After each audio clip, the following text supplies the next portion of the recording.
International Short Stories, American *******, Anna Katharine Green. International Short Stories edited by William Patten, a new collection of famous examples from the literatures of England, France and America. American P. F. Collier and Son, New York. Copyright 1910 by P. F. Collier and Son. The use of the copyrighted stories in this collection has been authorized in each case by their authors or by their representatives.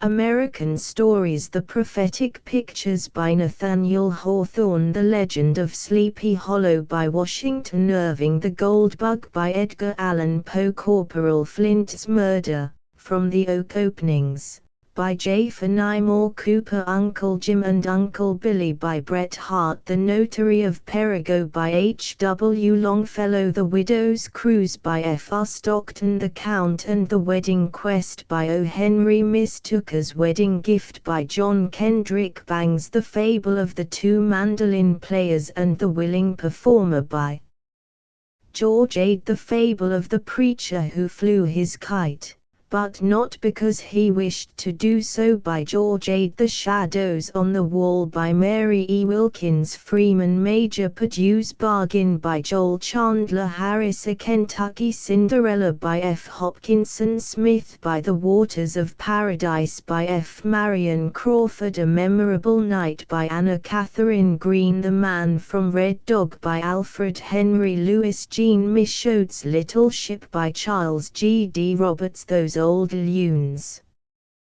by W. Gilmore Simms, The Chiropodist by Bayard Taylor, Mr. Dooley on Corporal Punishment by F. P. Dunn, Over a Wood Fire Donald G. Mitchell, Ick Marvel, The Prophetic Pictures 1 by Nathaniel Hawthorne. 1.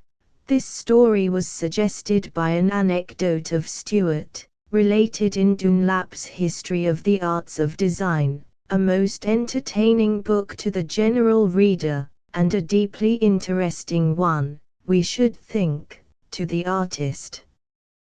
But this painter, cried Walter Ludlow, with animation. He not only excels in his peculiar art, but possesses vast acquirements in all other learning and science. He talks Hebrew with Dr. Mather, and gives lectures in anatomy to Dr. Boylston. In a word, he will meet the best instructed man among us, on his own ground. Moreover, he is a polished gentleman, a citizen of the world, yes, a true cosmopolite, for he will speak like a native of each clime and country on the globe, except our own forests, whither he is now going. Nor is all this what I most admire in him. Indeed, said Eleanor, who had listened with a woman's interest to the description of such a man. Yet this is admirable enough. Surely it is, replied her lover, but far less so than his natural gift of adapting himself to every variety of character, insomuch that all men, and all women too, Eleanor, shall find a mirror of themselves in this wonderful painter. But the greatest wonder is yet to be told. Nay, if he have more wonderful attributes than these, said Eleanor, laughing, Boston is a perilous abode for the poor gentleman. Are you telling me of a painter, or a wizard? In truth, answered he, that question might be asked much more seriously than you suppose. They say that he paints not merely a man's features, but his mind and heart. He catches the secret sentiments and passions, and throws them upon the canvas, like sunshine, or perhaps, in the portraits of dark-souled men, like a gleam of infernal fire. It is an awful gift, added Walter, lowering his voice from its tone of enthusiasm. I shall be almost afraid to sit to him. Walter, "Are you in earnest?" exclaimed Eleanor. "For heaven's sake, dearest Eleanor, do not let him paint the look which you now wear," said her lover, smiling, though rather perplexed. "There, it is passing away now, but when you spoke you seemed frightened to death, and very sad besides. What were you thinking of?" "Nothing, nothing," answered Eleanor, hastily. "You paint my face with your own fantasies. Well, come for me tomorrow, and we will visit this wonderful artist." But when the young man had departed, it cannot be denied that a remarkable expression was again visible on the fair and youthful face of his mistress. It was a sad and anxious look, little in accordance with what should have been the feelings of a maiden on the eve of wedlock. Yet Walter Ludlow was the chosen of her heart. "A look," said Eleanor to herself. "No wonder that it startled him, if it expressed what I sometimes feel. I know, by my own experience, how frightful a look may be. But it was all fancy. I thought nothing of it at the time, I have seen nothing of it since, I did but dream it."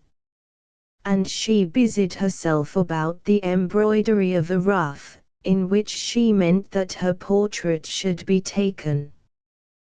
The painter of whom they had been speaking was not one of those native artists who, at a later period than this, borrowed their colors from the Indians, and manufactured their pencils of the furs of wild beasts.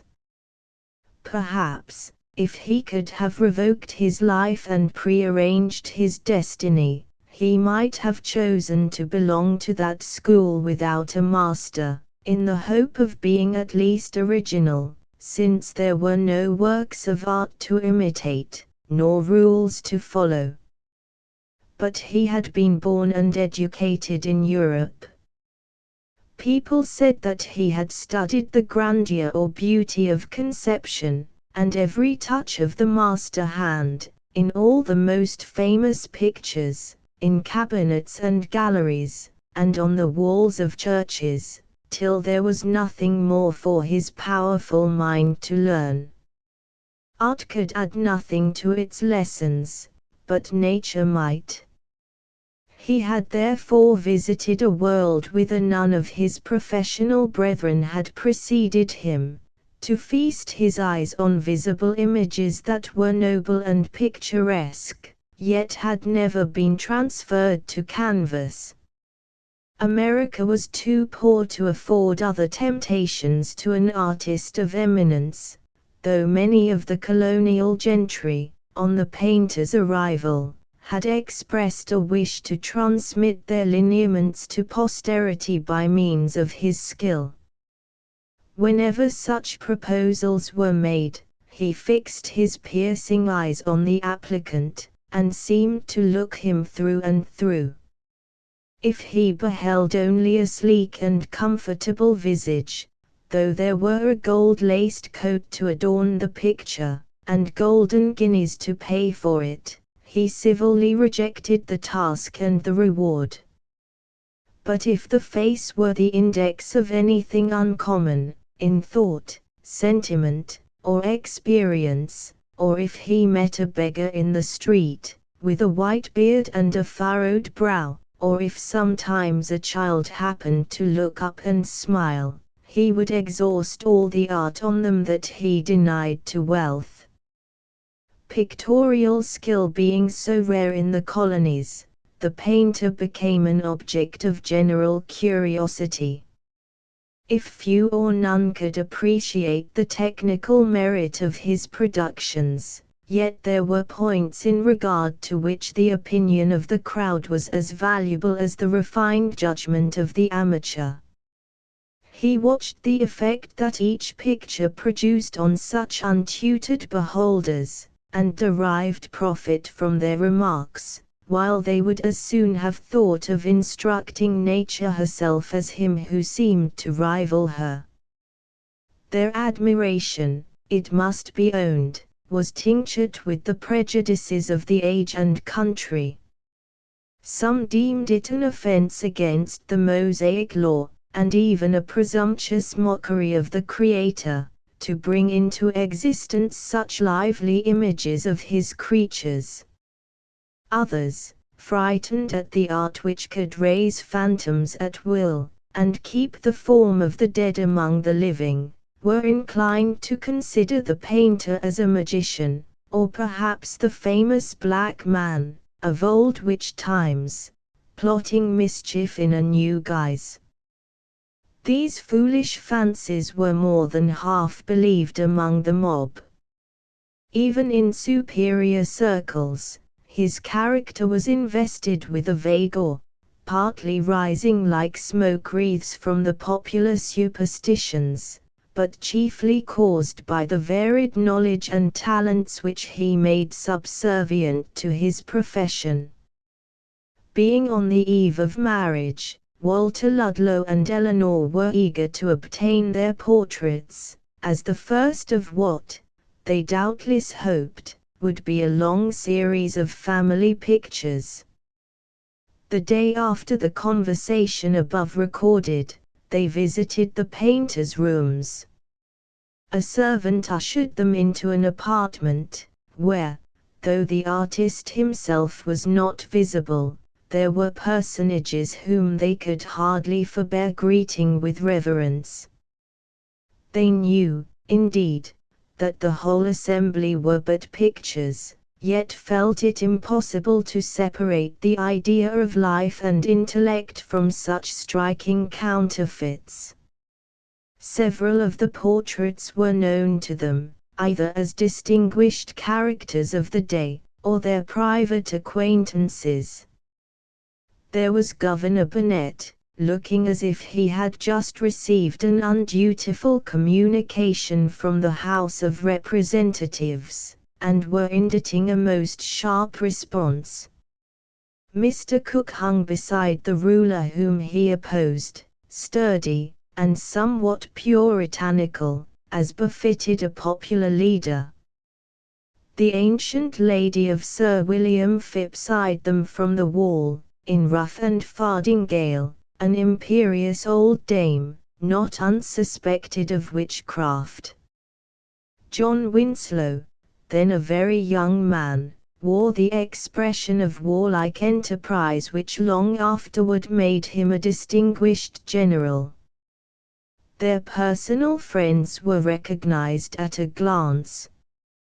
In most of the pictures, the whole mind and character were brought out on the countenance, and concentrated into a single look, so that, to speak paradoxically, the originals hardly resembled themselves so strikingly as the portraits did. Among these modern worthies, there were two old bearded saints, who had almost vanished into the darkening canvas. There was also a pale but unfaded Madonna, who had perhaps been worshipped in Rome, and now regarded the lovers with such a mild and holy look that they longed to worship too.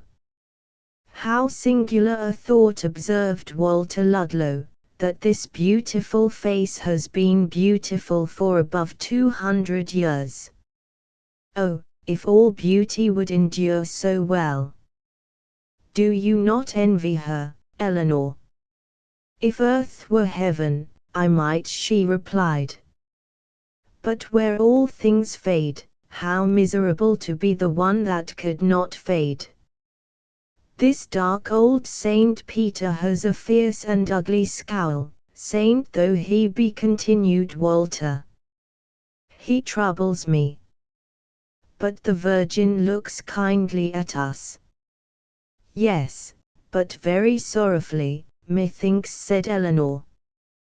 The easel stood beneath these three old pictures, sustaining one that had been recently commenced. After a little inspection, they began to recognize the features of their own minister, the Reverend Dr. Coleman, growing into shape and life as it were, out of a cloud. "Kind old man," exclaimed Eleanor. "He gazes at me as if he were about to utter a word of paternal advice." "And at me," said Walter, "as if he were about to shake his head and rebuke me for some suspected iniquity. But so does the original. I shall never feel quite comfortable under his eye, till we stand before him to be married." They now heard a footstep on the floor, and turning, beheld the painter, who had been some moments in the room, and had listened to a few of their remarks. He was a middle-aged man, with a countenance well worthy of his own pencil. Indeed, by the picturesque though careless arrangement of his rich dress, and, perhaps, because his soul dwelt always among painted shapes, he looked somewhat like a portrait himself. His visitors were sensible of a kindred between the artist and his works, and felt as if one of the pictures had stepped from the canvas to salute them. Walter Ludlow, who was slightly known to the painter, explained the object of their visit. While he spoke, a sunbeam was falling athwart his figure and Eleanor's, with so happy an effect that they also seemed living pictures of youth and beauty, gladdened by bright fortune. The artist was evidently struck. "My easel is occupied for several ensuing days, and my stay in Boston must be brief," said he, thoughtfully. Then, after an observant glance, he added, "But your wishes shall be gratified, though I disappoint the Chief Justice and Madam Oliver. I must not lose this opportunity, for the sake of painting a few ells of broadcloth and brocade." The painter expressed a desire to introduce both their portraits into one picture, and represent them engaged in some appropriate action. This plan would have delighted the lovers, but was necessarily rejected, because so large a space of canvas would have been unfit for the room which it was intended to decorate. 2 half-length portraits were therefore fixed upon. After they had taken leave, Walter Ludlow asked Eleanor, with a smile, whether she knew what an influence over their fates the painter was about to acquire. "The old women of Boston affirm," continued he, "that after he has once got possession of a person's face and figure, he may paint him in any act or situation whatever, and the picture will be prophetic." "Do you believe it?" "Not quite," said Eleanor, smiling. "Yet if he has such magic, there is something so gentle in his manner that I am sure he will use it well." It was the painter's choice to proceed with both the portraits at the same time, assigning as a reason, in the mystical language which he sometimes used, that the faces threw light upon each other. Accordingly, he gave now a touch to Walter, and now to Eleanor, and the features of one and the other began to start forth so vividly that it appeared as if his triumphant art would actually disengage them from the canvas.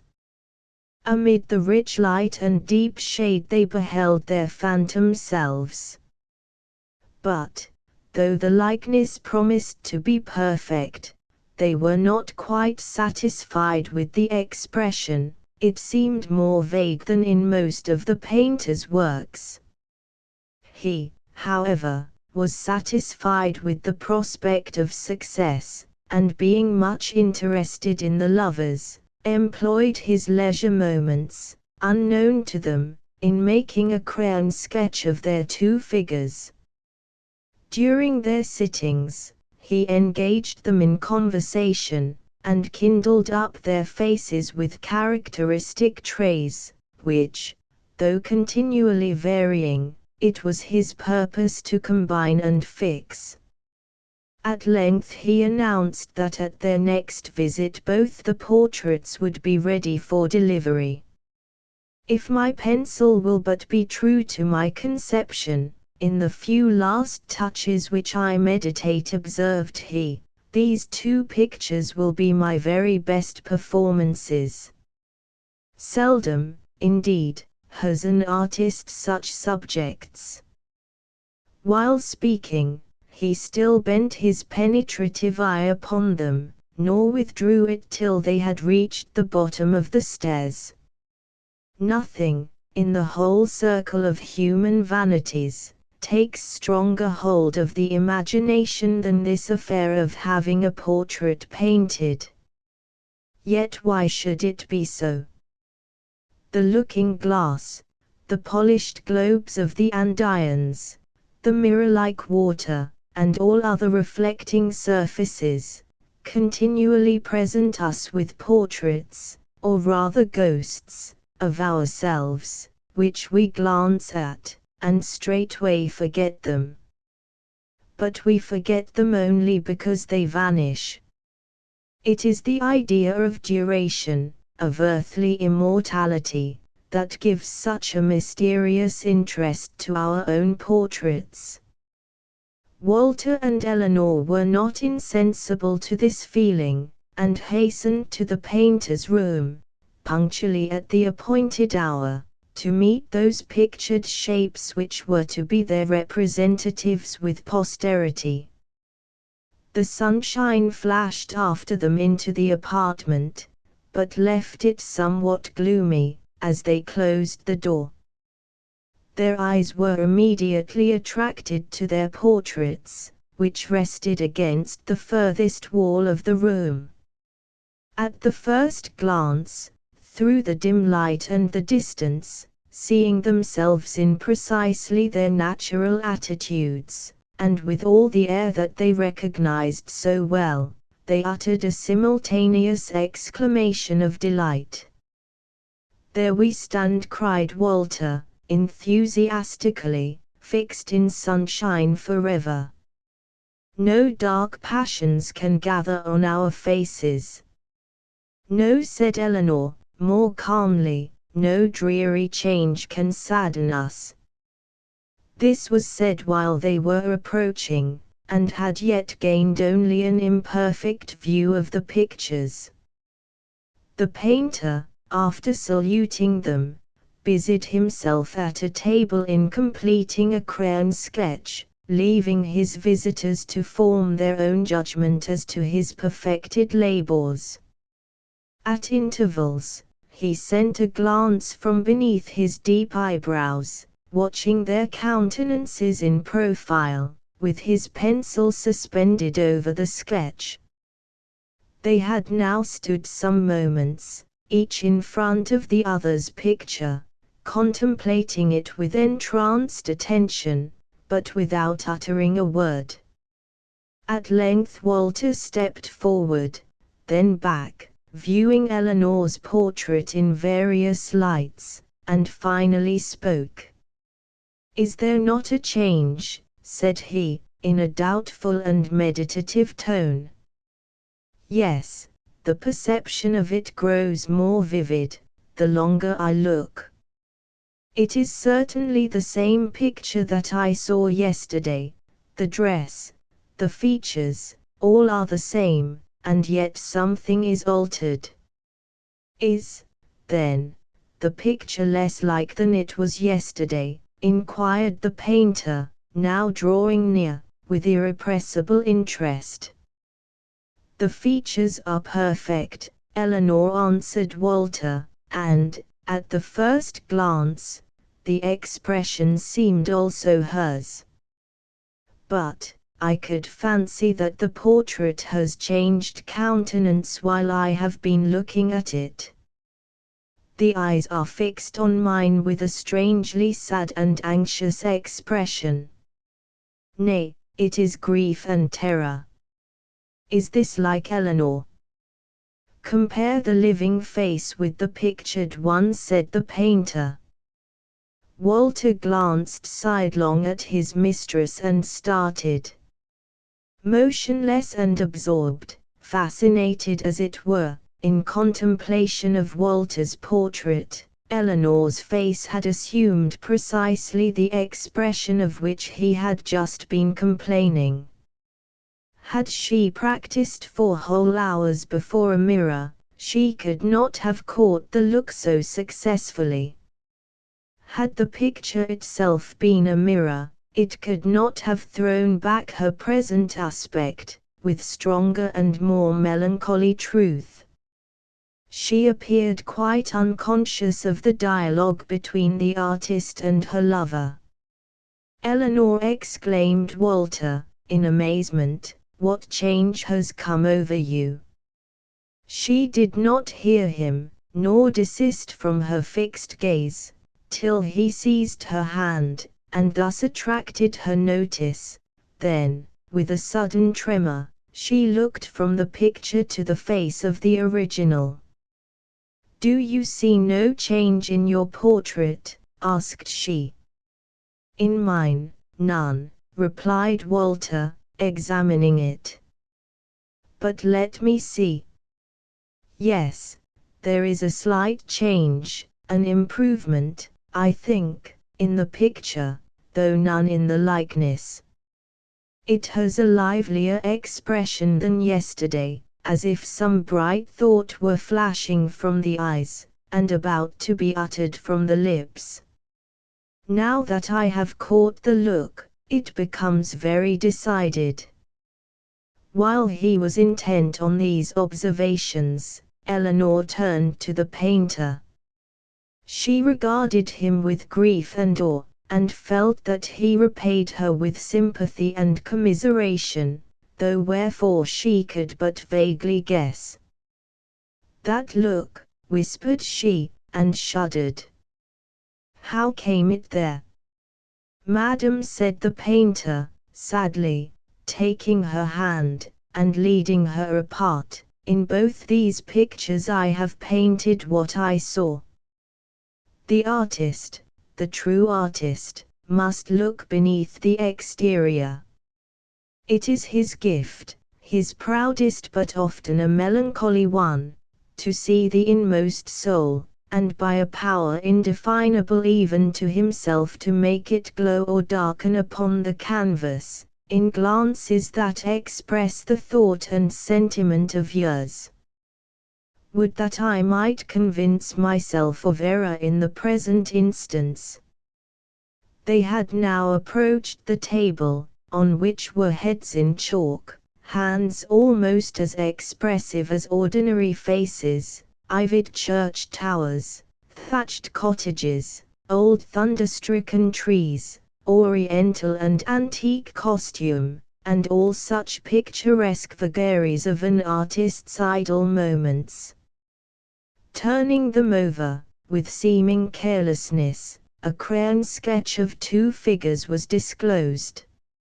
"If I have failed," continued he, "if your heart does not see itself reflected in your own portrait, if you have no secret cause to trust my delineation of the other, it is not yet too late to alter them.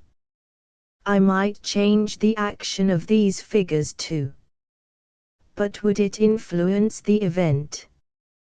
He directed her notice to the sketch. A thrill ran through Eleanor's frame, a shriek was upon her lips, but she stifled it, with the self-command that becomes habitual to all who hide thoughts of fear and anguish within their bosoms. Turning from the table, she perceived that Walter had advanced near enough to have seen the sketch, though she could not determine whether it had caught his eye. "We will not have the pictures altered," said she hastily. "If mine is sad, I shall but look the gayer for the contrast."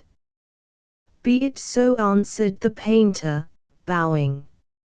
May your griefs be such fanciful ones that only your picture may mourn for them. For your joys, may they be true and deep, and paint themselves upon this lovely face till it quite belie my art.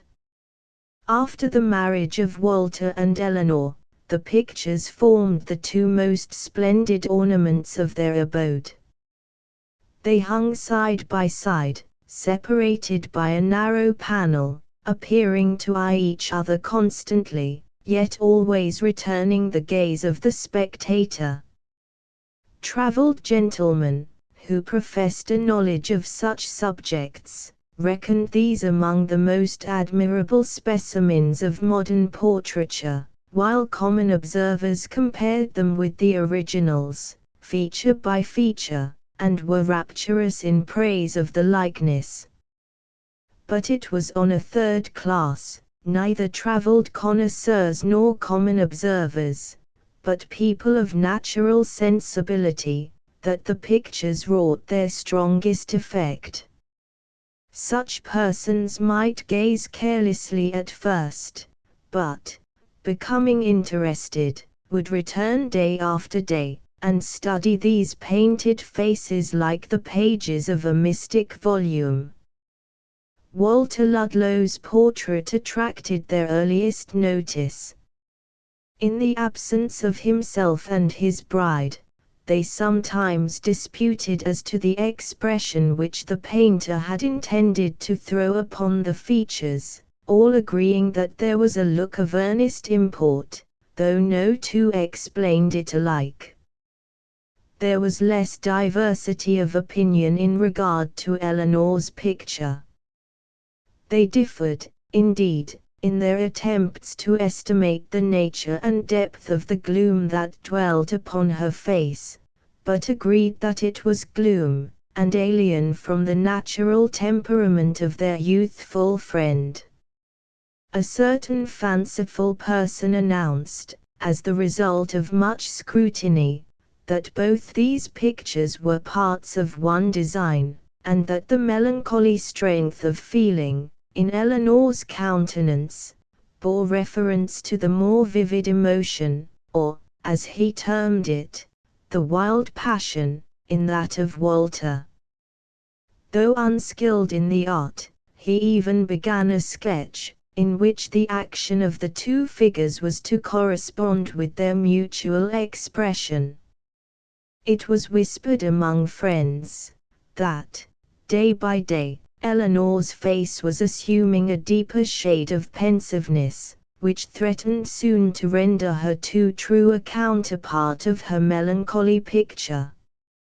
Walter, on the other hand, instead of acquiring the vivid look which the painter had given him on the canvas, became reserved and downcast, with no outward flashes of emotion, however it might be smouldering within.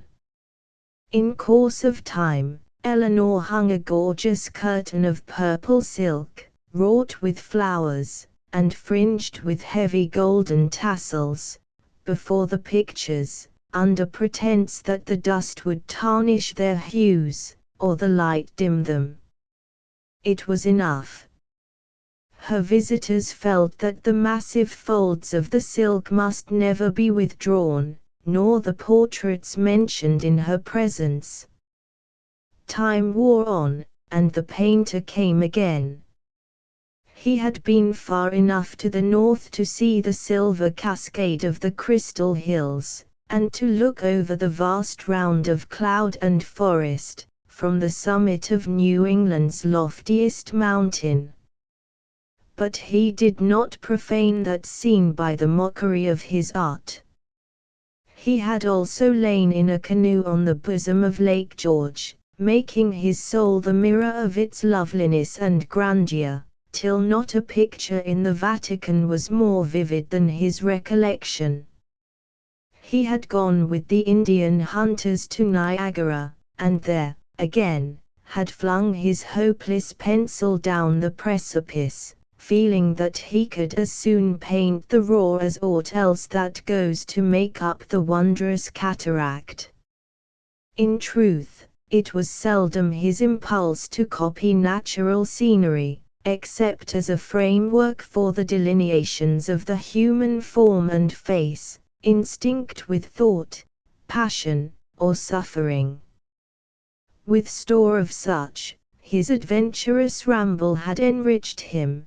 The stern dignity of Indian chiefs, the dusky loveliness of Indian girls, the domestic life of wigwams, the stealthy march, the battle beneath gloomy pine trees, the frontier fortress with its garrison, the anomaly of the old French partisan, bred in courts, but grown grey in shaggy deserts. Such were the scenes and portraits that he had sketched. The glow of perilous moments, flashes of wild feeling, struggles of fierce power, love, hate, grief, frenzy, in a word, all the worn-out heart of the old earth had been revealed to him under a new form. His portfolio was filled with graphic illustrations of the volume of his memory, which genius would transmute into its own substance, and imbue with immortality. He felt that the deep wisdom in his art, which he had sought so far, was found.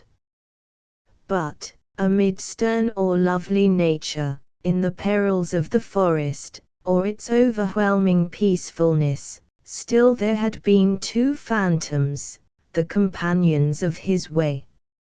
Like all other men around whom an engrossing purpose wreathes itself, he was insulated from the mass of humankind. He had no aim, no pleasure, no sympathies, but what were ultimately connected with his art. Though gentle in manner, and upright in intent and action, he did not possess kindly feelings. His heart was cold, no living creature could be brought near enough to keep him warm. For these two beings, however, he had felt, in its greatest intensity, the sort of interest which always allied him to the subjects of his pencil. He had pried into their souls with his keenest insight, and pictured the result upon their features with his utmost skill, so as barely to fall short of that standard which no genius ever reached, his own severe conception. He had caught from the duskiness of the future, at least, so he fancied, a fearful secret, and had obscurely revealed it on the portraits. So much of himself, of his imagination and all other powers, had been lavished on the study of Walter and Eleanor, that he almost regarded them as creations of his own, like the thousands with which he had peopled the realms of picture. Therefore did they flit through the twilight of the woods, hover on the mist of waterfalls, look forth from the mirror of the lake, nor melt away in the noontide sun. They haunted his pictorial fancy, not as mockeries of life, nor pale goblins of the dead, but in the guise of portraits, each with the unalterable expression which his magic had evoked from the caverns of the soul. He could not recross the Atlantic, till he had again beheld the originals of those airy pictures. "Oh, glorious art!" thus mused the enthusiastic painter, as he trod the street. "Thou art the image of the Creator's own. The innumerable forms that wander in nothingness start into being at thy beck. The dead live again. Thou recallest them to their old scenes, and givest their grey shadows the lustre of a better life, at once earthly and immortal. Thou snatchest back the fleeting moments of history. With thee, there is no past, for, at thy touch, all that is great becomes forever present, and illustrious men live through long ages, in the visible performance of the very deeds which made them what they are. O potent art! As thou bringest the faintly revealed past to stand in that narrow strip of sunlight which we call now, canst thou summon the shrouded future to meet her there? Have I not achieved it? Am I not thy prophet? Thus with a proud yet melancholy fervor did he almost cry aloud, as he passed through the toilsome street, among people that knew not of his reveries, nor could understand nor care for them. It is not good for man to cherish a solitary ambition, unless there be those around him by whose example he may regulate himself. His thoughts, desires, and hopes will become extravagant, and he the semblance, perhaps the reality, of a madman. Reading other bosoms, with an acuteness almost preternatural, the painter failed to see the disorder of his own. And this should be the house, said he, looking up and down the front, before he knocked. Heaven help my brains! That picture! Methinks it will never vanish. Whether I look at the windows or the door, there it is framed within them, painted strongly, and glowing in the richest tints, the faces of the portraits, the figures and action of the sketch. He knocked. The portraits. Are they within? Inquired he, of the domestic, then recollecting himself, your master and mistress. Are they at home? They are, sir, said the servant, adding, as he noticed that picturesque aspect of which the painter could never divest himself, and the portraits too. The guest was admitted into a parlor, communicating by a central door with an interior room of the same size. As the first apartment was empty, he passed to the entrance of the second, within which his eyes were greeted by those living personages, as well as their pictured representatives, who had long been the object of so singular an interest. He involuntarily paused on the threshold. They had not perceived his approach. Walter and Eleanor were standing before the portraits, whence the former had just flung back the rich and voluminous folds of the silken curtain, holding its golden tassel with one hand, while the other grasped that of his bride. The pictures, concealed for months, gleamed forth again in undiminished splendor, appearing to throw a somber light across the room rather than to be disclosed by a borrowed radiance. That of Eleanor had been almost prophetic. A pensiveness, and next a gentle sorrow, had successively dwelt upon her countenance, deepening, with the lapse of time, into a quiet anguish. A mixture of affright would now have made it the very expression of the portrait. Walter's face was moody and dull, or animated only by fitful flashes, which left a heavier darkness for their momentary illumination. He looked from Eleanor to her portrait, and thence to his own, in the contemplation of which he finally stood absorbed. The painter seemed to hear the step of destiny approaching behind him, on its progress toward its victims. A strange thought darted into his mind. Was not his own the form in which that destiny had embodied itself, and he a chief agent of the coming evil which he had foreshadowed? Still, Walter remained silent before the picture, communing with it, as with his own heart, and abandoning himself to the spell of evil influence that the painter had cast upon the features.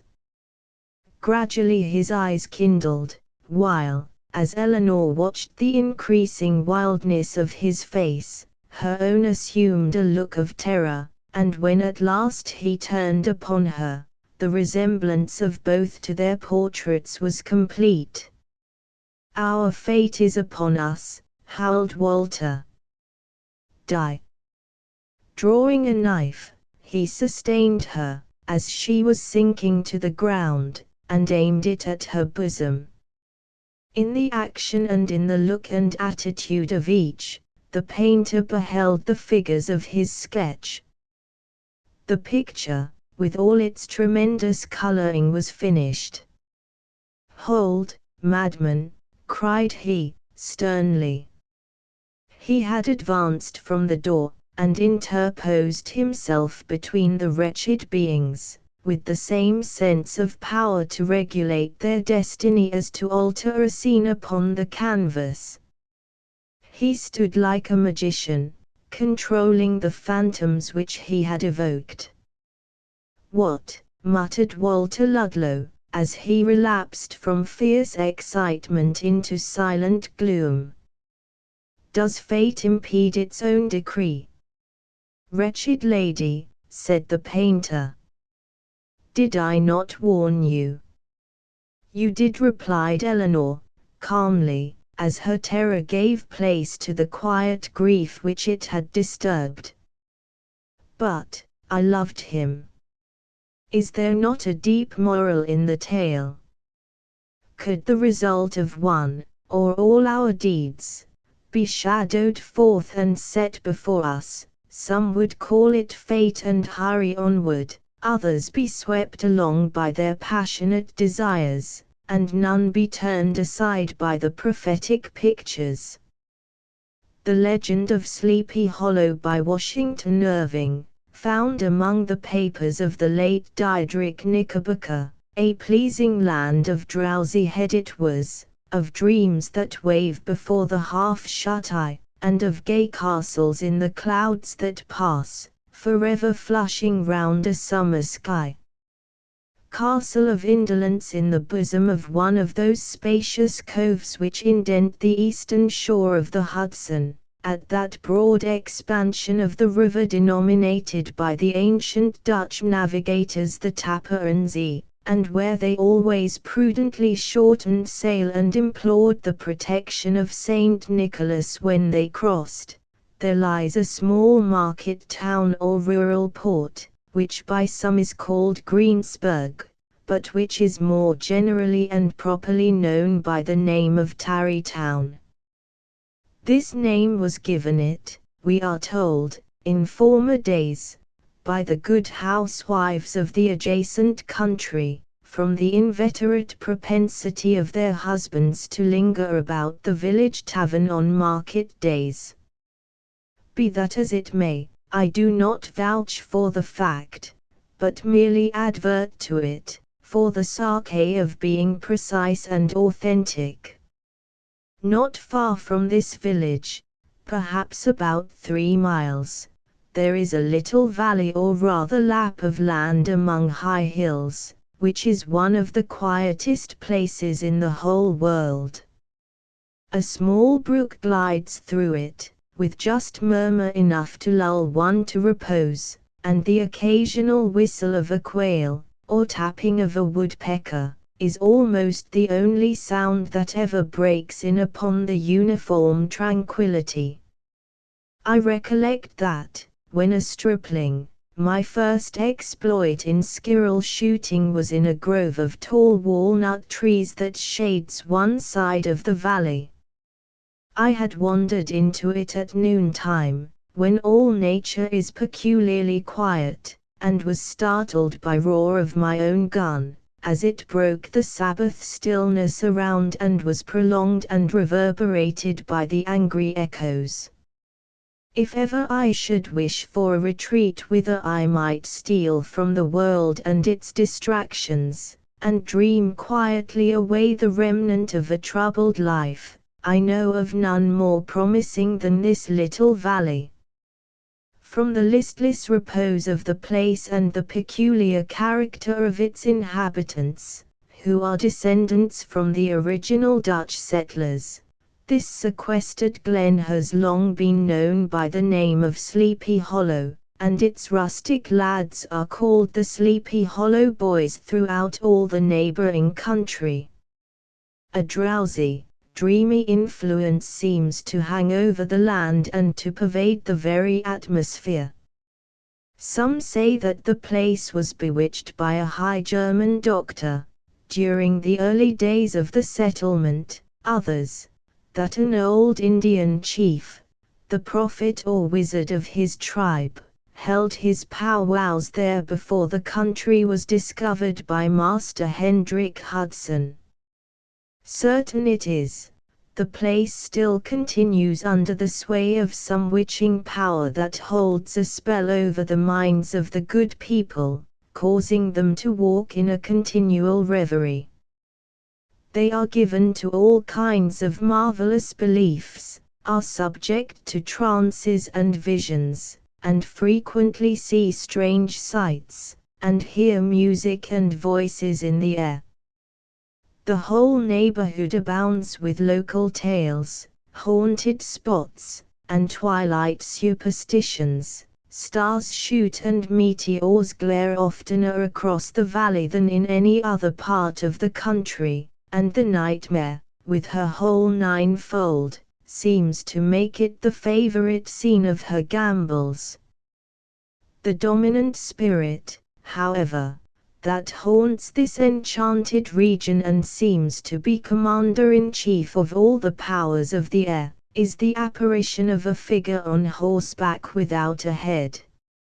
It is said by some to be the ghost of a Hessian trooper, whose head had been carried away by a cannonball in some nameless battle during the Revolutionary War, and who is ever and anon seen by the country folk, hurrying along in the gloom of night, as if on the wings of the wind.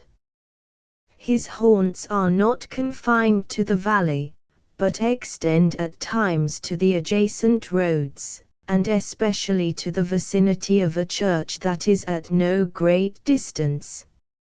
Indeed, certain of the most authentic historians of those parts, who have been careful in collecting and collating the floating facts concerning this spectre, allege that, the body of the trooper having been buried in the churchyard, the ghost rides forth to the scene of battle in nightly quest of his head, and that the rushing speed with which he sometimes passes along the hollow like a midnight blast, is owing to his being belated, and in a hurry to get back to the churchyard before daybreak. Such is the general purport of this legendary superstition, which has furnished materials for many a wild story in that region of shadows, and the spectre is known at all the country firesides by the name of the Headless Horseman of Sleepy Hollow. It is remarkable that the visionary propensity I have mentioned is not confined to the native inhabitants of the valley, but is unconsciously imbibed by everyone who resides there for a time. However wide awake they may have been before they entered that sleepy region, they are sure, in a little time, to inhale the witching influence of the air, and begin to grow imaginative, to dream dreams and see apparitions. I mention this peaceful spot with all possible laud, for it is in such little retired Dutch valleys, found here and there embosomed in the great state of New York, that population, manners and customs remain fixed, while the great torrent of migration and improvement, which is making such incessant changes in other parts of this restless country, sweeps by them unobserved. They are like those little nooks of still water which border a rapid stream, where we may see the straw and bubble riding quietly at anchor, or slowly revolving in their mimic harbor, undisturbed by the rush of the passing current. Though many years have elapsed since I trod the drowsy shades of Sleepy Hollow, yet I question whether I should not still find the same trees and the same families vegetating in its sheltered bosom. In this by-place of nature there abode, in a remote period of American history, that is to say, some 30 years since, a worthy wight of the name of Ichabod Crane, who sojourned, or, as he expressed it, tarried in Sleepy Hollow, for the purpose of instructing the children of the vicinity. He was a native of Connecticut, a state which supplies the Union with pioneers for the mind as well as for the forest, and sends forth yearly its legions of frontier woodmen and country schoolmasters. The cognomen of Crane was not inapplicable to his person. He was tall, but exceedingly lank, with narrow shoulders, long arms and legs, hands that dangled a mile out of his sleeves, feet that might have served for shovels, and his whole frame most loosely hung together. His head was small and flat at top, with huge ears, large green glassy eyes, and a long snipe nose, so that it looked like a weathercock perched upon his spindle neck to tell which way the wind blew. To see him striding along the profile of a hill on a windy day, with his clothes bagging and fluttering about him, one might have mistaken him for the genius of famine descending upon the earth, or some scarecrow eloped from a cornfield. His schoolhouse was a low building of one large room, rudely constructed of logs, the windows partly glazed and partly patched with leaves of copybooks. It was most ingeniously secured at vacant hours by a withe twisted in the handle of the door, and stakes set against the window shutters, so that, though a thief might get in with perfect case, he would find some embarrassment in getting out, an idea most probably borrowed by the architect, Joost van Houten, from the mystery of an L-pot. The schoolhouse stood in a rather lonely but pleasant situation, just at the foot of a woody hill, with a brook running close by and a formidable birch tree growing at one end of it. From hence the low murmur of his pupils' voices, conning over their lessons, might be heard of a drowsy summer's day, like the hum of a beehive, interrupted now and then by the authoritative voice of the master in the tone of menace or command, or, peradventure, by the appalling sound of the birch, as he urged some tardy loiterer along the flowery path of knowledge. Truth to say, he was a conscientious man, that ever bore in mind the golden maxim, spare the rod and spoil the child. Ichabod Crane's scholars certainly were not spoiled. I would not have it imagined, however, that he was one of those cruel potentates of the school who joy in the smart of their subjects. On the contrary, he administered justice with discrimination rather than severity, taking the burden off the backs of the weak and laying it on those of the strong. Your mere puny stripling, that winced at the least flourish of the rod, was passed by with indulgence, but the claims of justice were satisfied by inflicting a double portion on some little, tough, wrong-headed, broad-skirted Dutch urchin, who sulked and swelled and grew dogged and sullen beneath the birch. All this he called doing his duty by their parents, and he never inflicted a chastisement without following it by the assurance, so consolatory to the smarting urchin, that he would remember it and thank him for it the longest day he had to live. When school hours were over, he was even the companion and playmate of the larger boys, and on holiday afternoons would convoy some of the smaller ones home, who happened to have pretty sisters, or good housewives for mothers, noted for the comforts of the cupboard. Indeed, it behooved him to keep on good terms with his pupils. The revenue arising from his school was small, and would have been scarcely sufficient to furnish him with daily bread, for he was a huge feeder, and, though lank, had the dilating powers of an anaconda. But to help out his maintenance, he was, according to country custom in those parts, boarded and lodged at the houses of the farmers whose children he instructed. With these he lived successively a week at a time, thus going the rounds of the neighborhood with all his worldly effects tied up in a cotton handkerchief. That all this might not be too onerous on the purses of his rustic patrons, who are apt to consider the costs of schooling a grievous burden and schoolmasters as mere drones, he had various ways of rendering himself both useful and agreeable.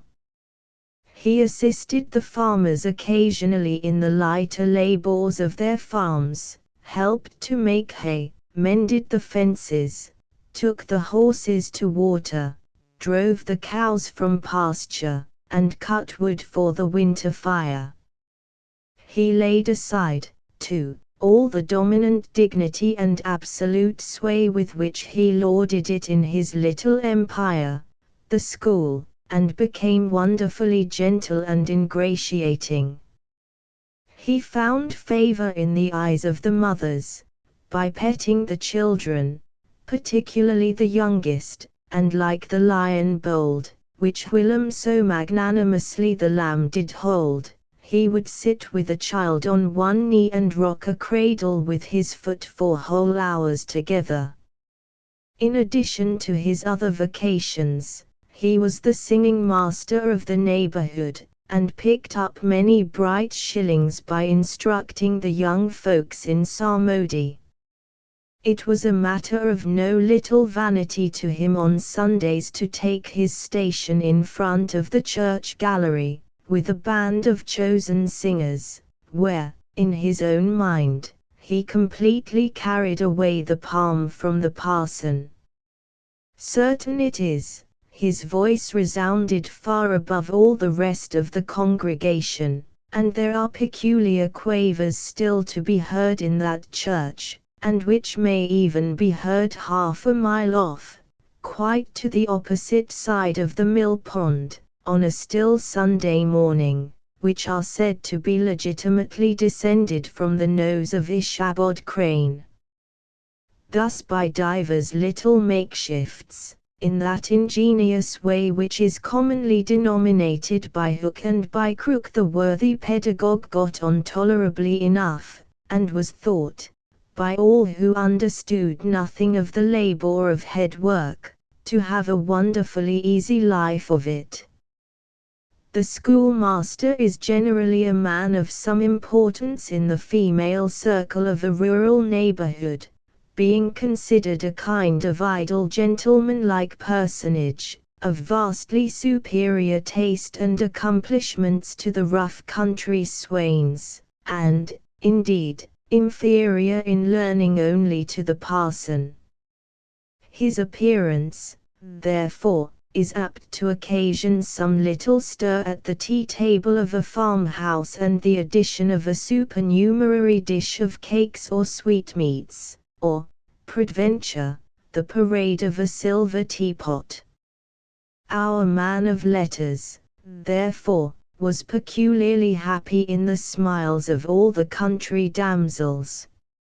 How he would figure among them in the churchyard, between services on Sundays, gathering grapes for them from the wild vines that overrun the surrounding trees, reciting for their amusement all the epitaphs on the tombstones, or sauntering, with a whole bevy of them, along the banks of the adjacent mill pond, while the more bashful country bumpkins hung sheepishly back, envying his superior elegance and address.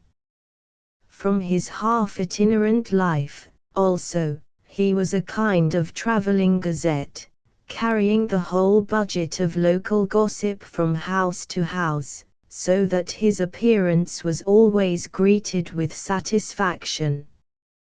He was, moreover, esteemed by the women as a man of great erudition, for he had read several books quite through, and was a perfect master of Cotton Mather's History of New England Witchcraft, in which, by the way, he most firmly and potently believed. He was, in fact, an odd mixture of small shrewdness and simple credulity. His appetite for the marvelous, and his powers of digesting it, were equally extraordinary, and both had been increased by his residence in this spellbound region. No tale was too gross or monstrous for his capacious swallow. It was often his delight, after his school was dismissed in the afternoon, to stretch himself on the rich bed of clover, bordering the little brook that whimpered by his schoolhouse, and there con over old Mather's direful tales, until the gathering dusk of evening made the printed page a mere mist before his eyes. Then, as he wended his way, by swamp and stream and awful woodland, to the farmhouse where he happened to be quartered, every sound of nature, at that witching hour, fluttered his excited imagination. The moan of the whippoorwill, from the hillside, the boding cry of the tree-toad, that harbinger of storm, the dreary hooting of the screech owl, or the sudden rustling in the thicket of birds frightened from their roost. The fireflies, too, which sparkled most vividly in the darkest places, now and then startled him, as one of uncommon brightness would stream across his path, and if, by chance, a huge blockhead of a beetle came winging his blundering flight against him, the poor varlet was ready to give up the ghost, with the idea that he was struck with a witch's token. His only resource on such occasions, either to drown thought or drive away evil spirits, was to sing psalm tunes, and the good people of Sleepy Hollow, as they sat by their doors of an evening, were often filled with awe at hearing his nasal melody, in linked sweetness long drawn out floating from the distant hill, or along the dusky road. Another of his sources of fearful pleasure was to pass long winter evenings with the old Dutch wives, as they sat spinning by the fire, with a row of apples roasting and sputtering along the hearth, and listen to their marvelous tales of ghosts and goblins, and haunted fields and haunted brooks, and haunted bridges and haunted houses, and particularly of the headless horseman, or galloping Hessian of the Hollow, as they sometimes called him. He would delight them equally by his anecdotes of witchcraft, and of the direful omens and portentous sights and sounds in the air, which prevailed in the earlier times of Connecticut, and would frighten them woefully with speculations upon comets and shooting stars, and with the alarming fact that the world did absolutely turn round, and that they were half the time topsy-turvy. But if there was a pleasure in all this, while snugly cuddling in the chimney corner of a chamber that was all of a ruddy glow from the crackling wood fire, and where, of course, no spectre dared to show its face, it was dearly purchased by the terrors of his subsequent walk homeward. What fearful shapes and shadows beset his path, amid the dim and ghastly glare of a snowy night! With what wistful look did he eye every trembling ray of light streaming across the waste fields from some distant window, How often was he appalled by some shrub covered with snow, which, like a sheeted spectre, beset his very path. How often did he shrink with curdling awe at the sound of his own steps on the frosty crust beneath his feet, and dread to look over his shoulder, lest he should behold some uncouth being tramping close behind him, and how often was he thrown into complete dismay by some rushing blast, howling among the trees, in the idea that it was the galloping Hessian on one of his nightly scourings. All these, however, were mere terrors of the night, phantoms of the mind, that walk in darkness, and though he had seen many spectres in his time, and had been more than once beset by Satan in divers shapes in his lonely perambulations, yet daylight put an end to all these evils, and he would have passed a pleasant life of it, in despite of the devil and all his works, if his path had not been crossed by a being that causes more perplexity to mortal man than ghosts, goblins, and the whole race of witches put together, and that was a woman. Among the musical disciples who assembled, one evening in each week, to receive his instructions in psalmody, was Katrina van Tassel, the daughter and only child of a substantial Dutch farmer. She was a blooming lass of fresh 18, plump as a partridge, ripe and melting and rosy-cheeked as one of her father's peaches, and universally famed, not merely for her beauty, but her vast expectations. She was withal a little of a coquette, as might be perceived even in her dress, which was a mixture of ancient and modern fashions, as most suited to set off her charms.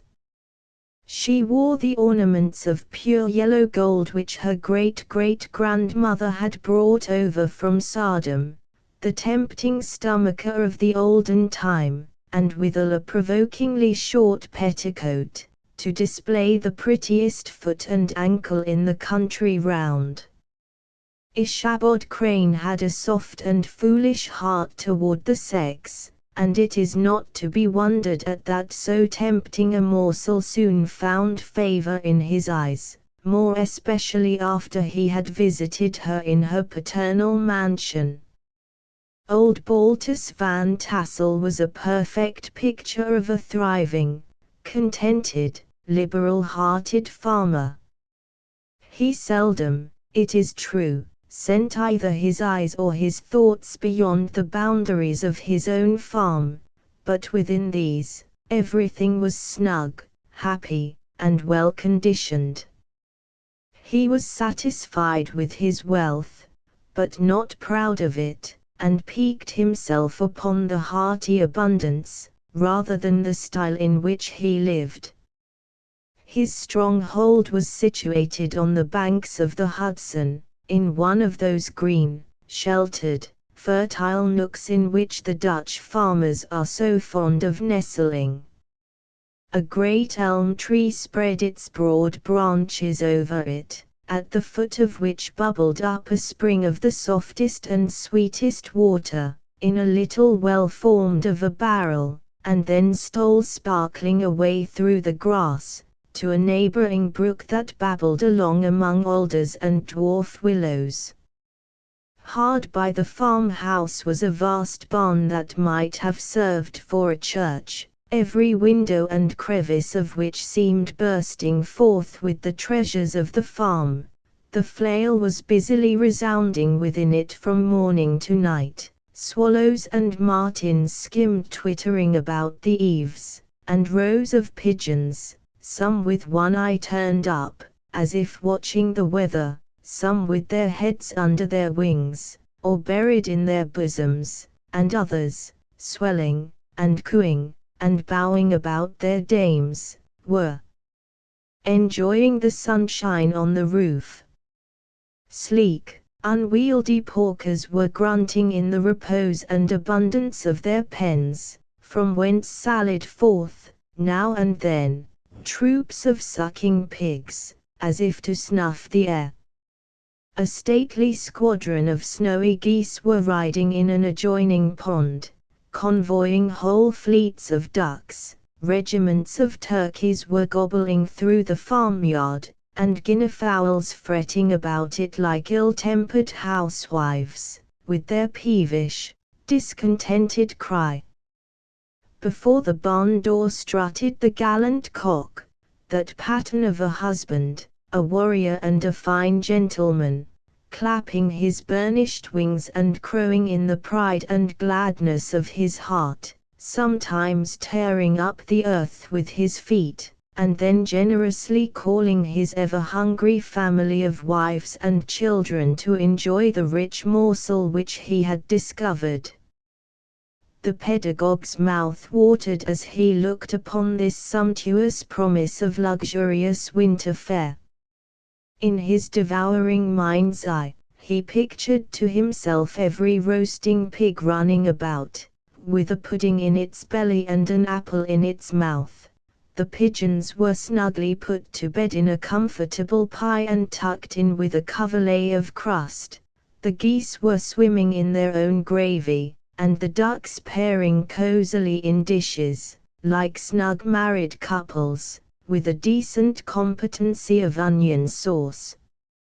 In the porkers he saw carved out the future sleek side of bacon and juicy relishing ham, not a turkey, but he beheld daintily trussed up, with its gizzard under its wing, and, peradventure, a necklace of savory sausages, and even bright Chanticleer himself lay sprawling on his back, in a side dish, with uplifted claws, as if craving that quarter which his chivalrous spirit disdained to ask while living. As the enraptured Ichabod fancied all this, and as he rolled his great green eyes over the fat meadow lands, the rich fields of wheat, of rye, of buckwheat and Indian corn, and the orchards burdened with ruddy fruit, which surrounded the warm tenement of Van Tassel, his heart yearned after the damsel who was to inherit these domains, and his imagination expanded with the idea how they might be readily turned into cash, and the money invested in immense tracts of wild land and shingle palaces in the wilderness. Nay, his busy fancy already realized his hopes, and presented to him the blooming Katrina, with a whole family of children, mounted on the top of a wagon loaded with household trumpery, with pots and kettles dangling beneath, and he beheld himself bestriding a pacing mare, with a colt at her heels, setting out for Kentucky, Tennessee, or the Lord knows where. When he entered the house, the conquest of his heart was complete. It was one of those spacious farmhouses, with high-ridged, but lowly sloping roofs, built in the style handed down from the first Dutch settlers. The low projecting eaves forming a piazza along the front capable of being closed up in bad weather. Under this were hung flails, harness, various utensils of husbandry, and nets for fishing in the neighboring river. Benches were built along the sides for summer use, and a great spinning wheel at one end and a churn at the other showed the various uses to which this important porch might be devoted. From this piazza the wonderful Ichabod entered the hall, which formed the center of the mansion, and the place of usual residence. Here, rows of resplendent pewter, ranged on a long dresser, dazzled his eyes. In one corner stood a huge bag of wool, ready to be spun, in another, a quantity of linsey woolsey just from the loom, Ears of Indian corn and strings of dried apples and peaches hung in gay festoons along the walls, mingled with the gourd of red peppers, and a door left ajar gave him a peep into the best parlor, where the claw-footed chairs, and dark mahogany tables, shone like mirrors, andirons, with their accompanying shovel and tongs, glistened from their covert of asparagus tops. Mock oranges and conch shells decorated the mantelpiece, strings of various colored birds' eggs were suspended above it, a great ostrich egg was hung from the center of the room, and a corner cupboard, knowingly left open, displayed immense treasures of old silver and well-mended china. From the moment Ichabod laid his eyes upon these regions of delight, the peace of his mind was at an end, and his only study was how to gain the affections of the peerless daughter of Van Tassel.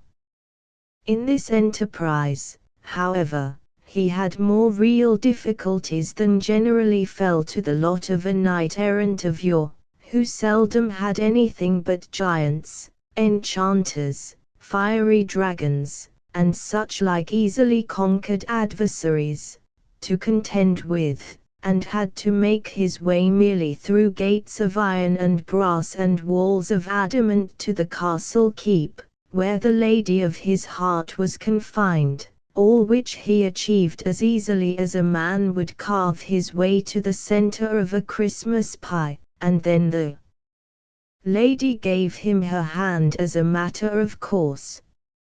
Ichabod, on the contrary, had to win his way to the heart of a country coquette, beset with a labyrinth of whims and caprices, which were forever presenting new difficulties and impediments, and he had to encounter a host of fearful adversaries of real flesh and blood, the numerous rustic admirers who beset every portal to her heart, keeping a watchful and angry eye upon each other, but ready to fly out in the common cause against any new competitor. Among these, the most formidable was a burly, roaring, roistering blade, of the name of Abraham, or, according to the Dutch abbreviation, Brom van Brunt, the hero of the country round, which rung with his feats of strength and hardihood.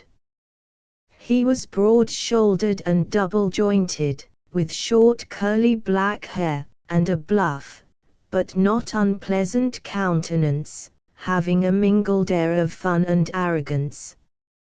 From his Herculean frame and great powers of limb, he had received the nickname of Brom Bones, by which he was universally known. He was famed for great knowledge and skill in horsemanship, being as dexterous on horseback as a Tartar. He was foremost at all races and cock-fights, and with the ascendancy which bodily strength always acquires in rustic life, was the umpire in all disputes, setting his hat on one side, and giving his decisions with an air and tone that admitted of no gainsay or appeal. He was always ready for either a fight or a frolic, had more mischief than ill will in his composition, and, with all his overbearing roughness, there was a strong dash of waggish good humor at bottom. He had 3 or 4 boon companions of his own stamp, who regarded him as their model, and at the head of whom he scoured the country, attending every scene of feud or merriment for miles round. In cold weather, he was distinguished by a fur cap, surmounted with a flaunting fox's tail, and when the folks at a country gathering descried this well-known crest at a distance, whisking about among a squad of hard riders, they always stood by for a squall. Sometimes his crew would be heard dashing along past the farmhouses at midnight, with whoop and halloo, like a troop of Don Cossacks, and the old dames, startled out of their sleep, would listen for a moment till the hurry-scurry had clattered by, and then exclaim, there goes Brom Bones and his gang." The neighbors looked upon him with a mixture of awe, admiration, and goodwill, and when any madcap prank or rustic brawl occurred in the vicinity, always shook their heads, and warranted Brom Bones was at the bottom of it. This rantipole hero had for some time singled out the blooming Katrina for the object of his uncouth gallantries, and though his amorous toyings were something like the gentle caresses and endearments of a bear, yet it was whispered that she did not altogether discourage his hopes. Certain it is, his advances were signals for rival candidates to retire, who felt no inclination to cross a lion in his amours, insomuch that when his horse was seen tied to Van Tassel's paling, on a Sunday night, a sure sign that his master was courting, or, as it is termed, sparking within, all other suitors passed by in despair and carried the war into other quarters. Such was the formidable rival with whom Ichabod Crane had to contend, and considering all things, a stouter man than he would have shrunk from the competition, and a wiser man would have despaired. He had, however, a happy mixture of pliability and perseverance in his nature. He was in form and spirit like a supple jack, yielding, but tough. Though he bent, he never broke, and though he bowed beneath the slightest pressure, yet, the moment it was away, jerk, he was as erect and carried his head as high as ever. To have taken the field openly against his rival would have been madness, for he was not a man to be thwarted in his amours, any more than that stormy lover, Achilles. Ichabod, therefore, made his advances in a quiet and gently insinuating manner. Under cover of his character of singing master, he made frequent visits at the farmhouse, not that he had anything to apprehend from the meddlesome interference of parents, which is so often a stumbling block in the path of lovers. Bald Van Tassel was an easy indulgent soul, he loved his daughter better even than his pipe, and like a reasonable man, and an excellent father, let her have her way in everything. His notable little wife, too, had enough to do to attend to her housekeeping and manage the poultry, for, as she sagely observed, ducks and geese are foolish things, and must be looked after, but girls can take care of themselves. Thus, while the busy dame bustled about the house, or plied her spinning wheel at one end of the piazza, honest Balt would sit smoking his evening pipe at the other, watching the achievements of a little wooden warrior, who, armed with a sword in each hand, was most valiantly fighting the wind on the pinnacle of the barn. In the meantime, Ichabod would carry on his suit with the daughter by the side of the spring under the great elm, or sauntering along in the twilight, that hour so favorable to the lover's eloquence. I profess not to know how women's hearts are wooed and won. To me they have always been matters of riddle and admiration. Some seem to have but one vulnerable point, or door of access, while others have 1,000 avenues, and may be captured in 1,000 different ways. It is a great triumph of skill to gain the former, but a still greater proof of generalship to maintain possession of the latter, for a man must battle for his fortress at every door and window. He that wins 1,000 common hearts, is therefore entitled to some renown, but he who keeps undisputed sway over the heart of a coquette, is indeed a hero. Certain it is, this was not the case with the redoubtable Brom Bones, and from the moment Ichabod Crane made his advances, the interests of the former evidently declined. His horse was no longer seen tied at the palings on Sunday nights, and a deadly feud gradually arose between him and the preceptor of Sleepy Hollow. Brom, who had a degree of rough chivalry in his nature, would fain have carried matters to open warfare, and settled their pretensions to the lady according to the mode of those most concise and simple reasoners, the knights-errant of yore, by single combat.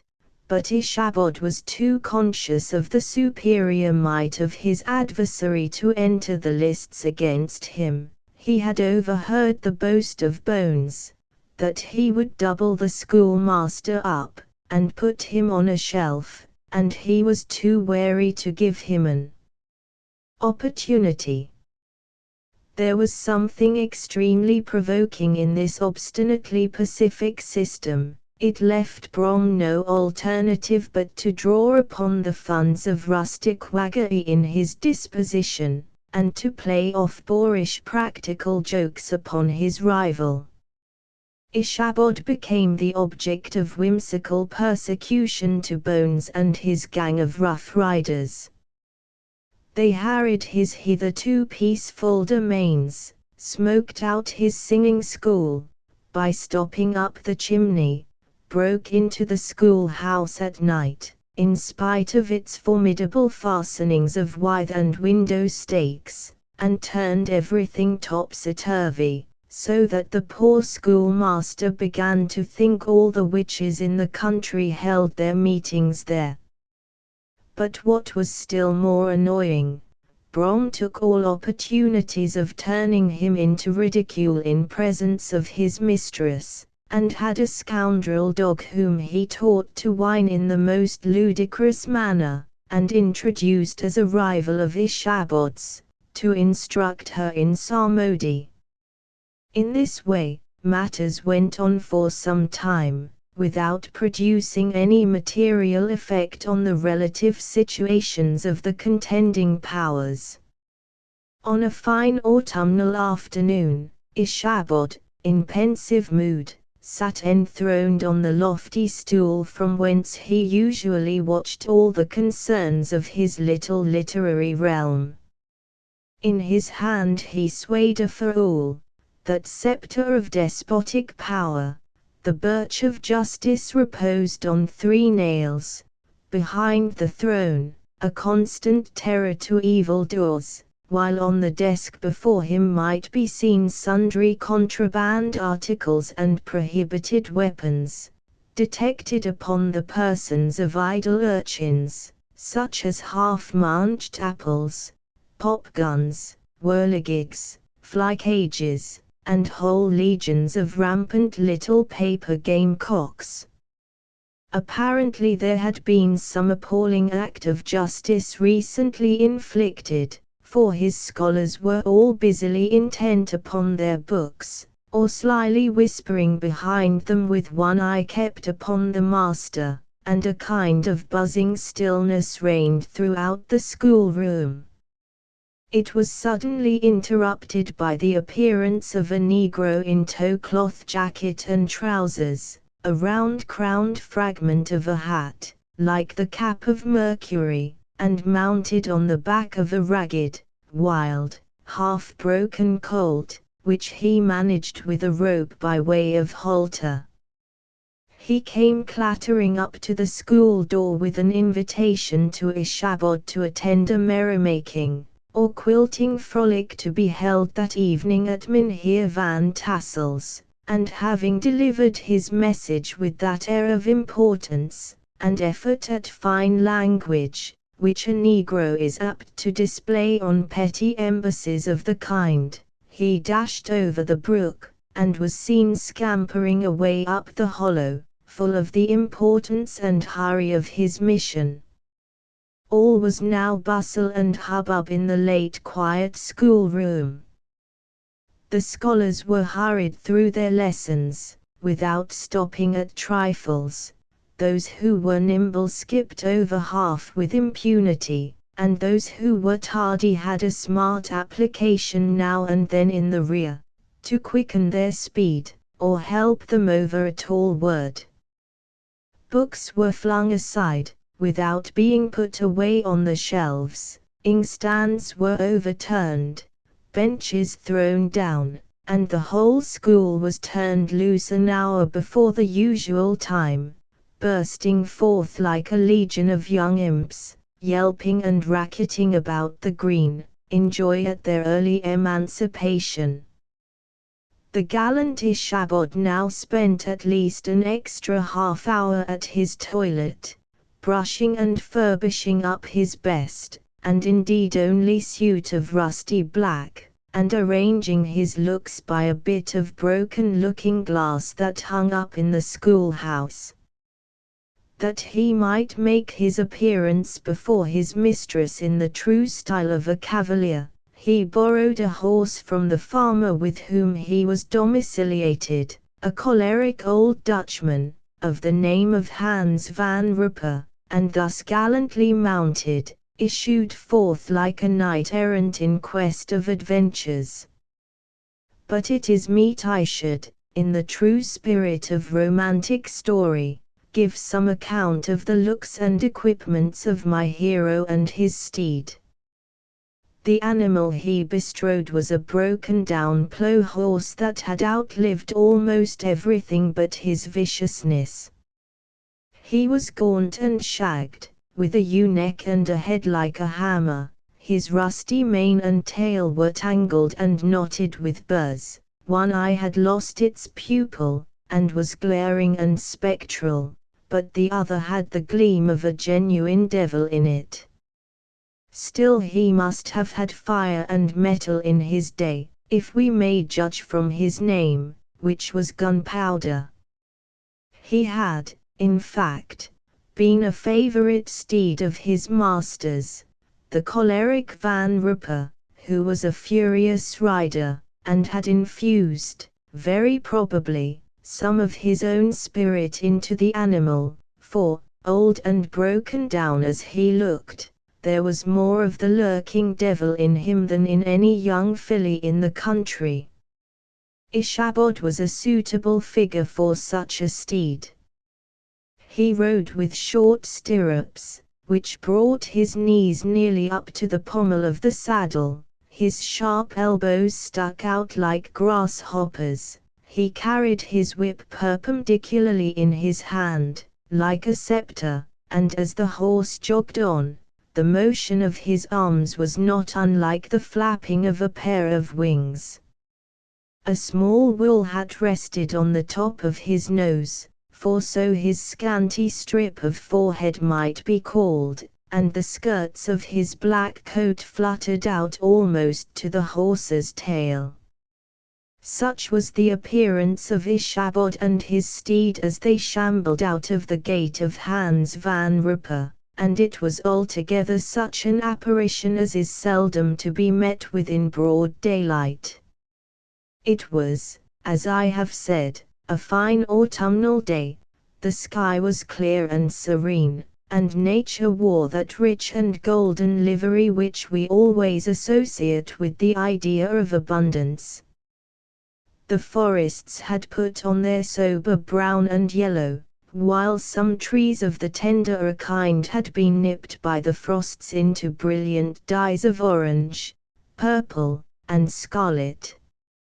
Streaming files of wild ducks began to make their appearance high in the air. The bark of the squirrel might be heard from the groves of beech and hickory nuts, and the pensive whistle of the quail at intervals from the neighboring stubble field. The small birds were taking their farewell banquets. In the fullness of their revelry, they fluttered, chirping and frolicking, from bush to bush and tree to tree, capricious from the very profusion and variety around them. There was the honest cock robin, the favourite game of stripling sportsmen, with its loud querulous note, and the twittering blackbirds flying in sable clouds, and the golden-winged woodpecker, with his crimson crest, his broad black gorget and splendid plumage, and the cedar bird, with its red-tipped wings and yellow-tipped tail, and its little Montero cap of feathers, and the blue jay, that noisy coxcomb, in his gay light blue coat and white underclothes, screaming and chattering, nodding and bobbing, and bowing, and pretending to be on good terms with every songster of the grove.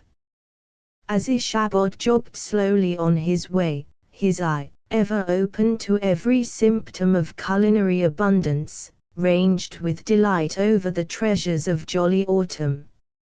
On all sides he beheld vast store of apples, some hanging in oppressive opulence on the trees, some gathered into baskets and barrels for the market, others heaped up in rich piles for the cider press.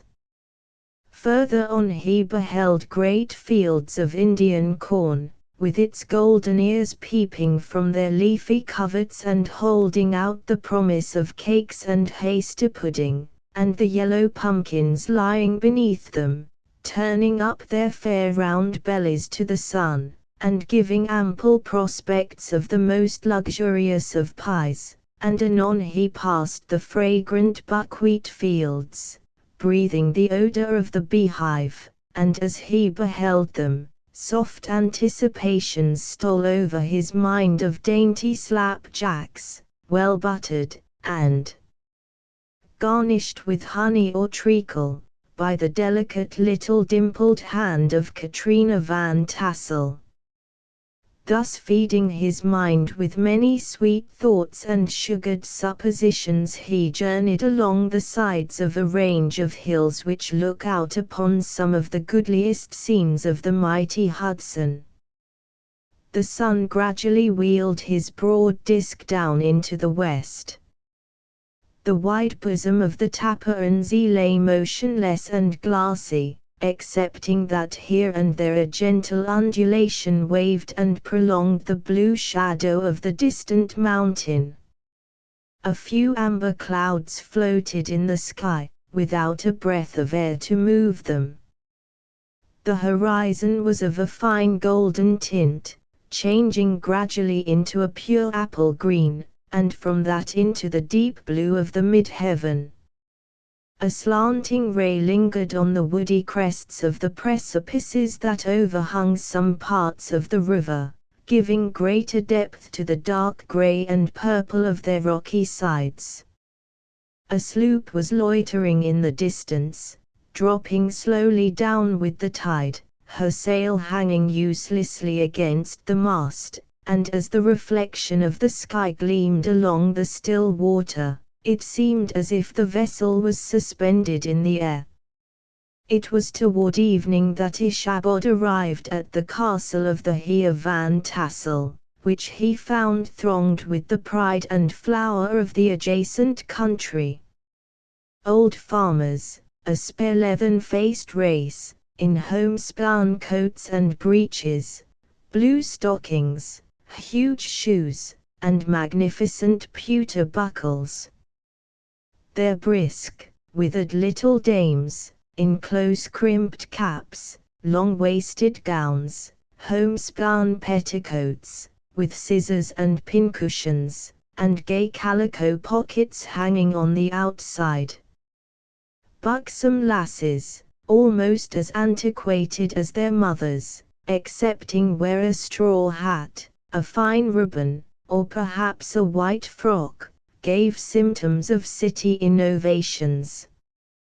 The sons, in short square-skirted coats, with rows of stupendous brass buttons, and their hair generally queued in the fashion of the times, especially if they could procure an eel skin for the purpose, it being esteemed throughout the country as a potent nourisher and strengthener of the hair. Brom Bones, however, was the hero of the scene, having come to the gathering on his favorite steed Daredevil, a creature, like himself, full of mettle and mischief, and which no one but himself could manage. He was, in fact, noted for preferring vicious animals, given to all kinds of tricks which kept the rider in constant risk of his neck, for he held a tractable well-broken horse as unworthy of a lad of spirit. Fain would I pause to dwell upon the world of charms that burst upon the enraptured gaze of my hero, as he entered the state parlor of Van Tassel's mansion. Not those of the bevy of buxom lasses, with their luxurious display of red and white, but the ample charms of a genuine Dutch country tea table, in the sumptuous time of autumn. Such heaped-up platters of cakes of various and almost indescribable kinds, known only to experienced Dutch housewives. There was the doughty doughnut, the tender oleokoek, and the crisp and crumbling cruller, sweet cakes and short cakes, ginger cakes and honey cakes, and the whole family of cakes. And then there were apple pies, and peach pies, and pumpkin pies, besides slices of ham and smoked beef, and moreover delectable dishes of preserved plums, and peaches, and pears, and quinces, not to mention broiled shad and roasted chickens, together with bowls of milk and cream, all mingled higgledy-piggledy, pretty much as I have enumerated them, with the motherly teapot sending up its clouds of vapor from the midst. Heaven bless the mark. I want breath and time to discuss this banquet as it deserves, and am too eager to get on with my story. Happily, Ichabod Crane was not in so great a hurry as his historian, but did ample justice to every dainty. He was a kind and thankful creature, whose heart dilated in proportion as his skin was filled with good cheer, and whose spirits rose with eating, as some men's do with drink. He could not help, too, rolling his large eyes round him as he ate, and chuckling with the possibility that he might one day be lord of all this scene of almost unimaginable luxury and splendor. Then, he thought, how soon he'd turn his back upon the old schoolhouse, snap his fingers in the face of Hans van Rupper, and every other niggardly patron, and kick any itinerant pedagogue out of doors that should dare to call him comrade.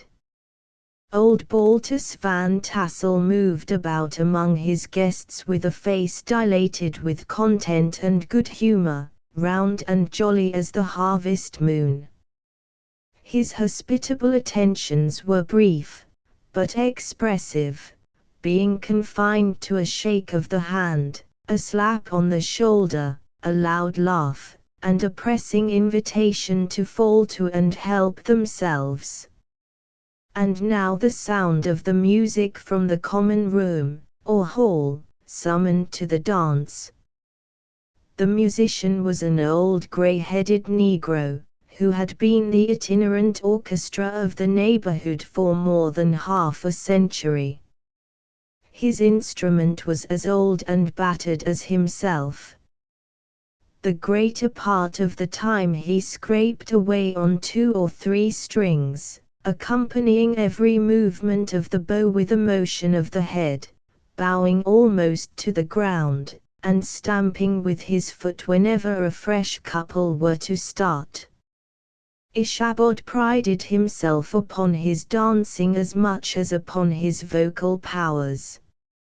Not a limb, not a fiber about him was idle, and to have seen his loosely hung frame in full motion, and clattering about the room, you would have thought Saint Vitus himself, that blessed patron of the dance, was figuring before you in person, He was the admiration of all the Negroes, who, having gathered, of all ages and sizes, from the farm and the neighborhood, stood forming a pyramid of shining black faces at every door and window, gazing with delight at the scene, rolling their white eyeballs, and showing grinning rows of ivory from ear to ear.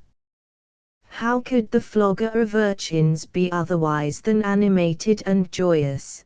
The lady of his heart was his partner in the dance, and smiling graciously in reply to all his amorous oglings, while Brom Bones, sorely smitten with love and jealousy, sat brooding by himself in one corner.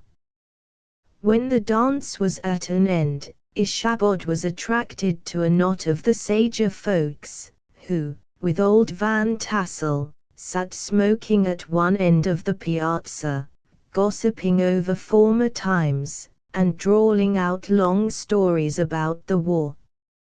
This neighborhood, at the time of which I am speaking, was one of those highly favored places which abound with chronicle and great men.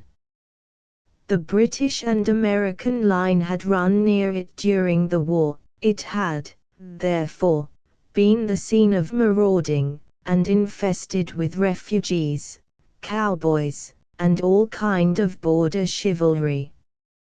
Just sufficient time had elapsed to enable each storyteller to dress up his tale with a little becoming fiction, and, in the indistinctness of his recollection, to make himself the hero of every exploit. There was the story of Dofue Marteling, a large blue-bearded Dutchman, who had nearly taken a British frigate with an old iron 9-pounder from a mud breastwork, only that his gun burst at the 6th discharge. And there was an old gentleman who shall be nameless, being too rich a man here to be lightly mentioned, who, in the Battle of White Plains, being an excellent master of defense, parried a musket ball with a small sword, insomuch that he absolutely felt it whiz round the blade and glance off at the hilt, in proof of which he was ready at any time to show the sword, with the hilt a little bent. There were several more that had been equally great in the field, not one of whom but was persuaded that he had a considerable hand in bringing the war to a happy termination. But all these were nothing to the tales of ghosts and apparitions that succeeded. The neighborhood is rich in legendary treasures of the kind. Local tales and superstitions thrive best in these sheltered long-settled retreats, but are trampled underfoot by the shifting throng that forms the population of most of our country places. Besides, there is no encouragement for ghosts in most of our villages, for they have scarcely had time to finish their first nap, and turn themselves in their graves, before their surviving friends have traveled away from the neighborhood, so that when they turn out at night to walk their rounds, they have no acquaintance left to call upon. This is perhaps the reason why we so seldom hear of ghosts except in our long-established Dutch communities. The immediate cause, however, of the prevalence of supernatural stories in these parts was doubtless owing to the vicinity of Sleepy Hollow. There was a contagion in the very air that blew from that haunted region. It breathed forth an atmosphere of dreams and fancies infecting all the land. Several of the Sleepy Hollow people were present at Van Tassel's, and, as usual, were doling out their wild and wonderful legends. Many dismal tales were told about funeral trains, and mourning cries and wailings heard and seen about the great tree where the unfortunate Major Andre was taken, and which stood in the neighborhood. Some mention was made also of the woman in white, that haunted the dark glen at Raven Rock, and was often heard to shriek on winter nights before a storm, having perished there in the snow. The chief part of the stories, however, turned upon the favorite spectre of Sleepy Hollow, the Headless Horseman, who had been heard several times of late, patrolling the country, and, it is said, tethered his horse nightly among the graves in the churchyard. The sequestered situation of this church seems always to have made it a favorite haunt of troubled spirits. It stands on a knoll, surrounded by locust trees and lofty elms, from among which its decent, whitewashed walls shine modestly forth, like Christian purity, beaming through the shades of retirement. A gentle slope descends from it to a silver sheet of water, bordered by high trees, between which peeps may be caught at the blue hills of the Hudson. To look upon its grass-grown yard, where the sunbeams seem to sleep so quietly, one would think that there at least the dead might rest in peace. On one side of the church extends a wide woody dell, along which raves a large brook among broken rocks and trunks of fallen trees. Over a deep black part of the stream, not far from the church, was formerly thrown a wooden bridge. The road that led to it, and the bridge itself, were thickly shaded by overhanging trees, which cast a gloom about it, even in the daytime, but occasioned a fearful darkness at night. Such was one of the favorite haunts of the Headless Horseman, and the place where he was most frequently encountered. The tale was told of old Brewer, a most heretical disbeliever in ghosts, how he met the horseman returning from his foray into Sleepy Hollow, and was obliged to get up behind him, how they galloped over bush and brake, over hill and swamp, until they reached the bridge, when the horseman suddenly turned into a skeleton, threw old Brewer into the brook, and sprang away over the treetops with a clap of thunder. This story was immediately matched by a thrice marvelous adventure of Brom Bones, who made light of the galloping Hessian as an arrant jockey. He affirmed that, on returning one night from the neighboring village of Sing Sing, he had been overtaken by this midnight trooper, that he had offered to race with him for a bowl of punch, and should have won it too, for Daredevil beat the goblin horse All Hollow, but just as they came to the church bridge the Hessian bolted, and vanished in a flash of fire. All these tales, told in that drowsy undertone with which men talk in the dark, the countenances of the listeners only now and then receiving a casual gleam from the glare of a pipe, sunk deep in the mind of Ishabod. He repaid them in kind with large extracts from his invaluable author, Cotton Mather, and added many marvelous events that had taken place in his native state of Connecticut, and fearful sights which he had seen in his nightly walks about Sleepy Hollow. The revel now gradually broke up. The old farmers gathered together their families in their wagons, and were heard for some time rattling along the hollow roads, and over the distant hills. Some of the damsels mounted on pillions behind their favorite swains, and their light-hearted laughter, mingling with the clatter of hoofs, echoed along the silent woodlands, sounding fainter and fainter, until they gradually died away, and the late scene of noise and frolic was all silent and deserted. Ishabod only lingered behind, according to the custom of country lovers, to have a tête-à-tête with the heiress, fully convinced that he was now on the high road to success. What passed at this interview I will not pretend to say, for in fact I do not know. Something, however, I fear me, must have gone wrong, for he certainly sallied forth, after no very great interval, with an air quite desolate and chapfallen. Oh, these women! These women!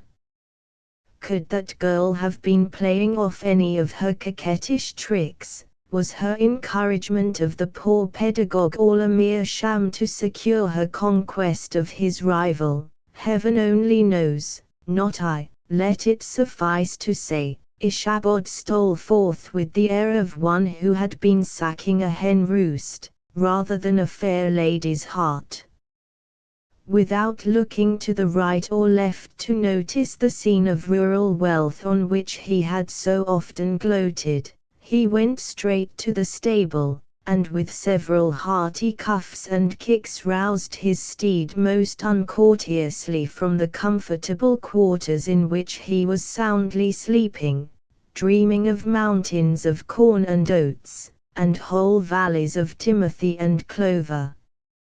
It was the very witching time of night that Ichabod, heavy-hearted and crestfallen, pursued his travel homeward, along the sides of the lofty hills which rise above Tarrytown, and which he had traversed so cheerily in the afternoon.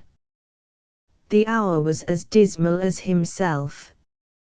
Far below him the Tapper Sea spread its dusky and indistinct waste of waters, with here and there the tall mast of a sloop, riding quietly at anchor under the land.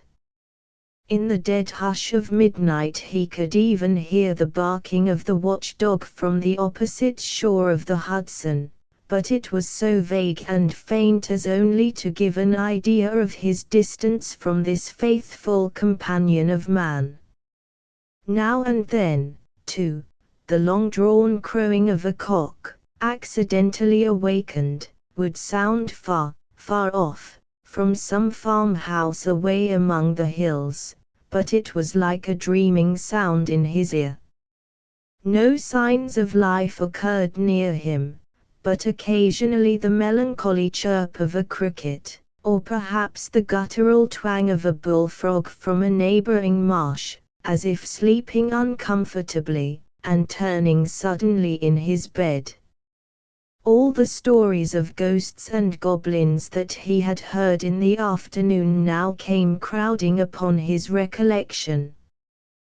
The night grew darker and darker, the stars seemed to sink deeper in the sky, and driving clouds occasionally hid them from his sight. He had never felt so lonely and dismal. He was, moreover, approaching the very place where many of the scenes of the ghost stories had been laid. In the center of the road stood an enormous tulip tree, which towered like a giant above all the other trees of the neighborhood, and formed a kind of landmark. Its limbs were gnarled and fantastic, large enough to form trunks for ordinary trees, twisting down almost to the earth, and rising again into the air. It was connected with the tragical story of the unfortunate André, who had been taken prisoner hard by, and was universally known by the name of Major André Estrée.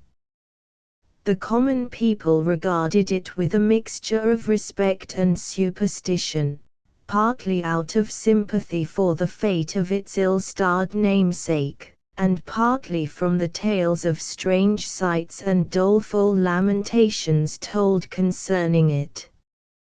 As Ichabod approached this fearful tree he began to whistle. He thought his whistle was answered, it was but a blast sweeping sharply through the dry branches.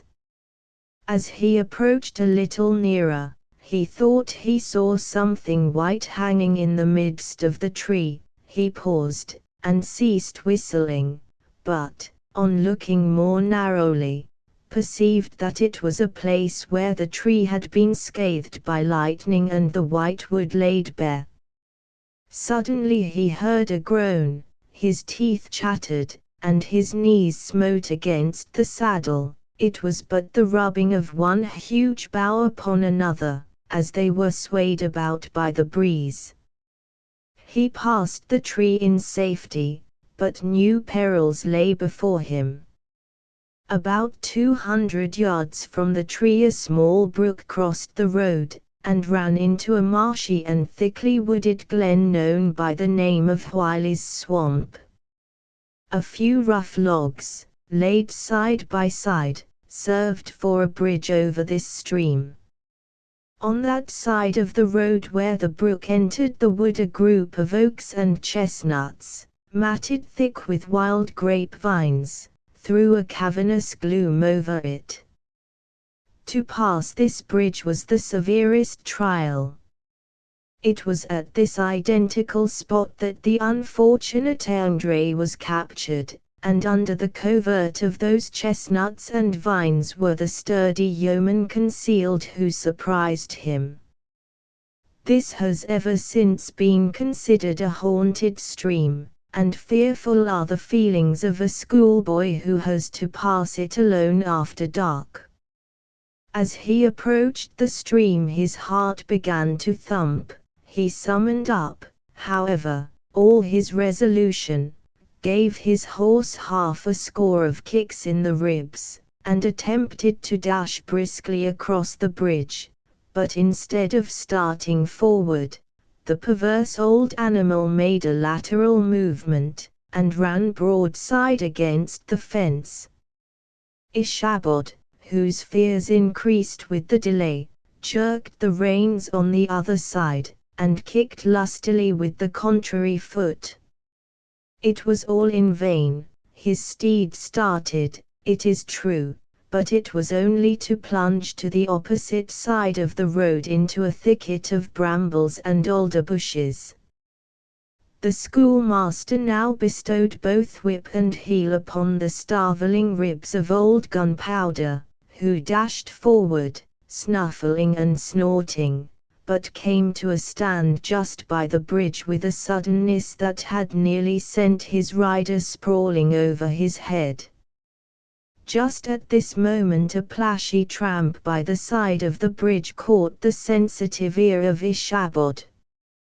In the dark shadow of the grove, on the margin of the brook, he beheld something huge, misshapen, black and towering. It stirred not, but seemed gathered up in the gloom, like some gigantic monster ready to spring upon the traveller. The hair of the affrighted pedagogue rose upon his head with terror. What was to be done? To turn and fly was now too late, and besides, what chance was there of escaping ghost or goblin, if such it was, which could ride upon the wings of the wind? Summoning up, therefore, a show of courage, he demanded in stammering accents, "Who are you?" He received no reply. He repeated his demand in a still more agitated voice. Still there was no answer. Once more he cudgelled the sides of the inflexible Gunpowder, and shutting his eyes, broke forth with involuntary fervour into a psalm tune. Just then the shadowy object of alarm put itself in motion, and with a scramble and a bound stood at once in the middle of the road. Though the night was dark and dismal, yet the form of the unknown might now in some degree be ascertained. He appeared to be a horseman of large dimensions, and mounted on a black horse of powerful frame. He made no offer of molestation or sociability, but kept aloof on one side of the road, jogging along on the blind side of old Gunpowder, who had now got over his fright and waywardness. Ishabod, who had no relish for this strange midnight companion, and bethought himself of the adventure of Brom Bones with the galloping Hessian, now quickened his steed, in hopes of leaving him behind. The stranger, however, quickened his horse to an equal pace. Ichabod pulled up, and fell into a walk, thinking to lag behind. The other did the same. His heart began to sink within him. He endeavored to resume his psalm tune, but his parched tongue clove to the roof of his mouth, and he could not utter a stave. There was something in the moody and dogged silence of this pertinacious companion that was mysterious and appalling. It was soon fearfully accounted for.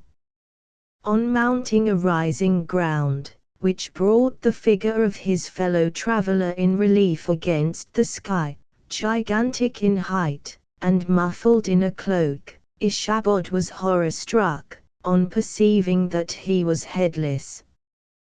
But his horror was still more increased, on observing that the head, which should have rested on his shoulders, was carried before him on the pommel of his saddle.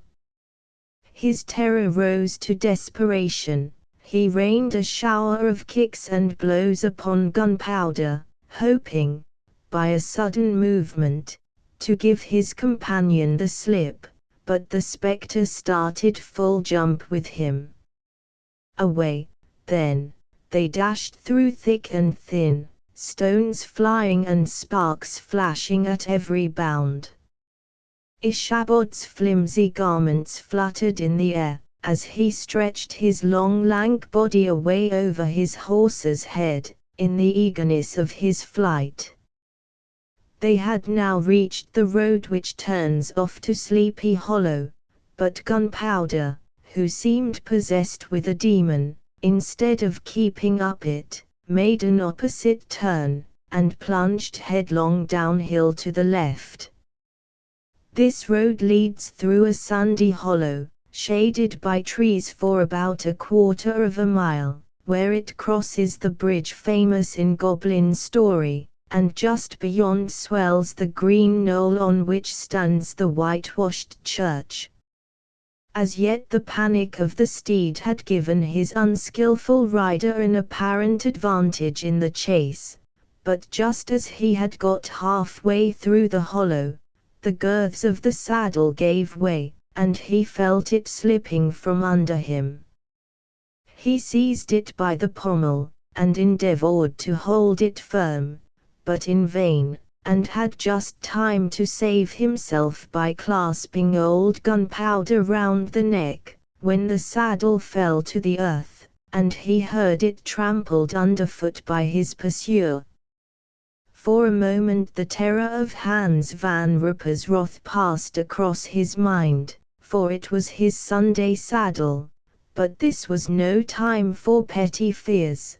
The goblin was hard on his haunches, and, unskilful rider that he was, he had much ado to maintain his seat, sometimes slipping on one side, sometimes on another, and sometimes jolted on the high ridge of his horse's backbone, with a violence that he verily feared would cleave him asunder. An opening in the trees now cheered him with the hopes that the church bridge was at hand. The wavering reflection of a silver star in the bosom of the brook told him that he was not mistaken.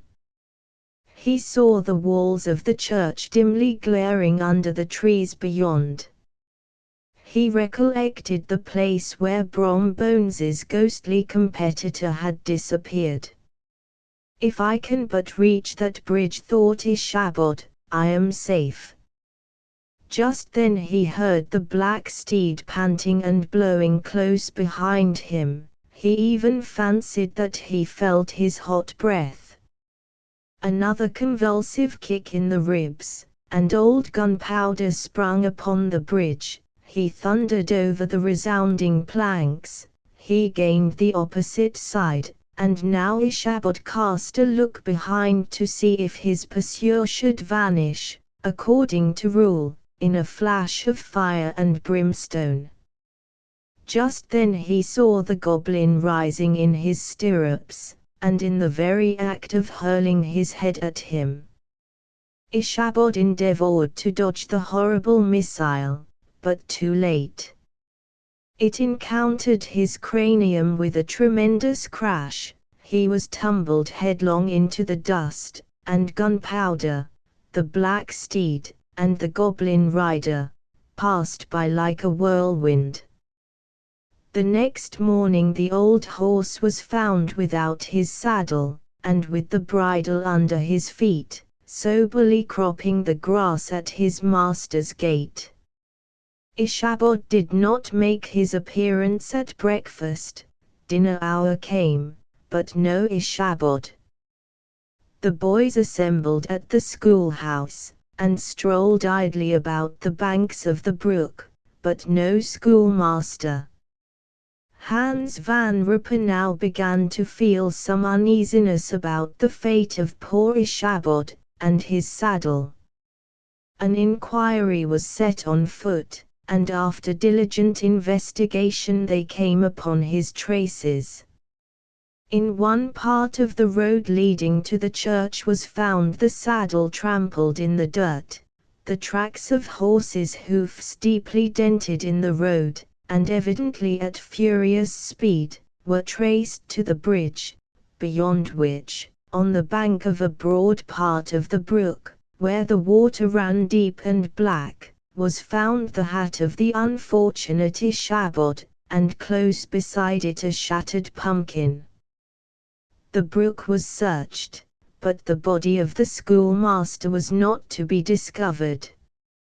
Hans van Rupper, as executor of his estate, examined the bundle which contained all his worldly effects.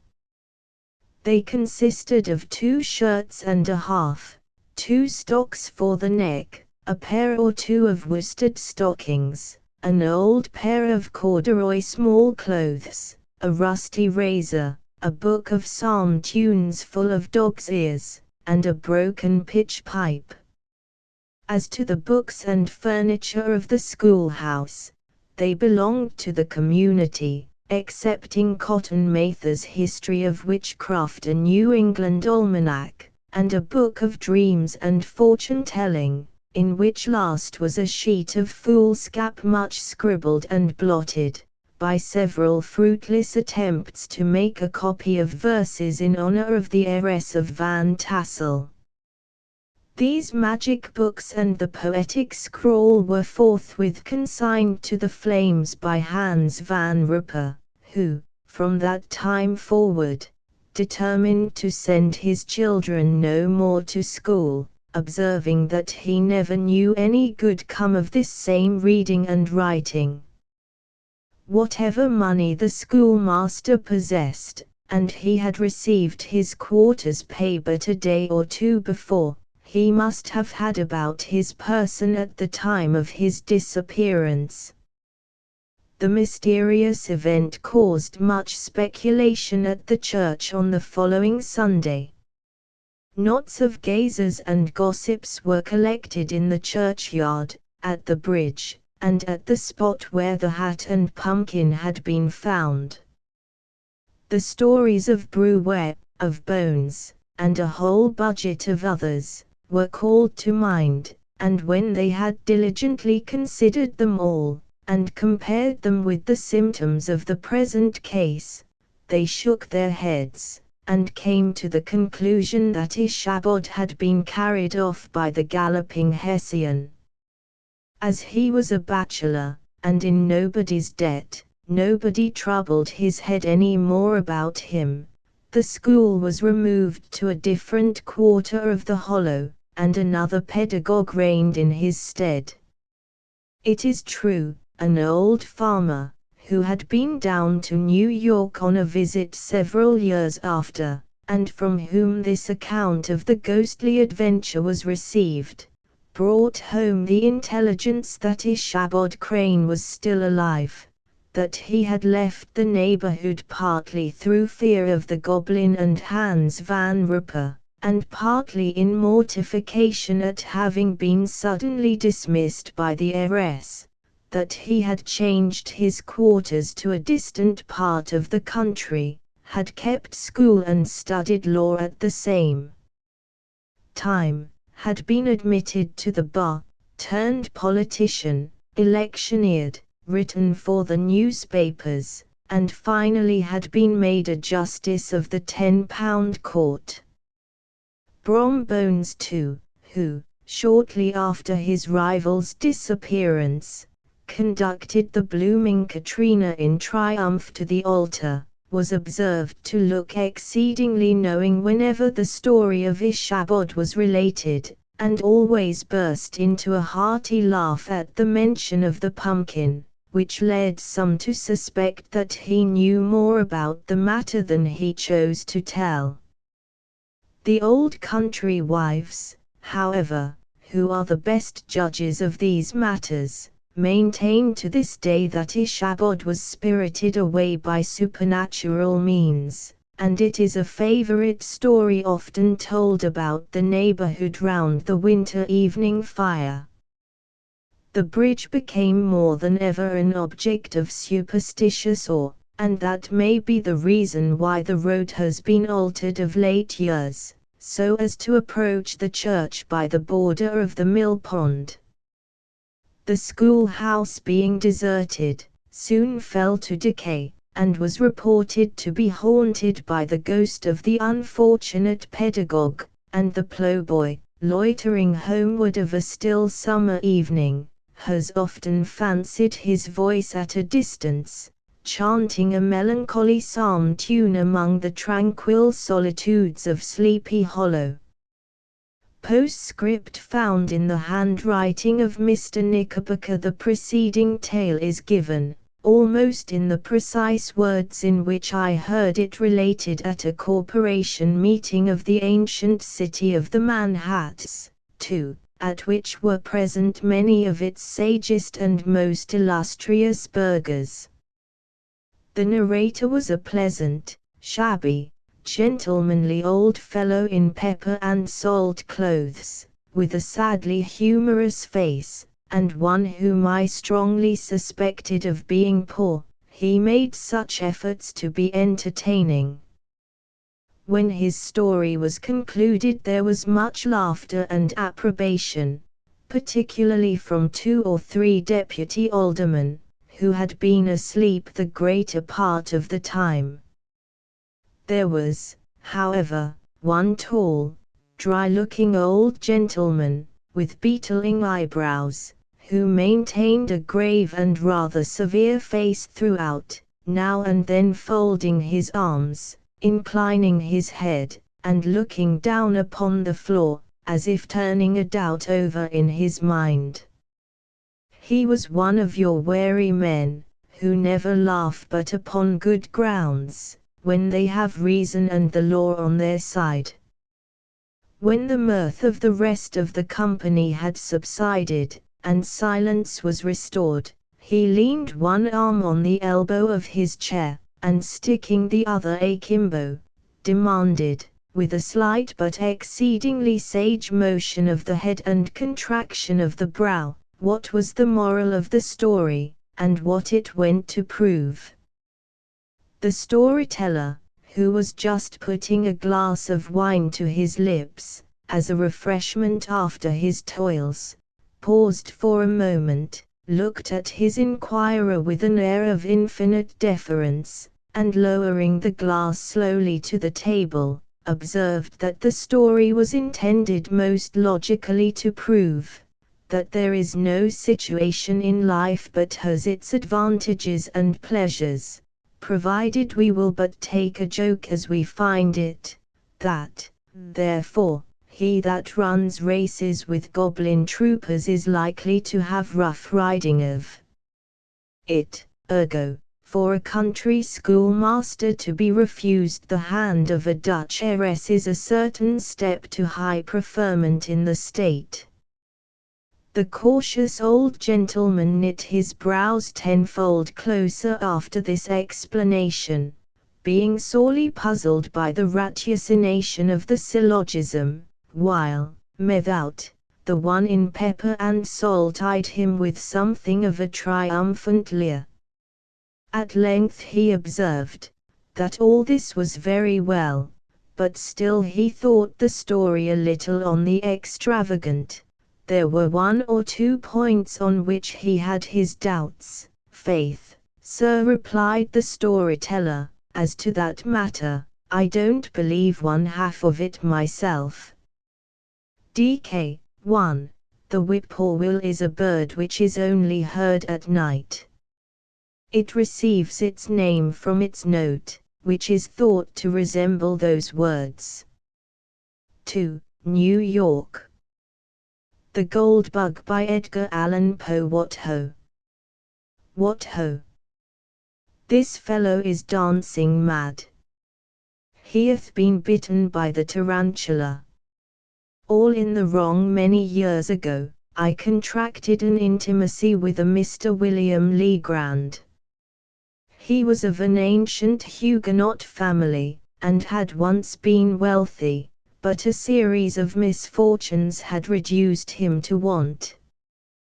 To avoid the mortification consequent upon his disasters, he left New Orleans, the city of his forefathers, and took up his residence at Sullivan's Island, near Charleston, South Carolina. This island is a very singular one. It consists of little else than the sea sand, and is about 3 miles long. Its breadth at no point exceeds 1/4 of a mile. It is separated from the mainland by a scarcely perceptible creek, oozing its way through a wilderness of reeds and slime, a favorite resort of the marsh hen. The vegetation, as might be supposed, is scant, or at least dwarfish. No trees of any magnitude are to be seen. Near the western extremity, where Fort Moultrie stands, and where are some miserable frame buildings, tenanted, during the summer, by the fugitives from Charleston dust and fever, may be found, indeed, the bristly palmetto, but the whole island, with the exception of this western point, and a line of hard, white beach on the sea coast, is covered with a dense undergrowth of the sweet myrtle so much prized by the horticulturists of England. The shrub here often attains the height of 15 or 20 feet, and forms an almost impenetrable coppice, burdening the air with its fragrance. In the inmost recesses of this coppice, not far from the eastern or more remote end of the island, Legrand had built himself a small hut, which he occupied when I first, by mere accident, made his acquaintance. This soon ripened into friendship, for there was much in the recluse to excite interest and esteem. I found him well educated, with unusual powers of mind, but infected with misanthropy, and subject to perverse moods of alternate enthusiasm and melancholy. He had with him many books, but rarely employed them. His chief amusements were gunning and fishing, or sauntering along the beach and through the myrtles, in quest of shells or entomological specimens. His collection of the latter might have been envied by a swamadam.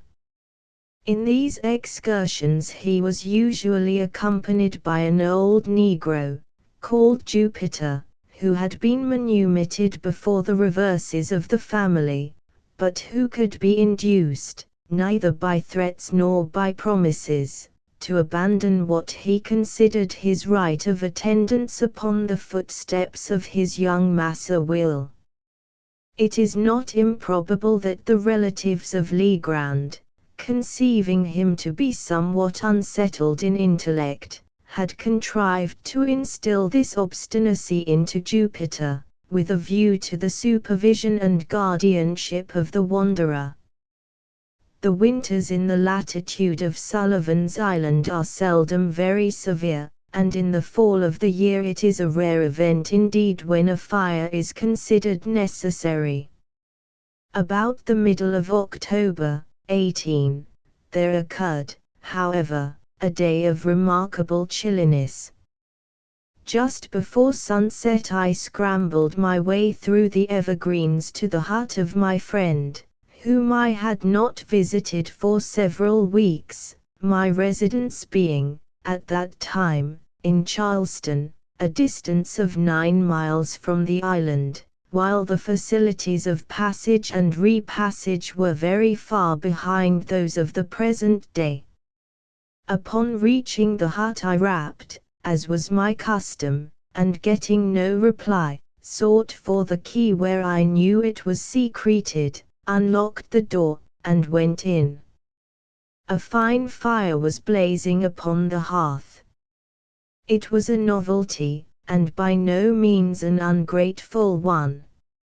I threw off an overcoat, took an armchair by the crackling logs, and awaited patiently the arrival of my hosts. Soon after dark they arrived, and gave me a most cordial welcome. Jupiter, grinning from ear to ear, bustled about to prepare some marsh hens for supper. Legrand was in one of his fits, how else shall I term them, of enthusiasm. He had found an unknown bivalve, forming a new genus, and, more than this, he had hunted down and secured, with Jupiter's assistance, a scarabaeus which he believed to be total inu, but in respect to which he wished to have my opinion on the morrow. "And why not tonight?" I asked, rubbing my hands over the blaze, and wishing the whole tribe of Scarabaei at the devil. "Ah, if I had only known you were here," said Legrand, "but it's so long since I saw you, and how could I foresee that you would pay me a visit this very night, of all others?" As I was coming home I met Lieutenant G, from the fort, and, very foolishly, I lent him the bug, so it will be impossible for you to see it until the morning. Stay here tonight, and I will send Jup down for it at sunrise. It is the loveliest thing in creation. What, sunrise? Nonsense. No, the bug. It is of a brilliant gold color, about the size of a large hickory nut, with 2 jet-black spots near one extremity of the back, and another, somewhat longer, at the other. The antennae are, dey ain't no tin in him, Massa Will, I keep a-telling on you here, interrupted Jupiter. De bug is a ghoul bug, solid, every bit of him, inside and all, seep him wing, never feel half so heavy a bug in my life. Well, suppose it is, Jup, replied Legrand, somewhat more earnestly. It seemed to me, than the case demanded. Is that any reason for your letting the birds burn? The color, here he turned to me, is really almost enough to warrant Jupiter's idea. You never saw a more brilliant metallic luster than the scales emit, but of this you cannot judge till tomorrow. In the meantime I can give you some idea of the shape. Saying this, he seated himself at a small table, on which were a pen and ink, but no paper. He looked for some in a drawer, but found none. Never mind, he said at length, this will answer, and he drew from his waistcoat pocket a scrap of what I took to be very dirty foolscap, and made upon it a rough drawing with the pen. While he did this, I retained my seat by the fire, for I was still chilly. When the design was complete, he handed it to me without rising. As I received it, a loud growl was heard, succeeded by a scratching at the door. Jupiter opened it, and a large Newfoundland, belonging to Legrand, rushed in, leaped upon my shoulders, and loaded me with caresses, for I had shown him much attention during previous visits. When his gambols were over, I looked at the paper, and, to speak the truth, found myself not a little puzzled at what my friend had depicted. "Well," I said, after contemplating it for some minutes, "this is a strange Scarabaeus, I must confess, new to me, never saw anything like it before, unless it was a skull, or a death's head, which it more nearly resembles than anything else that has come under my observation." "A death's head," echoed Legrand. "Oh, yes, well, it has something of that appearance upon paper, no doubt. The two upper black spots look like eyes, and the longer one at the bottom like a mouth, and then the shape of the whole is oval." "Perhaps so," said I, "but, Legrand, I fear you are no artist. I must wait until I see the beetle itself, if I am to form any idea of its personal appearance." "Well, I don't know," said he, a little nettled. "I draw tolerably, should do it at least, have had good masters, and flatter myself that I am not quite a blockhead." "But, my dear fellow, you are joking." "Then," said I, "this is a very passable skull. Indeed, I may say that it is a very excellent skull, according to the vulgar notions about such specimens of physiology, and your Scarabaeus must be the queerest Scarabaeus in the world if it resembles it. Why, we may get up a very thrilling bit of superstition upon this hint. I presume you will call the bug Scarabaeus caput homines, or something of that kind. There are many similar titles in the natural histories." "But where are the antennae you spoke of?" "The antennae," said Legrand, who seemed to be getting unaccountably warm upon the subject, "I am sure you must see the antennae. I made them as distinct as they are in the original insect, and I presume that is sufficient." Well, I said, "perhaps you have, still I don't see them," and I handed him the paper without additional remark, not wishing to ruffle his temper.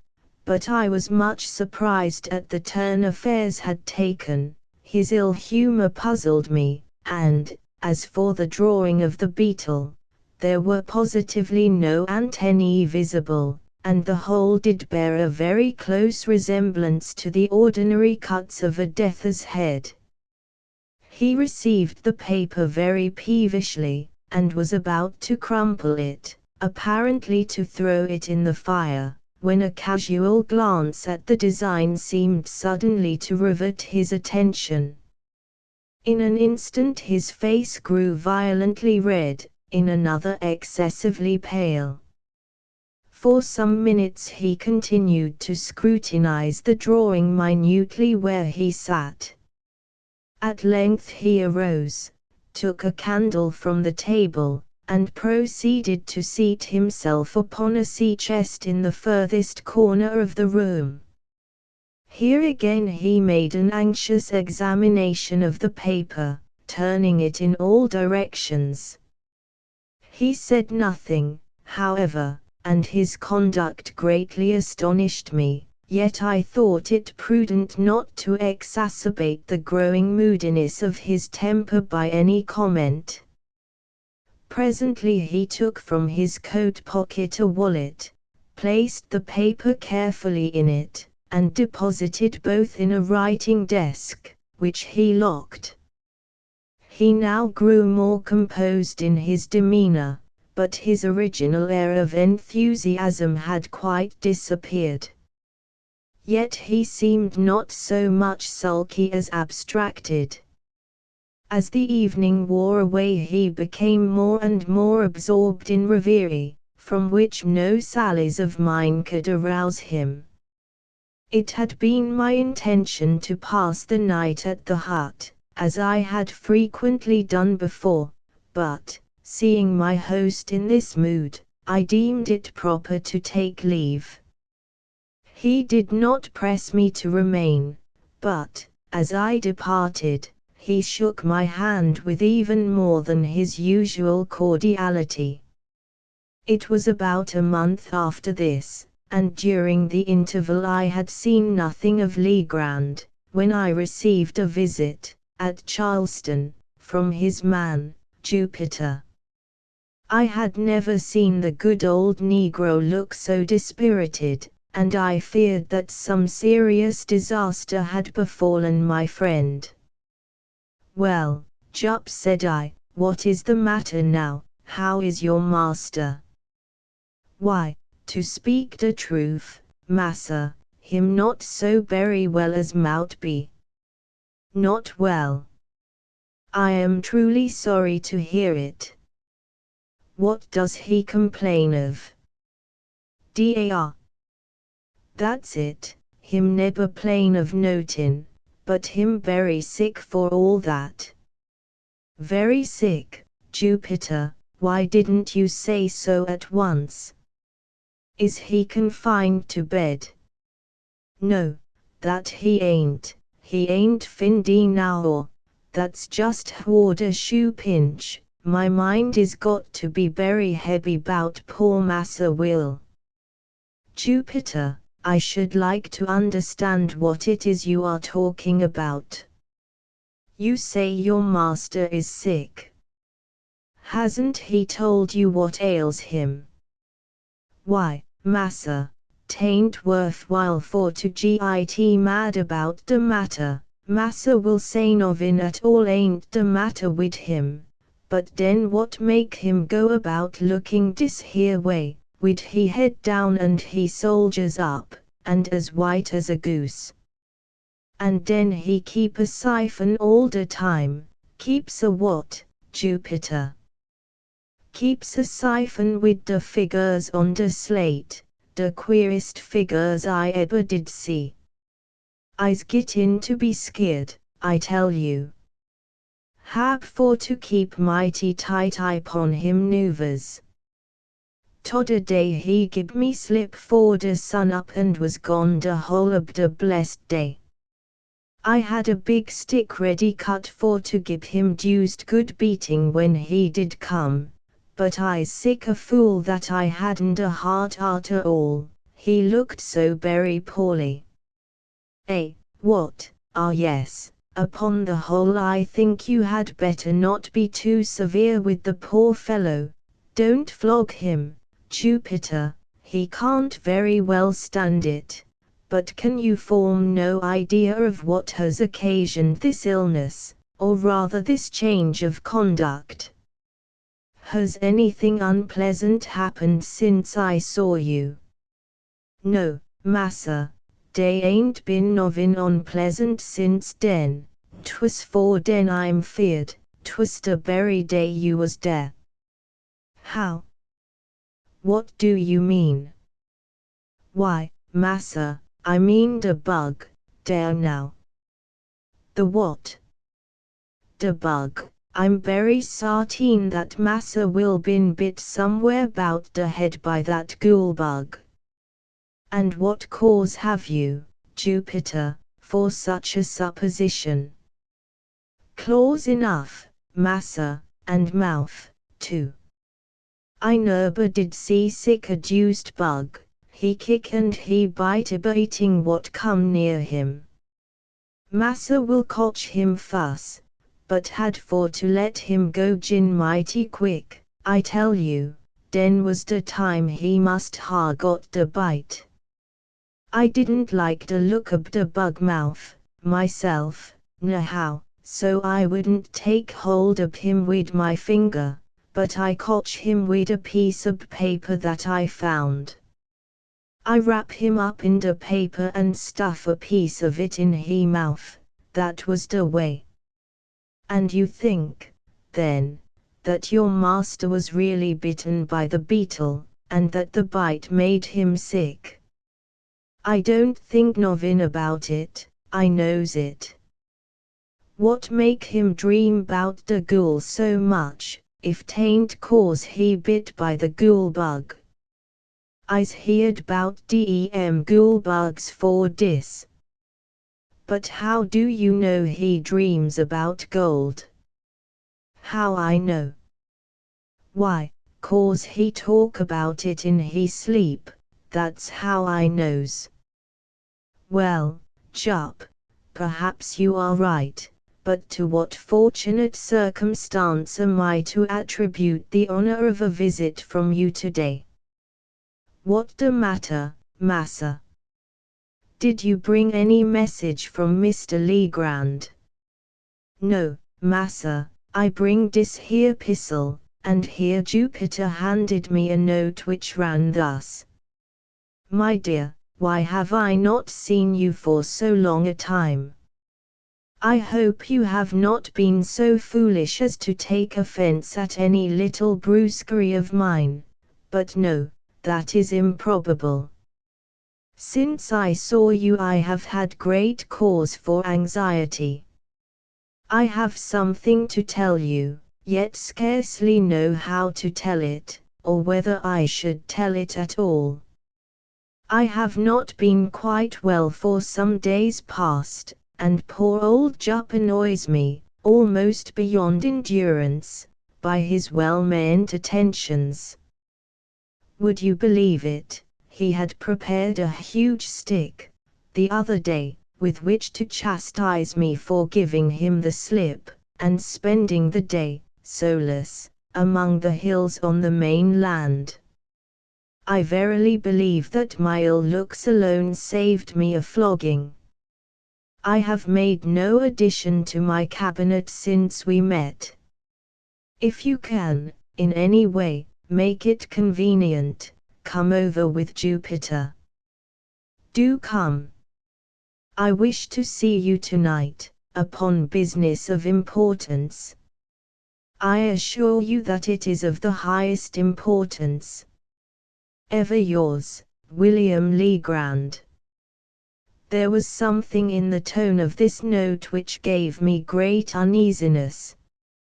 Its whole style differed materially from that of Legrand. What could he be dreaming of? What new crotchet possessed his excitable brain?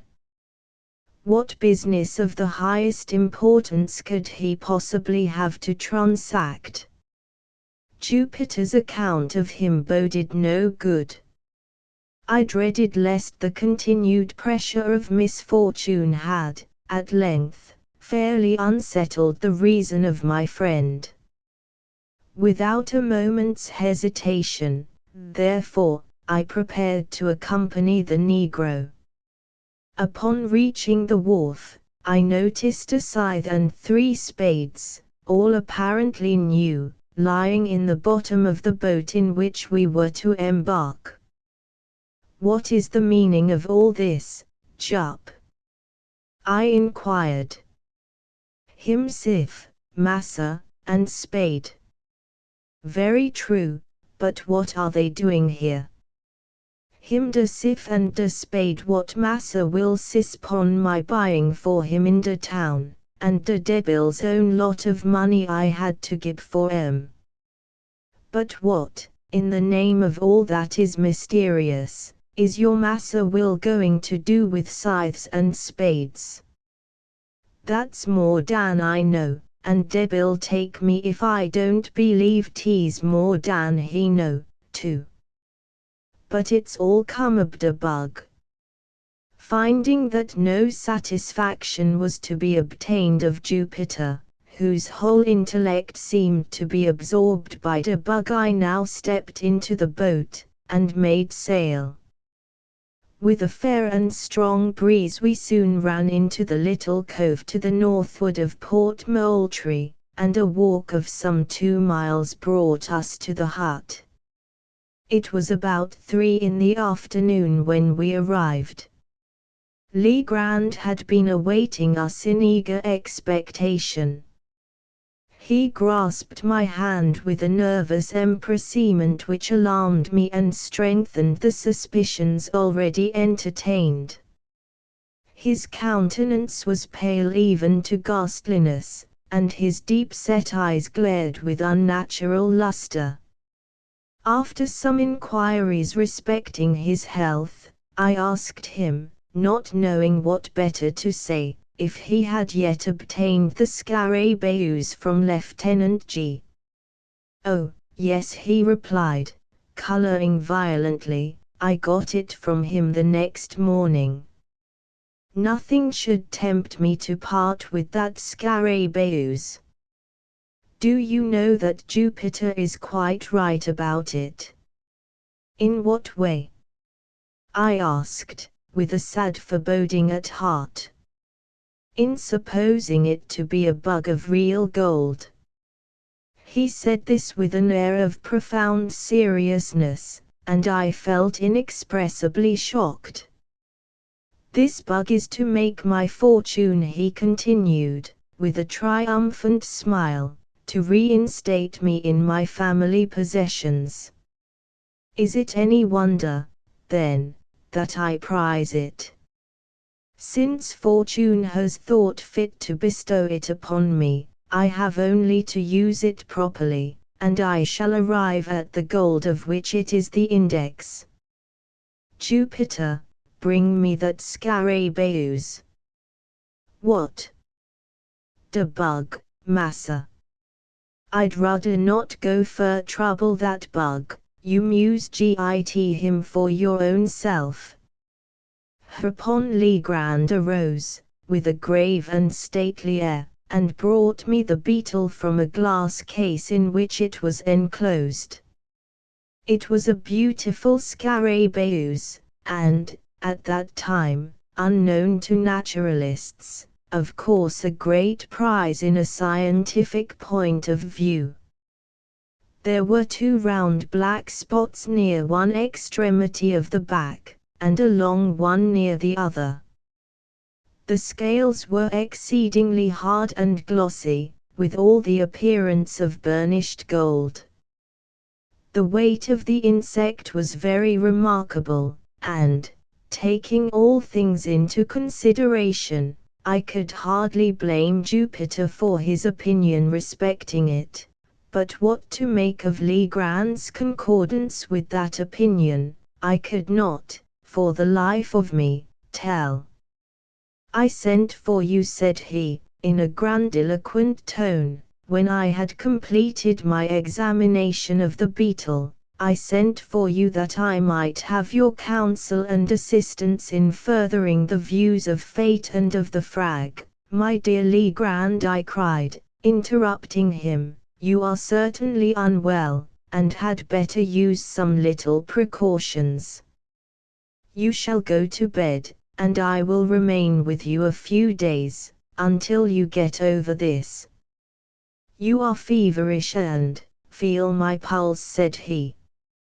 I felt it, and to say the truth, found not the slightest indication of fever. "But you may be ill and yet have no fever. Allow me this once to prescribe for you. In the first place, go to bed." "In the next, you are mistaken," he interposed. "I am as well as I can expect to be under the excitement which I suffer. If you really wish me well, you will relieve this excitement." "And how is this to be done?" very easily. Jupiter and myself are going upon an expedition into the hills, upon the mainland, and, in this expedition, we shall need the aid of some person in whom we can confide. You are the only one we can trust. Whether we succeed or fail, the excitement which you now perceive in me will be equally allayed. I am anxious to oblige you in any way, I replied, but do you mean to say that this infernal beetle has any connection with your expedition into the hills? It has. Then, Legrand, I can become a party to no such absurd proceeding. I am sorry, very sorry, for we shall have to try it by ourselves. Try it by yourselves. The man is surely mad, but stay, how long do you propose to be absent? Probably all night. We shall start immediately, and be back, at all events, by sunrise. And will you promise me, upon your honor, that when this freak of yours is over, and the bug business, good God, settled to your satisfaction, you will then return home and follow my advice implicitly, as that of your physician? Yes, I promise, and now let us be off, for we have no time to lose. With a heavy heart I accompanied my friend. We started about 4 o'clock, Legrand, Jupiter, the dog, and myself. Jupiter had with him the scythe and spades, the whole of which he insisted upon carrying, more through fear, it seemed to me, of trusting either of the implements within reach of his master, than from any excess of industry or complaisance. His demeanor was dogged in the extreme, and that deuced bug were the sole words which escaped his lips during the journey. For my own part, I had charge of a couple of dark lanterns, while Legrand contented himself with the scarabaeus, which he carried attached to the end of a bit of whipcord, twirling it to and fro, with the air of a conjurer, as he went. When I observed this last, plain evidence of my friend's aberration of mind, I could scarcely refrain from tears. I thought it best, however, to humor his fancy, at least for the present, or until I could adopt some more energetic measures with a chance of success. In the meantime I endeavored, but all in vain, to sound him in regard to the object of the expedition. Having succeeded in inducing me to accompany him, he seemed unwilling to hold conversation upon any topic of minor importance, and to all my questions vouchsafed no other reply than "we shall see." We crossed the creek at the head of the island by means of a skiff, and, ascending the high grounds on the shore of the mainland, proceeded in a northwesterly direction, through a tract of country excessively wild and desolate, where no trace of a human footstep was to be seen. Legrand led the way with decision, pausing only for an instant, here and there, to consult what appeared to be certain landmarks of his own contrivance upon a former occasion.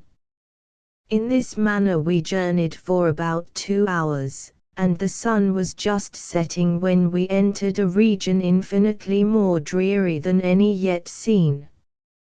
It was a species of tableland, near the summit of an almost inaccessible hill, densely wooded from base to pinnacle, and interspersed with huge crags that appeared to lie loosely upon the soil, and in many cases were prevented from precipitating themselves into the valleys below, merely by the support of the trees against which they reclined. Deep ravines, in various directions, gave an air of still sterner solemnity to the scene. The natural platform to which we had clambered was thickly overgrown with brambles, through which we soon discovered that it would have been impossible to force our way but for the scythe, and Jupiter, by direction of his master, proceeded to clear for us a path to the foot of an enormously tall tulip tree, which stood, with some 8 or 10 oaks, upon the level, and far surpassed them all, and all other trees which I had then ever seen, in the beauty of its foliage and form, in the wide spread of its branches, and in the general majesty of its appearance. When we reached this tree, Legrand turned to Jupiter, and asked him if he thought he could climb it. The old man seemed a little staggered by the question, and for some moments made no reply. At length he approached the huge trunk, walked slowly around it and examined it with minute attention. When he had completed his scrutiny, he merely said, "Yes, massa, Jup climb any tree he eber see in he life. Then up with you as soon as possible, for it will soon be too dark to see what we are about." "How far Muse go up, massa?" inquired Jupiter. "Get up the main trunk first, and then I will tell you which way to go, and here, stop. Take this beetle with you."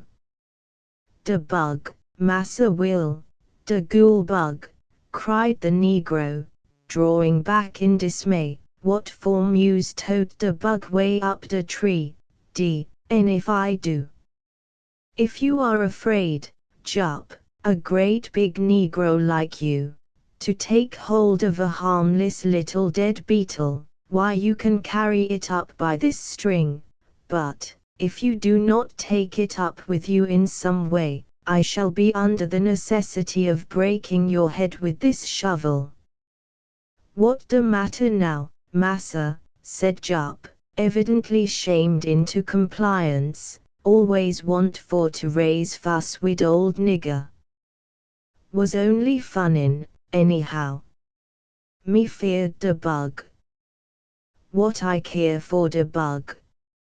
Here he took cautiously hold of the extreme end of the string, and, maintaining the insect as far from his person as circumstances would permit, prepared to ascend the tree.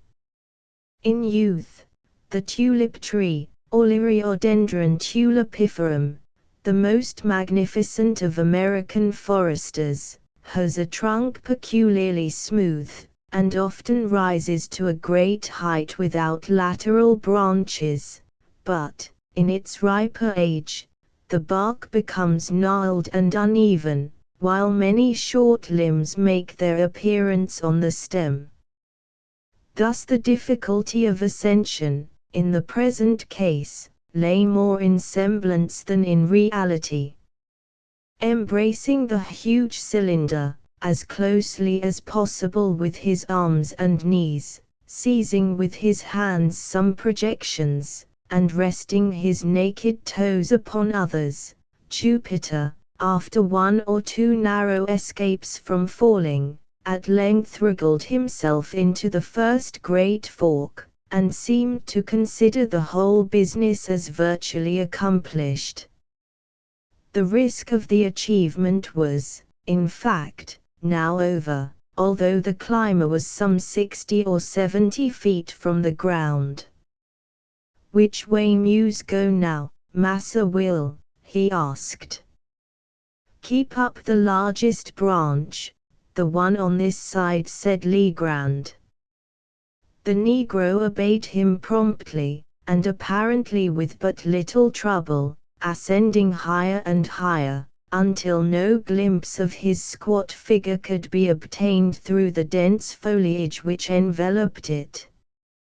Presently his voice was heard in a sort of halloo. "How much fudder is got for go?" How high up are you? asked Legrand. Eber so fur, replied the Negro, can see the sky through the top of the tree. Never mind the sky, but attend to what I say. Look down the trunk and count the limbs below you on this side. How many limbs have you passed? 1, 2, 3, 4, 5. I done pass 5 big limb, massa, pon this side. Then go 1 limb higher. In a few minutes the voice was heard again, announcing that the 7th limb was attained. Now, Jup, cried Legrand, evidently much excited, I want you to work your way out upon that limb as far as you can. If you see anything strange, let me know. By this time what little doubt I might have entertained of my poor friend's insanity was put finally at rest. I had no alternative but to conclude him stricken with lunacy, and I became seriously anxious about getting him home. While I was pondering upon what was best to be done, Jupiter's voice was again heard. Mose feared for to venture pon dis limb berry far, tease dead limb putty much older way. Did you say it was a dead limb, Jupiter? Cried Legrand in a quavering voice. Yes, massa, him dead as de doornail, done up for sartine, done departed dis here life. What in the name of heaven shall I do? Asked Legrand, seemingly in the greatest distress. Do, said I, glad of an opportunity to interpose a word, why, come home and go to bed. Come now, that's a fine fellow. It's getting late, and, besides, you remember your promise. Jupiter, cried he, without heeding me in the least, do you hear me? Yes, Massa Will, hear you ever so plain. Try the wood well, then, with your knife, and see if you think it very rotten. Him rotten, massa, sure enough, replied the Negro in a few moments, but not so very rotten as mout be. Mout venture our little way pon de limb by myself, that's true. By yourself, what do you mean? Why, I mean de bug. Te's very heavy bug. S'pose I drop him down fuss, and den de limb won't break wid just the weight of 1 nigger. You infernal scoundrel, cried Legrand, apparently much relieved, what do you mean by telling me such nonsense as that? As sure as you drop that beetle I'll break your neck. Look here, Jupiter, do you hear me? Yes, massa, needn't hollow at poor nigger that style. Well, now listen, if you will venture out on the limb as far as you think safe, and not let go the beetle, I'll make you a present of $1 silver as soon as you get down. I'm gwine, Massa Will, deed I is, replied the Negro very promptly. Mose out to the eed now. Out to the end, here fairly screamed Legrand, do you say you are out to the end of that limb? Soon be to the eed, massa, oh. Law golly mercy. What is dis here pon de tree? Well, cried Legrand, highly delighted, what is it? Why, 'tain't novin but a skull, somebody bin lef him head up de tree, and de crows done gobble a bit of de meat off. A skull, you say, very well, how is it fastened to the limb, what holds it on? Sure nuff, massa, Muse look. Why dis very curious circumstance, "'Pon my word, dere's a great big nail in de skull, what fastens a bit onto de tree.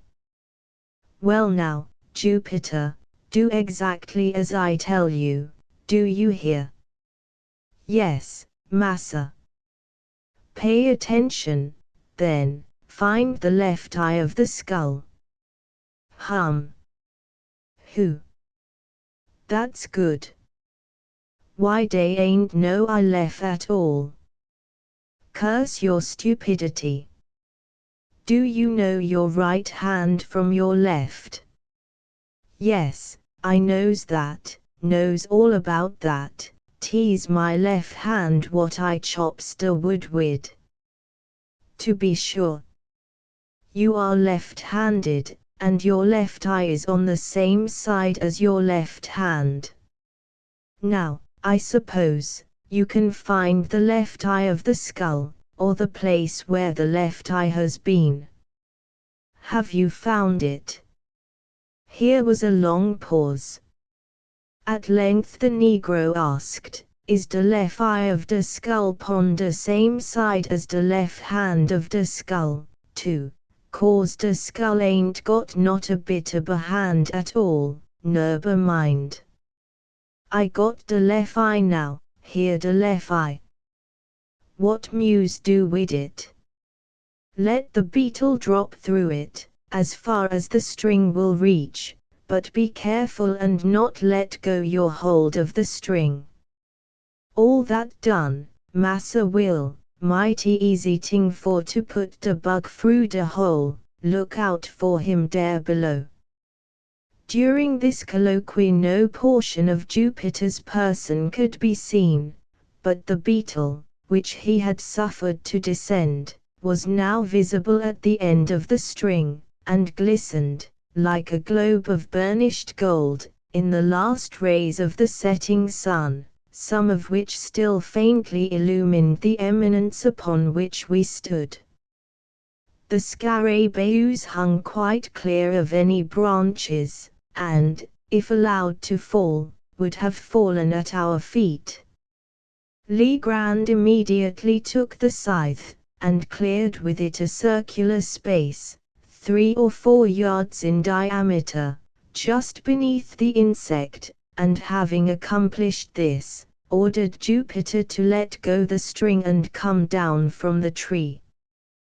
Driving a peg, with great nicety, into the ground, at the precise spot where the beetle fell, my friend now produced from his pocket a tape measure.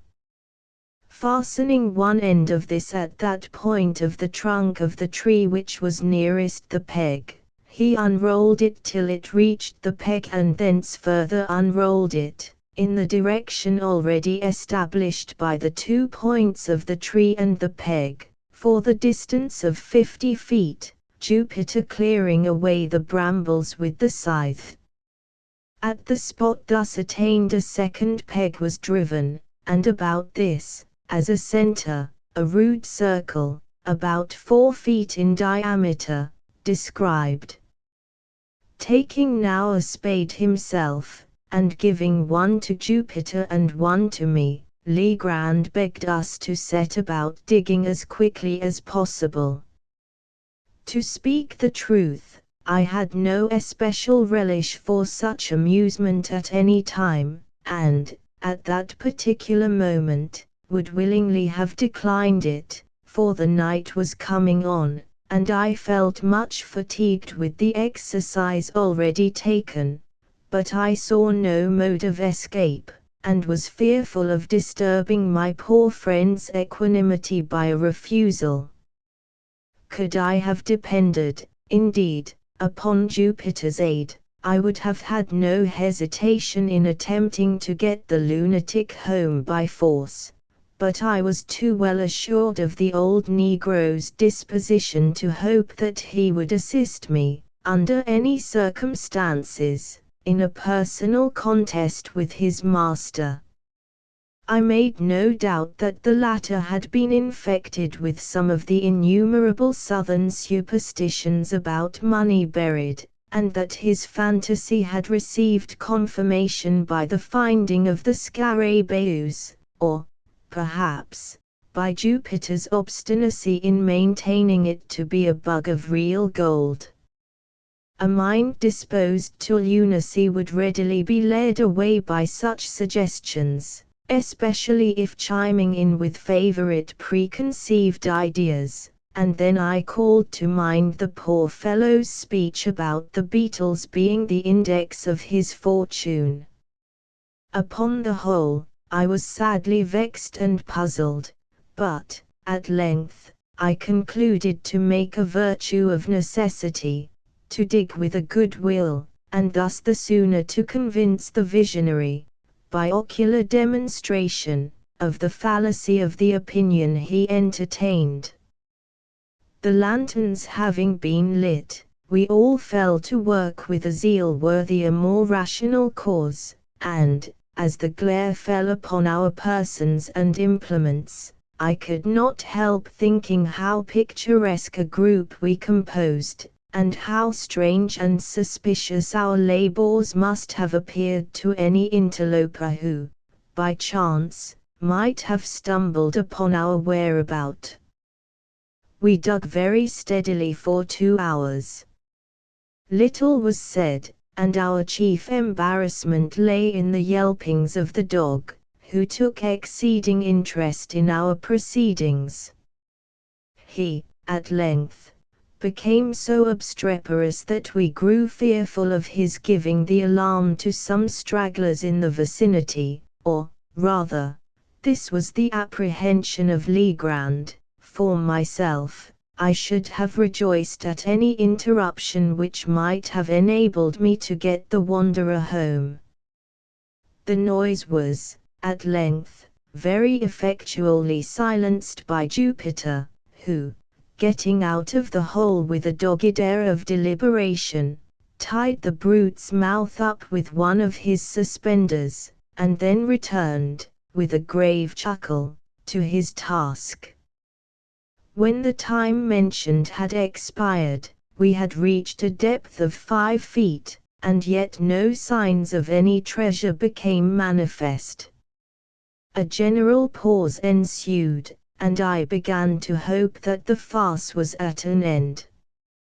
Legrand, however, although evidently much disconcerted, wiped his brow thoughtfully and recommenced.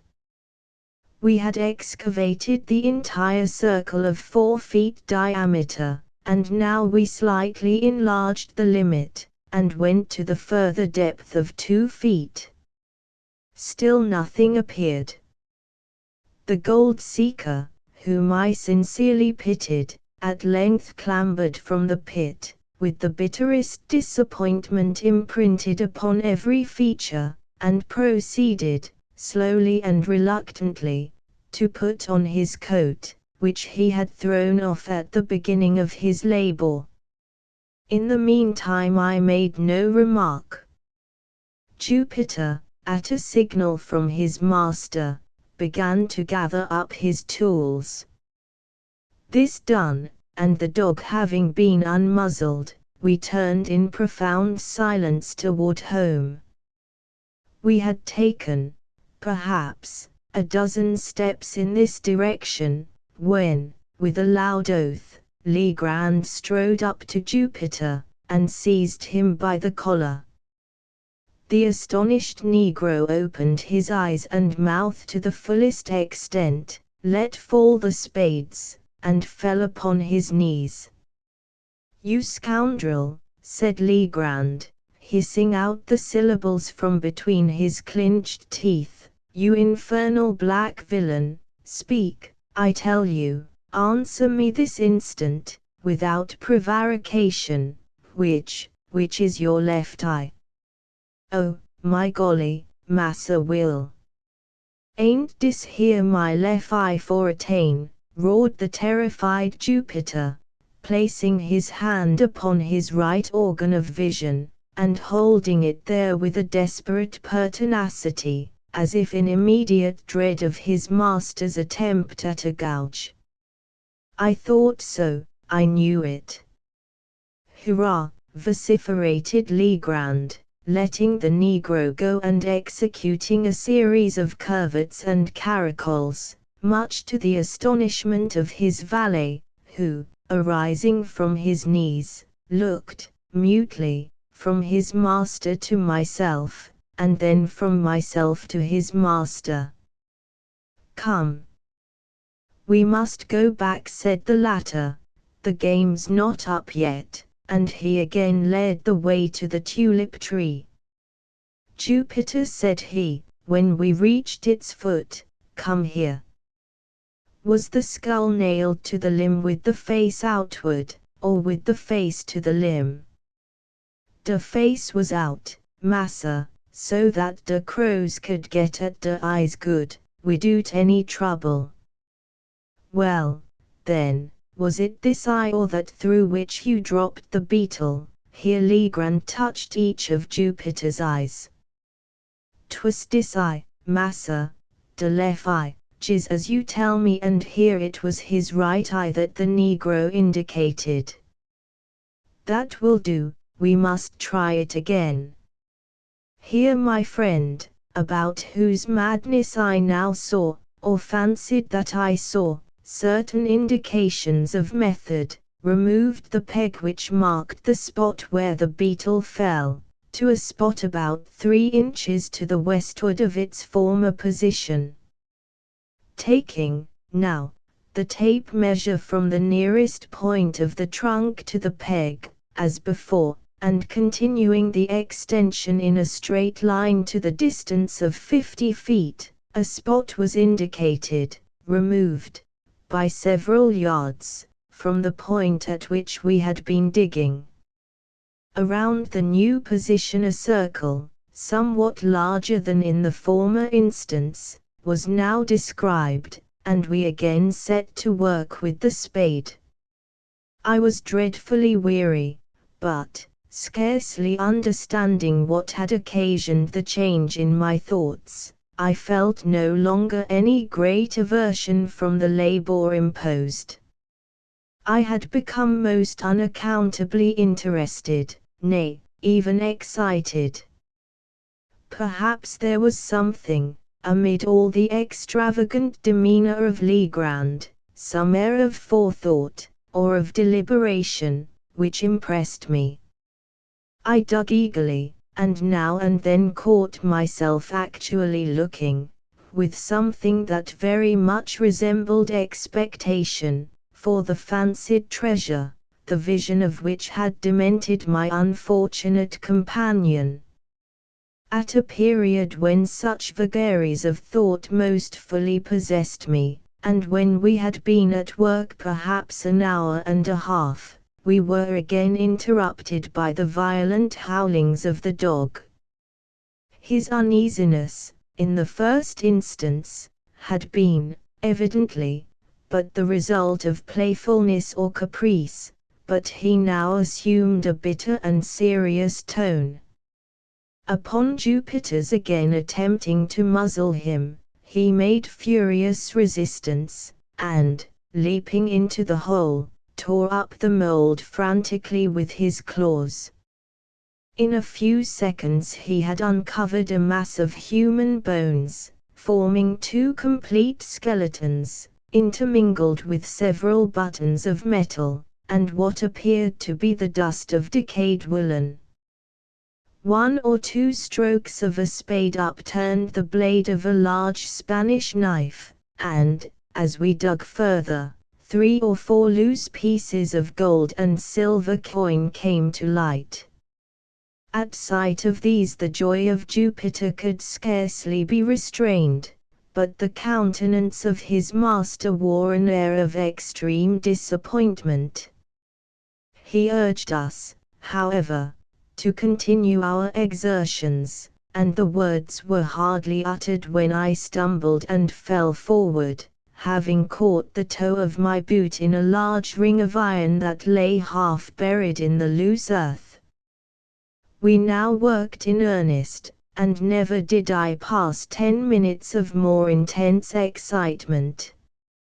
During this interval we had fairly unearthed an oblong chest of wood, which, from its perfect preservation and wonderful hardness, had plainly been subjected to some mineralizing process, perhaps that of the bichloride of mercury. This box was 3.5 feet long, 3 feet broad, and 2.5 feet deep. It was firmly secured by bands of wrought iron, riveted, and forming a kind of open trellis work over the whole. On each side of the chest, near the top, were 3 rings of iron, 6 in all, by means of which a firm hold could be obtained by 6 persons. Our utmost united endeavor served only to disturb the coffer very slightly in its bed. We at once saw the impossibility of removing so great a weight. Luckily, the sole fastenings of the lid consisted of 2 sliding bolts. These we drew back, trembling and panting with anxiety. In an instant, a treasure of incalculable value lay gleaming before us. As the rays of the lanterns fell within the pit, there flashed upward a glow and a glare, from a confused heap of gold and of jewels, that absolutely dazzled our eyes. I shall not pretend to describe the feelings with which I gazed. Amazement was, of course, predominant. Legrand appeared exhausted with excitement, and spoke very few words. Jupiter's countenance wore, for some minutes, as deadly a pallor as it is possible, in the nature of things, for any Negro's visage to assume. He seemed stupefied, thunderstricken. Presently he fell upon his knees in the pit, and burying his naked arms up to the elbows in gold, let them there remain, as if enjoying the luxury of a bath. At length, with a deep sigh, he exclaimed, as if in a soliloquy, "And dis all come ob de Goolbug. De putty Goolbug. De poor little Goolbug, what I boozed in that savage kind ob style. Ain't you shamed ob yourself, nigger, answer me that." It became necessary, at last, that I should arouse both master and valet to the expediency of removing the treasure. It was growing late, and it behooved us to make exertion, that we might get everything housed before daylight. It was difficult to say what should be done, and much time was spent in deliberation, so confused were the ideas of all. We, finally, lightened the box by removing 2/3 of its contents, when we were enabled, with some trouble, to raise it from the hole. The articles taken out were deposited among the brambles, and the dog left to guard them, with strict orders from Jupiter neither, upon any pretense, to stir from the spot, nor to open his mouth until our return. We then hurriedly made for home with the chest, reaching the hut in safety, but after excessive toil, at 1 o'clock in the morning.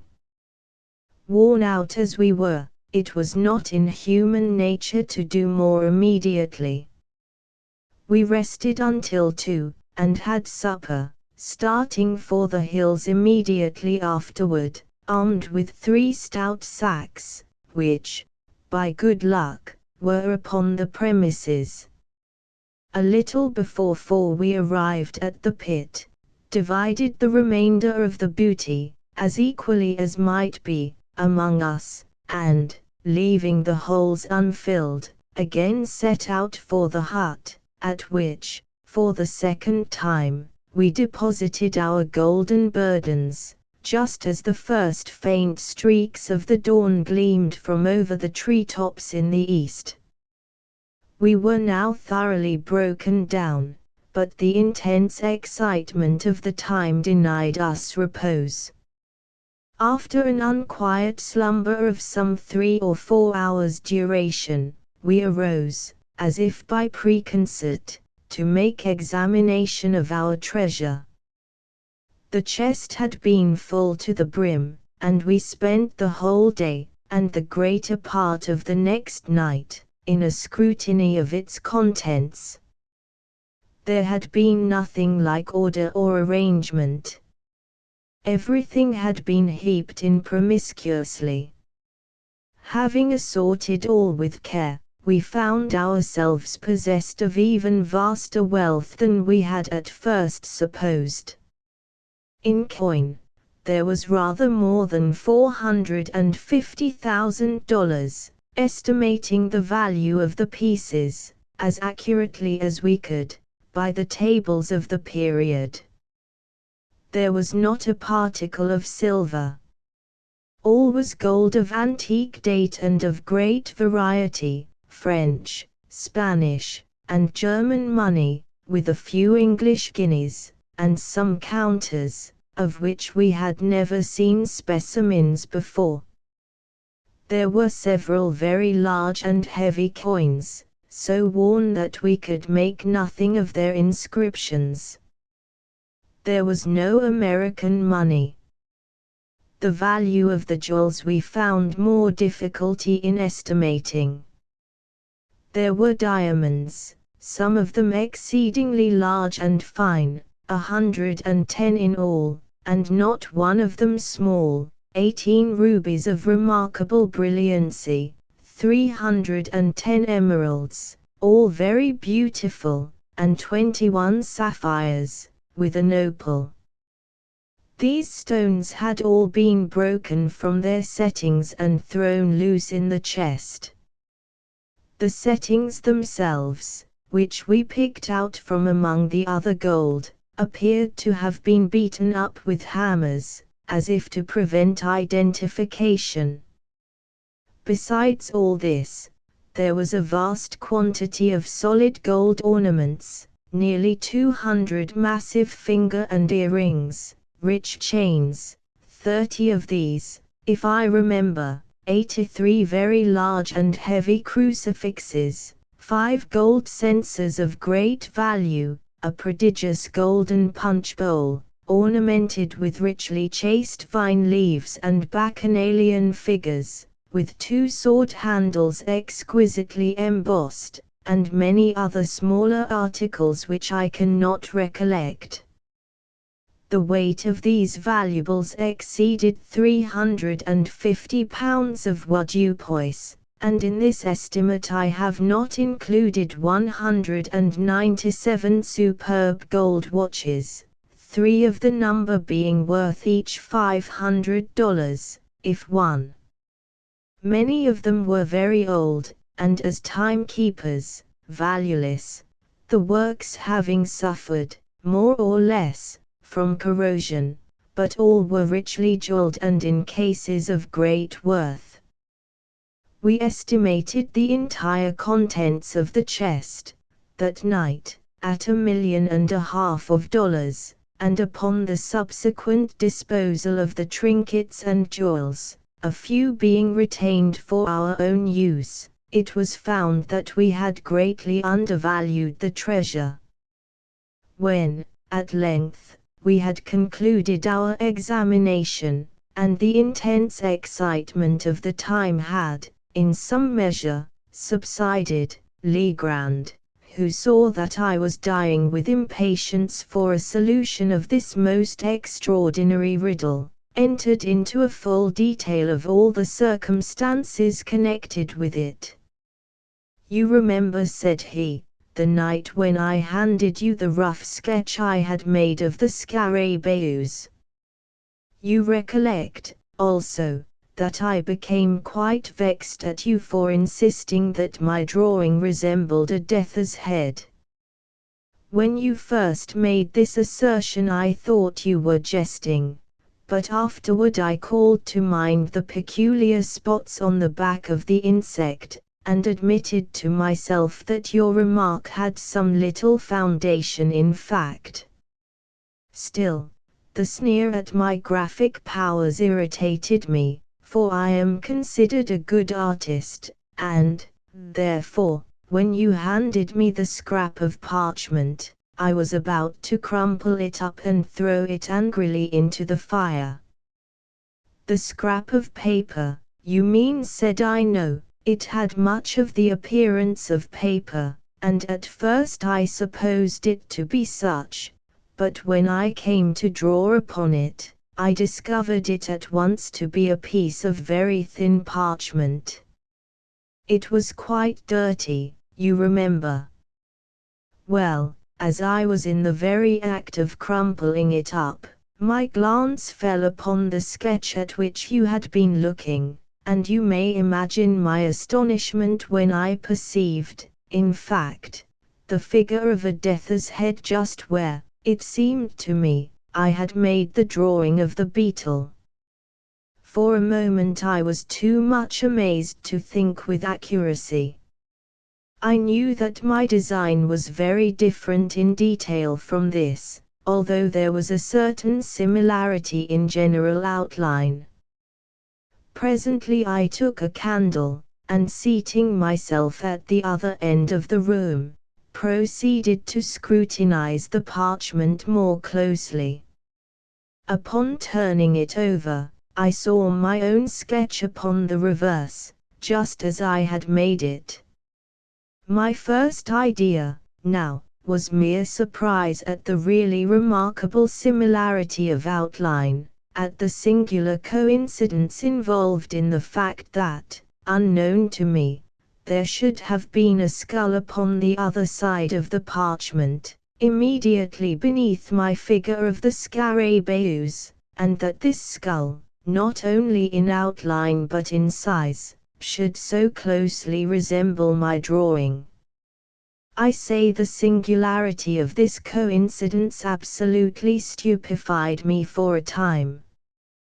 This is the usual effect of such coincidences. The mind struggles to establish a connection, a sequence of cause and effect, and, being unable to do so, suffers a species of temporary paralysis. But, when I recovered from this stupor, there dawned upon me gradually a conviction which startled me even far more than the coincidence. I began distinctly, positively, to remember that there had been no drawing upon the parchment when I made my sketch of the Scarabaeus. I became perfectly certain of this, for I recollected turning up first one side and then the other, in search of the cleanest spot. Had the skull been then there, of course I could not have failed to notice it. Here was indeed a mystery which I felt it impossible to explain, but, even at that early moment, there seemed to glimmer, faintly, within the most remote and secret chambers of my intellect, a glowworm-like conception of that truth which last night's adventure brought to so magnificent a demonstration. I arose at once, and, putting the parchment securely away, dismissed all further reflection until I should be alone. When you had gone, and when Jupiter was fast asleep, I betook myself to a more methodical investigation of the affair. In the first place, I considered the manner in which the parchment had come into my possession. The spot where we discovered the Scarabaeus was on the coast of the mainland, about a mile eastward of the island, and but a short distance above high water mark. Upon my taking hold of it, it gave me a sharp bite, which caused me to let it drop. Jupiter, with his accustomed caution, before seizing the insect, which had flown toward him, looked about him for a leaf, or something of that nature, by which to take hold of it. It was at this moment that his eyes, and mine also, fell upon the scrap of parchment, which I then supposed to be paper. It was lying half buried in the sand, a corner sticking up. Near the spot where we found it, I observed the remnants of the hull of what appeared to have been a ship's longboat.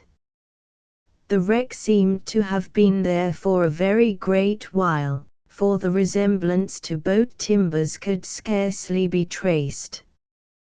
Well, Jupiter picked up the parchment, wrapped the beetle in it, and gave it to me. Soon afterward we turned to go home, and on the way met Lieutenant G. I showed him the insect, and he begged me to let him take it to the fort. Upon my consenting, he thrust it forthwith into his waistcoat pocket, without the parchment in which it had been wrapped, and which I had continued to hold in my hand during his inspection. Perhaps he dreaded my changing my mind, and thought it best to make sure of the prize at once. You know how enthusiastic he is on all subjects connected with natural history. At the same time, without being conscious of it, I must have deposited the parchment in my own pocket. You remember that when I went to the table for the purpose of making a sketch of the beetle, I found no paper where it was usually kept. I looked in the drawer, and found none there. I searched my pockets, hoping to find an old letter, when my hand fell upon the parchment. I thus detail the precise mode in which it came into my possession, for the circumstances impressed me with peculiar force. No doubt you will think me fanciful, but I had already established a kind of connection. I had put together two links of a great chain.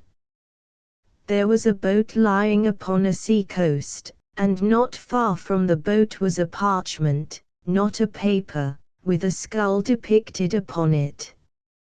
You will, of course, ask where is the connection. I reply that the skull, or Death's head, is the well-known emblem of the pirate. The flag of the Death's head is hoisted in all engagements. I have said that the scrap was parchment, and not paper. Parchment is durable, almost imperishable. Matters of little moment are rarely consigned to parchment, since, for the mere ordinary purposes of drawing or writing, it is not nearly so well adapted as paper. This reflection suggested some meaning, some relevancy, in the Death's head. I did not fail to observe, also, the form of the parchment. Although one of its corners had been, by some accident, destroyed, it could be seen that the original form was oblong. It was just such a slip, indeed, as might have been chosen for a memorandum, for a record of something to be long remembered and carefully preserved. But I interposed. You say that the skill was not upon the parchment when you made the drawing of the beetle. How then do you trace any connection between the boat and the skull, since this latter, according to your own admission, must have been designed, God only knows how or by whom, at some period subsequent to your sketching the Scarabaeus? Hereupon turns the whole mystery, although the secret, at this point, I had comparatively little difficulty in solving. My steps were sure, and could afford but a single result. I reasoned, for example, thus, when I drew the Scarabaeus, there was no skull apparent upon the parchment. When I had completed the drawing I gave it to you, and observed you narrowly until you returned it. You, therefore, did not design the skull, and no one else was present to do it. Then it was not done by human agency. And nevertheless it was done. At this stage of my reflections I endeavored to remember, and did remember, with entire distinctness, every incident which occurred about the period in question. The weather was chilly, oh, rare and happy accident, and a fire was blazing upon the hearth. I was heated with exercise and sat near the table. You, however, had drawn a chair close to the chimney. Just as I placed the parchment in your hand, and as you were in the act of inspecting it, Wolf, the Newfoundland, entered, and leaped upon your shoulders. With your left hand you caressed him and kept him off, while your right, holding the parchment, was permitted to fall listlessly between your knees, and in close proximity to the fire. At one moment I thought the blaze had caught it, and was about to caution you, but, before I could speak, you had withdrawn it, and were engaged in its examination. When I considered all these particulars, I doubted not for a moment that heat had been the agent in bringing to light, upon the parchment, the skull which I saw designed upon it.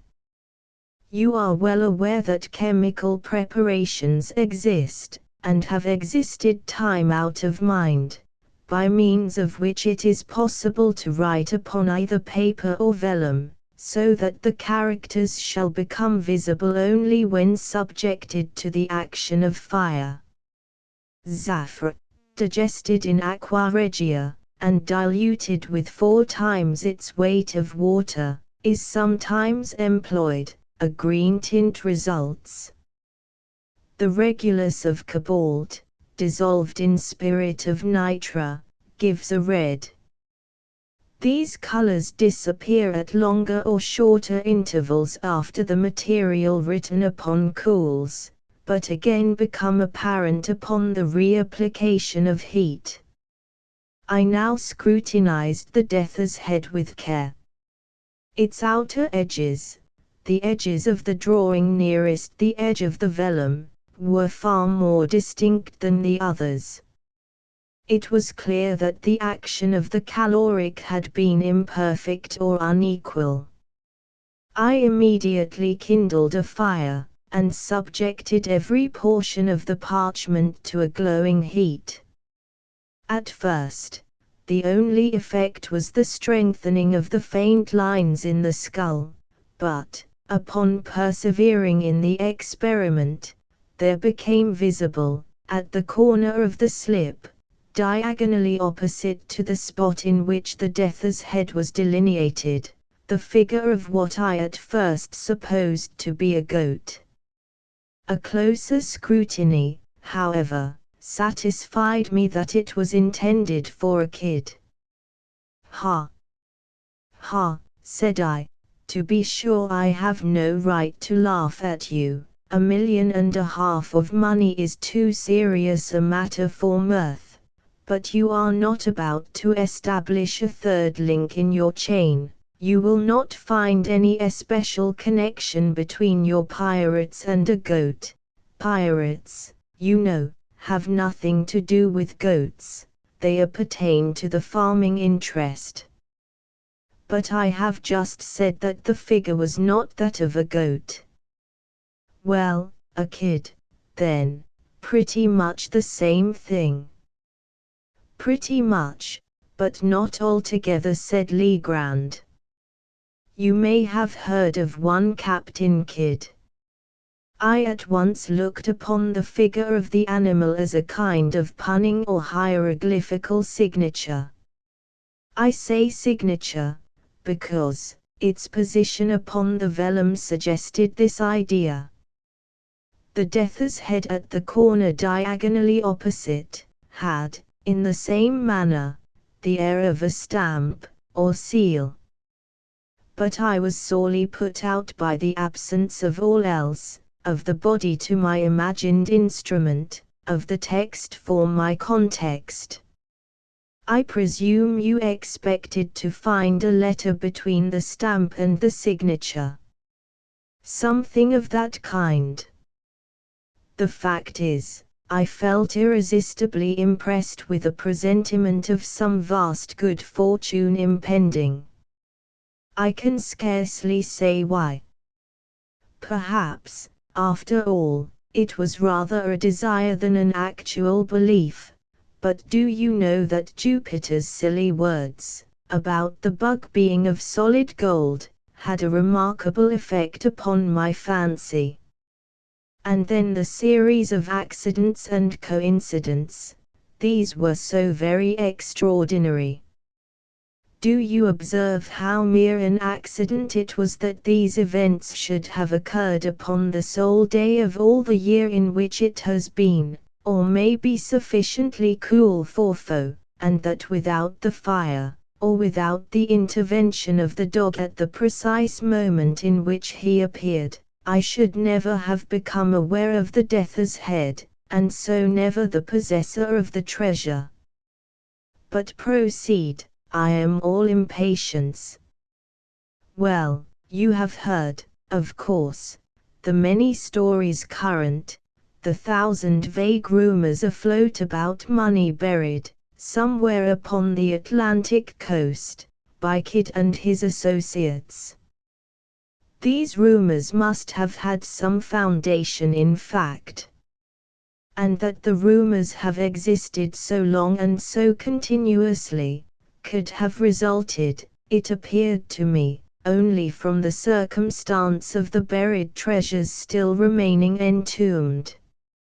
Had Kidd concealed his plunder for a time, and afterward reclaimed it, the rumors would scarcely have reached us in their present unvarying form. You will observe that the stories told are all about money seekers, not about money finders. Had the pirate recovered his money, there the affair would have dropped. It seemed to me that some accident, say the loss of a memorandum indicating its locality, had deprived him of the means of recovering it, and that this accident had become known to his followers, who otherwise might never have heard that the treasure had been concealed at all, and who, busying themselves in vain, because unguided, attempts to regain it, had given first birth, and then universal currency, to the reports which are now so common. Have you ever heard of any important treasure being unearthed along the coast? Never. But that Kidd's accumulations were immense, is well known.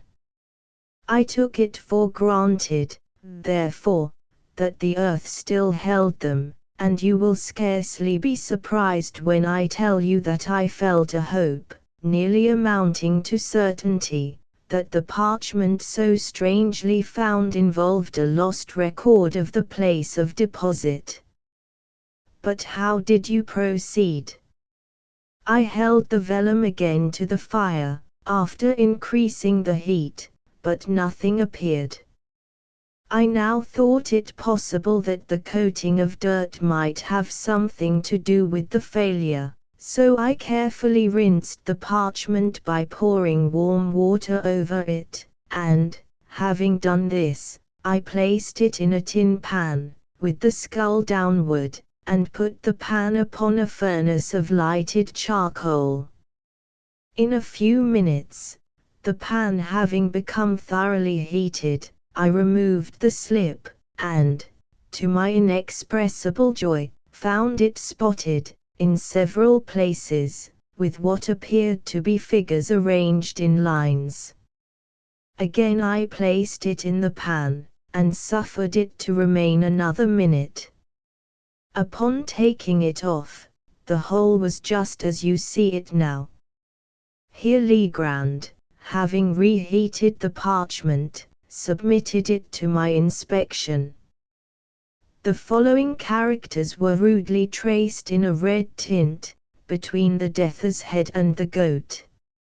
53T305, 6 * 4826, 4.806 * 48860, 85, 1, colon * 883, 88, 5 * 46, 88 * 96 e * 8 * 485, 5 * 2 * 4956 * 2, 5 * 4, 88 * 4069285, winking smiley 68, 4TT, 1, 9, 48081, 881, 48T85, 4, 4855,288 06 81, 9, 48 winking sad smiley 88, 4, 34, 48, 4, 161, 188 188, but said I, returning him the slip, I am as much in the dark as ever. Were all the jewels of Golconda awaiting me upon my solution of this enigma, I am quite sure that I should be unable to earn them. And yet, said Legrand, the solution is by no means so difficult as you might be led to imagine from the first hasty inspection of the characters. These characters, as any one might readily guess, form a cipher. That is to say, they convey a meaning, but then from what is known of Kidd, I could not suppose him capable of constructing any of the more abstruse cryptographs. I made up my mind, at once, that this was of a simple species, such, however, as would appear, to the crude intellect of the sailor, absolutely insoluble without the key. And you really solved it? Readily. I have solved others of an abstruseness 10,000 times greater. Circumstances, and a certain bias of mind, have led me to take interest in such riddles, and it may well be doubted whether human ingenuity can construct an enigma of the kind which human ingenuity may not, by proper application, resolve. In fact, having once established connected and legible characters, I scarcely gave a thought to the mere difficulty of developing their import. In the present case, indeed, in all cases of secret writing, the first question regards the language of the cipher, for the principles of solution, so far, especially, as the more simple ciphers are concerned, depend upon, and are varied by, the genius of the particular idiom. In general, there is no alternative but experiment, directed by probabilities, of every tongue known to him who attempts the solution, until the true one be attained. But, with the cipher now before us, all difficulty was removed by the signature. The pun upon the word Kidd is appreciable in no other language than the English. But for this consideration I should have begun my attempts with Spanish and French, as the tongues in which a secret of this kind would most naturally have been written by a pirate of the Spanish Main. As it was, I assumed the cryptograph to be English. You observe there are no divisions between the words. Had there been divisions, the task would have been comparatively easy.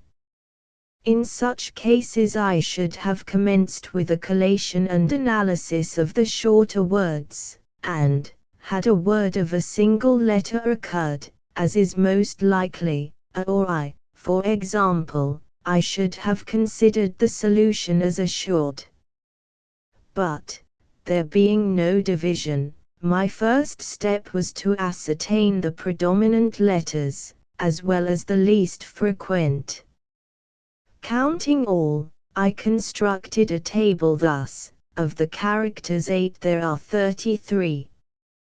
26 4 19 * 16, 13 5 14 6 11 1 8 06 92 5 3 4 3 2 1. Now, in English, the letter which most frequently occurs is E. Afterward, the succession runs thus: A O I D H N R S T U Y C F G L M W B K P Q X Z E predominates so remarkably that an individual sentence of any length is rarely seen, in which it is not the prevailing character.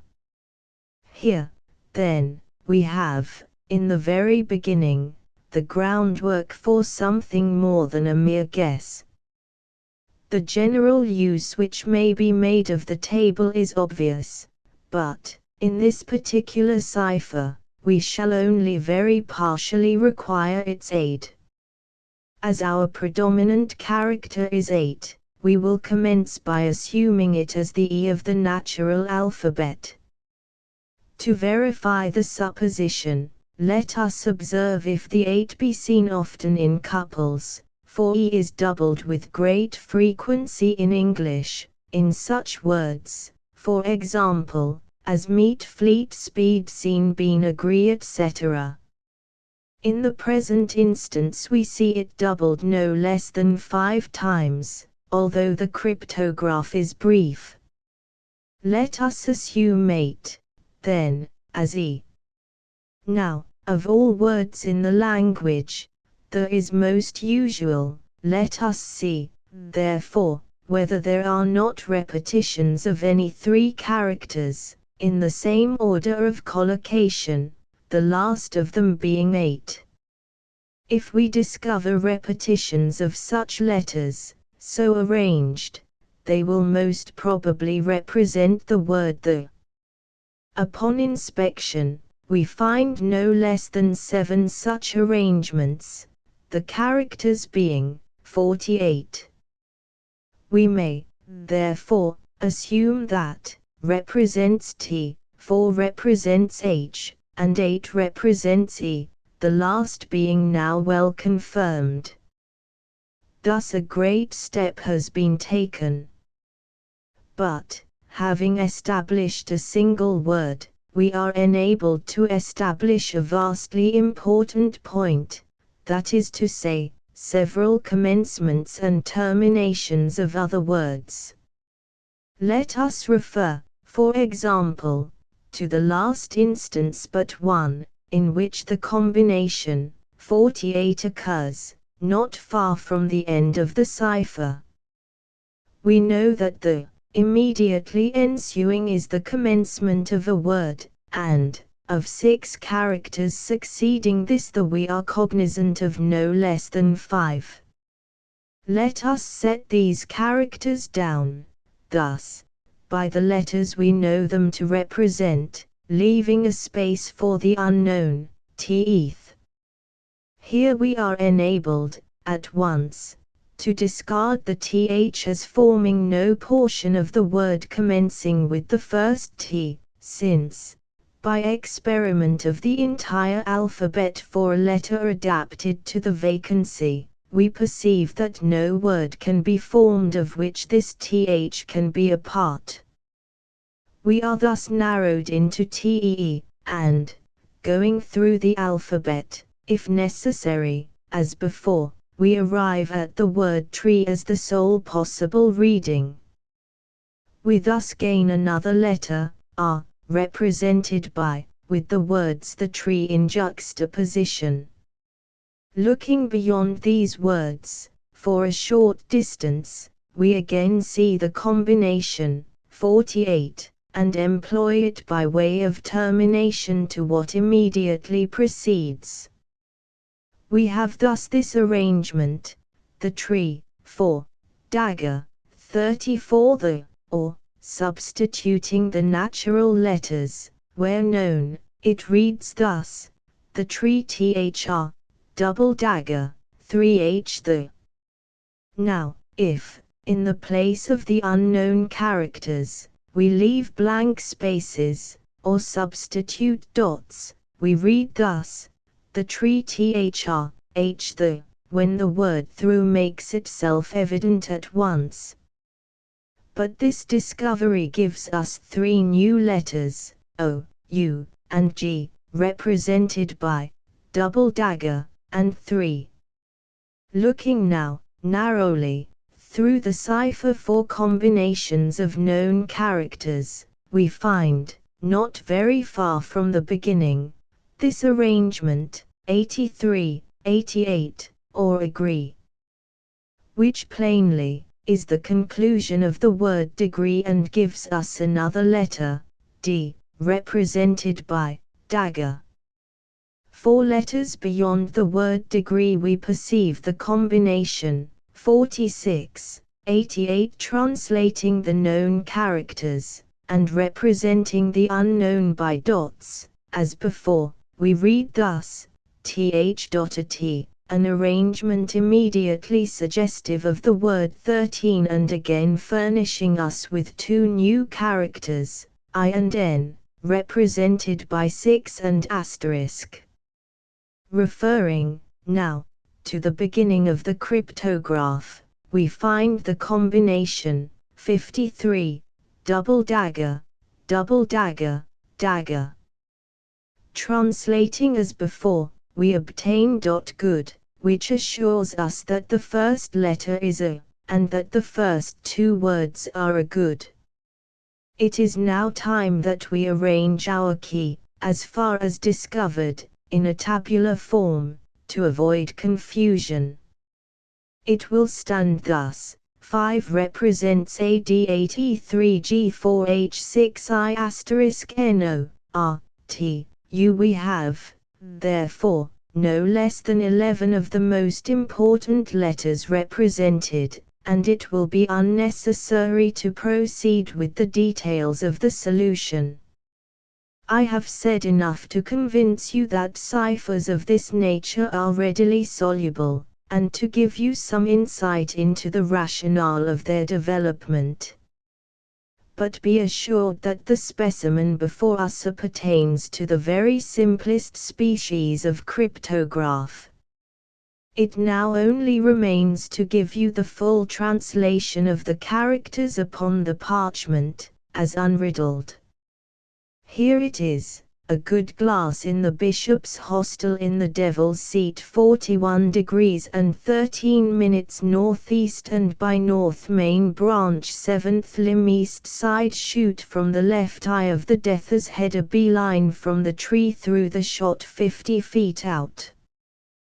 But, said I, the enigma seems still in as bad a condition as ever. How is it possible to extort a meaning from all this jargon about Devil's Seats, Death's Head and Bishop's Hotels?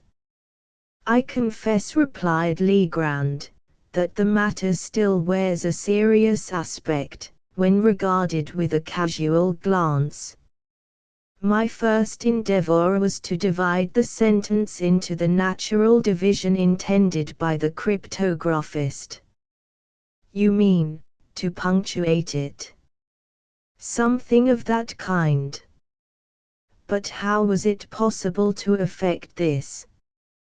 I reflected that it had been a point with the writer to run his words together without division, so as to increase the difficulty of solution.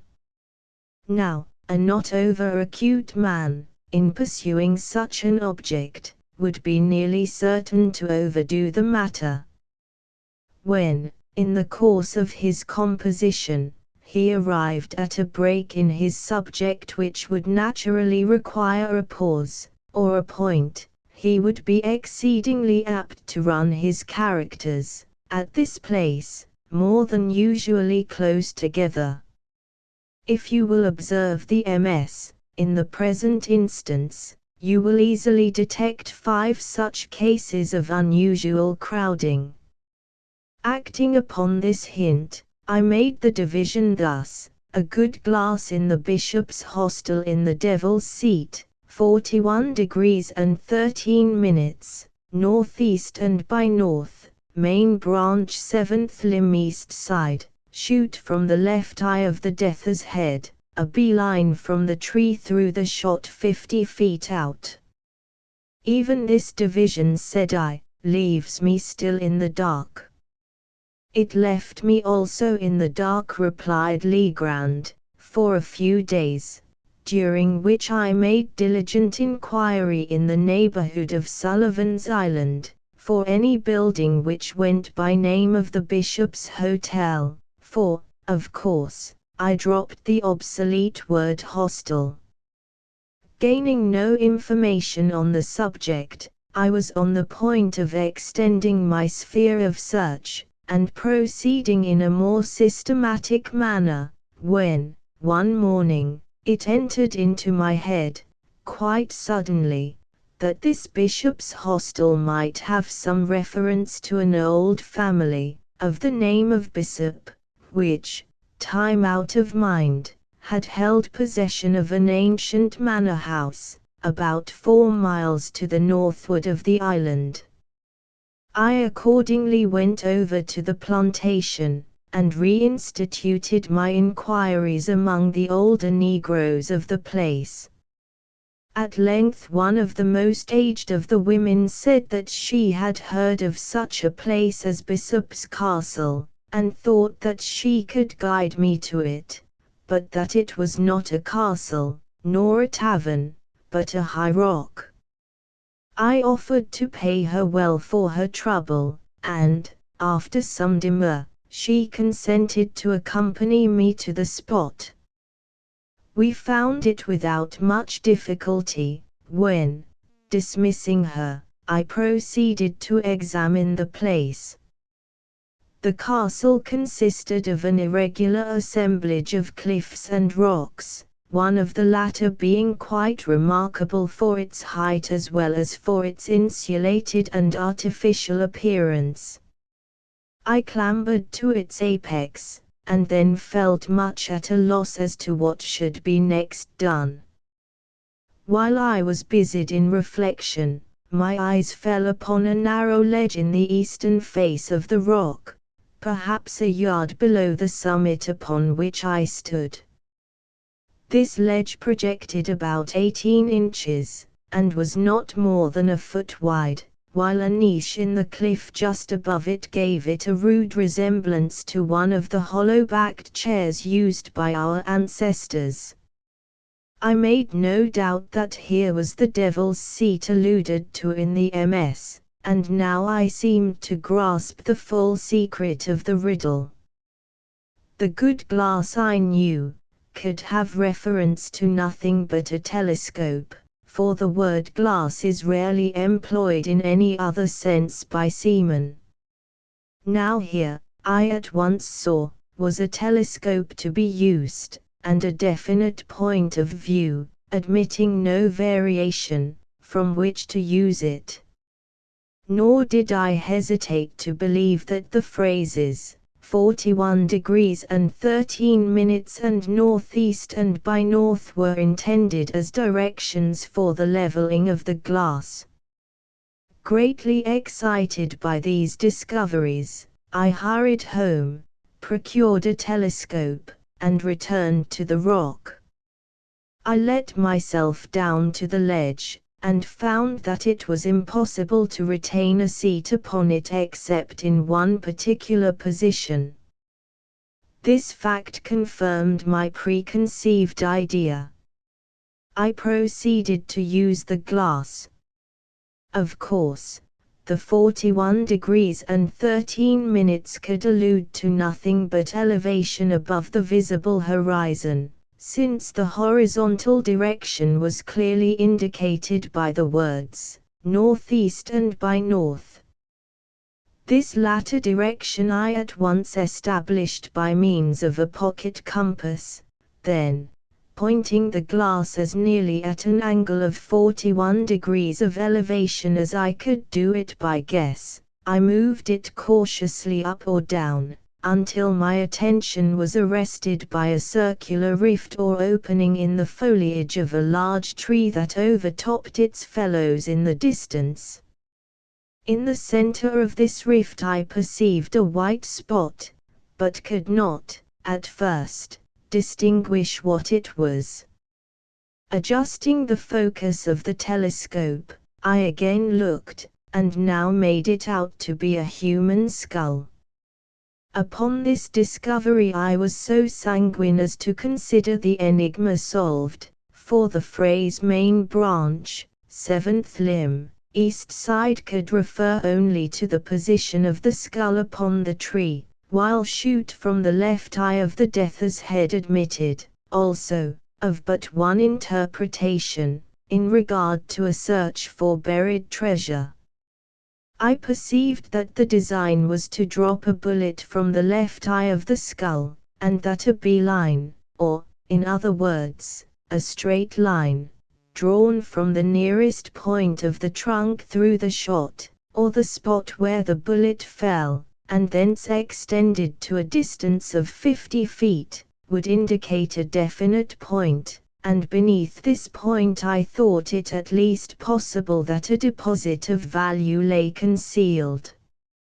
All this, I said, is exceedingly clear, and, although ingenious, still simple and explicit. When you left the Bishop's Hotel, what then?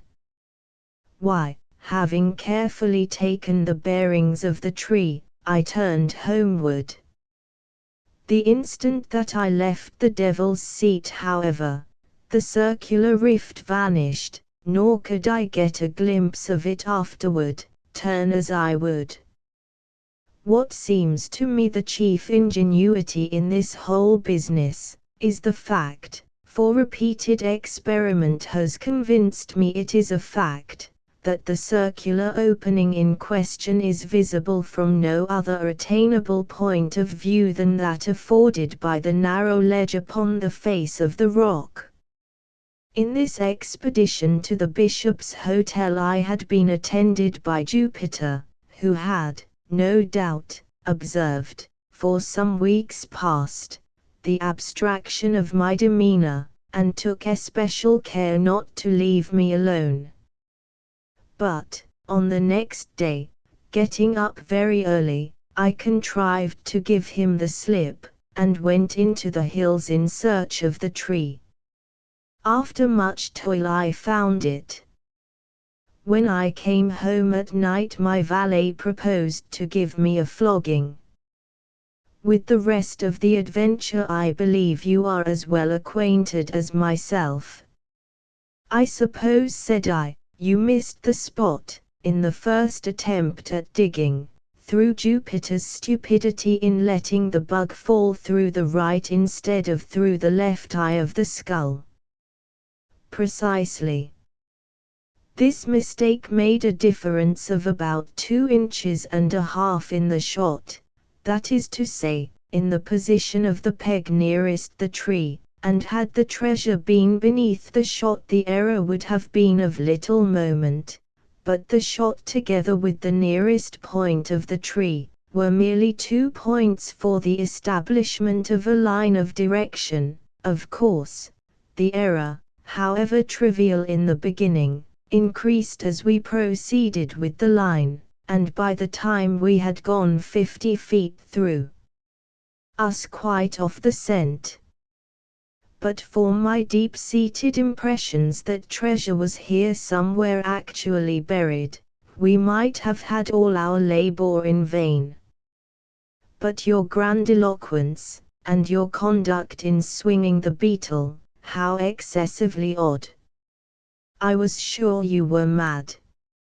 And why did you insist upon letting fall the bug, instead of a bullet, from the skull? Why, to be frank, I felt somewhat annoyed by your evident suspicions touching my sanity, and so resolved to punish you quietly, in my own way, by a little bit of sober mystification. For this reason I swung the beetle, and for this reason I let it fall from the tree. An observation of yours about its great weight suggested the latter idea. Yes, I perceive, and now there is only one point which puzzles me. What are we to make of the skeletons found in the hole? That is a question I am no more able to answer than yourself. There seems, however, only one plausible way of accounting for them, and yet it is dreadful to believe in such atrocity as my suggestion would imply. It is clear that Kidd, if Kidd indeed secreted this treasure, which I doubt not, it is clear that he must have had assistance in the labor. But this labor concluded, he may have thought it expedient to remove all participants in his secret. Perhaps a couple of blows with a mattock were sufficient, while his coadjutors were busy in the pit. Perhaps it required a dozen, who shall tell? Corporal Flint's murder by Jephenimore Cooper. Half an hour passed after the execution of the missionary before the chiefs commenced their proceedings with the corporal. The delay was owing to a consultation, in which the Weasel had proposed dispatching a party to the castle, to bring in the family, and thus make a common destruction of the remaining palefaces known to be in that part of the openings. Peter did not dare to oppose this scheme, himself, but he so managed as to get Crowsfeather to do it, without bringing himself into the foreground. The influence of the Potawatomi prevailed, and it was decided to torture this one captive, and to secure his scalp, before they proceeded to work their will on the others. Unk, who had gained ground rapidly by his late success, was once more commissioned to state to the captive the intentions of his captors. Brother, commenced the Weasel, placing himself directly in front of the corporal, I am about to speak to you. A wise warrior opens his ears, when he hears the voice of his enemy. He may learn something it will be good for him to know. It will be good for you to know what I am about to say. Brother, you are a pale-face, and we are Injuns. You wish to get our hunting grounds, and we wish to keep them. To keep them, it has become necessary to take your scalp. I hope you are ready to let us have it. The corporal had but an indifferent knowledge of the Indian language, but he comprehended all that was uttered on this occasion. Interest quickened his faculties, and no part of what was said was lost. The gentle, slow, deliberate manner in which the Weasel delivered himself, contributed to his means of understanding. He was fortunately prepared for what he heard, and the announcement of his approaching fate did not disturb him to the degree of betraying weakness. This last was a triumph in which the Indians delighted, though they ever showed the most profound respect for such of their victims as manifested a manly fortitude. It was necessary to reply, which the corporal did in English, knowing that several present could interpret his words. With a view to render this the more easy, he spoke in fragments of sentences, and with great deliberation.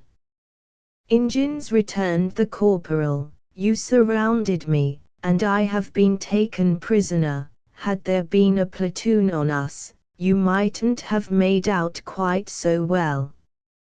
It's no great victory for 300 warriors to overcome a single man. I count Parson Amen as worse than nothing, for he looked to neither rear nor flank. If I could have half an hour's work upon you, with only half of our late company, I think we should lower your conceit.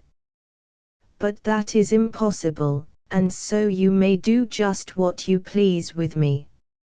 I ask no favors. Although this answer was very imperfectly translated, it awakened a good deal of admiration.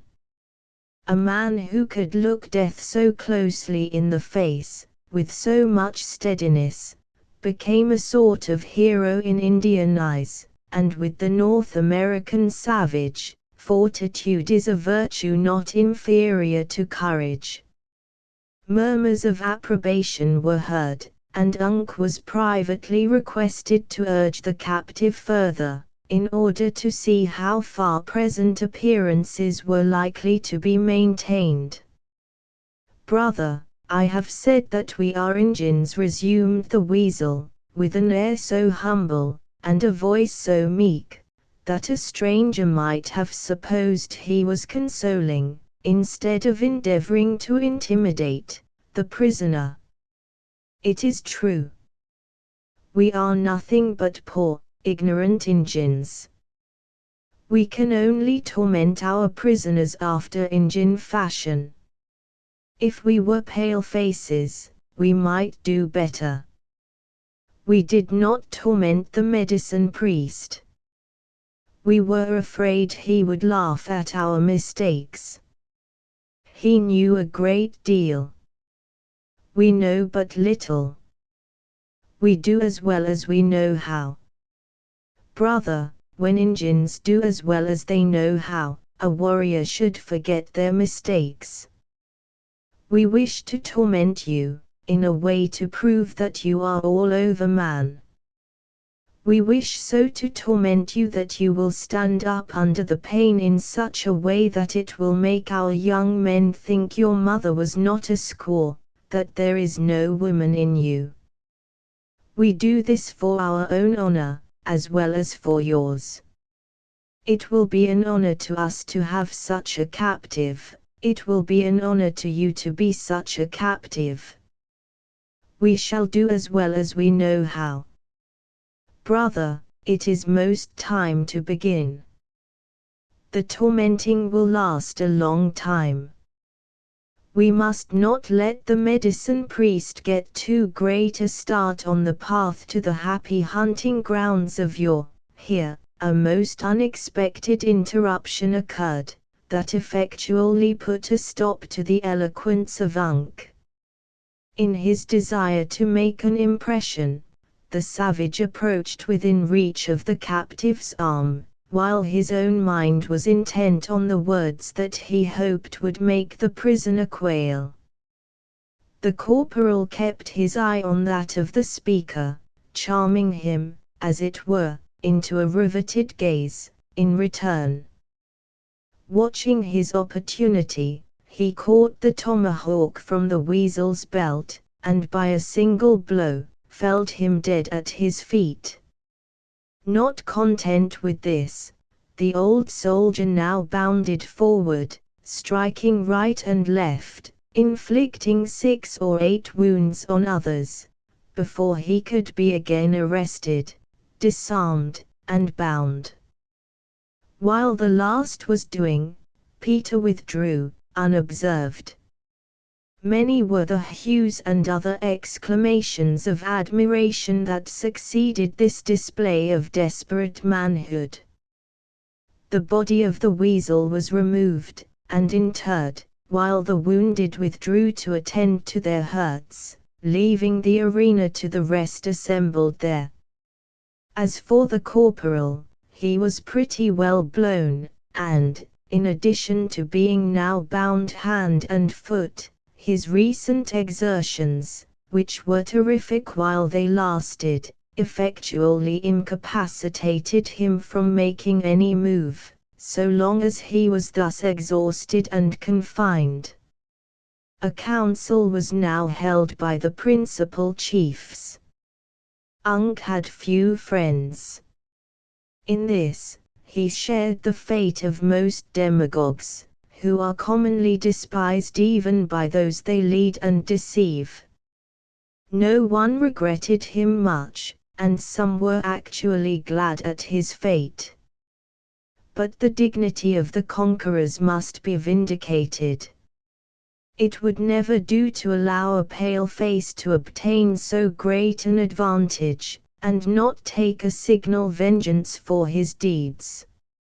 After a long consultation, it was determined to subject the captive to the trial by saplings, and thus see if he could bear the torture without complaining.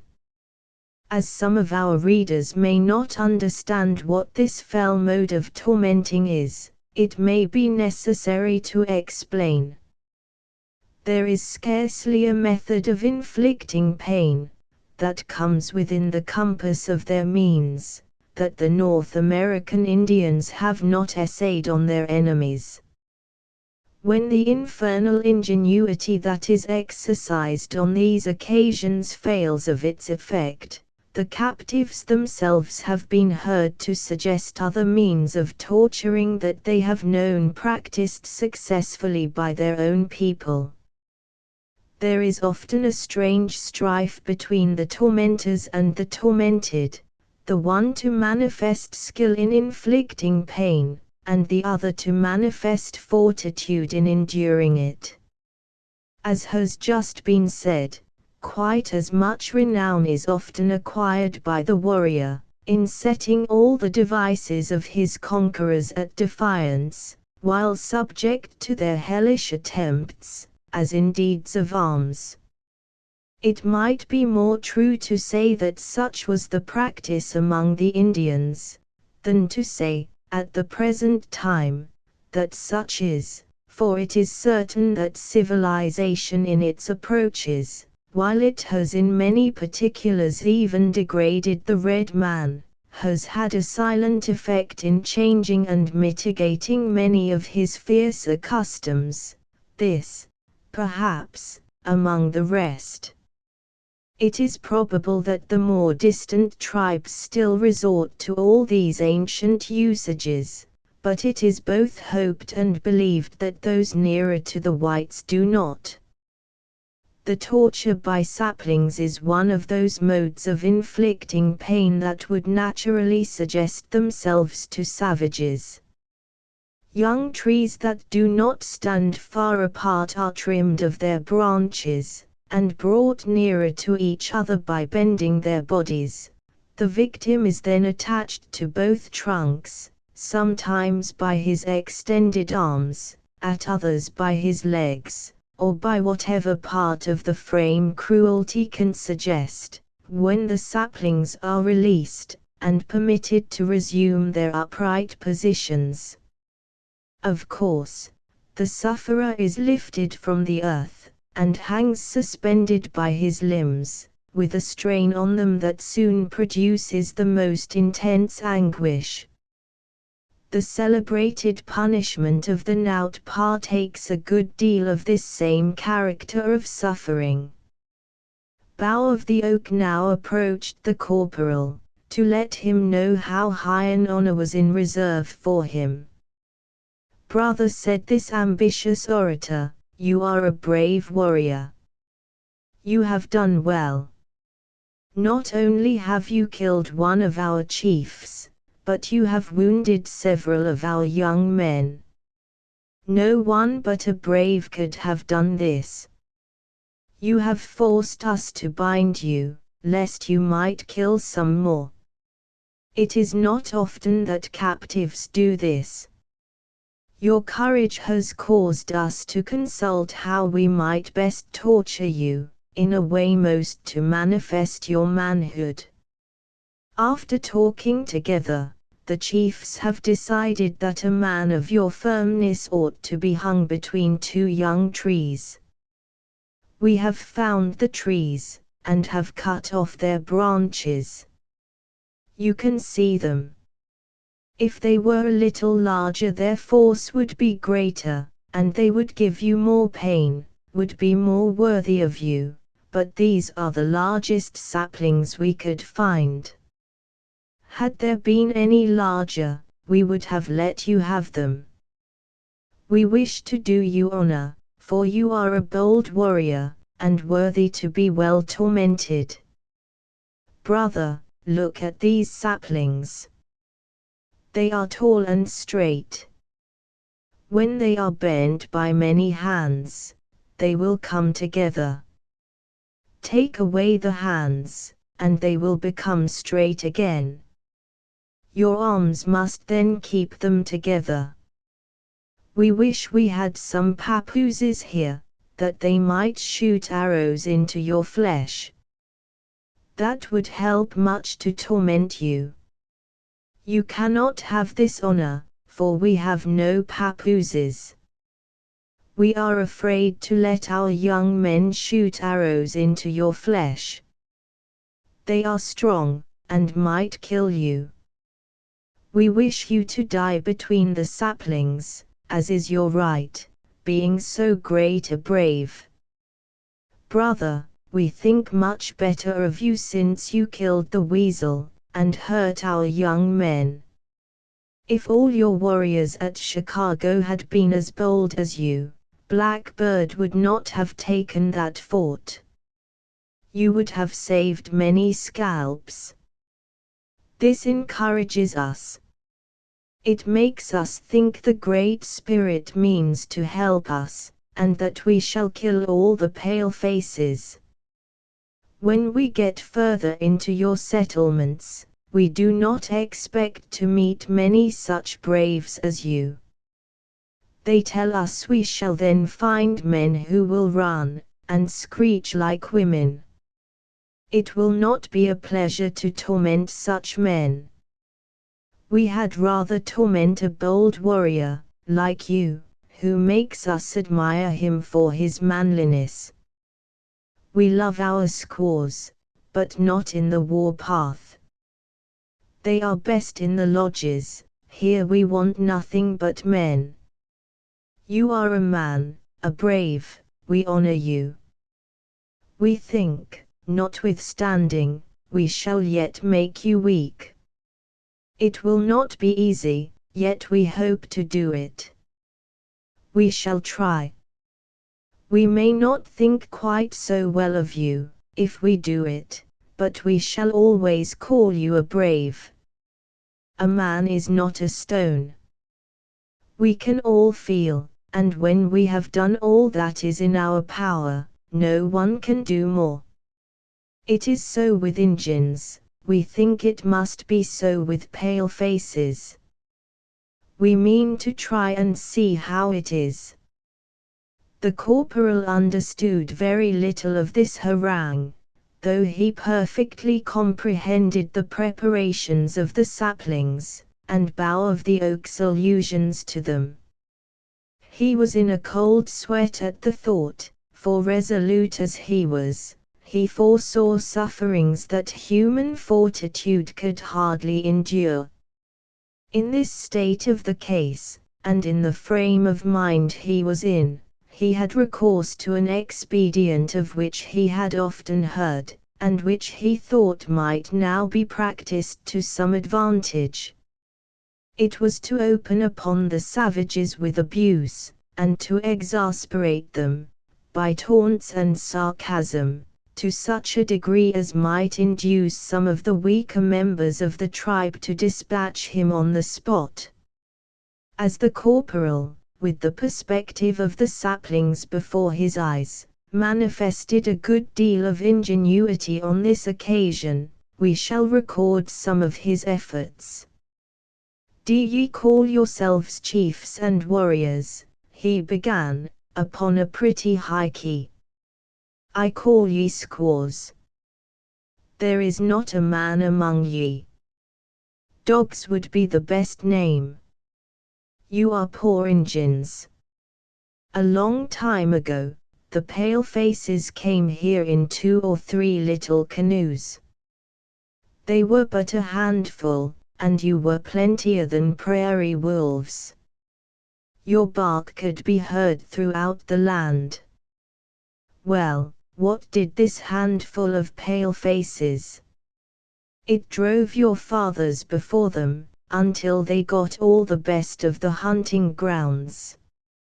Not an Injun of you all, now, ever get down on the shores of the Great Salt Lake, unless to sell brooms and baskets, and then he goes sneaking like a wolf after a sheep. You have forgotten how clams and oysters taste. Your fathers had as many of them as they could eat, but not one of you ever tasted them. The palefaces eat them all. If an Injun asked for one, they would throw the shell at his head, and call him a dog. Do you think that my chiefs would hang one of you between two such miserable saplings as these? No. They would scorn to practice such pitiful torture. They would bring the tops of two tall pines together, trees 150 feet high, and put their prisoner on the topmost boughs, for the crows and ravens to pick his eyes out. But you are miserable Injuns. You know nothing. If you knowed any better, would you act such poor torment agin a great brave? I spit upon ye, and call you squaws. The palefaces have made women of ye. They have taken out your hearts, and put pieces of dog's flesh in their places. Here the corporal, who delivered himself with an animation suited to his language, was obliged to pause, literally for want of breath. Singular as it may seem, this tirade excited great admiration among the savages. It is true that very few understood what was said, perhaps no one understood all, but the manner was thought to be admirable. When some of the language was interpreted, a deep but smothered resentment was felt, more especially at the taunts touching the manner in which the whites had overcome the red men. Truth is hard to be borne, and the individual, or people, who will treat 1,000 injurious lies with contempt, feel all their ire aroused at one reproach that has its foundation in fact. Nevertheless, the anger that the corporal's words did, in truth, awaken, was successfully repressed, and he had the disappointment of seeing that his life was spared for the torture. Brother, said Bough of the Oak, again placing himself before the captive, you have a stout heart. It is made of stone, and not of flesh. If our hearts be of dog's meat, yours is of stone. What you say is true. The palefaces did come at first in 2 or 3 canoes, and there were but few of them. We are ashamed, for it is true. A few palefaces drove toward the setting sun many Injuns. But we cannot be driven any further. We mean to stop here, and begin to take all the scalps we can.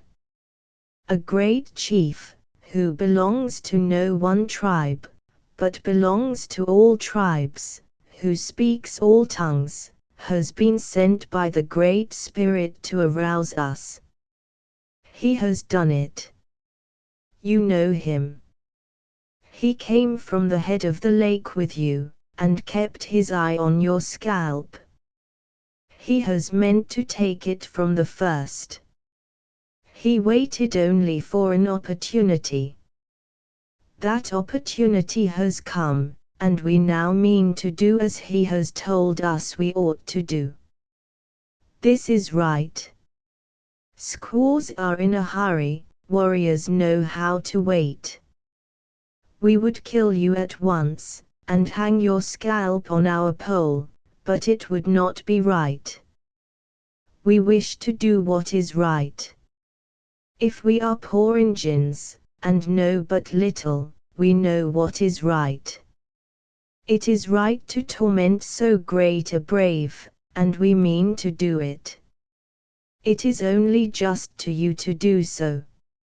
An old warrior who has seen so many enemies, and who has so big a heart, ought not to be knocked in the head like a papoose or a squaw. It is his right to be tormented. We are getting ready, and shall soon begin. If my brother can tell us a new way of tormenting, we are willing to try it. Should we not make out as well as pale faces, my brother will remember who we are. We mean to do our best, and we hope to make his heart soft. If we do this, great will be our honor. Should we not do it, we cannot help it. We shall try.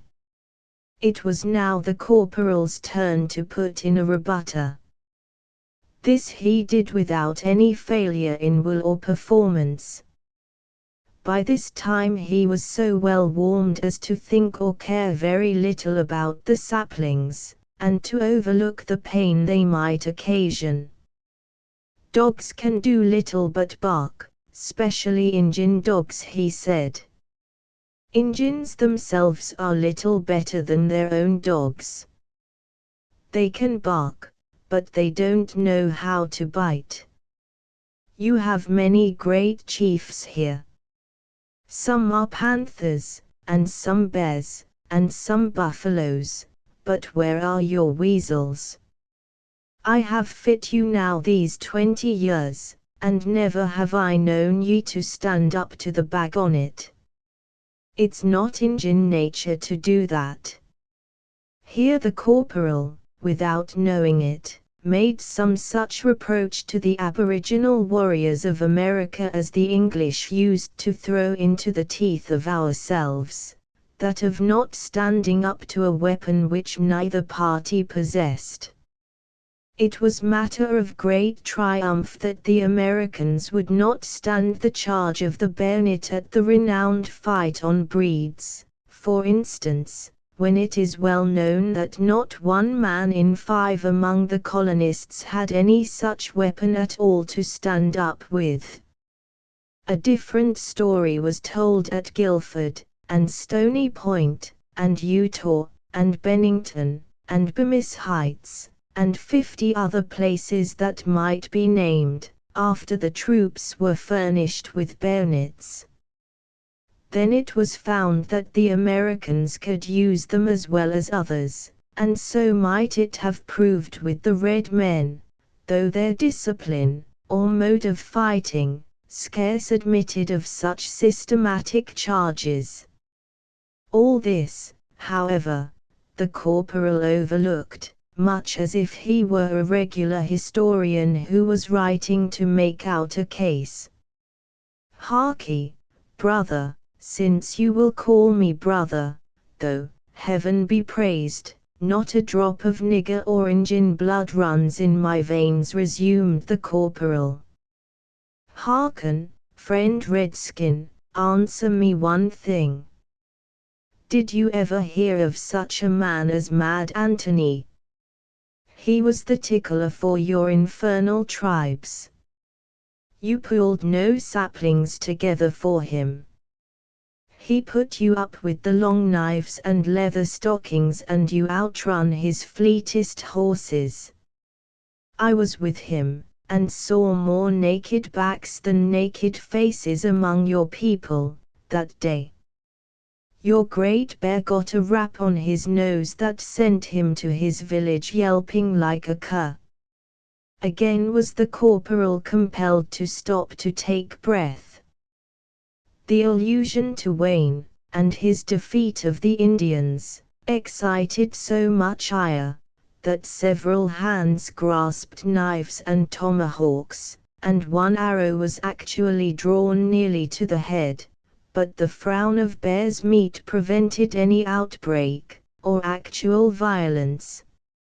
It was deemed prudent, however, to put an end to this scene, lest the straightforward corporal, who laid it on heavily, and who had so much to say about Indian defeats, might actually succeed in touching some festering wound that would bring him to his death at once. It was, accordingly, determined to proceed with the torture of the saplings without further delay.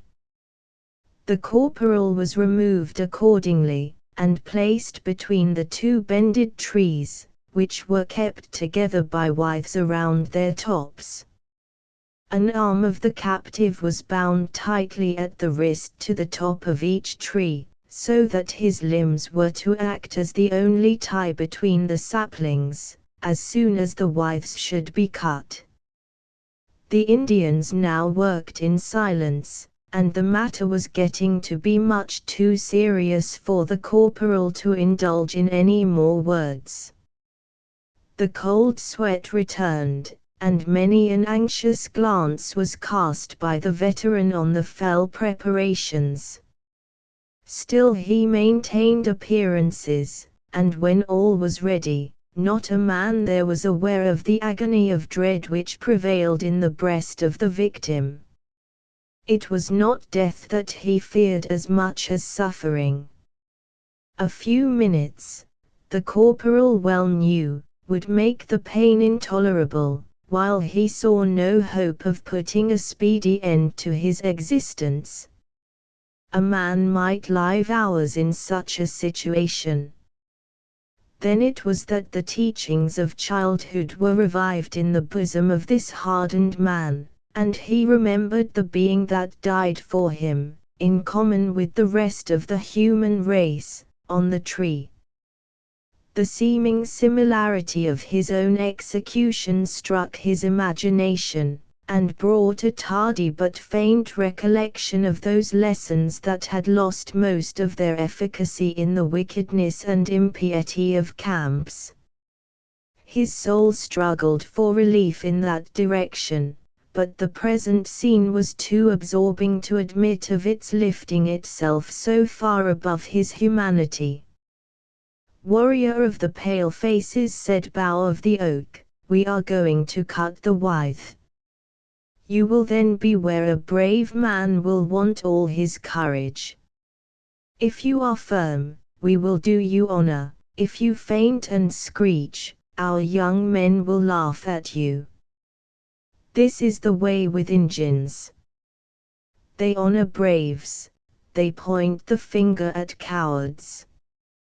Here a sign was made by Bear's Meat, and a warrior raised the tomahawk that was to separate the fastenings.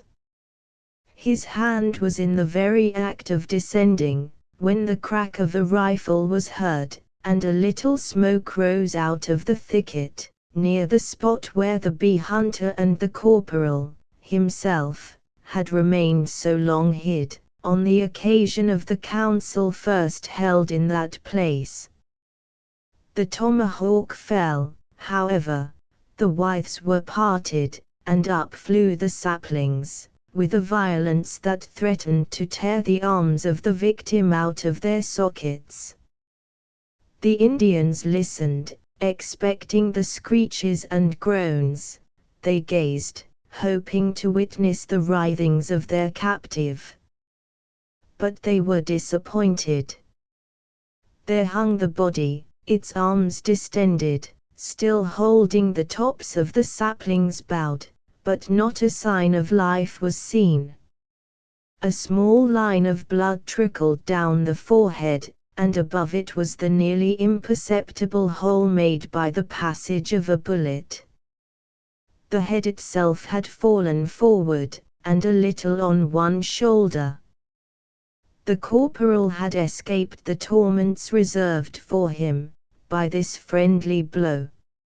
Uncle Jim and Uncle Billy by Bret Harte, from Stories in Light and Shadow. Copyright 1888 and 1889 by Bret Harte. They were partners. The avuncular title was bestowed on them by Cedar Camp, possibly in recognition of a certain matured good humor, quite distinct from the spasmodic exuberant spirits of its other members, and possibly from what, to its youthful sense, seemed their advanced ages, which must have been at least 40. They had also set habits even in their improvidence, lost incalculable and unpayable sums to each other over euchre regularly every evening, and inspected their sluice boxes punctually every Saturday for repairs, which they never made. They even got to resemble each other, after the fashion of old married couples, or, rather, as in matrimonial partnerships, were subject to the domination of the stronger character, although in their case it is to be feared that it was the feminine Uncle Billy, enthusiastic, imaginative, and loquacious, who swayed the masculine, steady-going, and practical Uncle Jim. They had lived in the camp since its foundation in 1849. There seemed to be no reason why they should not remain there until its inevitable evolution into a mining town. The younger members might leave through restless ambition or a desire for change or novelty. They were subject to no such trifling mutation. Yet Cedar Camp was surprised one day to hear that Uncle Billy was going away. The rain was softly falling on the bark thatch of the cabin with a muffled murmur, like a sound heard through sleep.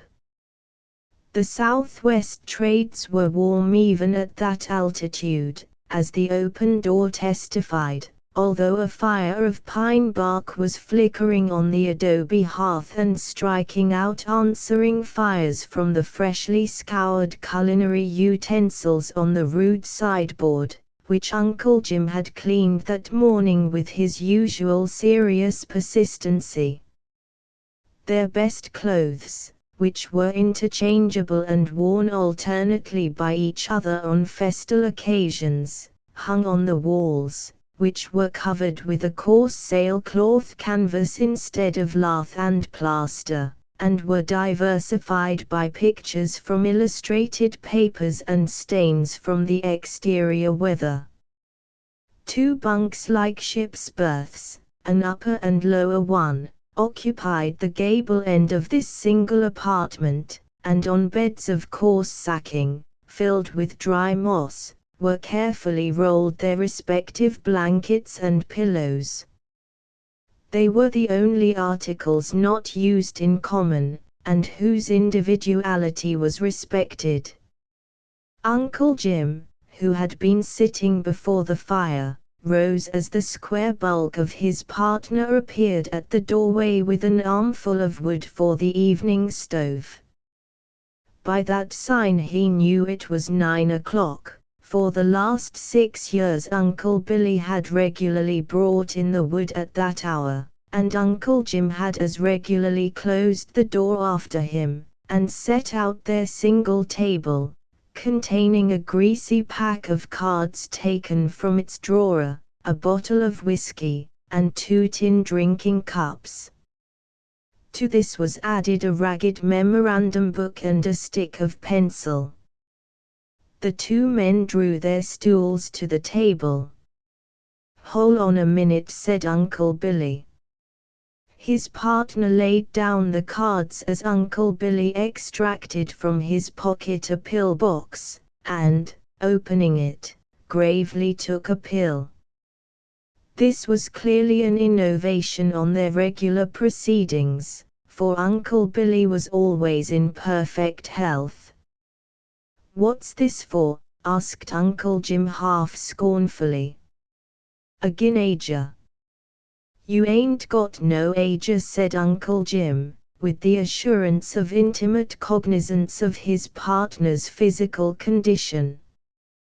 "But it's a POW preventive. Quinine. Saw this box at Riley's store, and laid out a quarter on it. We kin keep it here, comfortable, for evenings. It's mighty soothin' arter a man's done a hard day's work on the river bar. Take one." Uncle Jim gravely took a pill and swallowed it, and handed the box back to his partner. "We'll leave it on the table, sociable-like, in case any of the boys come in," said Uncle Billy, taking up the cards. "Well, how do we stand?" Uncle Jim consulted the memorandum book. "You were owing me $62,000 on the last game, and the limit's $75,000. J. Whilekins," ejaculated Uncle Billy. "Let me see." He examined the book, feebly attempted to challenge the additions, but with no effect on the total. "We ought to have made the limit 100,000, he said seriously. 75,000 is only trifling in a game like ours. "And you've set down my claim at Angels," he continued. "I allowed you $10,000 for that," said Uncle Jim, with equal gravity, "and it's a fancy price too." The claim in question being an unprospected hillside 10 miles distant, which Uncle Jim had never seen, and Uncle Billy had not visited for years. The statement was probably true. Nevertheless, Uncle Billy retorted, "You can never tell how these things will pan out. Why, only this morning I was taking a turn-round shot uphill, that you know is just rotten with quartz and gold, and I couldn't help thinking how much it was like my Ole claim at Angels. I must take a day off to go on there and strike a pick in it, if only for luck." Suddenly he paused and said, "Strange, ain't it? You should speak of it tonight. Now I call that queer." He laid down his cards and gazed mysteriously at his companion. Uncle Jim knew perfectly that Uncle Billy had regularly once a week for many years declared his final determination to go over to Angels and prospect his claim, yet nevertheless he half responded to his partner's suggestion of mystery, and a look of fatuous wonder crept into his eyes. But he contented himself by saying cautiously, "You spoke of it first." "That's the more sing-la," said Uncle Billy confidently. "And I've been thinking about it, and kinda seeing myself thar all day. It's mighty queer." He got up and began to rummage among some torn and coverless books in the corner. "Where's that dream book gone to?" "The Carson boys borrowed it," replied Uncle Jim. "Anyhow, yours wasn't no dream, only a kind o' vision, and the book don't take no stock in visions." Nevertheless, he watched his partner with some sympathy, and added, "That reminds me that I had a dream the other night of being in Frisco at a small hotel, with heaps o' money, and all the time being sort o' scared and bewildered over it." "No?"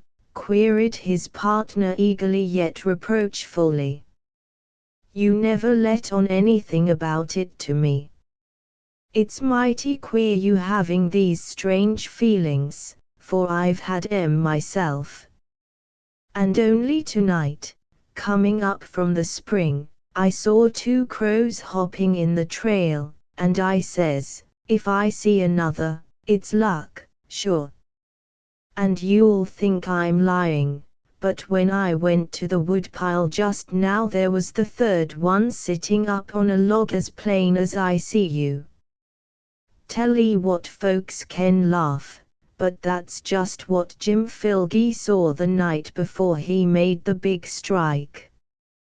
They were both smiling, yet with an underlying credulity and seriousness as singularly pathetic as it seemed incongruous to their years and intelligence. Small wonder, however, that in their occupation and environment, living daily in an atmosphere of hope, expectation, and chance, looking forward each morning to the blind stroke of a pick that might bring fortune. They should see signs in nature and hear mystic voices in the trackless woods that surrounded them. Still less strange that they were peculiarly susceptible to the more recognized diversions of chance, and were gamblers on the turning of a card who trusted to the revelation of a shovelful of upturned earth. It was quite natural, therefore, that they should return from their abstract form of divination to the table and their cards. But they were scarcely seated before they heard a crackling step in the brush outside, and the free latch of their door was lifted. A younger member of the camp entered. He uttered a peevish halloo, which might have passed for a greeting, or might have been a slight protest at finding the door closed, drew the stool from which Uncle Jim had just risen before the fire, shook his wet clothes like a Newfoundland dog, and sat down. Yet he was by no means churlish nor coarse-looking, and this act was rather one of easygoing, selfish, youthful familiarity than of rudeness. The cabin of Uncles Billy and Jim was considered a public right or common of the camp. Conferences between individual miners were appointed there. "I'll meet you at Uncle Billy's" was a common tryst. Added to this was a tacit claim upon the partners' arbitrative powers, or the equal right to request them to step outside if the interviews were of a private nature. Yet there was never any objection on the part of the partners, and tonight there was not a shadow of resentment of this intrusion in the patient, good-humored, tolerant eyes of Uncles Jim and Billy as they gazed at their guest. Perhaps there was a slight gleam of relief in Uncle Jim's when he found that the guest was unaccompanied by anyone, and that it was not a tryst. It would have been unpleasant for the two partners to have stayed out in the rain while their guests were exchanging private confidences in their cabin. While there might have been no limit to their goodwill, there might have been some to their capacity for exposure. Uncle Jim drew a huge log from beside the hearth and sat on the driest end of it, while their guest occupied the stool. The young man, without turning away from his discontented, peevish brooding over the fire, vaguely reached backward for the whiskey bottle and Uncle Billy's tin cup, to which he was assisted by the latter's hospitable hand. But on setting down the cup his eye caught sight of the pill-box. "What's that?" he said, with gloomy scorn. "Rat poison." "Quinine pills," a Guineager said Uncle Jim. "The newest thing out. Keeps out damp like engine rubber. Take one to follow your whiskey." Me and Uncle Billy wouldn't think o' settin' down, quiet like, in the evening arter work, without 'em. Take one, ye are welcome. We keep 'em out here for the boys. Accustomed as the partners were to adopt and wear each other's opinions before folks, as they did each other's clothing, Uncle Billy was, nevertheless, astonished and delighted at Uncle Jim's enthusiasm over his pills. The guest took one and swallowed it. "Mighty bitter," he said, glancing at his hosts with the quick Californian suspicion of some practical joke. But the honest faces of the partners reassured him. "That bitterness ye taste," said Uncle Jim quickly, "is how the things git in its work. Sorter sickenin' the malaria, and kinda waterproofin' the insides all to and at the same lick. Don't you see? Put another in your vest pocket, you'll be crying for 'em like a child afore ye get home. Well, how's things a-goin' on your claim, Dick? Boomin', eh? The guest raised his head and turned it sufficiently to fling his answer back over his shoulder at his hosts. I don't know what you'd call boomin', he said gloomily. I suppose you two men sitting here comfortably by the fire, without caring whether school keeps or not, would call 2 feet of backwater over one's claim boomin'. I reckon you'd consider 150 feet of sluicing carried away, and drifting to thunder down the South Fork, something in the way of advertising to your old camp. I suppose you'd think it was an inducement to investors. I shouldn't wonder, he added still more gloomily, as a sudden dash of rain down the wide-throated chimney dropped in his tin cup. And it would be just like you two chaps, sitting there gormandizing over your quinine, if you said this rain that's lasted 3 weeks was something to be proud of. It was the cheerful and the satisfying custom of the rest of the camp, for no reason whatever, to hold Uncle Jim and Uncle Billy responsible for its present location, its vicissitudes, the weather, or any convulsion of nature, and it was equally the partners' habit, for no reason whatever, to accept these animadversions and apologize. It's a rain that's soft and mellow, said Uncle Billy gently, and supplin' to the sinews and muscles. Did ye ever notice, Jim, ostentatiously to his partner, did ye ever notice that you get inter a kind o' sweaty lather working in it? Sorter openin' to the pores. Fetches 'em every time, said Uncle Billy. Better nor fancy soap. Their guest laughed bitterly. Well, I'm going to leave it to you. I reckon to cut the whole concern tomorrow, and light out for something new. It can't be worse than this. The two partners looked grieved, albeit they were accustomed to these outbursts. Everybody who thought of going away from Cedar Camp used it first as a threat to these patient men, after the fashion of runaway nephews, or made an exemplary scene of their going. Better think twice afore ye go, said Uncle Billy. I've seen worse weather afore ye came, said Uncle Jim slowly.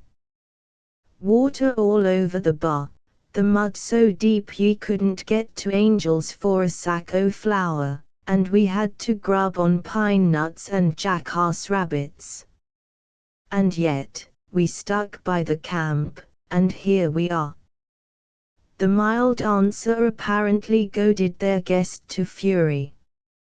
He rose from his seat, threw back his long dripping hair from his handsome but querulous face, and scattered a few drops on the partners.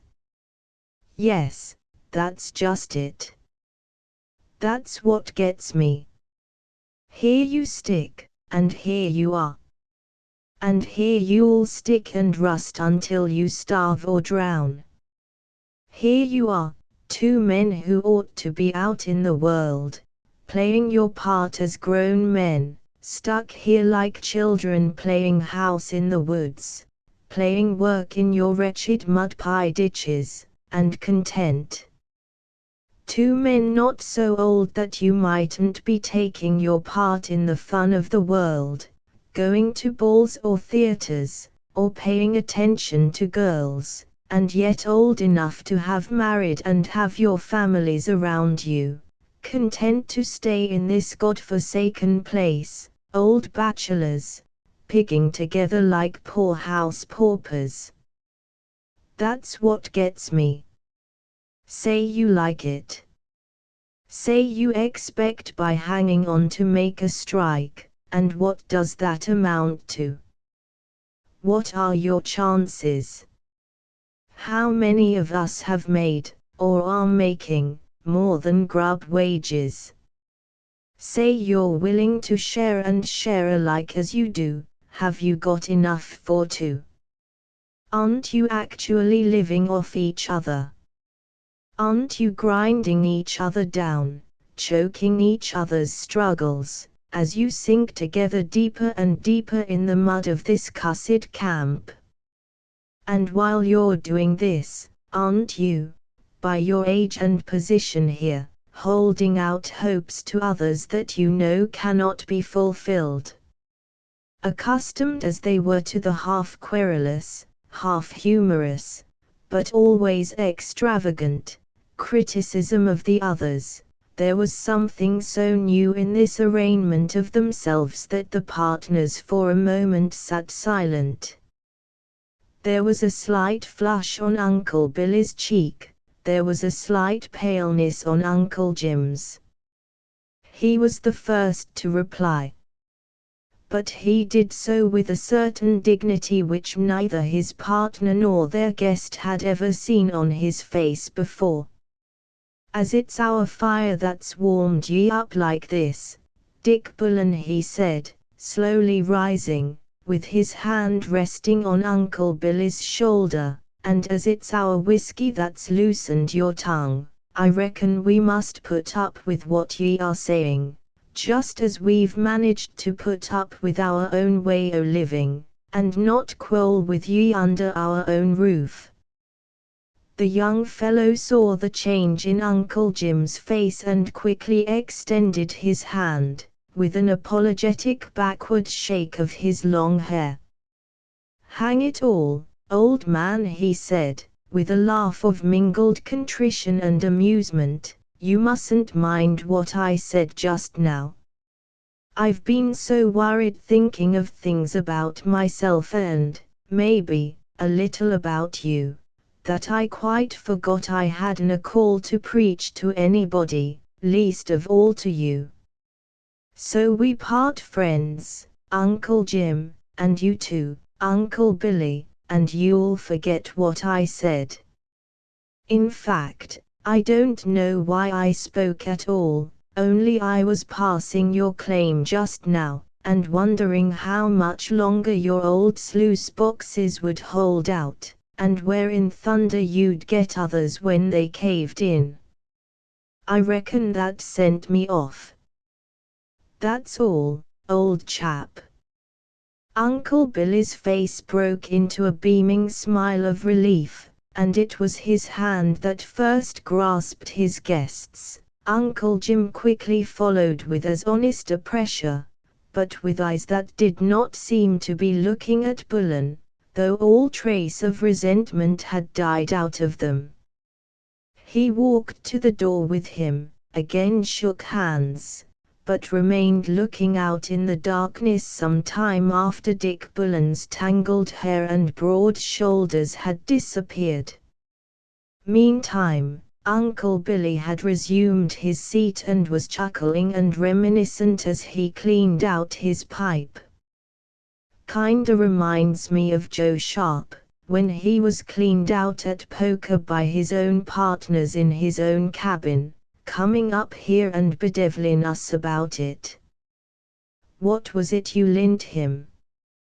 But Uncle Jim did not reply, and Uncle Billy, taking up the cards, began to shuffle them, smiling vaguely, yet at the same time somewhat painfully. After all, Dick was mighty cut up about what he said, and I felt kinda sorry for him. And, you know, I rather cotton to a man that speaks his mind.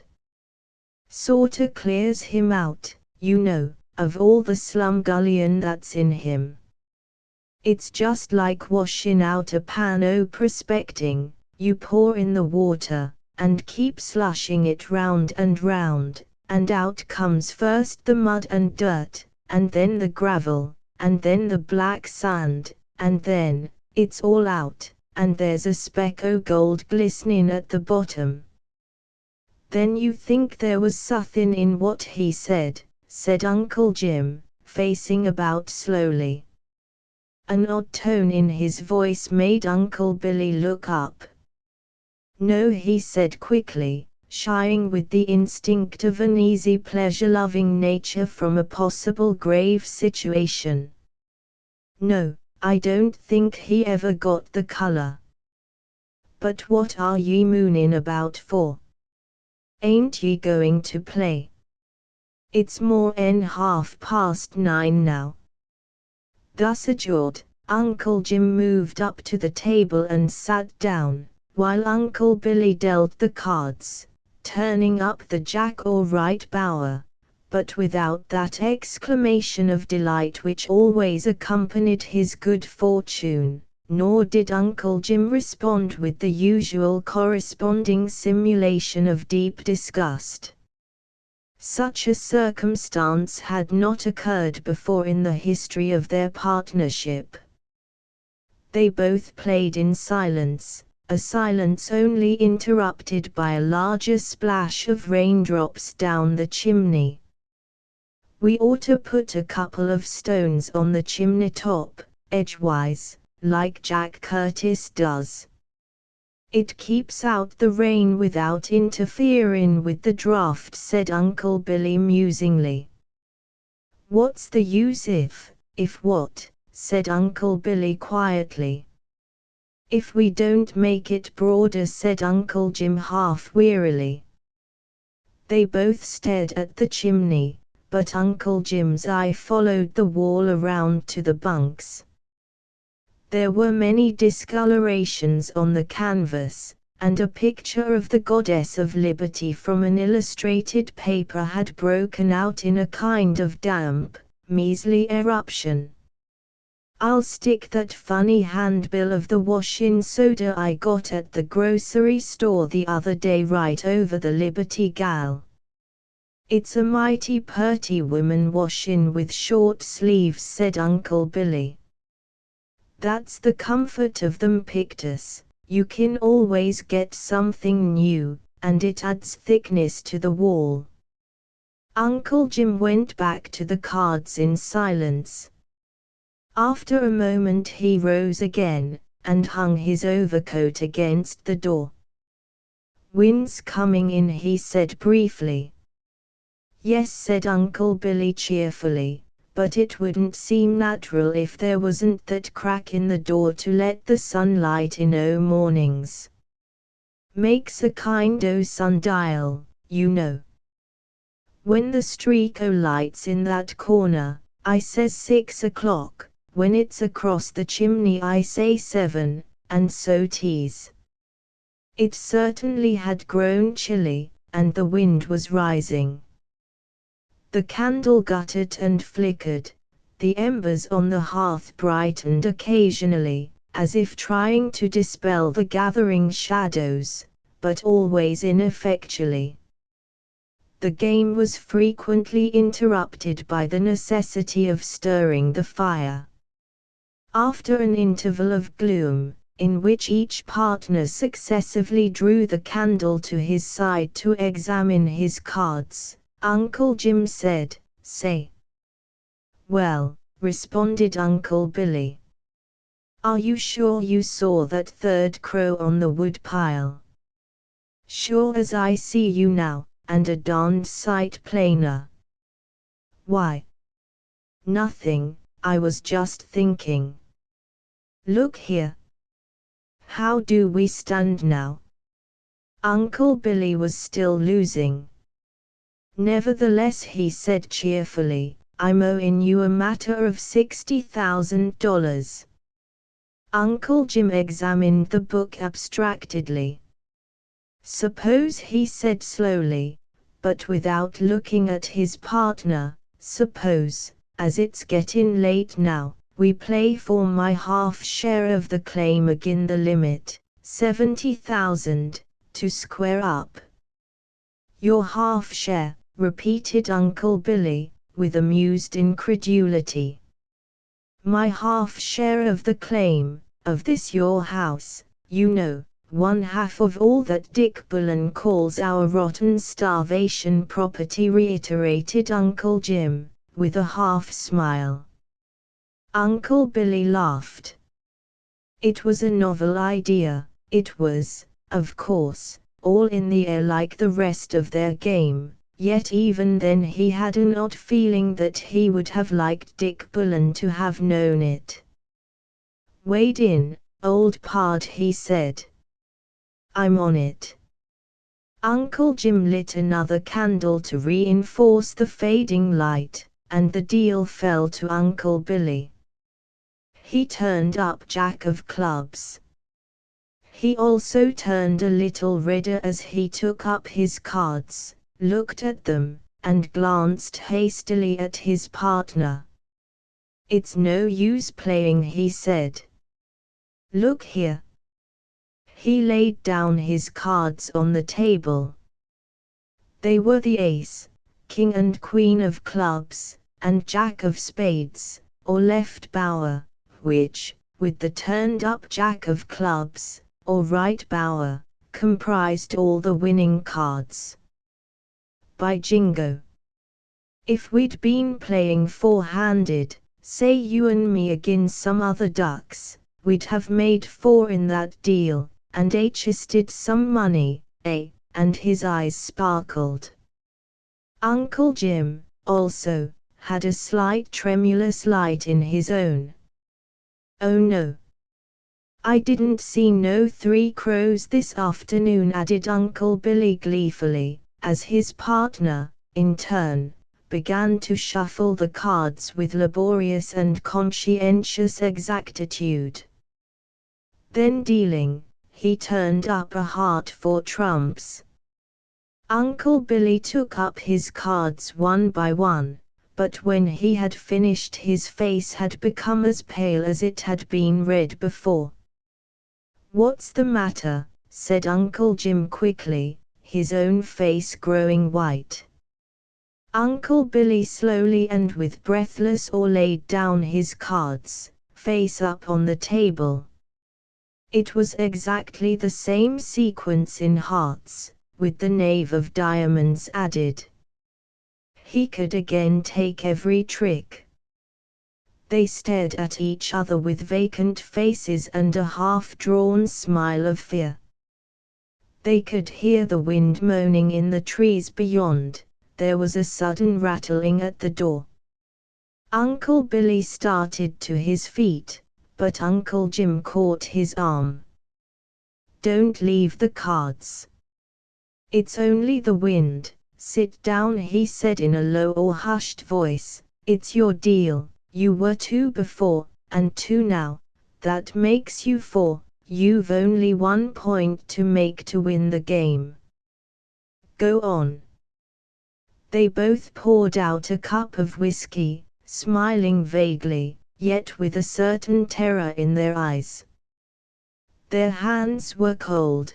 The cards slipped from Uncle Billy's benumbed fingers. When he had shuffled them, he passed them to his partner to shuffle them also, but did not speak. When Uncle Jim had shuffled them methodically, he handed them back fatefully to his partner. Uncle Billy dealt them with a trembling hand. He turned up a club. "If you are sure of these tricks, you know you've won," said Uncle Jim in a voice that was scarcely audible. Uncle Billy did not reply, but tremulously laid down the ace and right and left bowers. He had won. A feeling of relief came over each, and they laughed hysterically and discordantly. Ridiculous and childish as their contest might have seemed to a looker-on, to each the tension had been as great as that of the greatest gambler, without the gambler's trained restraint, coolness, and composure. Uncle Billy nervously took up the cards again. "Don't," said Uncle Jim gravely, "it's no use, the luck's gone now. Just one more deal, pleaded his partner. Uncle Jim looked at the fire. Uncle Billy hastily dealt, and threw the two hands face up on the table. They were the ordinary average cards. He dealt again, with the same result. "I told you so," said Uncle Jim, without looking up. It certainly seemed a tame performance after their wonderful hands, and after another trial Uncle Billy threw the cards aside and drew his stool before the fire. "Mighty queer, warn't it?" he said, with reminiscent awe. "3 times running. Do you know, I felt a kind o' creepy feeling down my back all the time. Crikey! What luck! None of the boys would believe it if we told 'em, least of all that Dick Bullen, who don't believe in luck, anyway. Wonder what he'd have said. And, Lord, how he'd have looked. Wall! What are you staring so for?" Uncle Jim had faced around, and was gazing at Uncle Billy's good-humored, simple face. "Nothing," he said briefly, and his eyes again sought the fire. "Then don't look as if you was seeing suthin', you give me the creeps," returned Uncle Billy a little petulantly. "Let's turn in, afore the fire goes out." The fateful cards were put back into the drawer, the table shoved against the wall. The operation of undressing was quickly got over, the clothes they wore being put on top of their blankets. Uncle Billy yawned. "I wonder what kind of a dream I'll have tonight. It ought to be suthin' to explain that luck." This was his good night to his partner. In a few moments he was sound asleep. Not so Uncle Jim. He heard the wind gradually go down, and in the oppressive silence that followed could detect the deep breathing of his companion and the far-off yelp of a coyote.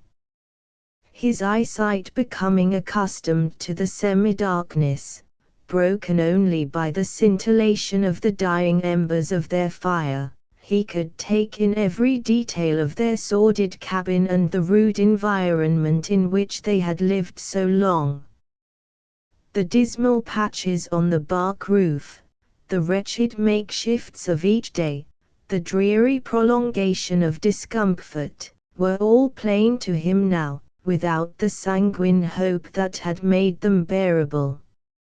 And when he shut his eyes upon them, it was only to travel in fancy down the steep mountain-side that he had trodden so often, to the dreary claim on the overflowed river, to the heaps of tailings that encumbered it, like empty shells of the hollow, profitless days spent there, which they were always waiting for the stroke of good fortune to clear away.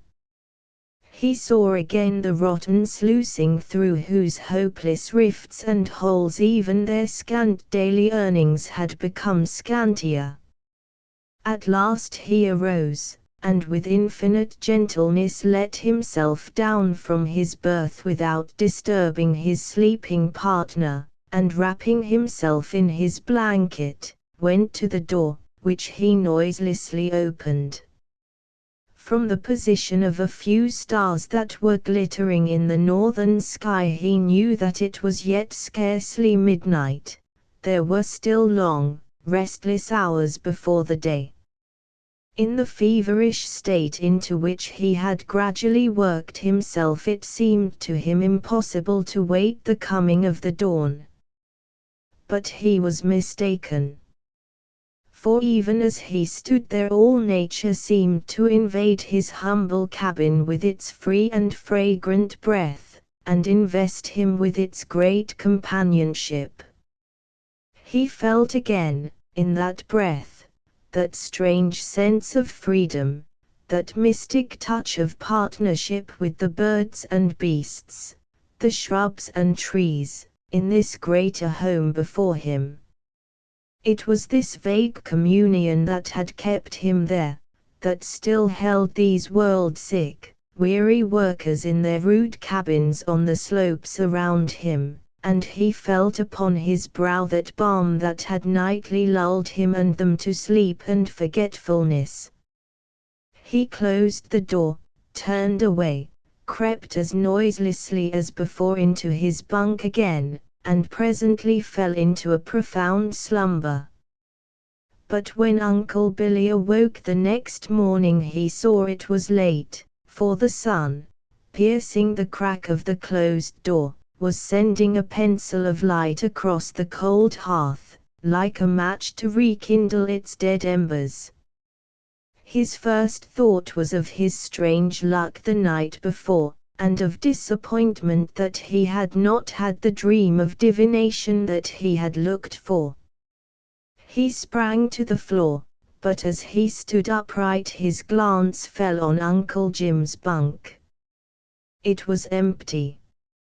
Not only that, but his blankets, Uncle Jim's own particular blankets, were gone. A sudden revelation of his partner's manner the night before struck him now with the cruelty of a blow, a sudden intelligence, perhaps the very divination he had sought, flashed upon him like lightning. He glanced wildly around the cabin. The table was drawn out from the wall a little ostentatiously, as if to catch his eye. On it was lying the stained chamois-skin purse in which they had kept the few grains of gold remaining from their last week's clean-up. The grains had been carefully divided, and half had been taken. But near it lay the little memorandum book, open, with the stick of pencil lying across it. A deep line was drawn across the page on which was recorded their imaginary extravagant gains and losses, even to the entry of Uncle Jim's half-share of the claim which he had risked and lost. Underneath were hurriedly scrawled the words: "Settled by your luck, last night, old pard. James Foster." It was nearly a month before Cedar Camp was convinced that Uncle Billy and Uncle Jim had dissolved partnership. Pride had prevented Uncle Billy from revealing his suspicions of the truth, or of relating the events that preceded Uncle Jim's clandestine flight, and Dick Bullen had gone to Sacramento by stagecoach the same morning. He briefly gave out that his partner had been called to San Francisco on important business of their own, that indeed might necessitate his own removal there later. In this he was singularly assisted by a letter from the absent Jim, dated at San Francisco, begging him not to be anxious about his success, as he had hopes of presently entering a profitable business, but with no further allusions to his precipitate departure, nor any suggestion of a reason for it.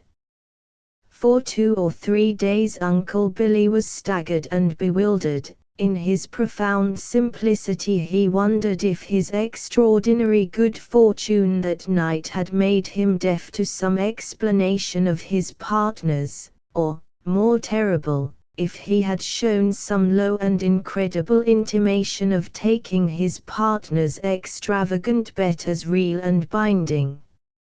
In this distress he wrote to Uncle Jim an appealing and apologetic letter, albeit somewhat incoherent and inaccurate, and bristling with misspelling, camp slang, and old partnership jibes. But to this elaborate epistle he received only Uncle Jim's repeated assurances of his own bright prospects, and his hopes that his old partner would be more fortunate, single-handed, on the old claim.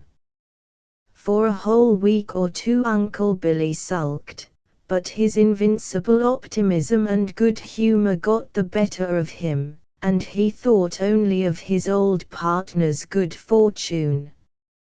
He wrote him regularly, but always to one address, a box at the San Francisco post office, which to the simple-minded Uncle Billy suggested a certain official importance. To these letters Uncle Jim responded regularly but briefly. From a certain intuitive pride in his partner and his affection, Uncle Billy did not show these letters openly to the camp, although he spoke freely of his former partner's promising future, and even read them short extracts. It is needless to say that the camp did not accept Uncle Billy's story with unsuspecting confidence.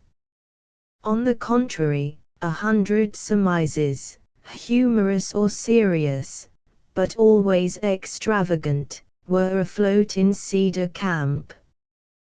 The partners had quarreled over their clothes. Uncle Jim, who was taller than Uncle Billy, had refused to wear his partner's trousers. They had quarreled over cards. Uncle Jim had discovered that Uncle Billy was in possession of a cold deck or marked pack. They had quarreled over Uncle Billy's carelessness in grinding up half a box of bilious pills in the morning's coffee. A gloomily imaginative mule driver had darkly suggested that, as no one had really seen Uncle Jim leave the camp, he was still there, and his bones would yet be found in one of the ditches, while a still more credulous miner averred that what he had thought was the cry of a screech owl the night previous to Uncle Jim's disappearance, might have been the agonized utterance of that murdered man.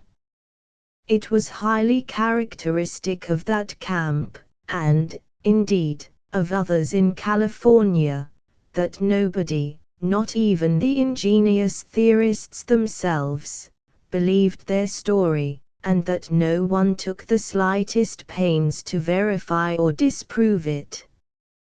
Happily, Uncle Billy never knew it, and moved all unconsciously in this atmosphere of burlesque suspicion. And then a singular change took place in the attitude of the camp towards him and the disrupted partnership. Hitherto, for no reason whatever, all had agreed to put the blame upon Billy, possibly because he was present to receive it. As days passed, that slight reticence and dejection in his manner, which they had at first attributed to remorse and a guilty conscience, now began to tell as absurdly in his favor. Here was poor Uncle Billy toiling through the ditches, while his selfish partner was lolling in the lap of luxury in San Francisco. Uncle Billy's glowing accounts of Uncle Jim's success only contributed to the sympathy now fully given in his behalf and their execration of the absconding partner. It was proposed at Big's store that a letter expressing the indignation of the camp over his heartless conduct to his late partner, William Fall, should be forwarded to him.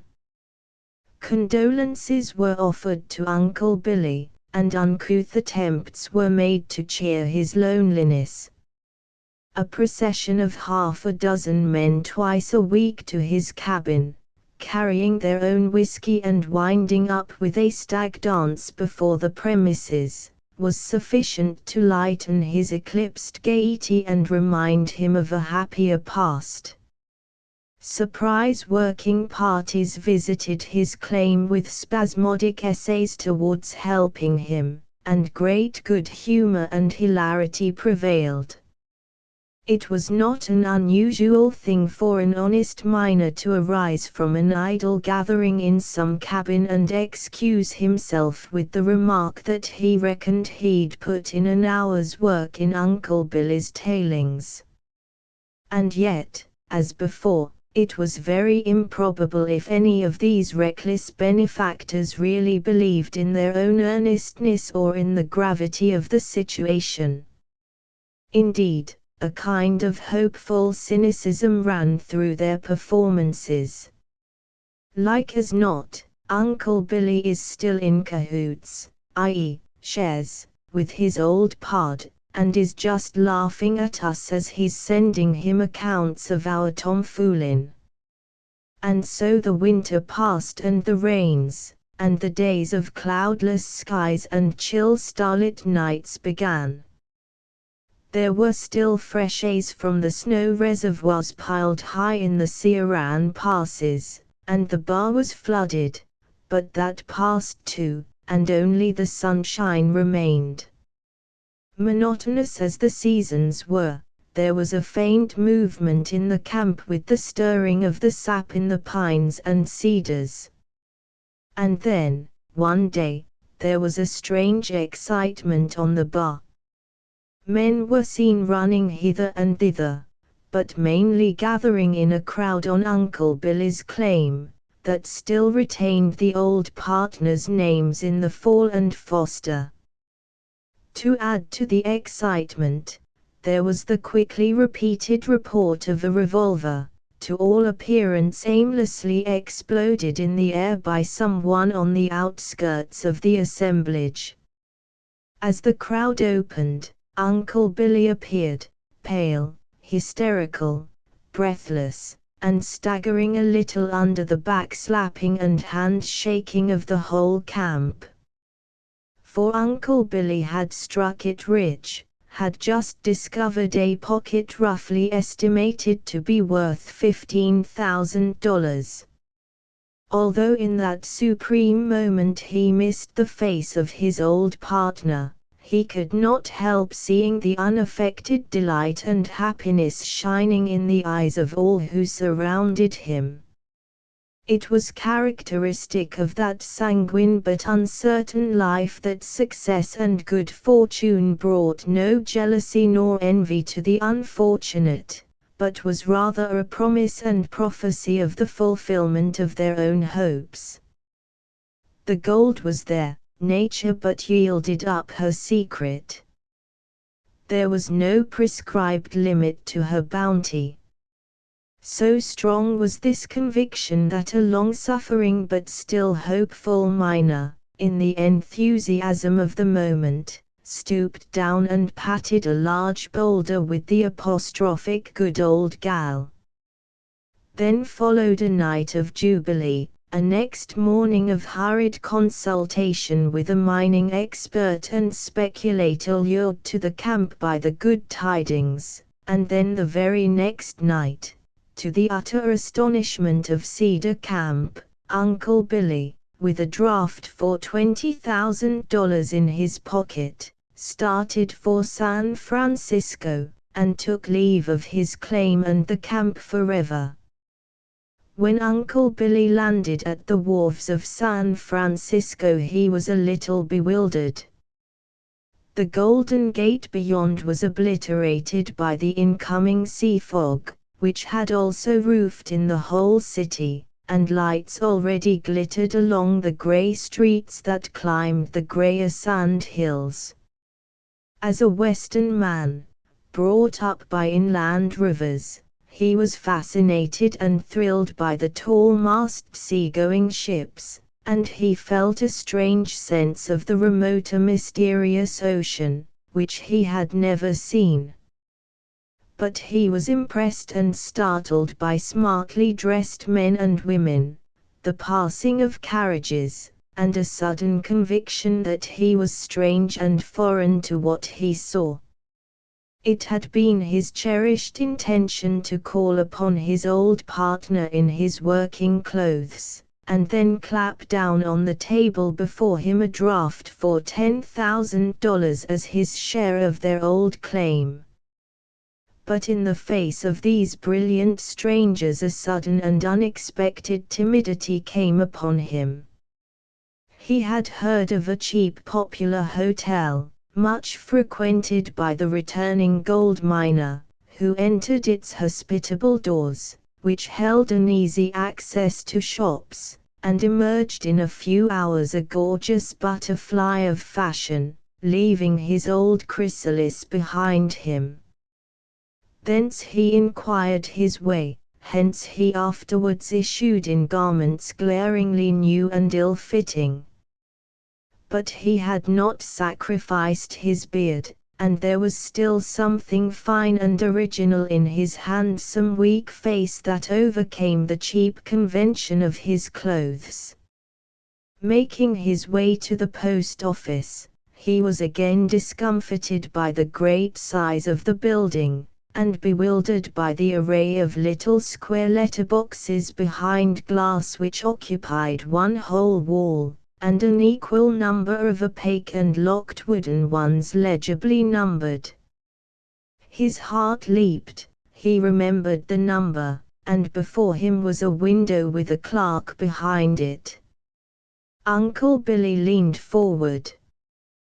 "Can you tell me if the man that box 690 belongs to is in?"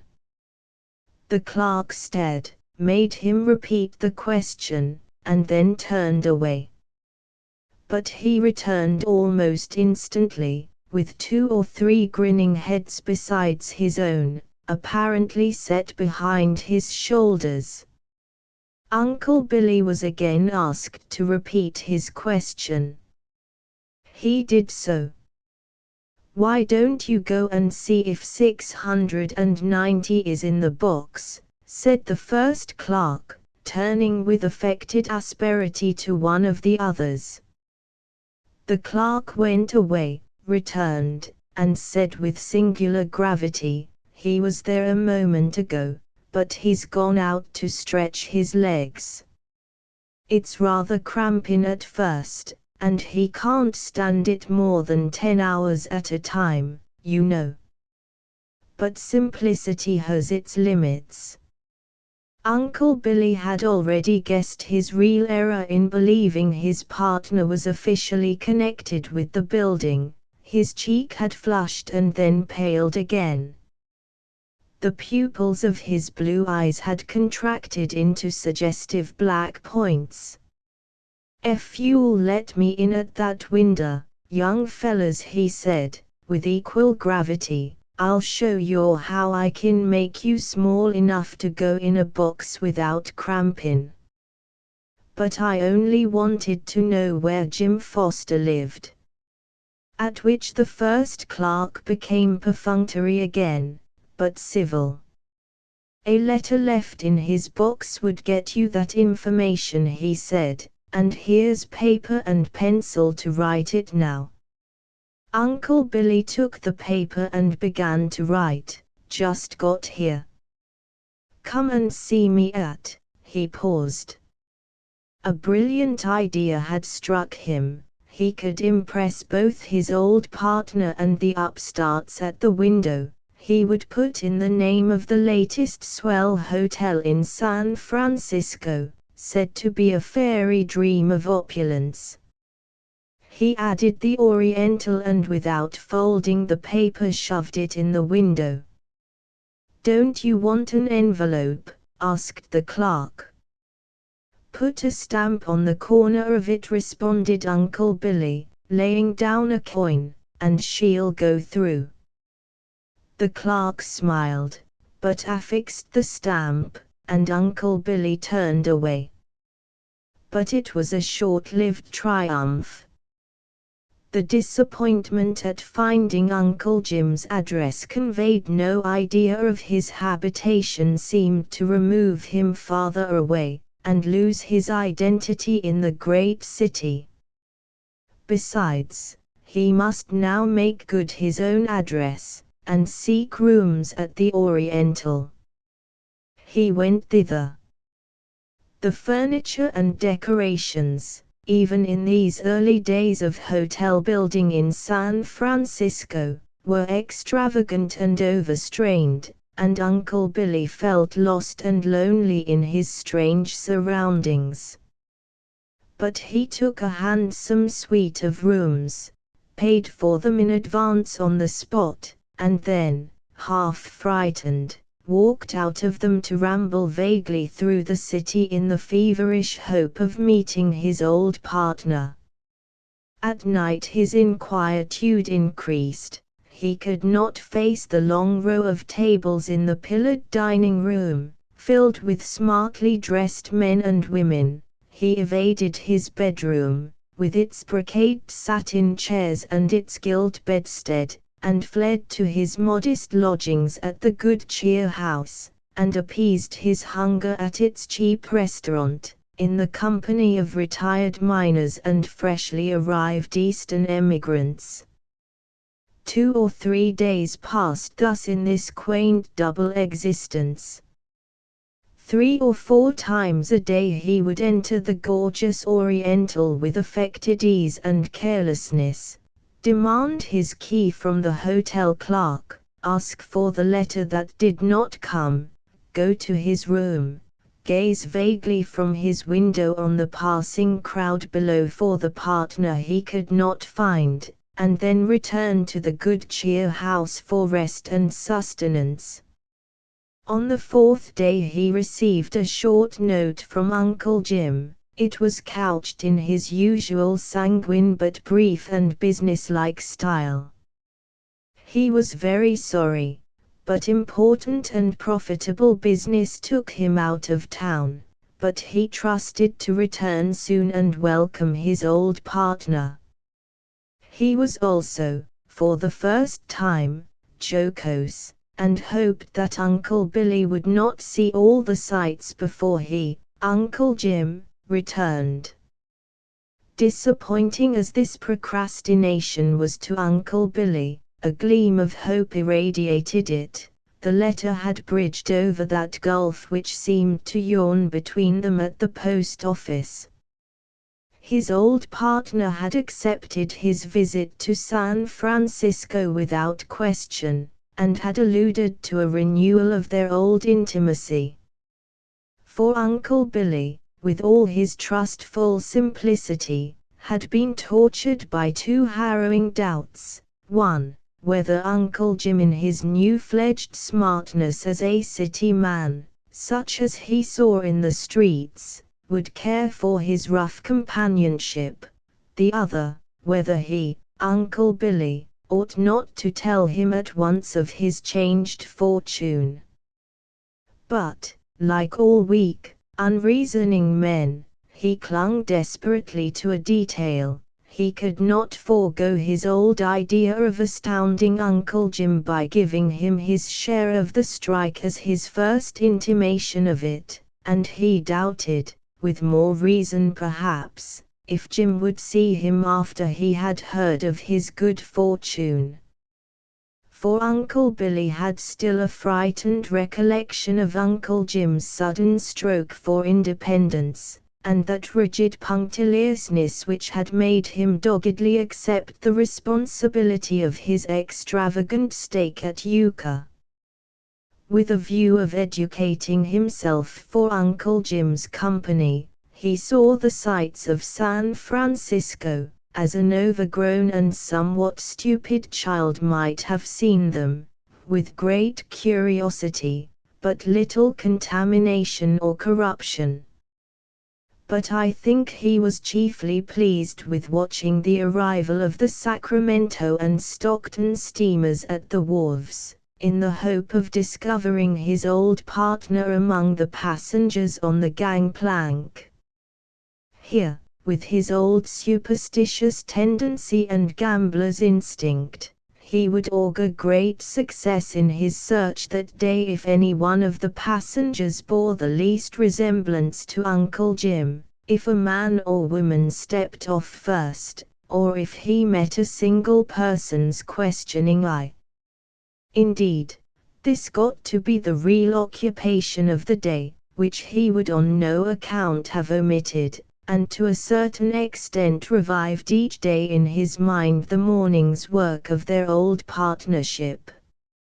He would say to himself, "It's time to go and look up Jim and put off what he was pleased to think were his pleasures until this act of duty was accomplished." In this singleness of purpose he made very few and no entangling acquaintances, nor did he impart to anyone the secret of his fortune, loyally reserving it for his partner's first knowledge. To a man of his natural frankness and simplicity this was a great trial, and was, perhaps, a crucial test of his devotion. When he gave up his rooms at the Oriental, as not necessary after his partner's absence, he sent a letter, with his humble address, to the mysterious lockbox of his partner without fear or false shame. He would explain it all when they met. But he sometimes treated unlucky and returning minors to a dinner and a visit to the gallery of some theatre. Yet while he had an active sympathy with and understanding of the humblest, Uncle Billy, who for many years had done his own and his partner's washing, scrubbing, mending, and cooking, and saw no degradation in it, was somewhat inconsistently irritated by menial functions in men, and although he gave extravagantly to waiters, and threw $1 to the crossing sweeper, there was always a certain shy avoidance of them in his manner. Coming from the theatre one night Uncle Billy was, however, seriously concerned by one of these crossing sweepers turning hastily before them and being knocked down by a passing carriage. The man rose and limped hurriedly away, but Uncle Billy was amazed and still more irritated to hear from his companion that this kind of menial occupation was often profitable, and that at some of the principal crossings the sweepers were already rich men. But a few days later brought a more notable event to Uncle Billy. One afternoon in Montgomery Street he recognized in one of its smartly dressed frequenters a man who had a few years before been a member of Cedar Camp. Uncle Billy's childish delight at this meeting, which seemed to bridge over his old partner's absence, was, however, only half responded to by the ex-miner, and then somewhat satirically. In the fullness of his emotion, Uncle Billy confided to him that he was seeking his old partner, Jim Foster, and, reticent of his own good fortune, spoke glowingly of his partner's brilliant expectations, but deplored his inability to find him. And just now he was away on important business. "I reckon he's got back," said the man dryly. "I didn't know he had a lockbox at the post office, but I can give you his other address. He lives at the Presidio, at Washerwoman's Bay." He stopped and looked with a satirical smile at Uncle Billy. But the latter, familiar with Californian mining camp nomenclature, saw nothing strange in it, and merely repeated his companion's words. "You'll find him there. Goodbye. So long." "Sorry, I'm in a hurry," said the ex-miner, and hurried away. Uncle Billy was too delighted with the prospect of a speedy meeting with Uncle Jim to resent his former associate's supercilious haste, or even to wonder why Uncle Jim had not informed him that he had returned. It was not the first time that he had felt how wide was the gulf between himself and these others, and the thought drew him closer to his old partner, as well as his old idea, as it was now possible to surprise him with the draft. But as he was going to surprise him in his own boarding house, probably a handsome one, Uncle Billy reflected that he would do so in a certain style. He accordingly went to a livery stable and ordered a landau and pair, with a Negro coachman.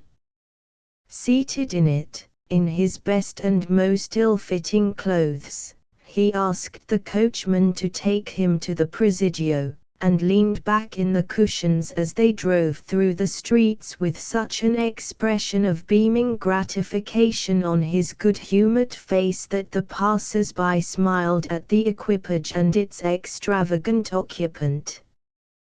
To them it seemed the not unusual sight of the successful miner on a spree.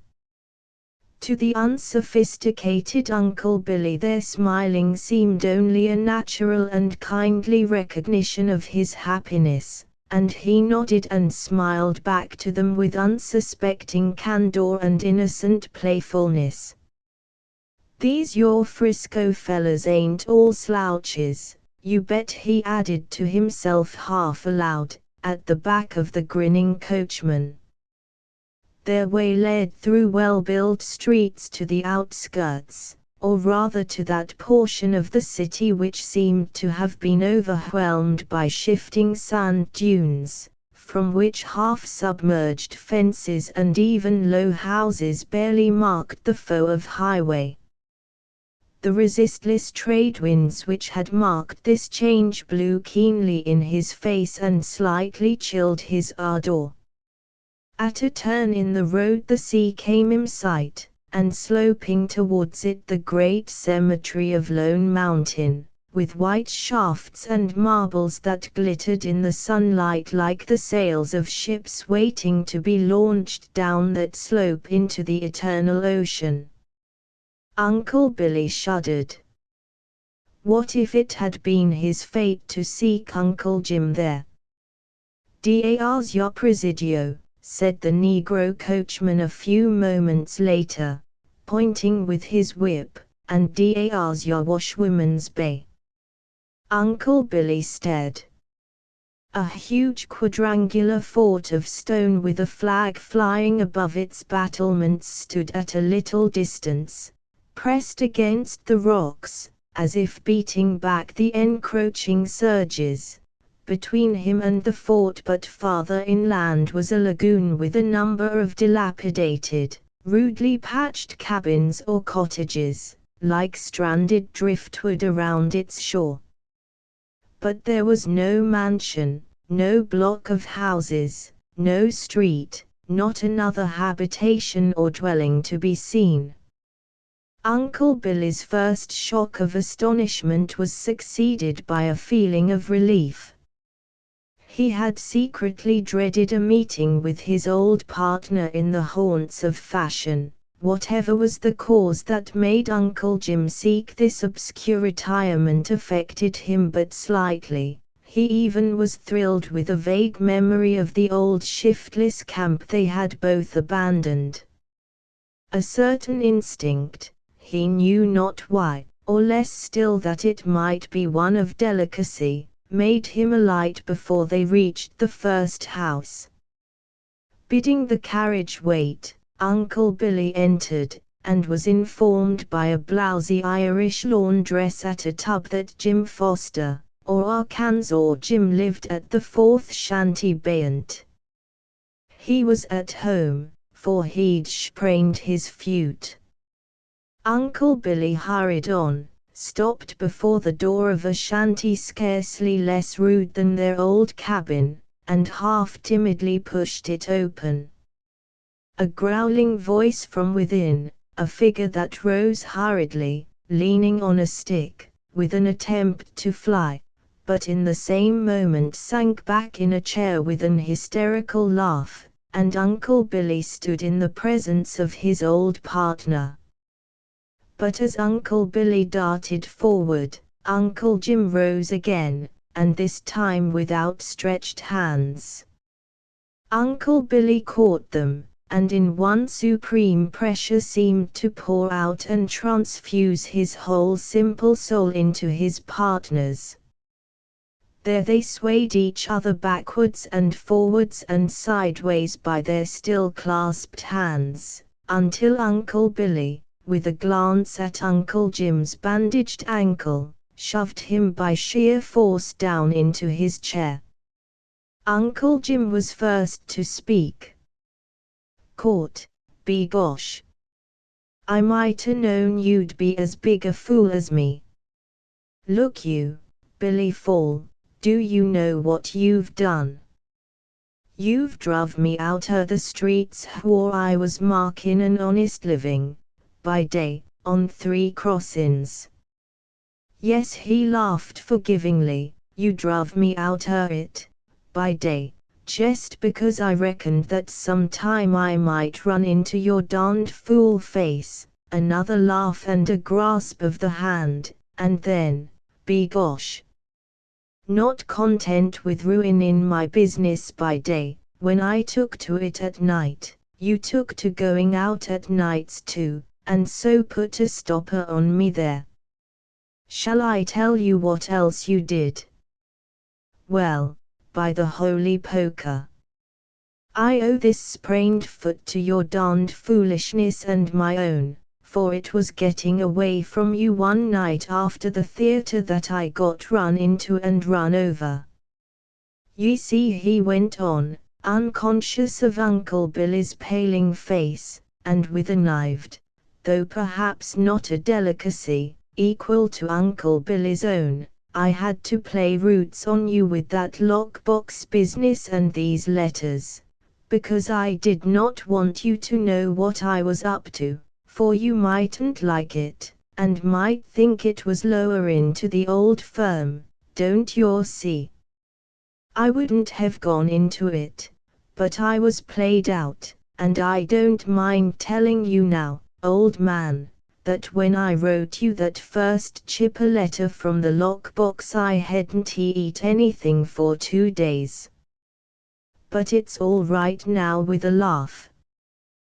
Then I got into this business, thinking it nothing, just the very last thing, and do you know, old pard, I couldn't tell anybody but you, and, in fact, I kept it just to tell you. I've made $956.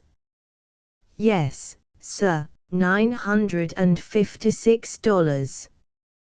Solid money, in Adams and Company's bank, just out my trade. What trade? Asked Uncle Billy.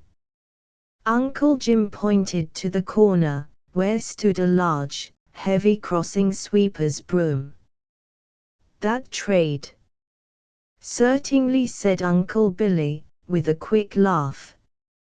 It's an outdoor trade, said Uncle Jim gravely, but with no suggestion of awkwardness or apology in his manner, and there ain't much difference between sweeping a crossin' with a broom and raking over tailing with a rake, only, what ye get with a broom you have handed to ye, and ye don't have to pick it up and fish it out the wet rocks and sluice gush in, and it's a heap less tiring to the back. Certainly, you bet, said Uncle Billy enthusiastically, yet with a certain nervous abstraction. I'm glad ye say so, for you see I didn't know at first how you'd tumble to my doing it, until I'd made my pile. And if I hadn't made it, I wouldn't have set eyes on ye again, old pard, never. Do you mind my running out a minute? Said Uncle Billy, rising. You see, I've got a friend waiting for me outside, and I reckon, he stammered, I'll just run out and send him off, so I can talk comfortably to ye. Ye ain't got anybody you're owing money to, said Uncle Jim earnestly, anybody follerin' you to get paid, eh? For I can just set down right here and write ye off a check on the bank. No, said Uncle Billy. He slipped out of the door, and ran like a deer to the waiting carriage. Thrusting a $20 gold piece into the coachman's hand, he said hoarsely, I ain't wanting that courage just now. Ye can drive around and have a private jamboree all by yourself the rest of the afternoon, and then come and wait for me at the top o' the hill yonder. Thus quit of his gorgeous equipage, he hurried back to Uncle Jim, grasping his $10,000 draft in his pocket. He was nervous, he was frightened, but he must get rid of the draft and his story, and have it over. But before he could speak he was unexpectedly stopped by Uncle Jim. "Now, look your, Billy boy," said Uncle Jim, "I got suthin' to say to ye, and I might as well clear it off my mind at once, and then we can start fair agin. Now," he went on, with a half laugh, "wasn't it enough for me to go on pretendin' I was rich and doing a big business, and gettin' up that lockbox dodge so as ye couldn't find out where I hung out and what I was doing? Wasn't it enough for me to go on with all this play actin'? But you long-legged ornery cuss, must get up and go to lying and play acting too." "Me play actin'? Me lying?" gasped Uncle Billy. Uncle Jim leaned back in his chair and laughed. "Do you think you could fool me? Do you think I didn't see through your little game o' going to that swell Oriental, just as if ye'd made a big strike, and all the while ye wasn't sleeping or eating there, but jest rasslin' your hash and having a roll down at the Good Cheer? Do you think I didn't spy on ye and find that out? Oh, you long-eared jackass rabbit!" He laughed until the tears came into his eyes, and Uncle Billy laughed too, albeit until the laugh on his face became quite fixed, and he was fain to bury his head in his handkerchief. "And yet," said Uncle Jim, with a deep breath, "gosh, I was frightened, just for a minute. I thought, Meb, you had made a big strike, when I got your first letter, and I made up my mind what I'd do. And then I remembered you was just that kind of an open sluice that couldn't keep anything to yourself, and you'd have been sure to have yelled it out to me the first thing. So I waited. And I found you out, you old sinner." He reached forward and dug Uncle Billy in the ribs. "What would you have done?" said Uncle Billy, after an hysterical collapse. Uncle Jim's face grew grave again. I'd have CL'd out. Outer Frisco. Outer California. Outer America. I couldn't have stood it. Don't think I would have begrudged ye your luck. No man would have been gladder than me." He leaned forward again, and laid his hand caressingly upon his partner's arm. "Don't think I'd have wanted to take a penny of it, but I couldn't have stood up under it. To have had you that I left behind, coming down here rolling in wealth and new partners and friends, and arrive upon me, and this shanty, and," he threw towards the corner of the room a terrible gesture, none the less terrible that it was illogical and inconsequent, to all that had gone before, and that broom. There was a dead silence in the room. With it Uncle Billy seemed to feel himself again transported to the homely cabin at Cedar Camp and that fateful night, with his partner's strange, determined face before him as then. He even fancied that he heard the roaring of the pines without, and did not know that it was the distant sea. But after a minute Uncle Jim resumed, "Of course you've made a little raise somehow, or you wouldn't be here." "Yes," said Uncle Billy eagerly. "Yes. I've got," he stopped and stammered. I've got a few hundreds. Oh, said Uncle Jim cheerfully. He paused, and then added earnestly, I say.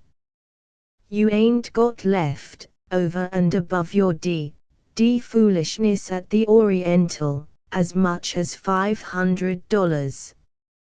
I've got, said Uncle Billy, blushing a little over his first deliberate and affected lie, I've got at least $572. Yes, he added tentatively, gazing anxiously at his partner, I've got at least that. Gee whilikins, said Uncle Jim, with a laugh. Then eagerly, look here, Pard. Then we're on velvet. I've got 900, put your 5 with that, and I know a little ranch that we can get for 1200. That's what I've been savin' up for, that's my little game. No more minin' for me. It's got a shanty twice as big as our old cabin, nigh on 100 acres, and 2 Mustangs. We can run it with 2 Chinamen and jest make it howl. What your say, eh? He extended his hand. I'm in, said Uncle Billy, radiantly grasping Uncle Jim's. But his smile faded, and his clear simple brow wrinkled in 2 lines. Happily Uncle Jim did not notice it. Now, then, old Pard, he said brightly, we'll have a gay old time tonight, one of our jamborees. I've got some whiskey here and a deck o' cards, and we'll have a little game, you understand, but not for keeps now. No, sirree, we'll play for beans. A sudden light illuminated Uncle Billy's face again, but he said, with a grim desperation, not tonight. I've got to go into town. That friend o' mine expects me to go to the theatre, don't ye see? But I'll be out tomorrow at sun-up, and we'll fix up this thing o' the ranch. Seems to me you're kinder stuck on this friend, grunted Uncle Jim. Uncle Billy's heart bounded at his partner's jealousy. No, but I must, you know, he returned, with a faint laugh. I say, it ain't a her, is it? Said Uncle Jim. Uncle Billy achieved a diabolical wink and a creditable blush at his lie. Billy. Jim. And under cover of this festive gallantry Uncle Billy escaped. He ran through the gathering darkness, and toiled up the shifting sands to the top of the hill, where he found the carriage waiting. What, said Uncle Billy in a low confidential tone to the coachman, what do you Frisco fellas allow to be the best, biggest, and riskiest gambling saloon here? Suthin high-toned, you know. The Negro grinned. It was the usual case of the extravagant spendthrift miner, though perhaps he had expected a different question and order. Day is de Polka de El Dorado and de Arcade Saloon, boss, he said, flicking his whip meditatively. Most gents from de mines prefer de polka, for day is dancing wid de gals frown in. But the real prima facie place for gents who go for buckin' agin de tiger and straight out gamblin' is de arcade. Drive there like thunder, said Uncle Billy, leaping into the carriage. True to his word, Uncle Billy was at his partner's shanty early the next morning. He looked a little tired, but happy, and had brought a draft with him for $575, which he explained was the total of his capital.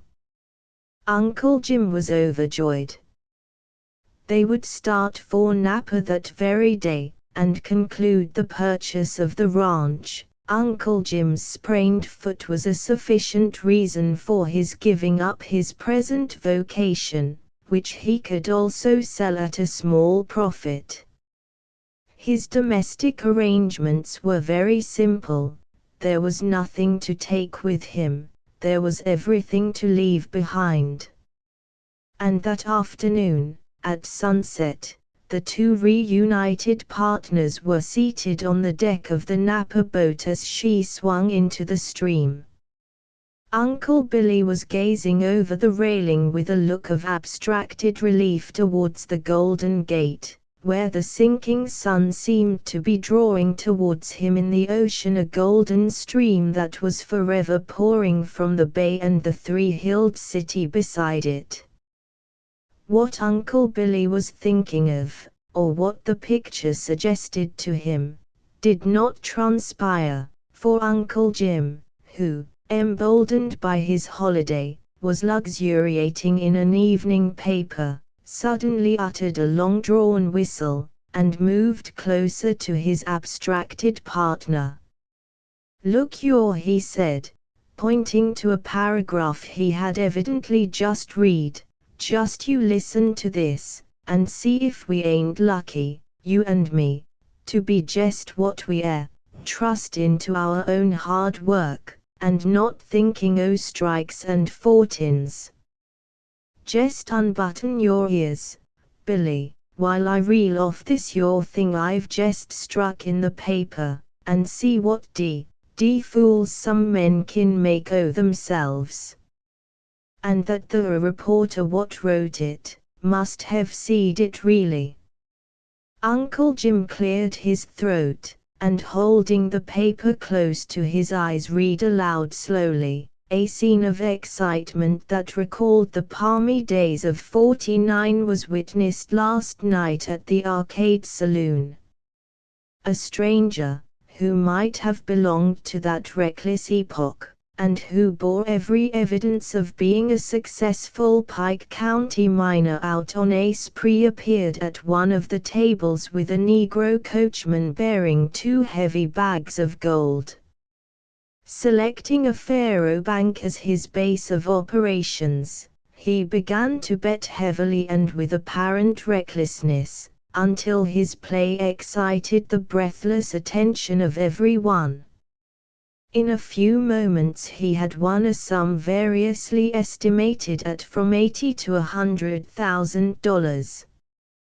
A rumor went round the room that it was a concerted attempt to break the bank rather than the drunken freak of a Western miner, dazzled by some successful strike. To this theory the man's careless and indifferent bearing towards his extraordinary gains lent great credence.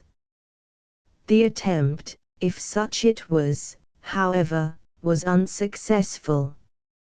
After winning 10 times in succession the luck turned, and the unfortunate bucket was cleared out not only of his gains, but of his original investment, which may be placed roughly at $20,000. This extraordinary play was witnessed by a crowd of excited players, who were less impressed by even the magnitude of the stakes than the perfect sang-froid and recklessness of the player, who, it is said, at the close of the game tossed a $20 gold piece to the banker and smilingly withdrew. The man was not recognized by any of the habitués of the place. "There," said Uncle Jim, as he hurriedly slurred over the French substantive at the close, "did ye ever see such God-forsaken foolishness?" Uncle Billy lifted his abstracted eyes from the current, still pouring its unreturning gold into the sulking sun, and said, with a deprecatory smile, "Never. Nor even in the days of prosperity that visited the great wheat ranch of Fall and Foster did he ever tell his secret to his partner." The Notary of Perigeux by H. W. Longfellow. Do not trust thy body with a physician. He'll make thy foolish bones go without flesh in a fortnight, and thy soul walk without a body in a se'night after. Shirley. You must know, gentlemen, that there lived some years ago, in the city of Perigeux, an honest notary public, the descendant of a very ancient and broken-down family, and the occupant of one of those old weather-beaten tenements which remind you of the times of your great-grandfather. He was a man of an unoffending, quiet disposition, the father of a family, though not the head of it, for in that family the hen overcrowed the cock, and the neighbors, when they spake of the notary, shrugged their shoulders, and exclaimed, "Poor fellow! His spurs want sharpening." In fine, you understand me, gentlemen, he was henpecked.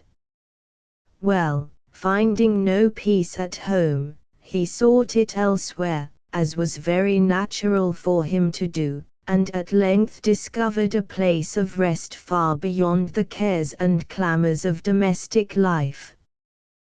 This was a little café estaminet a short way out of the city, whither he repaired every evening to smoke his pipe, drink sugar water, and play his favorite game of domino. There he met the boon companions he most loved, heard all the floating chit-chat of the day, laughed when he was in a merry mood, found consolation when he was sad, and at all times gave vent to his opinions without fear of being snubbed short by a flat contradiction. Now, the notary's bosom friend was a dealer in claret and cognac, who lived about a league from the city, and always passed his evenings at the estaminet.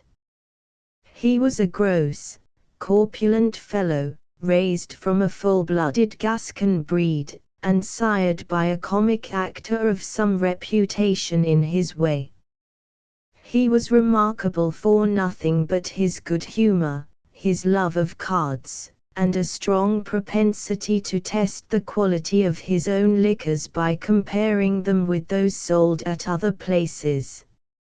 As evil communications corrupt good manners, the bad practices of the wine dealer won insensibly upon the worthy notary, and before he was aware of it, he found himself weaned from domino and sugar water, and addicted to piquet and spiced wine.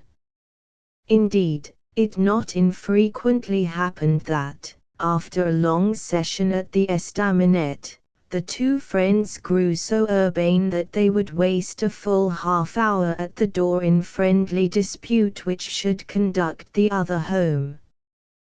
Though this course of life agreed well enough with the sluggish, phlegmatic temperament of the wine dealer, it soon began to play the very deuce with the more sensitive organization of the notary, and finally put his nervous system completely out of tune.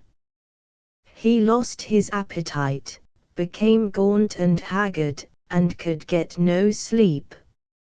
Legions of blue devils haunted him by day, and by night strange faces peeped through his bed curtains and the nightmare snorted in his ear.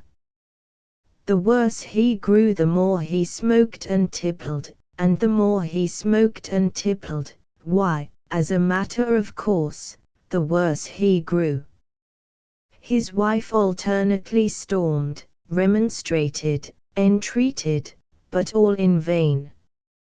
She made the house too hot for him, he retreated to the tavern, she broke his long-stemmed pipes upon the andirons, he substituted a short-stemmed one, which, for safekeeping, he carried in his waistcoat pocket. Thus the unhappy notary ran gradually down at the heel. What with his bad habits and his domestic grievances, he became completely hipped. He imagined that he was going to die, and suffered in quick succession all the diseases that ever beset mortal man. Every shooting pain was an alarming symptom, every uneasy feeling after dinner a sure prognostic of some mortal disease. In vain did his friends endeavor to reason, and then to laugh him out of his strange whims, for when did ever jest or reason cure a sick imagination? His only answer was, "Do let me alone, I know better than you what ails me."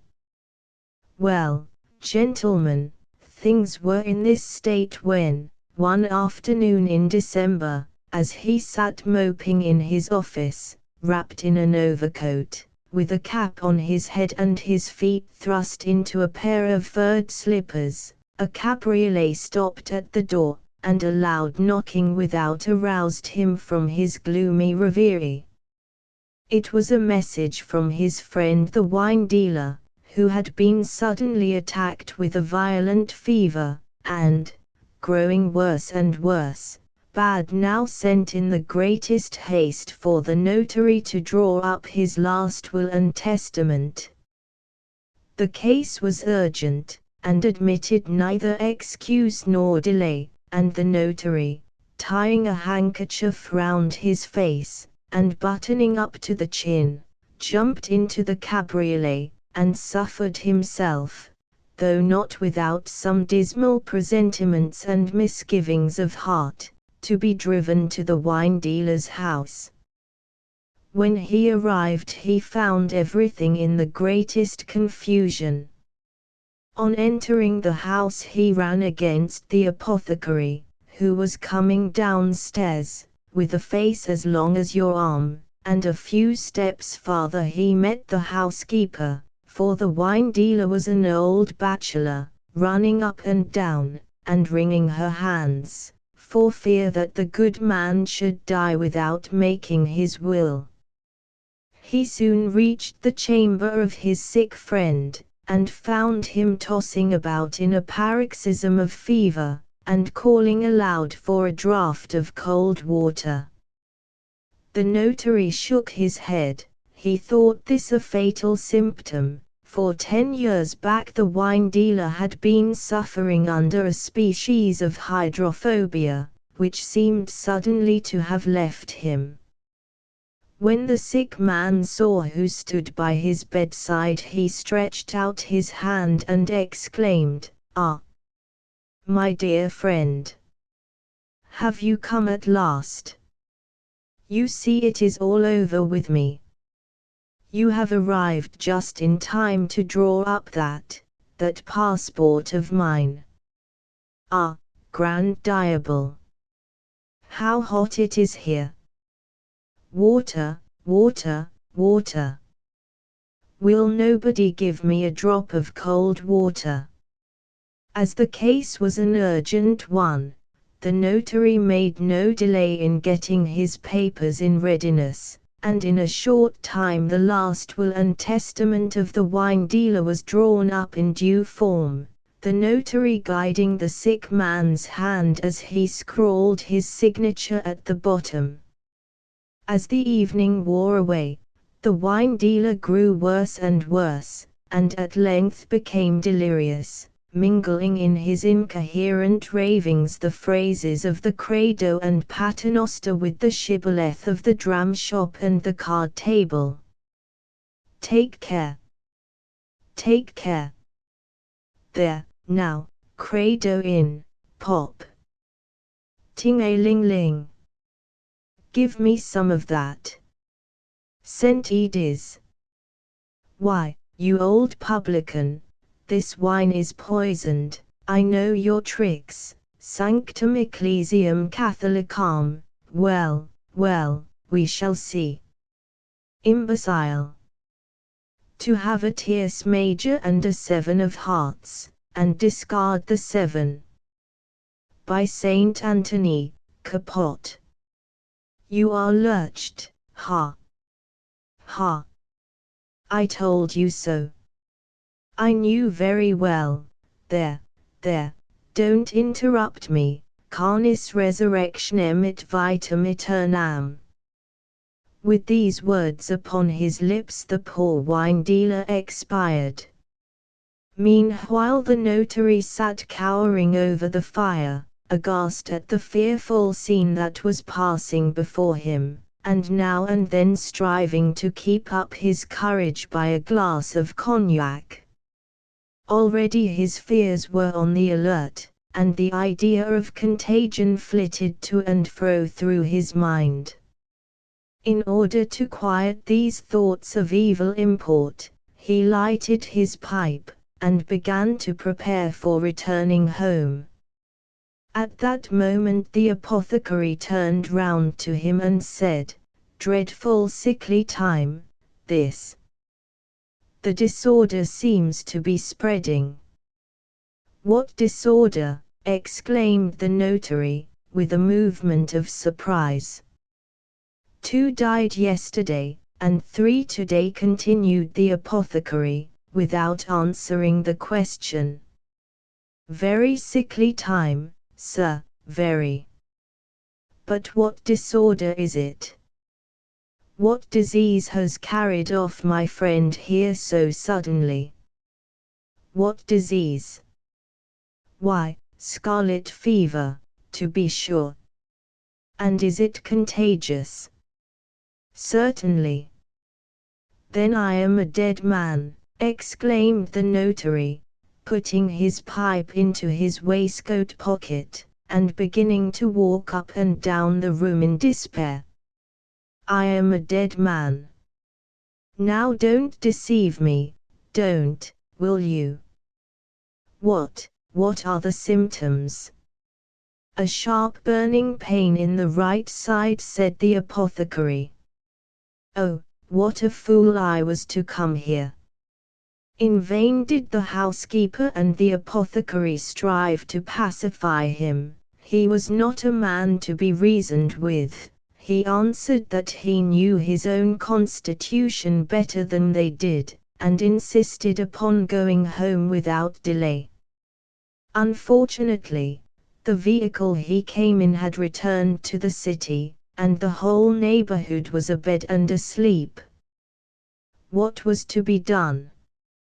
Nothing in the world but to take the apothecary's horse, which stood hitched at the door, patiently waiting his master's will.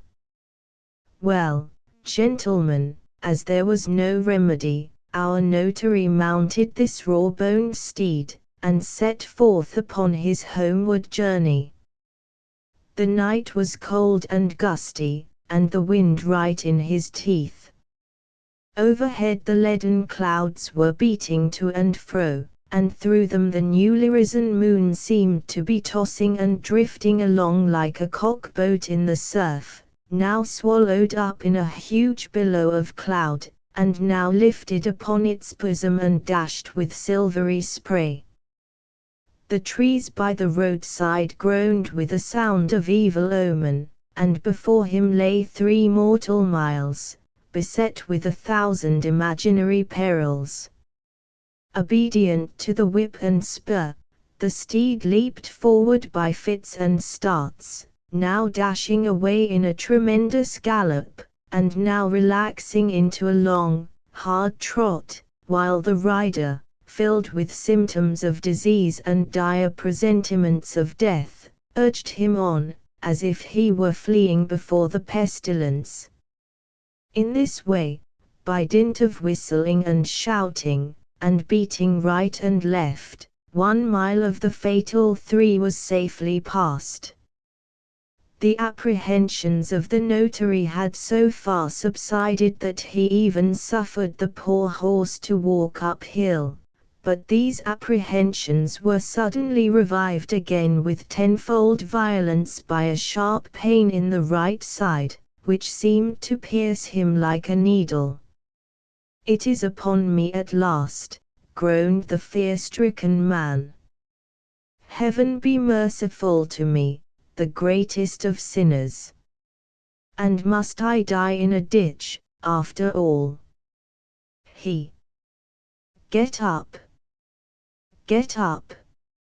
and away went horse and rider at full speed, hurry-scurry, uphill and down, panting and blowing like a whirlwind. At every leap the pain in the rider's side seemed to increase. At first it was a little point like the prick of a needle, then it spread to the size of a half-franc piece, then covered a place as large as the palm of your hand. It gained upon him fast. The poor man groaned aloud in agony. Faster and faster sped the horse over the frozen ground, farther and farther spread the pain over his side. To complete the dismal picture, the storm commenced, snow mingled with rain. But snow and rain, and cold were naught to him, for, though his arms and legs were frozen to icicles, he felt it not. The fatal symptom was upon him, he was doomed to die, not of cold, but of scarlet fever. At length, he knew not how, more dead than alive, he reached the gate of the city. A band of ill-bred dogs, that were serenading at a corner of the street, seeing the notary dash by, joined in the hue and cry, and ran barking and yelping at his heels. It was now late at night, and only here and there a solitary lamp twinkled from an upper story. But on went the notary, down this street and up that, till at last he reached his own door.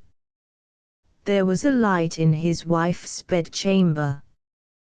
The good woman came to the window, alarmed at such a knocking, and howling, and clattering at her door so late at night, and the notary was too deeply absorbed in his own sorrows to observe that the lamp cast the shadow of two heads on the window curtain. "Let me in! Let me in! Quick! Quick!" he exclaimed, almost breathless from terror and fatigue. "Who are you, that come to disturb a lone woman at this hour of the night?" cried a sharp voice from above. "Begone about your business, and let quiet people sleep." "Oh, diable, diable! Come down and let me in. I am your husband. Don't you know my voice? Quick, I beseech you, for I am dying here in the street." After a few moments of delay and a few more words of parley, the door was opened, and the notary stalked into his domicile, pale and haggard in aspect, and as stiff and straight as a ghost. Cased from head to heel in an armor of ice, as the glare of the lamp fell upon him he looked like a knight-errant mailed in steel. But in one place his armor was broken. On his right side was a circular spot as large as the crown of your hat, and about as black. "My dear wife," he exclaimed, with more tenderness than he had exhibited for many years, "reach me a chair. My hours are numbered. I am a dead man." Alarmed at these exclamations, his wife stripped off his overcoat. Something fell from beneath it, and was dashed to pieces on the hearth. It was the notary's pipe. He placed his hand upon his side, and lo! it was bare to the skin. Coat, waistcoat, and linen were burnt through and through, and there was a blister on his side as large over as your head. The mystery was soon explained, symptom and all. The notary had put his pipe into his pocket without knocking out the ashes. And so my story ends. "Is that all?" asked the radical, when the storyteller had finished. "That is all." "Well, what does your story prove?" That is more than I can tell. All I know is that the story is true." "And did he die?" said the nice little man in Gosling Green. "Yes, he died afterward," replied the storyteller, rather annoyed at the question. "And what did he die of?" continued Gosling Green, following him up. "What did he die of?" "Why, he died of a sudden." The Widow's Cruise by F. R. Stockton from A Storyteller's Pack. Copyright 1897 by Charles Scribner's Sons. The widow Duckett lived in a small village about 10 miles from the New Jersey seacoast.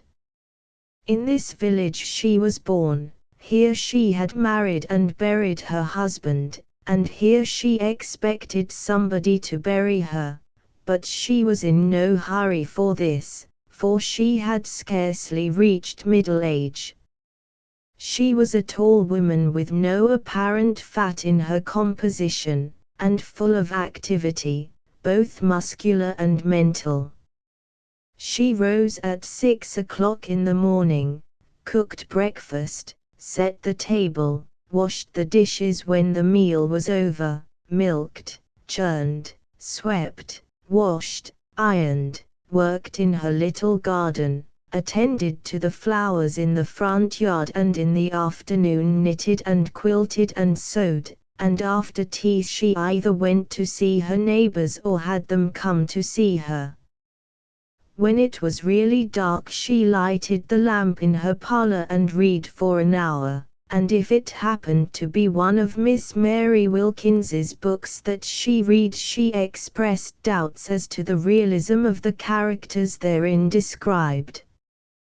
These doubts she expressed to Dorcas Networthy, who was a small, plump woman, with a solemn face, who had lived with the widow for many years and who had become her devoted disciple. Whatever the widow did, that also did Dorcas, not so well, for her heart told her she could never expect to do that, but with a yearning anxiety to do everything as well as she could.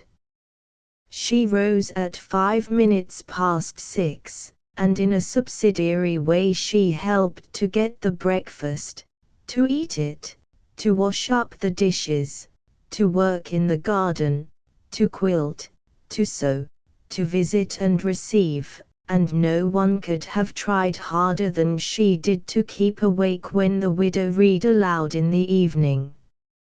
All these things happened every day in the summer-time, but in the winter the widow and Dorcas cleared the snow from their little front path instead of attending to the flowers, and in the evening they lighted a fire as well as a lamp in the parlor. Sometimes, however, something different happened, but this was not often, only a few times in the year.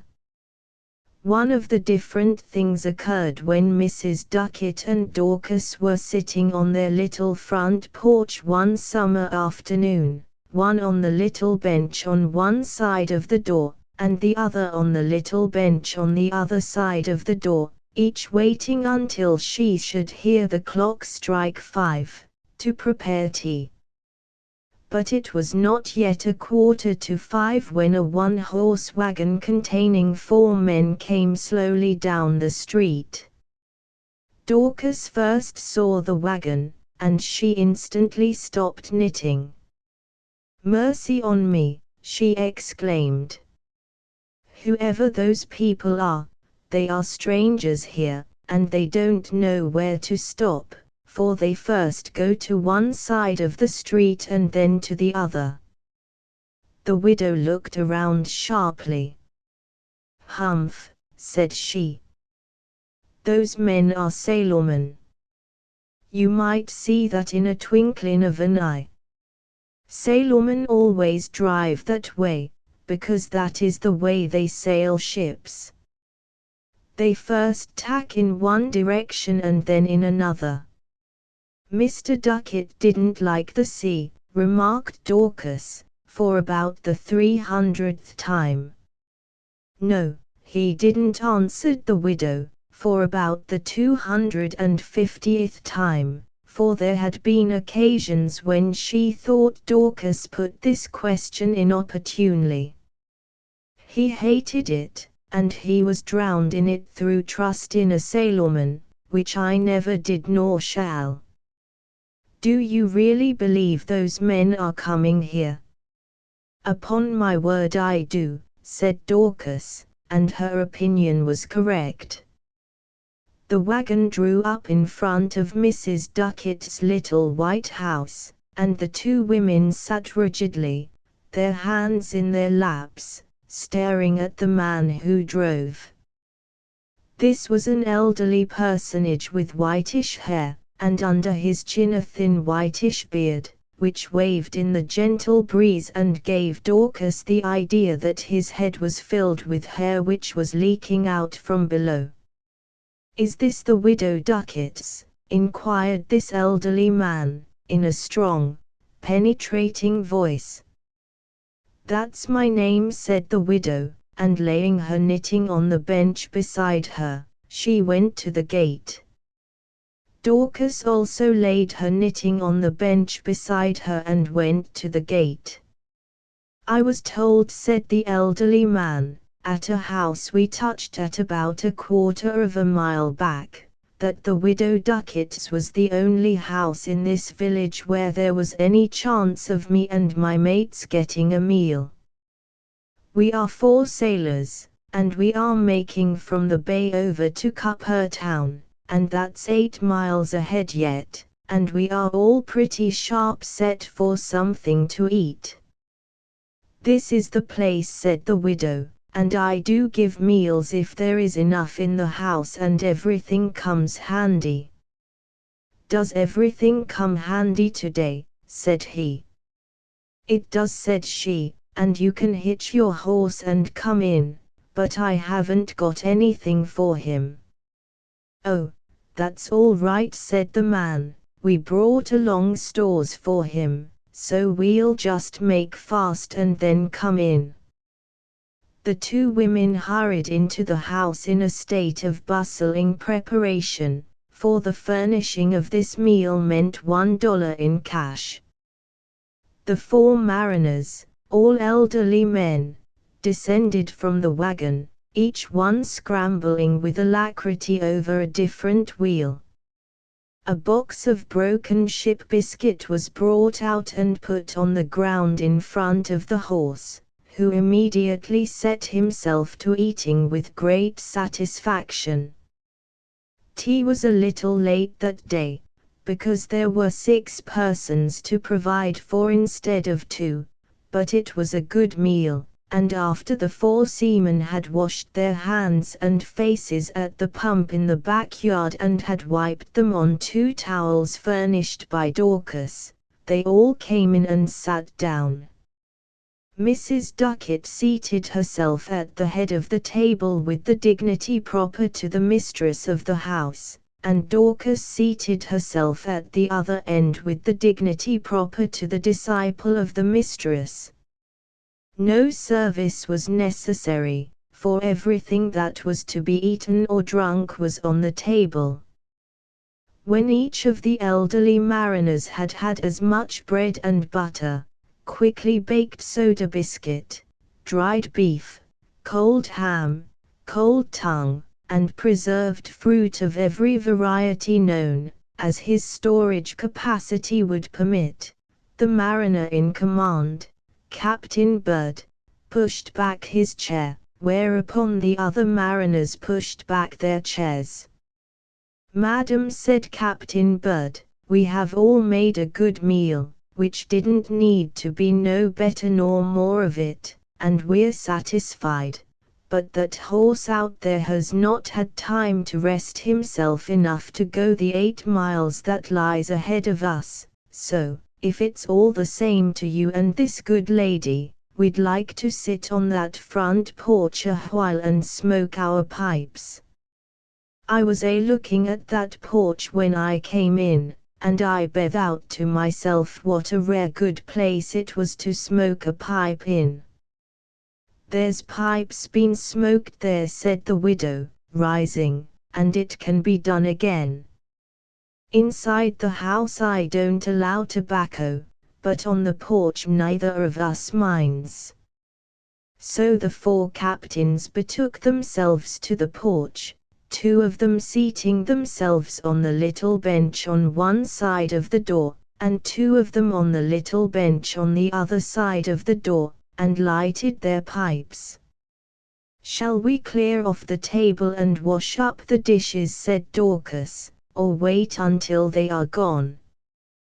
"We will wait until they are gone," said the widow, "for now that they are here we might as well have a bit of a chat with them." When a sailorman lights his pipe he is generally willing to talk, but when he is eating you can't get a word out of him. Without thinking it necessary to ask permission, for the house belonged to her, the widow Ducket brought a chair and put it in the hall close to the open front door, and Dorcas brought another chair and seated herself by the side of the widow. "Do all you sailormen belong down there at the bay?" asked Mrs. Ducket. Thus the conversation began, and in a few minutes it had reached a point at which Captain Bird thought it proper to say that a great many strange things happen to seamen sailing on the sea which land's people never dream of. "Such as anything in particular?" asked the widow, at which remark Dorcas clasped her hands in expectancy. At this question each of the mariners took his pipe from his mouth and gazed upon the floor in thought. "There's a good many strange things happened to me and my mates at sea." "Would you and that other lady like to hear any of them?" asked Captain Bird. "We would like to hear them if they are true," said the widow. "There's nothing happened to me and my mates that isn't true," said Captain Bird, "and here is something that once happened to me. I was on a whaling voyage when a big sperm whale, just as mad as a fiery bull, came at us, head on, and struck the ship at the stern with such tremendous force that his head crashed right through her timbers and he went nearly half his length into her hull. The hold was mostly filled with empty barrels, for we was just beginning our voyage, and when he had made kindling wood of these there was room enough for him. We all expected that it wouldn't take 5 minutes for the vessel to fill and go to the bottom, and we made ready to take to the boats, but it turned out we didn't need to take to no boats, for as fast as the water rushed into the hold of the ship, that whale drank it and squirted it up through the 2 blow-holes in the top of his head, and as there was an open hatchway just over his head, the water all went into the sea again, and that whale kept working day and night pumping the water out, until we beached the vessel on the island of Trinidad, the whale helping us wonderful on our way over by the powerful working of his tail, which, being outside in the water, acted like a propeller. I don't believe anything stranger than that ever happened to a whaling ship." "No," said the widow, "I don't believe anything ever did." Captain Bird now looked at Captain Sanderson, and the latter took his pipe out of his mouth and said that in all his sailing around the world he had never known anything queerer than what happened to a big steamship he chanced to be on, which ran into an island in a fog. Everybody on board thought the ship was wrecked, but it had twin screws, and was going at such a tremendous speed that it turned the island entirely upside down and sailed over it, and he had heard tell that even now people sailing over the spot could look down into the water and see the roots of the trees and the cellars of the houses. Captain Sanderson now put his pipe back into his mouth, and Captain Burris took out his pipe. "I was once in an obelisk ship," said he, "that used to trade regular between Egypt and New York, carrying obelisks. We had a big obelisk on board. The way they ship obelisks is to make a hole in the stern of the ship, and run the obelisk in, end foremost, and this obelisk filled up nearly the whole of that ship from stern to bow. We was about 10 days out, and sailing afore a northeast gale with the engines at full speed, when suddenly we spied breakers ahead, and our captain saw we was about to run on a bank. Now if we hadn't had an obelisk on board we might have sailed over that bank, but the captain knew that with an obelisk on board we drew too much water for this, and that we'd be wrecked in about 55 seconds if something wasn't done quick. So he had to do something quick, and this is what he did. He ordered all steam on, and drove slam bang on that bank. Just as he expected, we stopped so sudden that that big obelisk bounced forward, its end foremost, and went clean through the bow and shot out into the sea. The minute it did that the vessel was so lightened that it rose in the water and we then steamed over the bank. There was one man knocked overboard by the shock when we struck, but as soon as we missed him we went back after him and we got him all right. You see, when that obelisk went overboard, its butt end, which was heaviest, went down first, and when it touched the bottom it just stood there, and as it was such a big obelisk there was about 5.5 feet of it stuck out of the water. The man who was knocked overboard he just swam for that obelisk and he climbed up the hieroglyphics. It was a mighty fine obelisk, and the Egyptians had cut their hieroglyphics good and deep, so that the man could get hand and foothold, and when we got to him and took him off, he was sitting high and dry on the end of that obelisk. It was a great pity about the obelisk, for it was a good obelisk, but as I never heard the company tried to raise it, I expect it is standing there yet.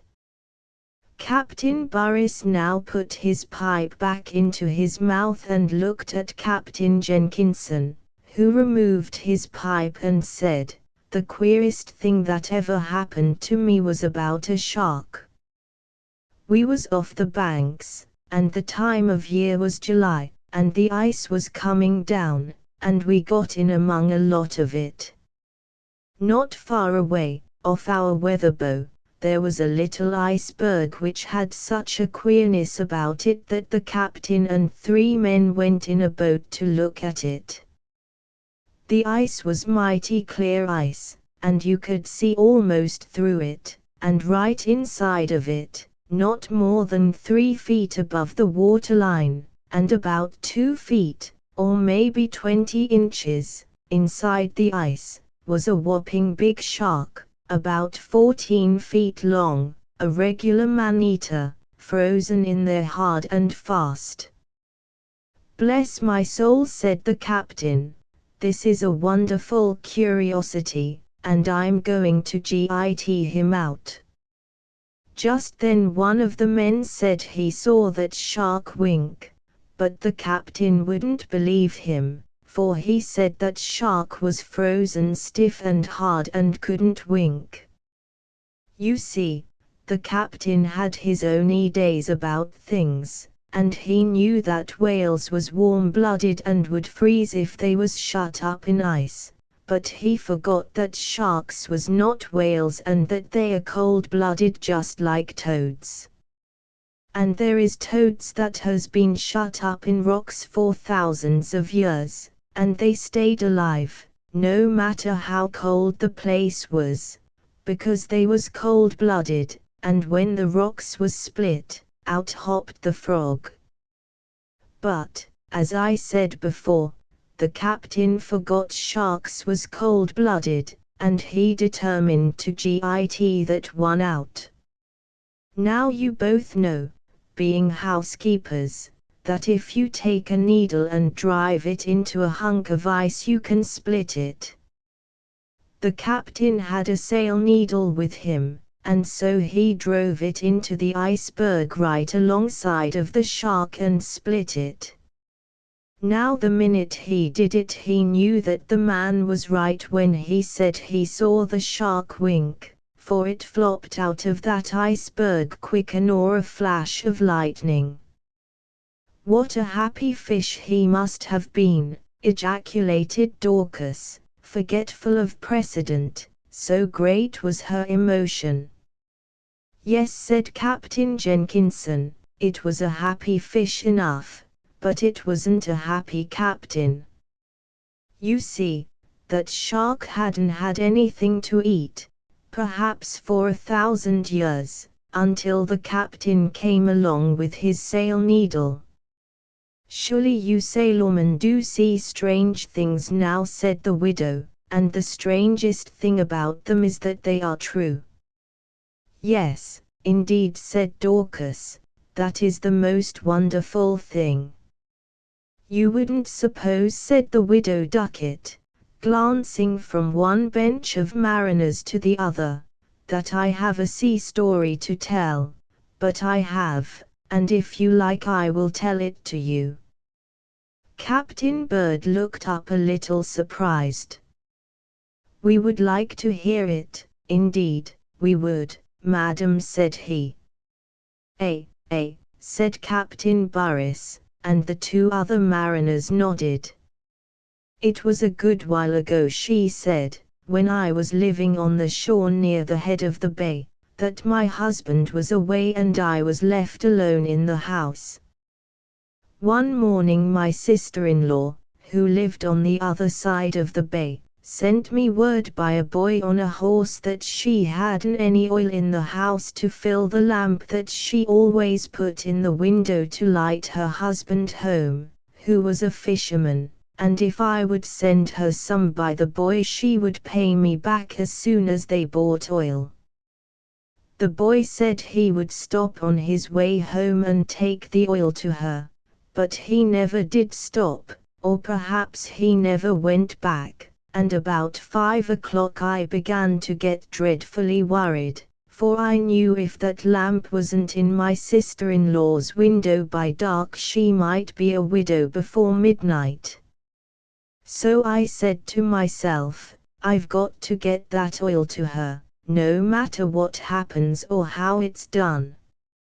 Of course I couldn't tell what might happen, but there was only one way it could be done, and that was for me to get into the boat that was tied to the post down by the water, and take it to her, for it was too far for me to walk around by the head of the bay.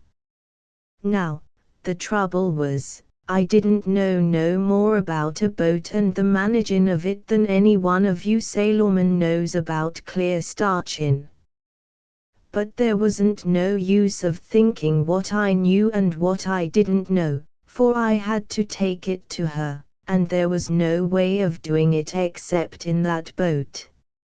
So I filled a gallon can, for I thought I might as well take enough while I was about it, and I went down to the water and I unhitched that boat and I put the oil can into her, and then I got in, and off I started, and when I was about 1/4 mile from the shore, Madam, interrupted Captain Bird, did you row or was there a sail to the boat?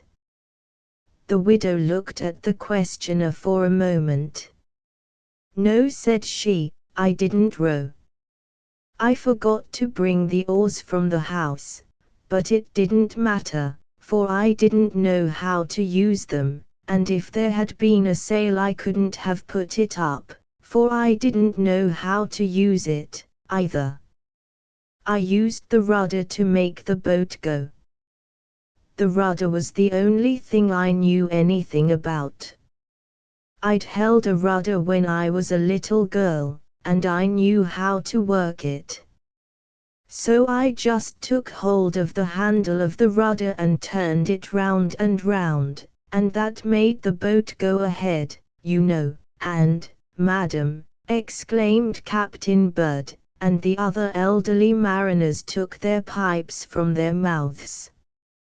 Yes, that is the way I did it, continued the widow, briskly. Big steamships are made to go by a propeller turning round and round at their back ends, and I made the rudder work in the same way, and I got along very well, too, until suddenly, when I was about a quarter of a mile from the shore, a most terrible and awful storm arose.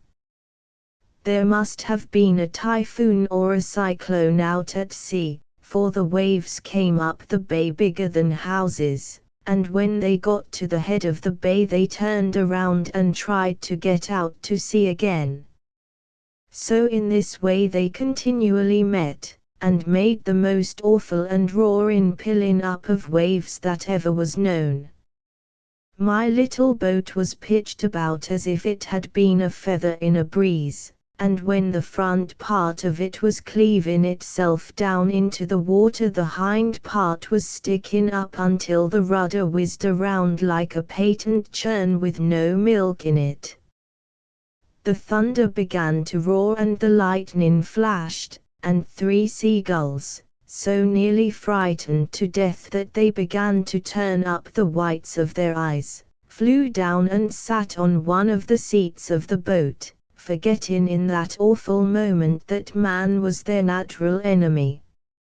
I had a couple of biscuits in my pocket, because I had thought I might want a bite in crossing, and I crumpled up one of these and fed the poor creatures. Then I began to wonder what I was going to do, for things were getting awfuller and awfuller every instant, and the little boat was a heaving and a pitching and a rolling and a twisting itself up, first on one end and then on the other, to such an extent that if I hadn't kept tight hold of the rudder handle I'd slipped off the seat I was sitting on. All of a sudden I remembered that oil in the can, but just as I was putting my fingers on the cork my conscience smote me. Am I going to use this oil, I said to myself, and let my sister-in-law's husband be wrecked for want of it? And then I thought that he wouldn't want it all that night, and perhaps they would buy oil the next day, and so I poured out about a tumbler full of it on the water, and I can just tell you sailormen that you never saw anything act as prompt as that did. In 3 seconds, or perhaps 5, the water all around me, for the distance of a small front yard, was just as flat as a table and as smooth as glass, and so inviting in appearance that the 3 gulls jumped out of the boat and began to swim about on it, priming their feathers and looking at themselves in the transparent depths, though I must say that one of them made an awful face as he dipped his bill into the water and tasted kerosene. Now I had time to sit quiet in the midst of the placid space I had made for myself, and rest from working of the rudder. Truly it was a wonderful and marvelous thing to look at. The waves was roaring and leaping up all around me higher than the roof of this house, and sometimes their tops would reach over so that they nearly met and shut out all view of the stormy sky, which seemed as if it was being torn to pieces by blazing lightning, while the thunder pealed so tremendous that it almost drowned the roar of the waves. Not only above and all around me was everything terrific and fearful, but even under me it was the same, for there was a big crack in the bottom of the boat as wide as my hand, and through this I could see down into the water beneath, and there was, madam, ejaculated Captain Bird, the hand which had been holding his pipe a few inches from his mouth now dropping to his knee, and at this motion the hands which held the pipes of the 3 other mariners dropped to their knees. Of course it sounds strange, continued the widow, but I know that people can see down into clear water, and the water under me was clear, and the crack was wide enough for me to see through, and down under me was sharks and swordfishes and other horrible water creatures, which I had never seen before, all driven into the bay, I haven't a doubt, by the violence of the storm out at sea.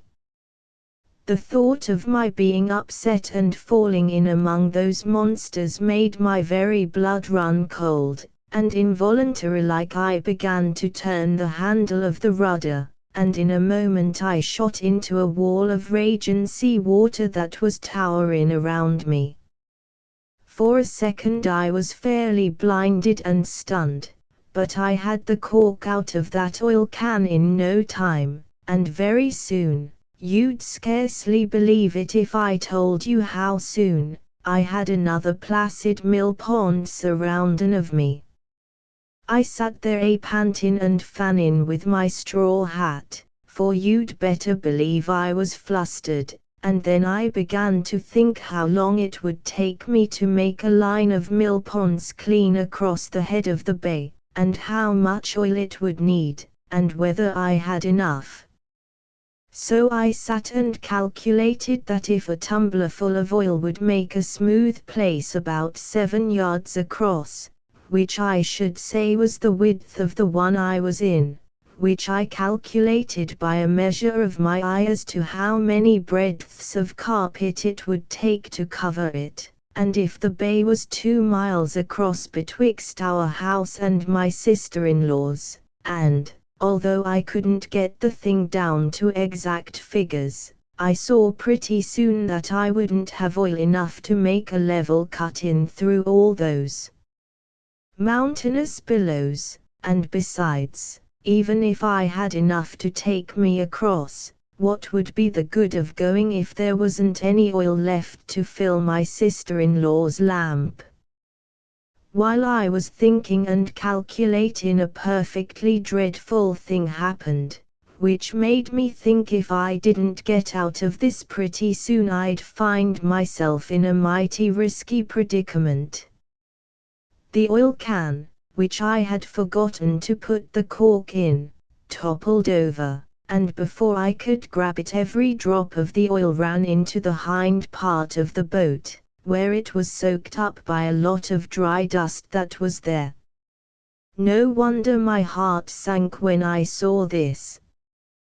Glancing wildly around me, as people will do when they are scared, I saw the smooth place I was in getting smaller and smaller, for the kerosene was evaporating as it will do even off woolen clothes if you give it time enough.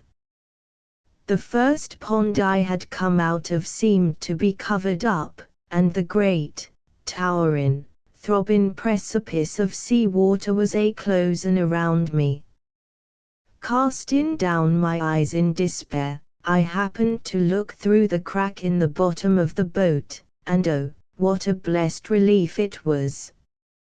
For down there everything was smooth and still, and I could see the sand on the bottom, as level and hard, no doubt, as it was on the beach.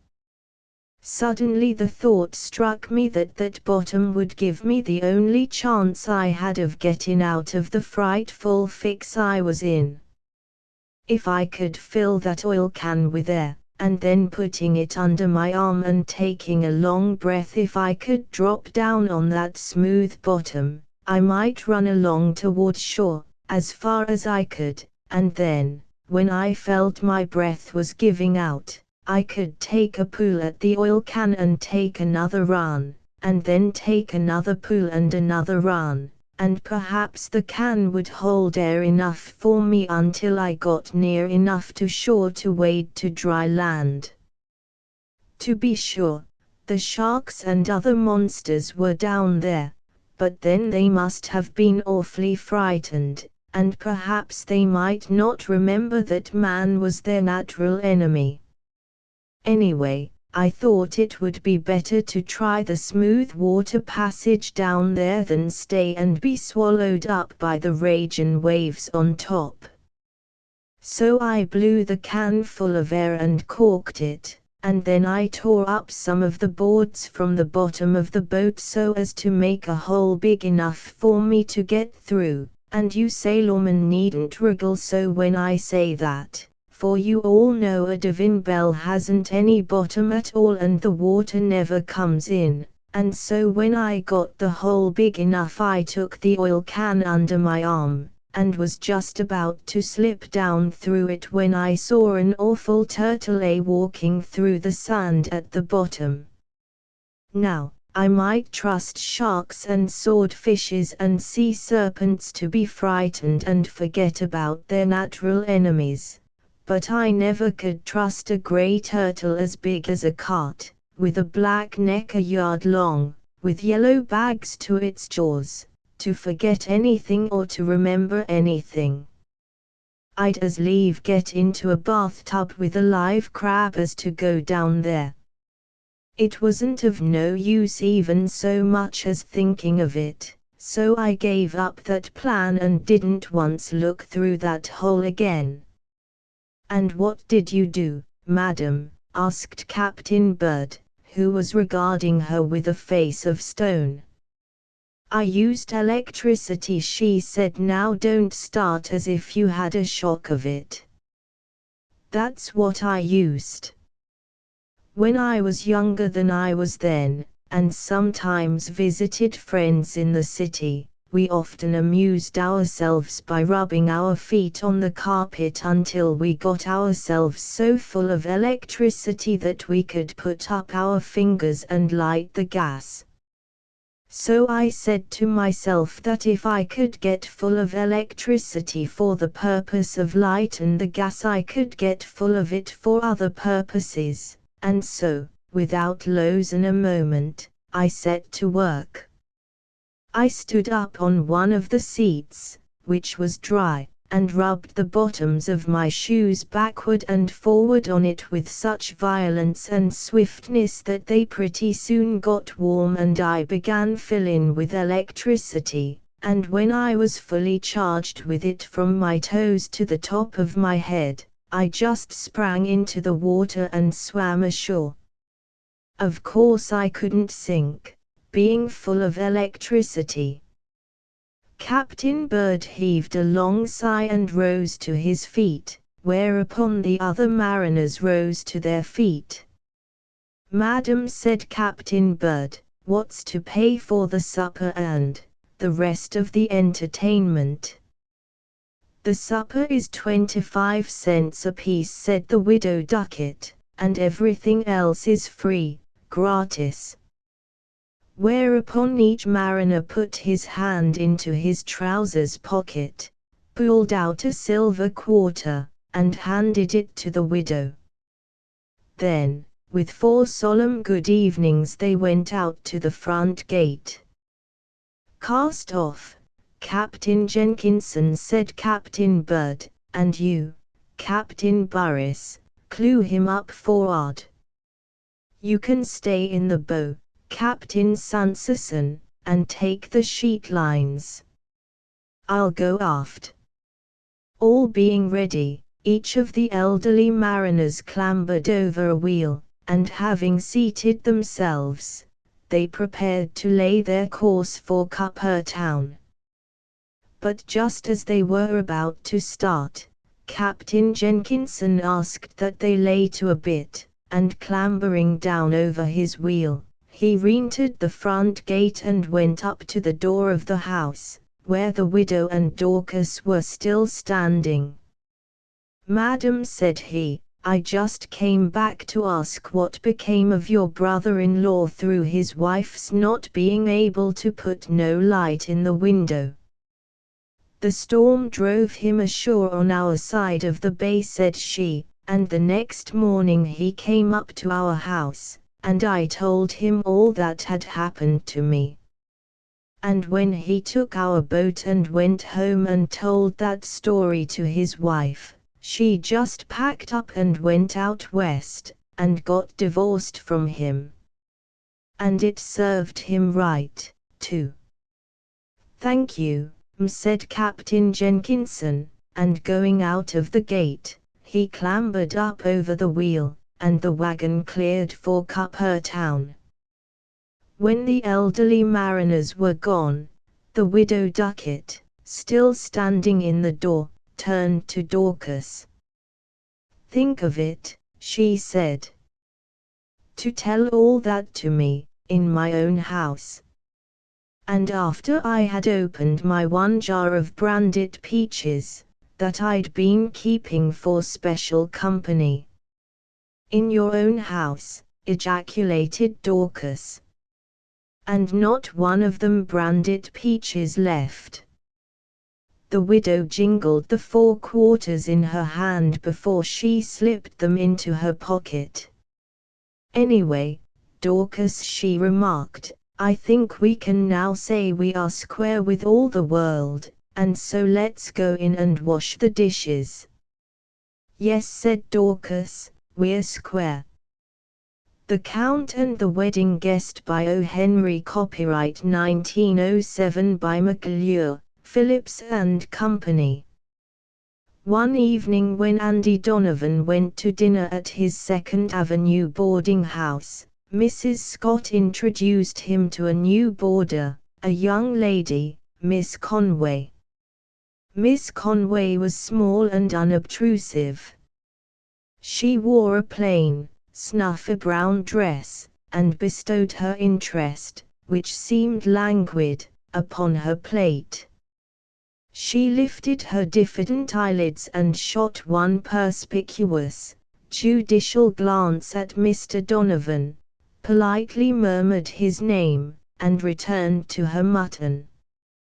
Mr. Donovan bowed with the grace and beaming smile that were rapidly winning for him social, business and political advancement, and erased the snuffy brown one from the tablets of his consideration.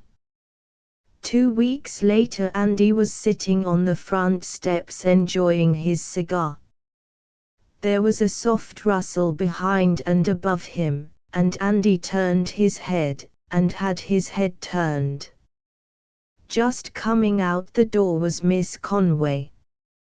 She wore a night black dress of crepe de, oh, this thin black goods. Her hat was black, and from it drooped and fluttered an ebon veil, filmy as a spider's web. She stood on the top step and drew on black silk gloves.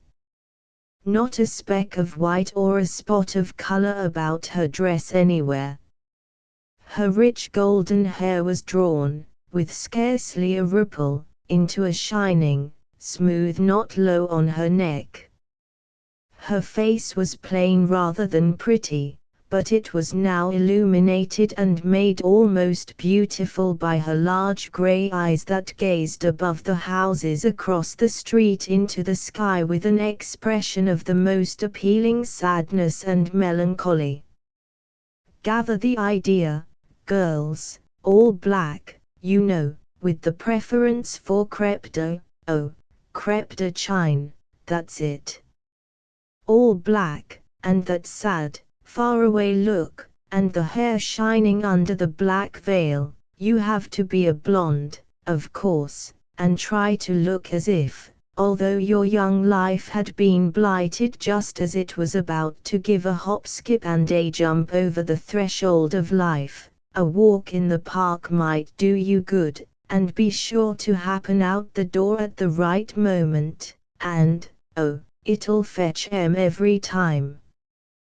But it's fierce, now, how cynical I am, ain't it, to talk about morning costumes this way." Mr. Donovan suddenly reinscribed Miss Conway upon the tablets of his consideration.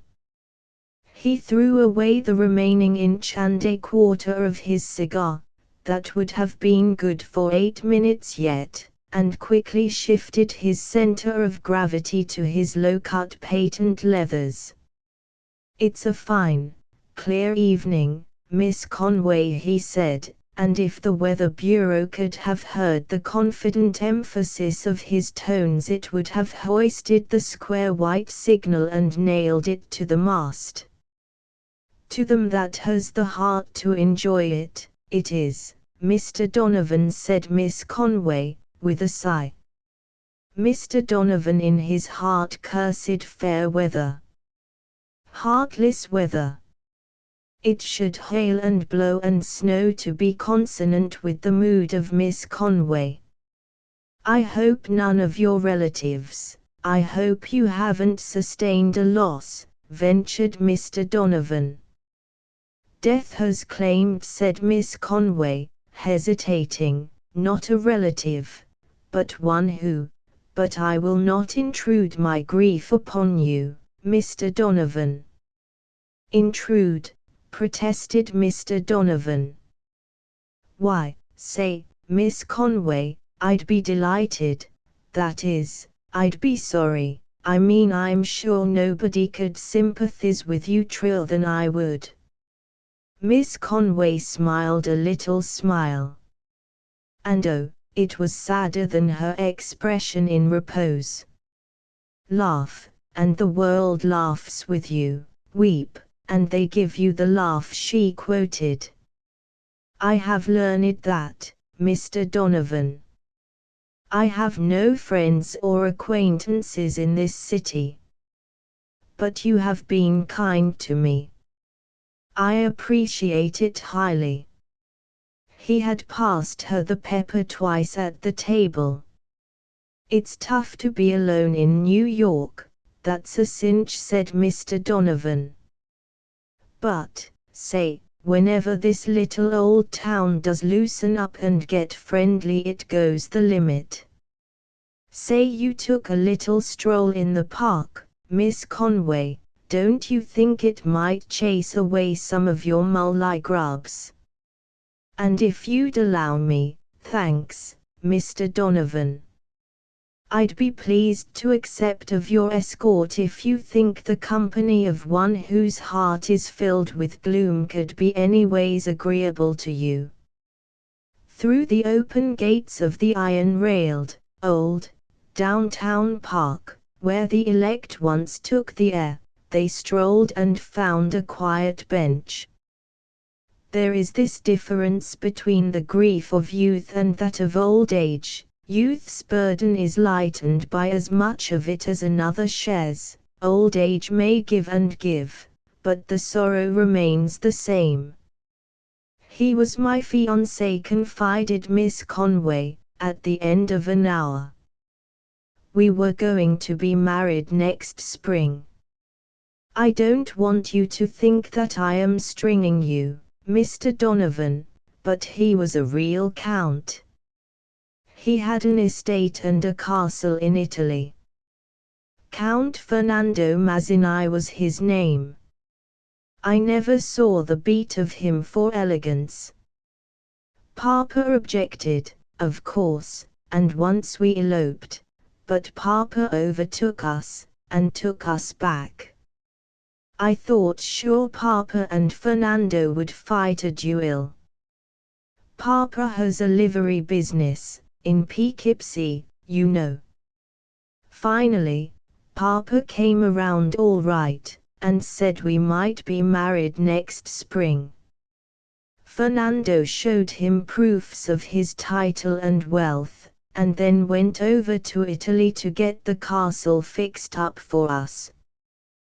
Papa's very proud, and when Fernando wanted to give me several $1,000s for my trousseau he called him down something awful. He wouldn't even let me take a ring or any presents from him. and when Fernando sailed I came to the city and got a position as cashier in a candy store. 3 days ago I got a letter from Italy, forwarded from Poughkeepsie, saying that Fernando had been killed in a gondola accident. That is why I am in mourning. My heart, Mr. Donovan, will remain forever in his grave. I guess I am poor company, Mr. Donovan, but I cannot take any interest in no one. I should not care to keep you from gaiety and your friends who can smile and entertain you. Perhaps you would prefer to walk back to the house. Now, girls, if you want to observe a young man hustle out after a pick and shovel, just tell him that your heart is in some other fellow's grave. Young men are grave robbers by nature. Ask any widow. Something must be done to restore that missing organ to weeping girls in crêpe de chine. Dead men certainly got the worse of it from all sides. I'm awful sorry, said Mr. Donovan gently. No, we won't walk back to the house just yet. And don't say you haven't no friends in this city, Miss Conway. I'm awful sorry, and I want you to believe I'm your friend, and that I'm awful sorry. I've got his picture here in my locket, said Miss Conway, after wiping her eyes with her handkerchief. I never showed it to anybody, but I will to you, Mr. Donovan, because I believe you to be a true friend. Mr. Donovan gazed long and with much interest at the photograph in the locket that Miss Conway opened for him. The face of Count Mazzini was one to command interest. It was a smooth, intelligent, bright, almost a handsome face, the face of a strong, cheerful man who might well be a leader among his fellows. I have a larger one, framed, in my room, said Miss Conway. When we return I will show you that. They are all I have to remind me of Fernando. But he ever will be present in my heart, that's a sure thing. A subtle task confronted Mr. Donovan, that of supplanting the unfortunate Count in the heart of Miss Conway. This his admiration for her determined him to do. But the magnitude of the undertaking did not seem to weigh upon his spirits. The sympathetic but cheerful friend was the role he essayed, and he played it so successfully that the next half hour found them conversing pensively across 2 plates of ice cream, though yet there was no diminution of the sadness in Miss Conway's large grey eyes.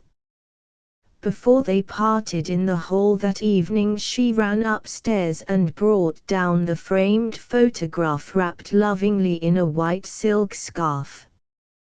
Mr. Donovan surveyed it with inscrutable eyes.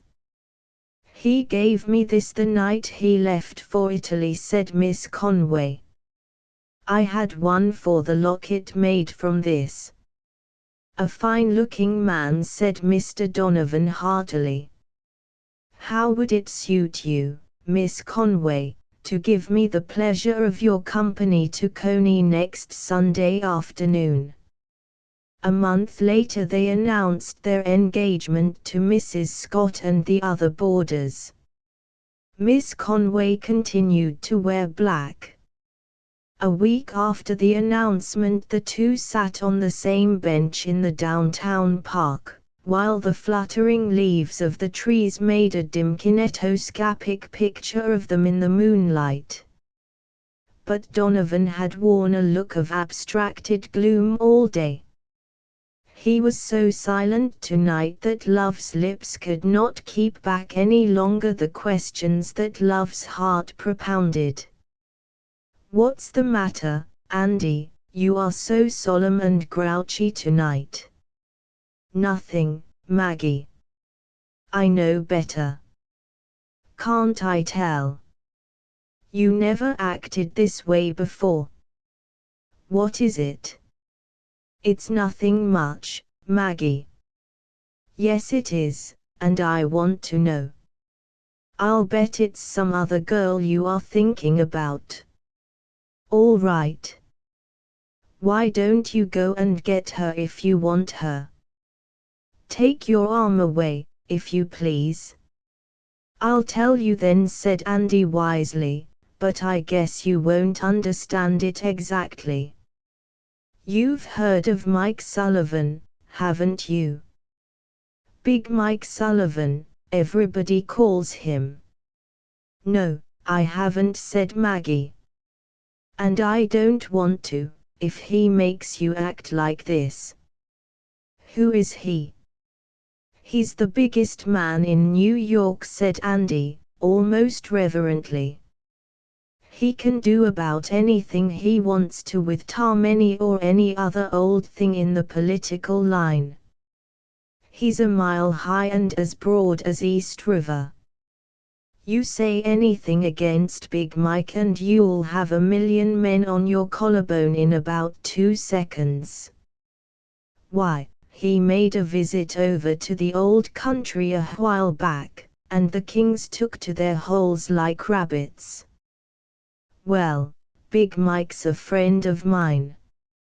I ain't more than deuce high in the district as far as influence goes, but Mike's as good a friend to a little man, or a poor man, as he is to a big one. I met him today on the Bowery, and what do you think he does? Comes up and shakes hands. Andy, says he, I've been keeping cases on you. You've been putting in some good licks over on your side of the street, and I'm proud of you. What'll you take to drink? He takes a cigar, and I take a highball. I told him I was going to get married in 2 weeks.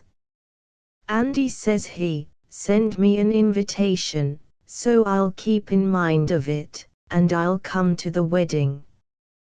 That's what Big Mike says to me, and he always does what he says.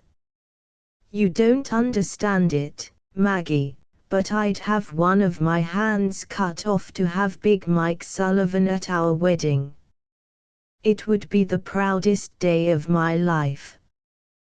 When he goes to a man's wedding, there's a guy being married that's made for life. Now, that's why I've maybe been looking sore tonight. Why don't you invite him, then, if he's so much to the mustard, said Maggie lightly. There's a reason why I can't, said Andy sadly. There's a reason why he mustn't be there. Don't ask me what it is, for I can't tell you. Oh, I don't care, said Maggie. It's something about politics, of course. But it's no reason why you can't smile at me.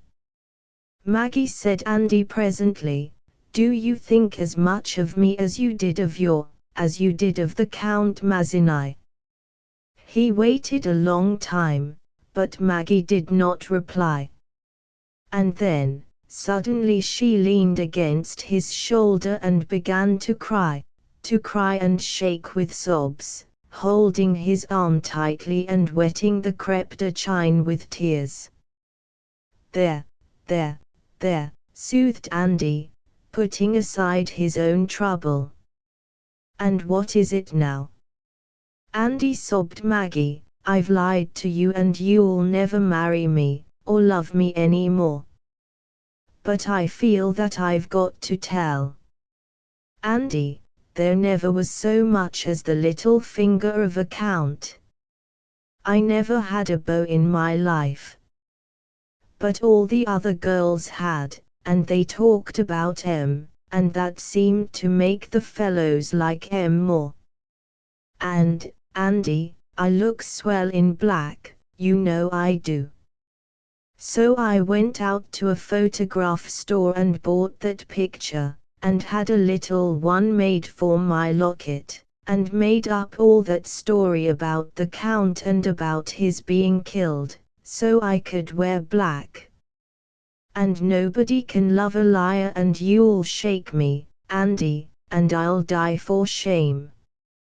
Oh, there never was anybody I liked but you, and that's all. But instead of being pushed away, she found Andy's arm folding her closely.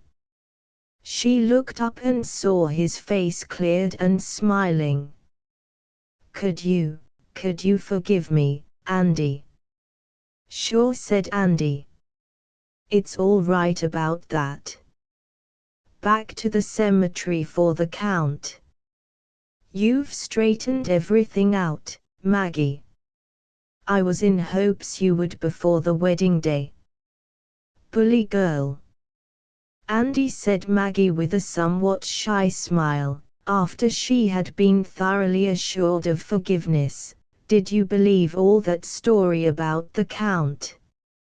"Well, not to any large extent," said Andy, reaching for his cigar case, "because it's Big Mike Sullivan's picture you've got in that locket of yours. Miss Tooker's wedding gift by John Kendrick Bangs, copyright 1909 by J.B. Lippincott Company." Van Buren tossed his gloves impatiently on the table, removed his overcoat, and sat down before the fire.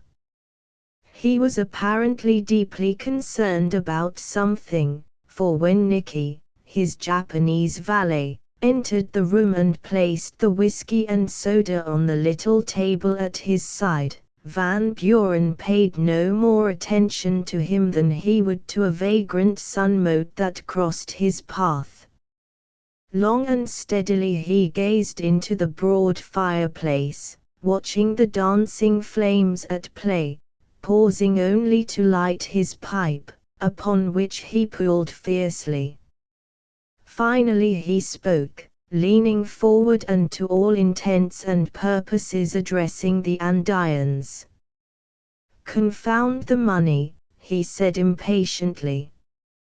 "I wish to thunder the governor had left it to some orphan asylum or to found a chair in Choctaw at some New England university, instead of to me, then I might have made something of myself. Here am I 27 years old and all the fame I ever got came from leading cotillions at Newport, and my sole contribution to the commonweal has consisted of the fines I've paid into the public treasury for exceeding the speed limit. Life. I've seen a lot of it, haven't I, in this empty social shell I've been born into." He paused for a moment and poured a stiff 4 fingers of whiskey into a glass at his side. "Bah," he shuddered as the odor of it greeted his nostrils. "You're a poor kind of fuel for such an engine as I might have been if I'd been started on the right track. By Jove! Ethel is right. What good am I? What have I ever done to make myself worthwhile or to show that I have any character in me that is a jot better than that of any of the rest of our poor stenciled, gold-plated society?" He looked at the glass and made a wry face. "I'll cut you out anyhow," he said, pushing the liquor away from him. "That's something. Nicky," he called. The inscrutable Nicky obeyed the summons on the word. "Take that stuff away and hereafter don't bring it unless I call for it," said Van Buren. "Any letters?" "One," said Nicky. "A messenger brought him at 8 o'clock. I get it. Nicky went to the escritoire and picked up the little square of blue envelope lying thereon and handed it to Van Buren. "Thank you, Nicky. You may go now. I can get along without you until, well, say noon tomorrow. Good night." "Good night," said Nicky, and withdrew noiselessly. "Humph!" ejaculated Van Buren. "Even he is worth more to the world than I am. He does something, even if it is only for me, which is more than I can do. I don't seem to be able to do anything even for myself." With a sigh of discontent, Van Buren poked the fire for a moment and then settled himself in the armchair, holding the letter before his eyes as he did so. "From Ethel," he said. "Probably my death warrant." "Oh, well, why not? If she won't have me, she won't, that's all. Only one more drop of bitters in my cocktail. I may as well read it anyhow. It's like a cold plunge, and I hate to take it, but here goes." He tore open the envelope and, extracting the note, read it. "Dear Harry, I have been thinking things over since you left me this afternoon and I have changed my mind."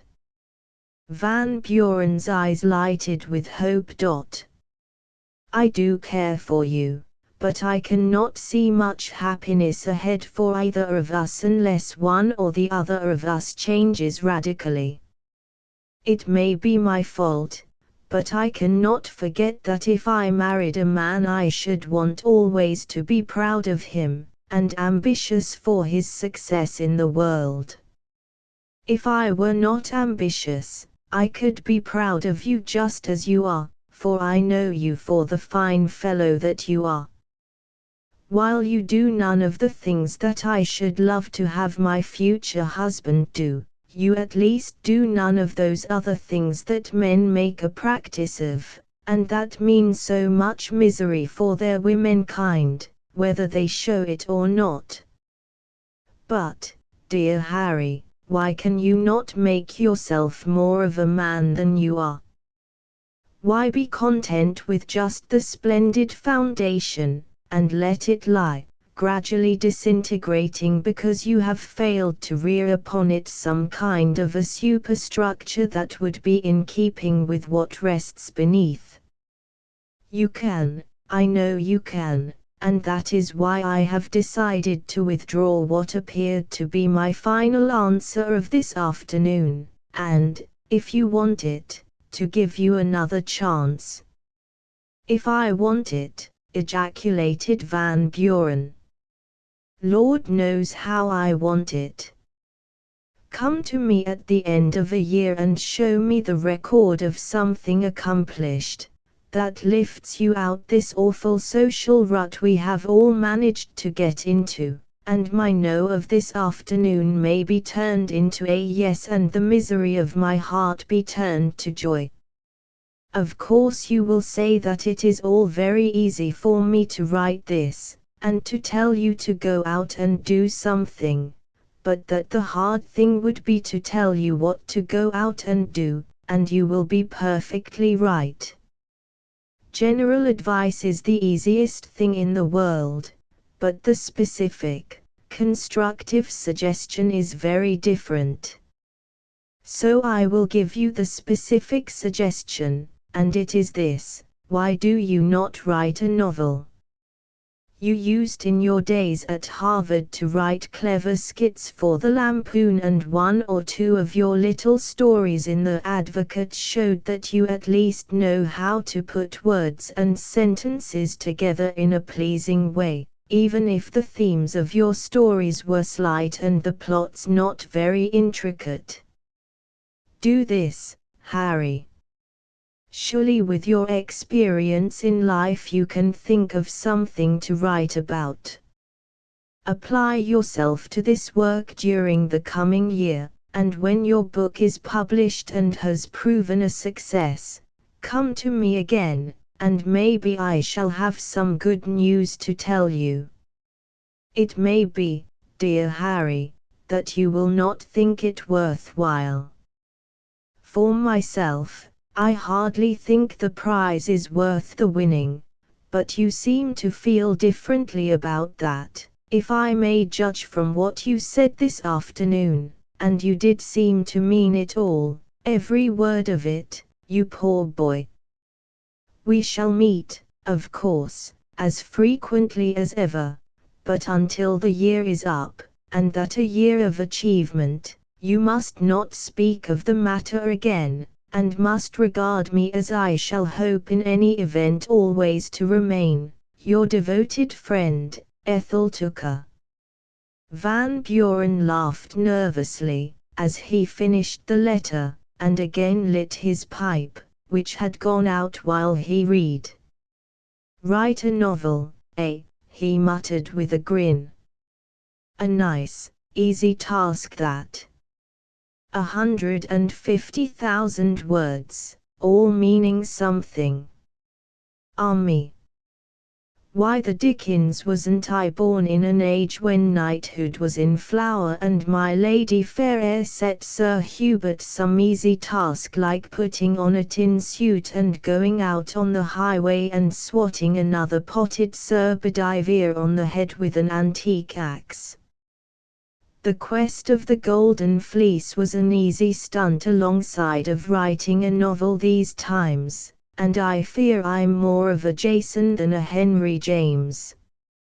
He turned to his desk, and the next 5 minutes were devoted to the writing of an acknowledgment of Miss Tooker's letter. I thank you for your suggestion, he wrote, and I truly think it will bear thinking over. Any suggestion that makes for the realization of my fondest hopes will bear thinking over, and I am going to do what I can. I wish you had set me an easier task, however, like getting myself appointed ambassador to England, or excise commissioner, for honestly I do not feel the call of the pen. Nevertheless, my dearest Ethel, just to prove to you how honestly devoted to you I am, I shall tomorrow lay in a stock of pads, a brand new pen, and a new Roosevelt dictionary to guide me into the shortcut to success via the reformed spelling route. I have already got my leading characters, my heroine and my hero. She is the sweetest, fairest, dearest girl in the world, and is to be named Ethel. The hero is to be a miserable, down-and-out young cub of a millionaire who, having been brought up in a hothouse atmosphere, never had a chance when exposed to the chilling blasts of the world. She, of course, will redeem poor Harry, that is to be my hero's name, from the pitfalls of Bridge, Newport, and the Demon Rum.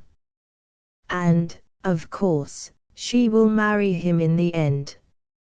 Ever your devoted Harry. P.S. As expressive of my real feelings, my story will be written in blue ink. Too late one evening, 6 months later, Van Buren rose wearily from his desk, but with a light of triumph in his eye. There, he said. That is done.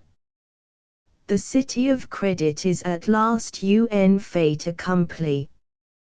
137,567 words, and all about Newport, with a bit of the life of its thriving suburbs, New York and Boston, thrown in to relieve the sordidness of it all. He gazed affectionately at the pile of manuscript before him. It hasn't been half bad, after all, he said. The first 10,000 words came like water from a fire hose, the second 10,000 were pure dentistry, tooth-pulling extraordinary, and the rest of it, well, it is queer how when you get interested in shoveling coal how easy it all seems. And now for the hardest end of the job. To find a publisher who is weak-minded enough to print it. This indeed proved much the hardest part of Van Buren's work, for the reluctance of the large publishing houses of New York and Boston to place their imprint upon the title page of the City of Credit became painfully evident to the youthful author. The manuscript came back to Van Buren with a frequency that was more than ominous. I think he remarked ruefully to himself upon the occasion of its sixth rejection, that I have discovered the principle of perpetual motion. If there were only enough publishers in the world to last through all eternity, I could keep this manuscript going forever. Days passed and with no glimmer of hope, until one morning at a time when the City of Credit was about due for its 13th reappearance on his desk, Van Buren found in its stead a letter from Hutchins and Waterbury, of Boston, apprising him of the fact that his novel had been read and was so well liked that our Mr. Waterbury will be pleased to have Mr. Van Buren call to discuss a possible arrangement under which the firm would be willing to undertake its publication. "Good Lord!" cried Van Buren as he read the letter over for the third time, even then barely crediting the possibilities of success that now loomed before him. "And Boston people, too. Will I call? Nicky, pack my suitcase at once, and engage a seat for me on the Knickerbocker Limited."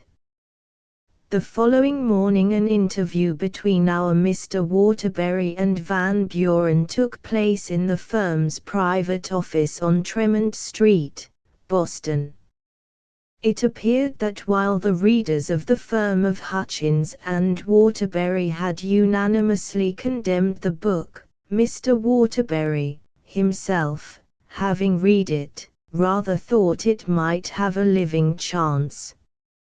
"Some portions of your narrative are brilliant, and some of them are otherwise, Mr. Van Buren," said Mr. Waterbury frankly. "But considering the authorship of the book and that it is a description of Newport life by one who is a part of its innermost circle, I am inclined to think it will prove interesting to the public. Your picture of the social wheels within wheels is so intimate, and I judge so accurate, that it would attract attention."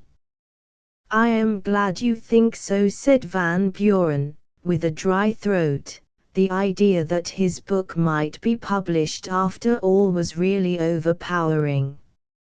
"On the other hand, the judgment of our readers is so unanimously adverse that Mr. Hutchins and I feel the need of proceeding cautiously.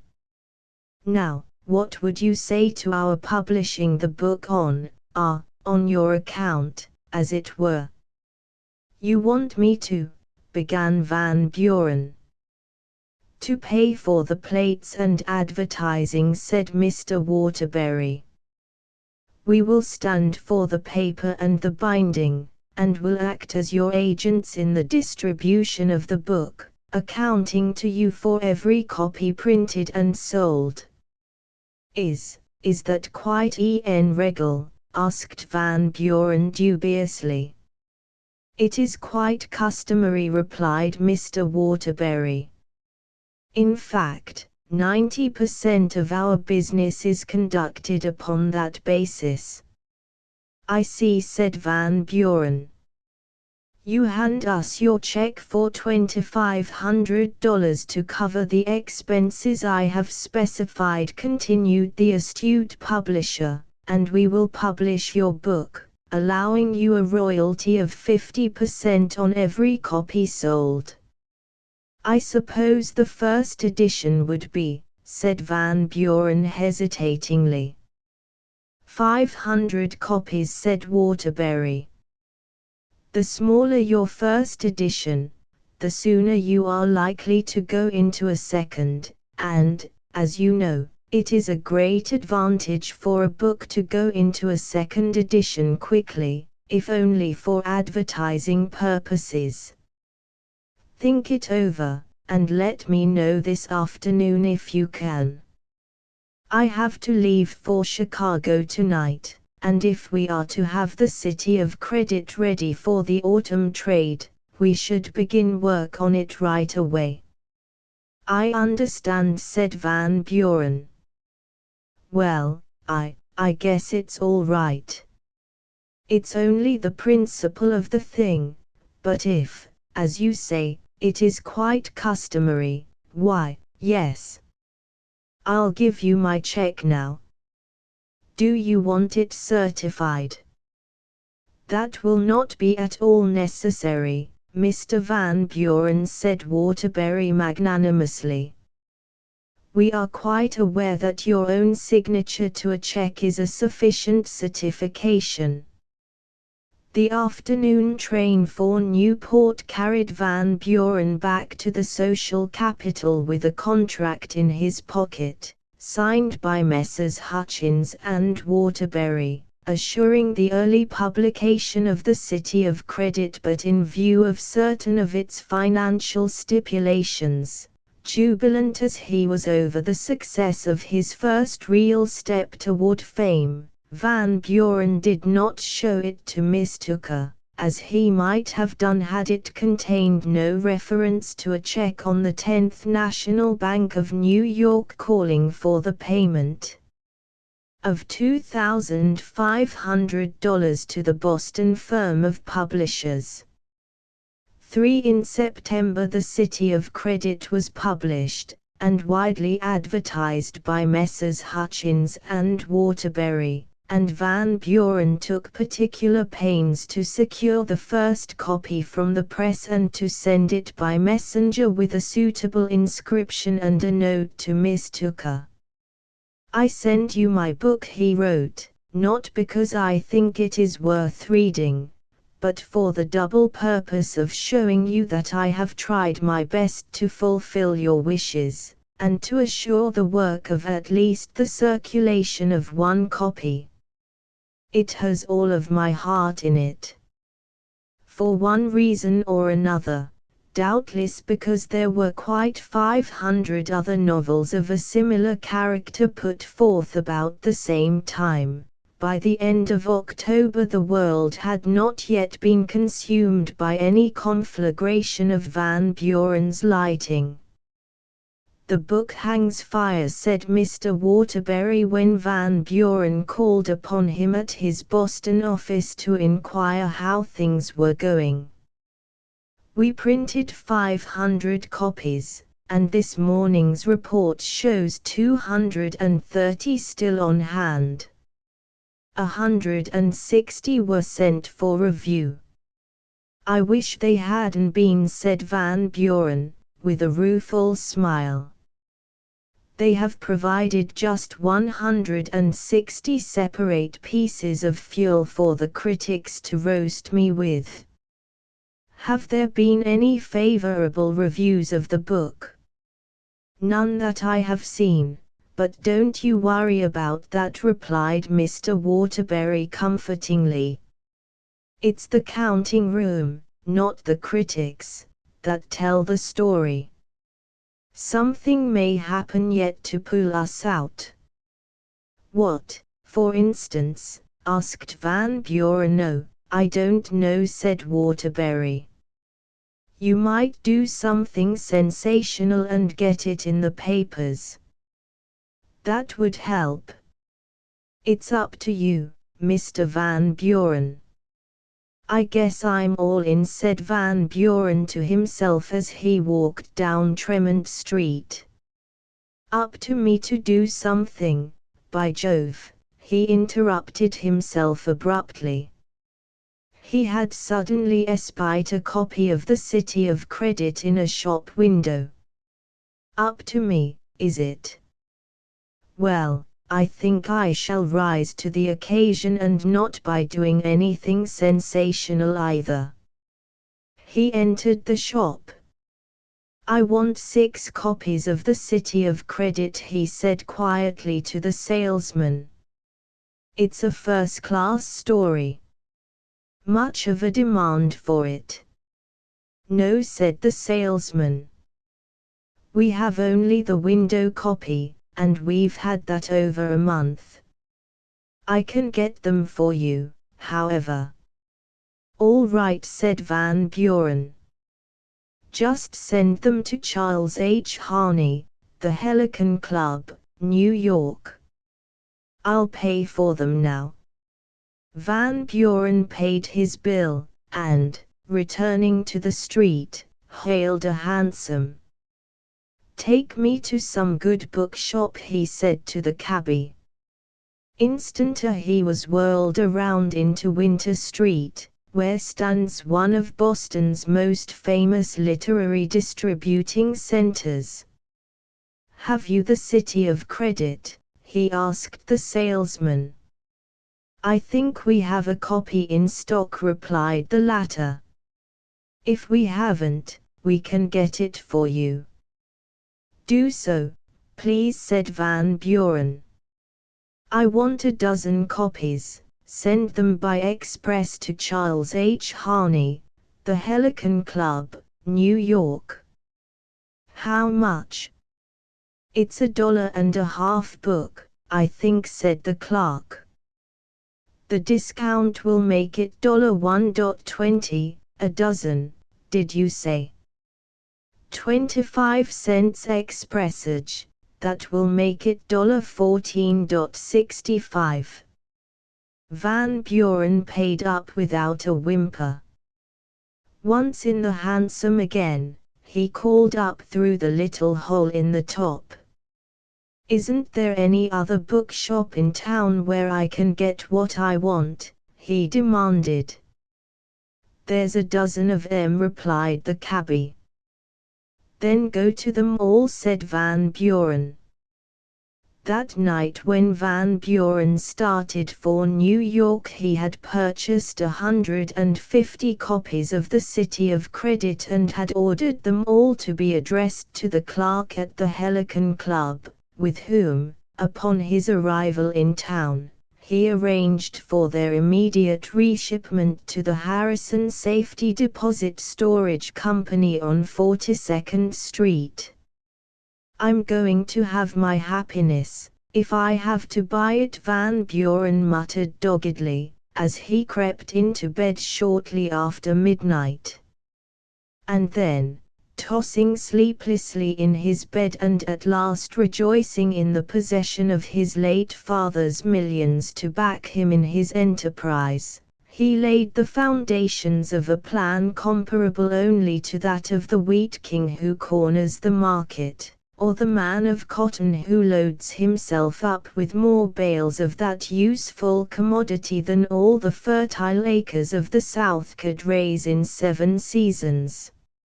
Orders were dispatched by wire and by mail to all the booksellers in the land whose names and addresses Van Buren could get hold of.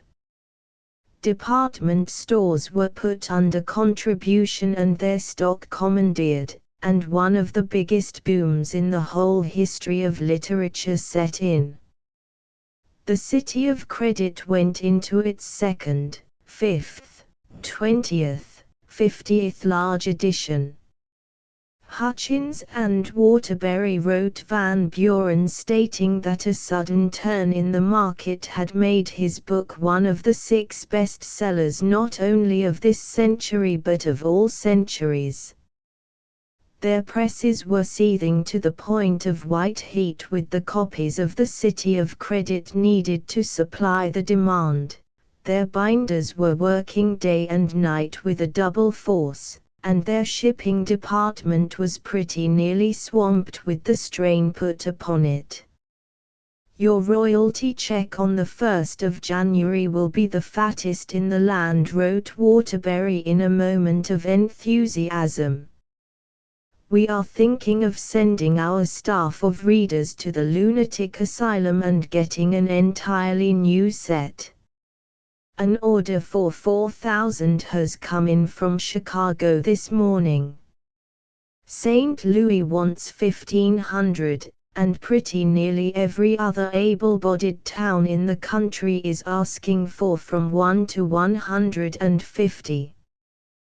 By Christmas time, if the publisher's announcements were to be believed, the City of Credit had attained to the enormous sale of 350,000, and Van Buren was in receipt of a letter from a literary periodical asking for his photograph for publication in its February issue. This brought him a realization of the fact that he might now fairly claim to be considered a literary success. At any rate, he felt that he had now a right to approach Miss Tooker with a fair prospect of receiving from her a favorable answer to the question which she had a year before left an open one. And events showed that his feeling was justified, for 2 days later he enjoyed the blissful sensation of finding himself the accepted lover of the woman he had tried so hard to please. "Is it to be?" "Yes," he whispered, as they sat together in the conservatory of her father's city house. "It has always been." "Yes," she replied softly, "and then what happened is not for your eyes or mine." Suffice it to say that Van Buren moved immediately from sordid old New York to become a dweller in the higher altitudes of Elysium. Incidentally, the boom in the City of Credit stopped almost as suddenly as it had begun. There was nobody apparently who felt called upon to throw in the necessary number of dollars to sustain an already overstimulated market, which puzzled Messrs. Hutchins and Waterbury exceedingly. They had hoped to live for the balance of their days upon the profits of their world's bestseller. For as the spring approached and the day set for Miss Tooker's wedding to Van Buren came nearer, the latter found himself daily becoming more and more a prey to conscience.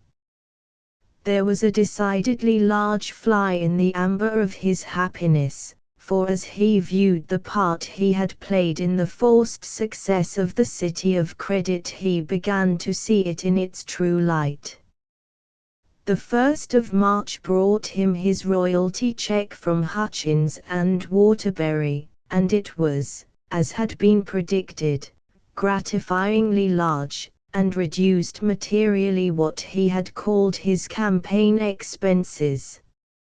In the same mail, however, was a bill from the storage company, in one of whose spacious chambers there reposed more copies of his novel than he liked to think of, over 250,000. The actual sales had been 260,000 in spite of the published announcements of a higher figure. The firm had 30 or 40,000 on hand, printed in a moment of confident enthusiasm when the flurry was at its height. Both communications brought before Van Buren's mind's eye all too vividly the spectre of his duplicity, and he was too much of a man of conscience to be able to put it lightly aside. He tried to console himself with the idea that all is fair in love and war, but he could not, and his remorse caused him many a sleepless night. Finally, it was on the eve of the posting of the wedding invitations, scruple overcame him, and he resolved that he could not honestly lead his bride to the altar with such a record of deceit upon his escutcheon, especially in view of the fact that it was through this deceit that his happiness had been won. It is better to lose her before the ceremony than after it, he told himself, and, bitter though the confidence might be, he made up his mind to tell Miss Tooker everything. Only, I must break it gently, he observed. With this difficult errand in mind, he called upon his fiancée, and, after the usual greeting, he started in on his confession. He had hardly begun it, however, when his courage failed him, and with the oozing of that his words failed him also. He did have the courage, however, to seek to reveal the exact situation in another way. "Ethel dear," he said, awkwardly fumbling his gloves, "I want to show you something. I have a little surprise for you." The girl eyed him narrowly. "For me?" she said.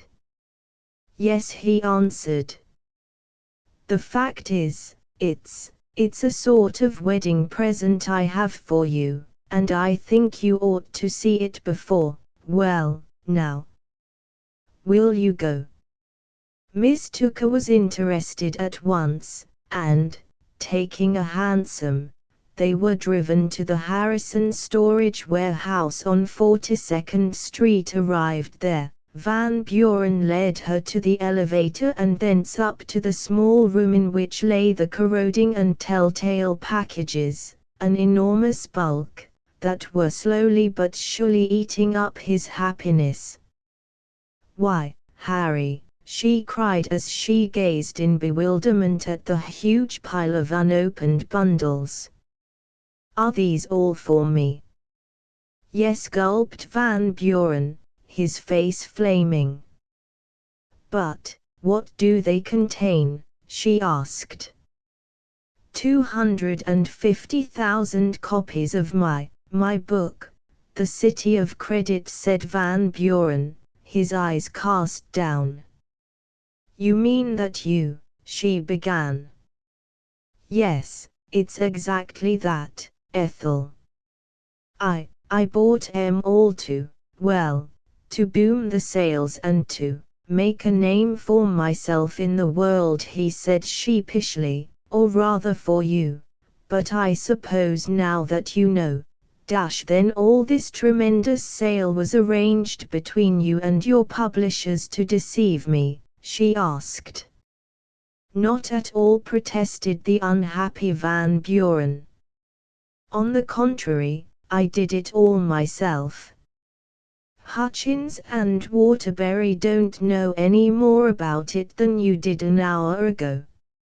No one knows, except you and I." Van Buren paused. "I could not let you marry me without knowing what I had done," he said. "It would not be fair to our future." "Tell me all about it," she said quietly, and Van Buren made his confession complete. He told her of his interview with Waterbury, how the latter had told him his book had fallen flat, how it was up to him to do something, how a sight of a single copy of The City of Credit in the Tremont Street shop window had tempted him first into a retail fall which had grown ultimately into a wholesale crime, as he put it. He did not spare himself in the least degree, humiliating as the narration of his story was to him. "I suppose it is all up with me now," he said ruefully, when he had finished. "I don't know," said Ethel quietly. "I don't know, Harry. Perhaps. Take me home, please. I want to show you something." The drive back to the Tooker mansion was taken in silence. Van Buren despised himself too strongly to be able to speak, and Miss Tooker had fallen into a deep reverie which the poor fellow at her side feared meant irrevocable ruin to his hopes. "Come in," said Miss Tooker gravely, as the cab drew up at the house. "I want to take you up into our attic storeroom, and then ask you a plain question, Harry, and then I want you to answer that question simply and truthfully." Marveling much, Van Buren permitted himself to be led to the topmost floor of Miss Tooker's house. "Look in there," said she, opening the door of the storeroom. "Do you see those packages?" "Yes," he said. "They look very much like mine, only they're fewer." "Do you know what they contain?" she asked. "Books?" queried Van Buren, entering the room and tapping one of the bundles. "Yes, your books, 5,310 copies of The City of Credit, Harry," she said, with a rueful smile. "You," he ejaculated hoarsely. "Yes, I bought them all. Some in Newport, some in New York, some at Lenox, oh, everywhere." "Now, tell me this," she interrupted. "Do you suppose that I would condemn you for doing on a large scale what I have been doing on a smaller scale ever since last November?" A ray of hope dawned in Van Buren's eyes. "Ethel," he cried, seizing her by the hand.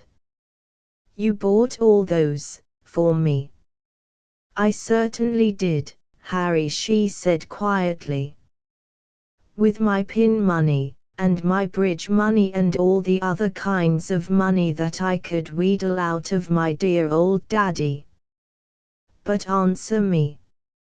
Have I the right to sit in judgment on you?" "Not by a long shot," cried Van Buren. "It would be an act of the most consummate hypocrisy." "That is the way I look at it, dear," she whispered, and then, "well, all I have to say is that I don't believe anything like what happened at that precise moment ever happened in an attic storeroom before." And the wedding invitations were mailed that very evening.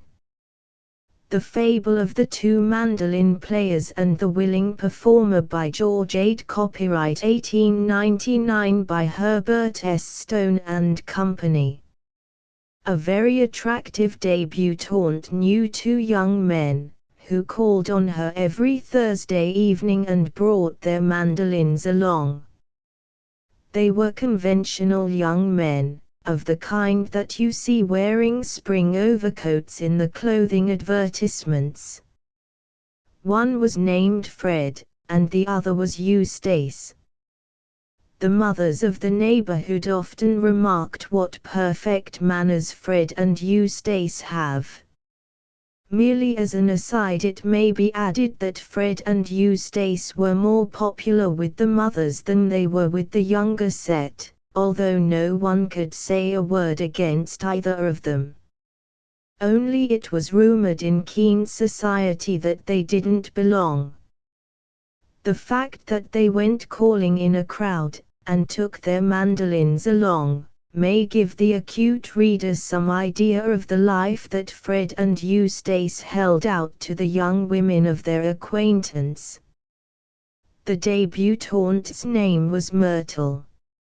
Her parents were very watchful, and did not encourage her to receive callers, except such as were known to be exemplary young men. Fred and Eustace were a few of those who escaped the blacklist. Myrtle always appeared to be glad to see them, and they regarded her as a darned swell girl. Fred's cousin came from St. Paul on a visit, and one day, in the street, he saw Myrtle, and noticed that Fred tipped his hat, and gave her a stage smile. "Oh, Queen of Sheba!" exclaimed the cousin from St. Paul, whose name was Gus, as he stood stock still and watched Myrtle's reversible plaid disappear around a corner. "She's a bird." Do you know her well? I know her quite well, replied Fred, coldly. She is a charming girl. She is all of that. You're a great describer. And now what night are you going to take me around to call on her? Fred very naturally hemmed and hawed.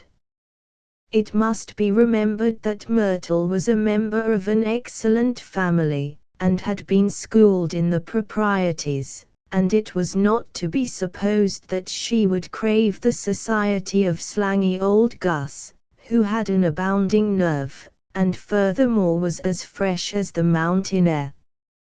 He was the kind of fellow who would see a girl twice, and then, upon meeting her the third time, he would go up and straighten her cravat for her, and call her by her first name.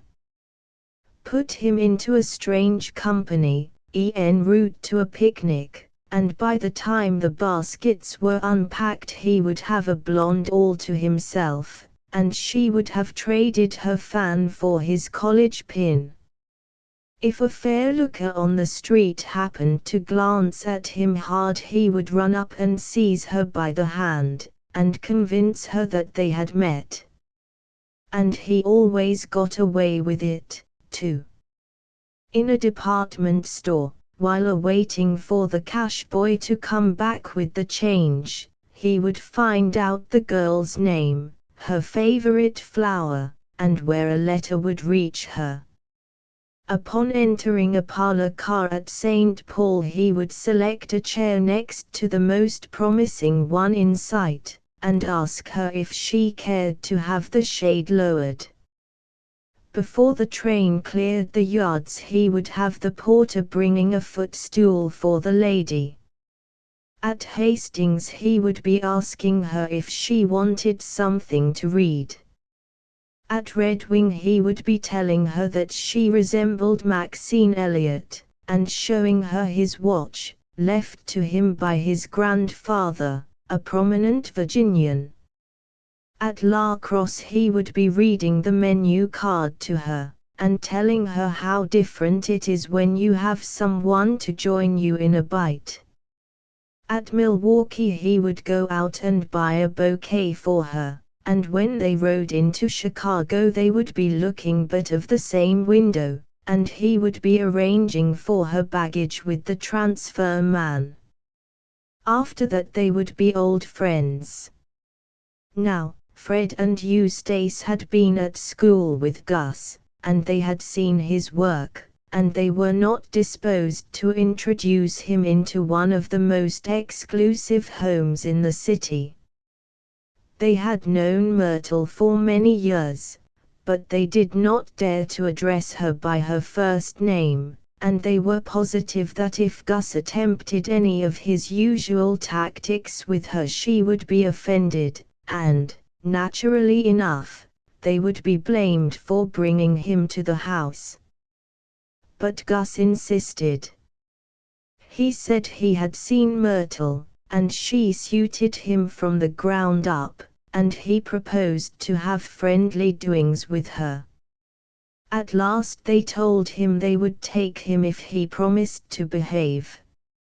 Fred warned him that Myrtle would frown down any attempt to be familiar on short acquaintance, and Eustace said that as long as he had known Myrtle he had never presumed to be free and forward with her.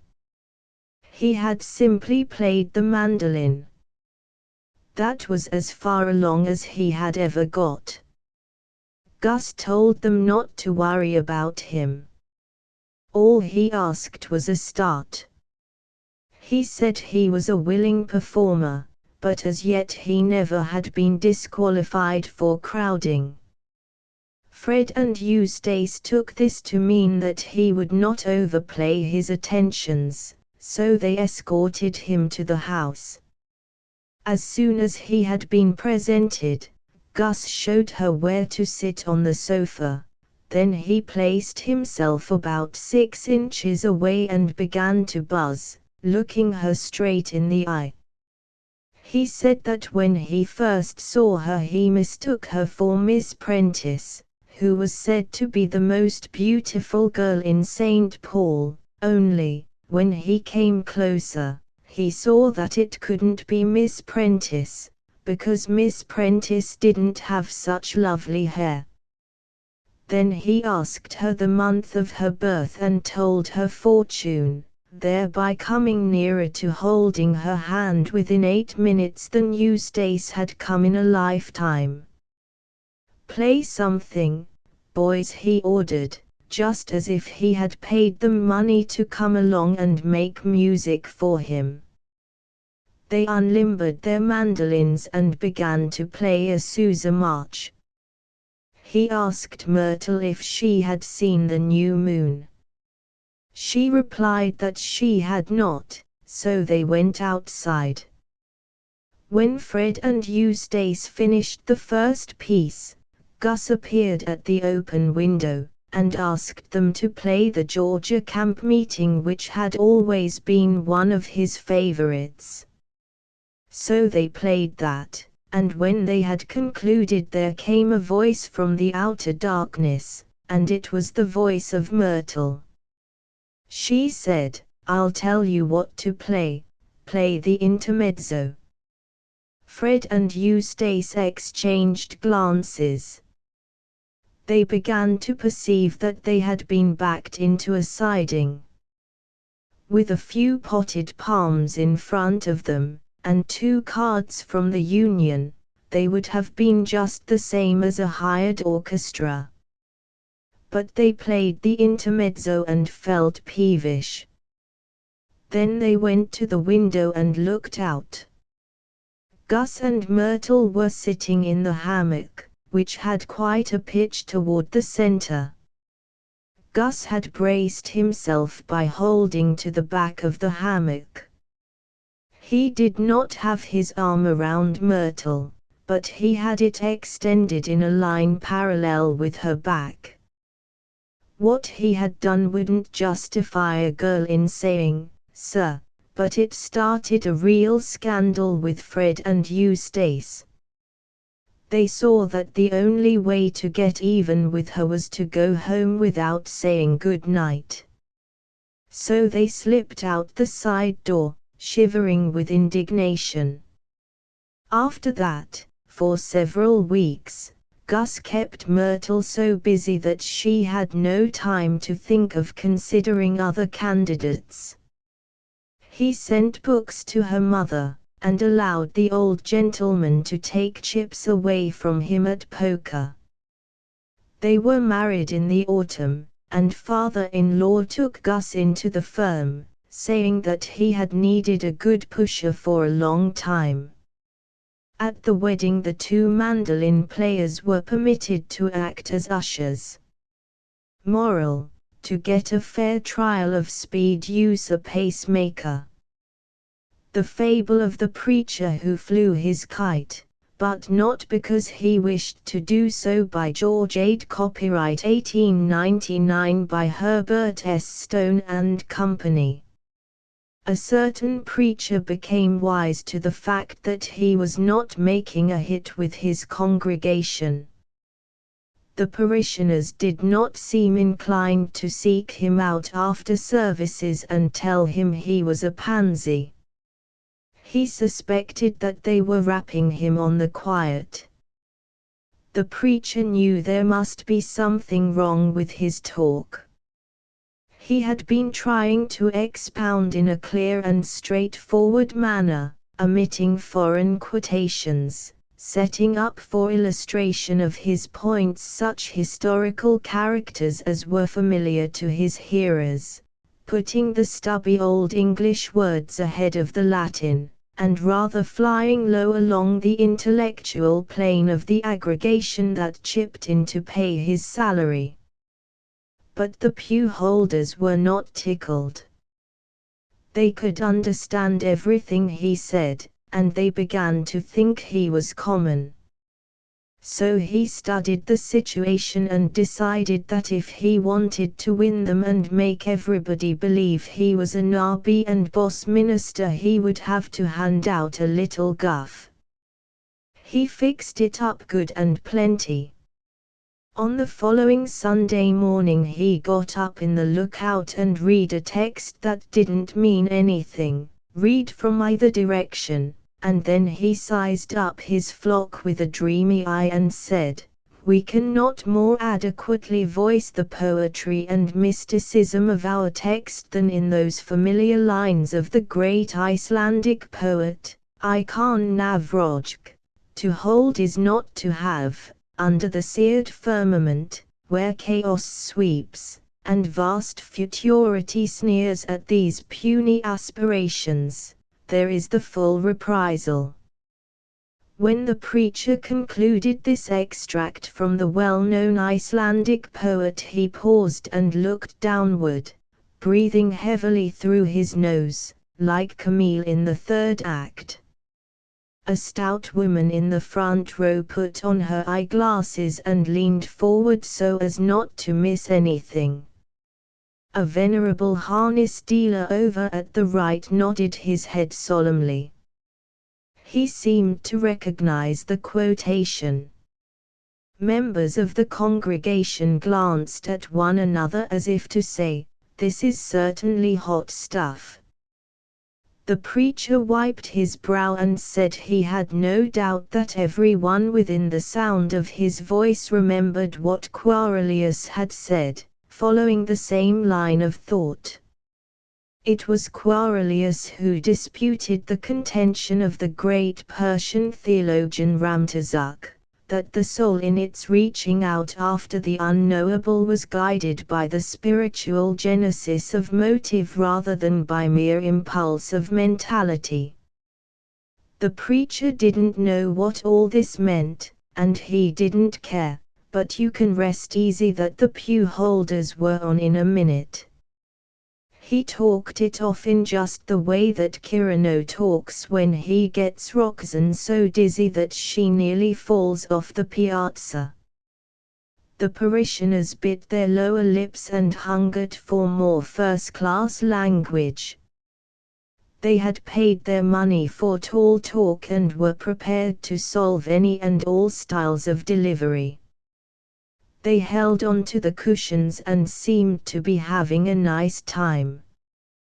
The preacher quoted copiously from the great poet Amebius. He recited 18 lines of Greek and then said, "How true this is!" And not a parishioner batted an eye. It was Amebius whose immortal lines he recited in order to prove the extreme error of the position assumed in the controversy by the famous Italian, Polenta. He had them going, and there wasn't a thing to it. When he would get tired of faking philosophy, he would quote from a celebrated poet of Ecuador or Tasmania or some other seaport town. Compared with this verse, all of which was of the same school as the Icelandic masterpiece, the most obscure and clouded passage in Robert Browning was like a plate glass front in a State Street candy store just after the colored boy gets through using the chamois. After that he became eloquent, and began to get rid of long Boston words that hadn't been used before that season. He grabbed a rhetorical Roman candle in each hand and you couldn't see him for the sparks. After which he sank his voice to a whisper and talked about the birds and the flowers. Then, although there was no cue for him to weep, he shed a few real tears. And there wasn't a dry glove in the church. After he sat down he could tell by the scared look of the people in front that he had made a 10 strike. Did they give him the joyous palm that day? Sure. The stout lady could not control her feelings when she told how much the sermon had helped her. The venerable harness dealer said he wished to endorse the able and scholarly criticism of polenta. In fact, everyone said the sermon was superfine and dandy. The only thing that worried the congregation was the fear that if it wished to retain such a whale it might have to boost his salary. In the meantime the preacher waited for someone to come and ask about polenta, Amebius, Ramtazuk, Quarilius and the great Icelandic poet, Navrojk. But no one had the face to step up and confess his ignorance of these celebrities. The pew holders didn't even admit among themselves that the preacher had rung in some new ones. They stood pat, and merely said it was an elegant sermon. Perceiving that they would stand for anything, the preacher knew what to do after that. Moral: give the people what they think they want. The Shadows on the Wall by Mary E. Wilkins Freeman, copyright 1903 by Doubleday, Page and Company. Henry had words with Edward in the study the night before Edward died, said Caroline Glynn. She was elderly, tall, and harshly thin, with a hard colorlessness of face. She spoke not with acrimony, but with grave severity. Rebecca Ann Glynn, younger, stouter and rosy of face between her crinkling puffs of grey hair, gasped, by way of assent. She sat in a wide flounce of black silk in the corner of the sofa, and rolled terrified eyes from her sister Caroline to her sister Mrs. Stephen Bryham, who had been Emma Glynn, the one beauty of the family. She was beautiful still, with a large, splendid, full-blown beauty. She filled a great rocking chair with her superb bulk of femininity, and swayed gently back and forth, her black silks whispering and her black frills fluttering. Even the shock of death, for her brother Edward lay dead in the house, could not disturb her outward serenity of demeanor. She was grieved over the loss of her brother. He had been the youngest, and she had been fond of him, but never had Emma Bryham lost sight of her own importance amidst the waters of tribulation. She was always awake to the consciousness of her own stability in the midst of vicissitudes and the splendor of her permanent bearing. But even her expression of masterly placidity changed before her sister Caroline's announcement and her sister Rebecca Ann's gasp of terror and distress in response.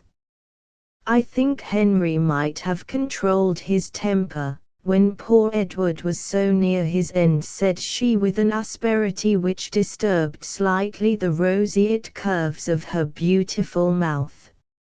Of course he did not know, murmured Rebecca Ann in a faint tone strangely out of keeping with her appearance. One involuntarily looked again to be sure that such a feeble pipe came from that full swelling chest. Of course he did not know it, said Caroline quickly. She turned on her sister with a strange sharp look of suspicion. How could he have known it, said she. Then she shrank as if from the other's possible answer. Of course you and I both know he could not, said she conclusively, but her pale face was paler than it had been before. Rebecca gasped again.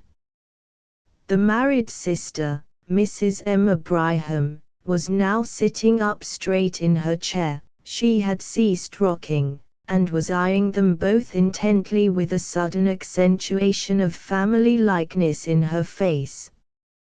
Given one common intensity of emotion and similar lines showed forth, and the three sisters of one race were evident. What do you mean? Said she impartially to them both. Then she, too, seemed to shrink before a possible answer. She even laughed an evasive sort of laugh. "I guess you don't mean anything," said she, but her face wore still the expression of shrinking horror. "Nobody means anything," said Caroline firmly.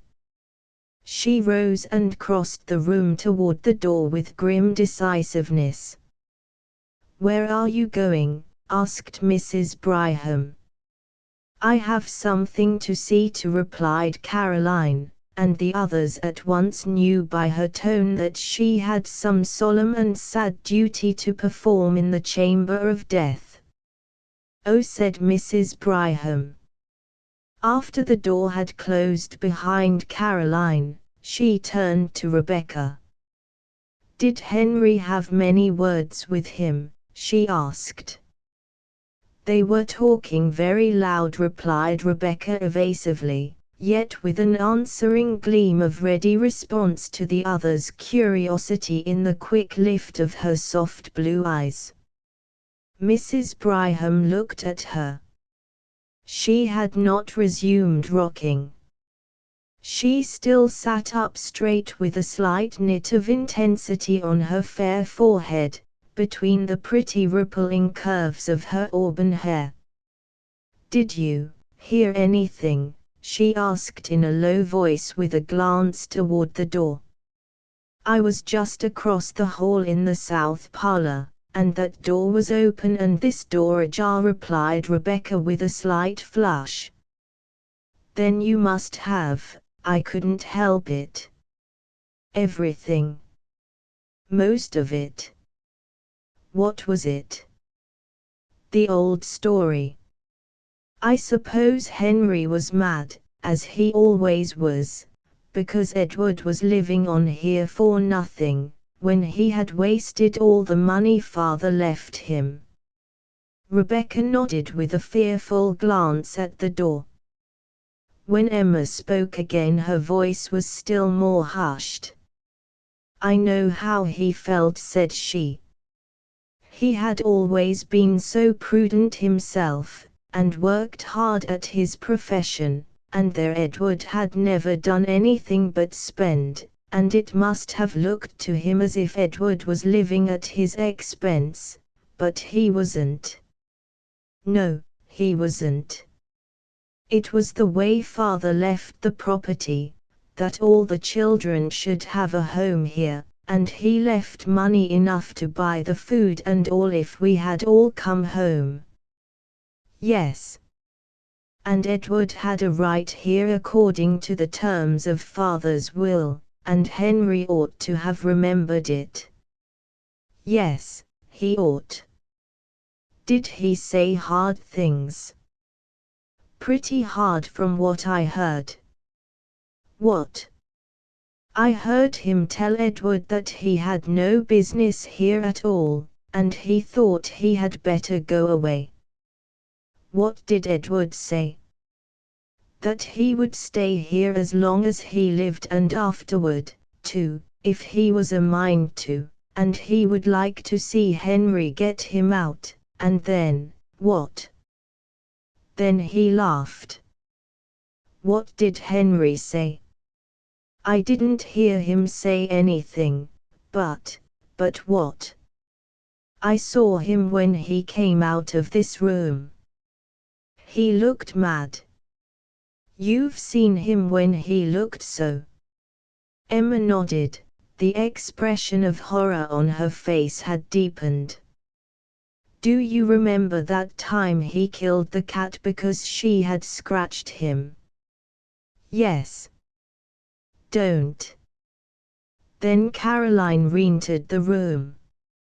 She went up to the stove in which a wood fire was burning. It was a cold, gloomy day of fall, and she warmed her hands, which were reddened from recent washing in cold water.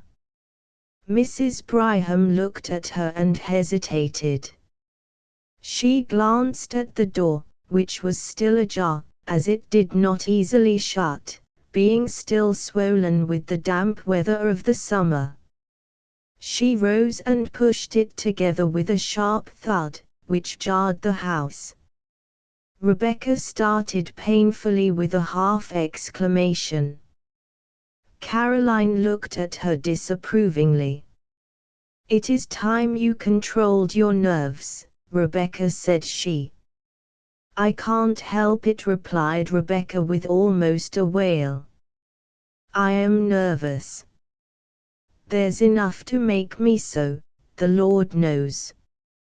"What do you mean by that?" asked Caroline with her old air of sharp suspicion, and something between challenge and dread of its being met. Rebecca shrank. "Nothing," said she. "Then I wouldn't keep speaking in such a fashion." Emma, returning from the closed door, said imperiously that it ought to be fixed, it's shut so hard. "It will shrink enough after we have had the fire a few days," replied Caroline. "If anything is done to it, it will be too small, there will be a crack at the sill." "I think Henry ought to be ashamed of himself for talking as he did to Edward," said Mrs. Bryham abruptly, but in an almost inaudible voice. "Hush," said Caroline, with a glance of actual fear at the closed door. "Nobody can hear with the door shut." "He must have heard it shut, and, well, I can say what I want to before he comes down, and I am not afraid of him." "I don't know who is afraid of him." "What reason is there for anybody to be afraid of Henry?" demanded Caroline. Mrs. Bryham trembled before her sister's look. Rebecca gasped again. "There isn't any reason, of course." "Why should there be?" "I wouldn't speak so, then. Somebody might overhear you and think it was queer. Miranda Joy is in the south parlor sewing, you know. I thought she went upstairs to stitch on the machine." "She did, but she has come down again." "Well, she can't hear." "I say again, I think Henry ought to be ashamed of himself. I shouldn't think he'd ever get over it, having words with poor Edward the very night before he died. Edward was enough sight better disposition than Henry, with all his faults. I always thought a great deal of poor Edward, myself." Mrs. Bryham passed a large fluff of handkerchief across her eyes. Rebecca sobbed outright. "Rebecca," said Caroline admonishingly, keeping her mouth stiff and swallowing determinately. "I never heard him speak a cross word, unless he spoke cross to Henry that last night." "I don't know but he did, from what Rebecca overheard," said Emma. "Not so much cross as sort of soft, and sweet, and aggravating," sniffled Rebecca. "He never raised his voice," said Caroline, "but he had his way. He had a right to in this case." "Yes, he did. He had as much of a right here as Henry," sobbed Rebecca, "and now he's gone, and he will never be in this home that poor father left him and the rest of us again." "What do you really think ailed Edward?" asked Emma in hardly more than a whisper. She did not look at her sister. Caroline sat down in a nearby armchair, and clutched the arms convulsively until her thin knuckles whitened. "I told you," said she.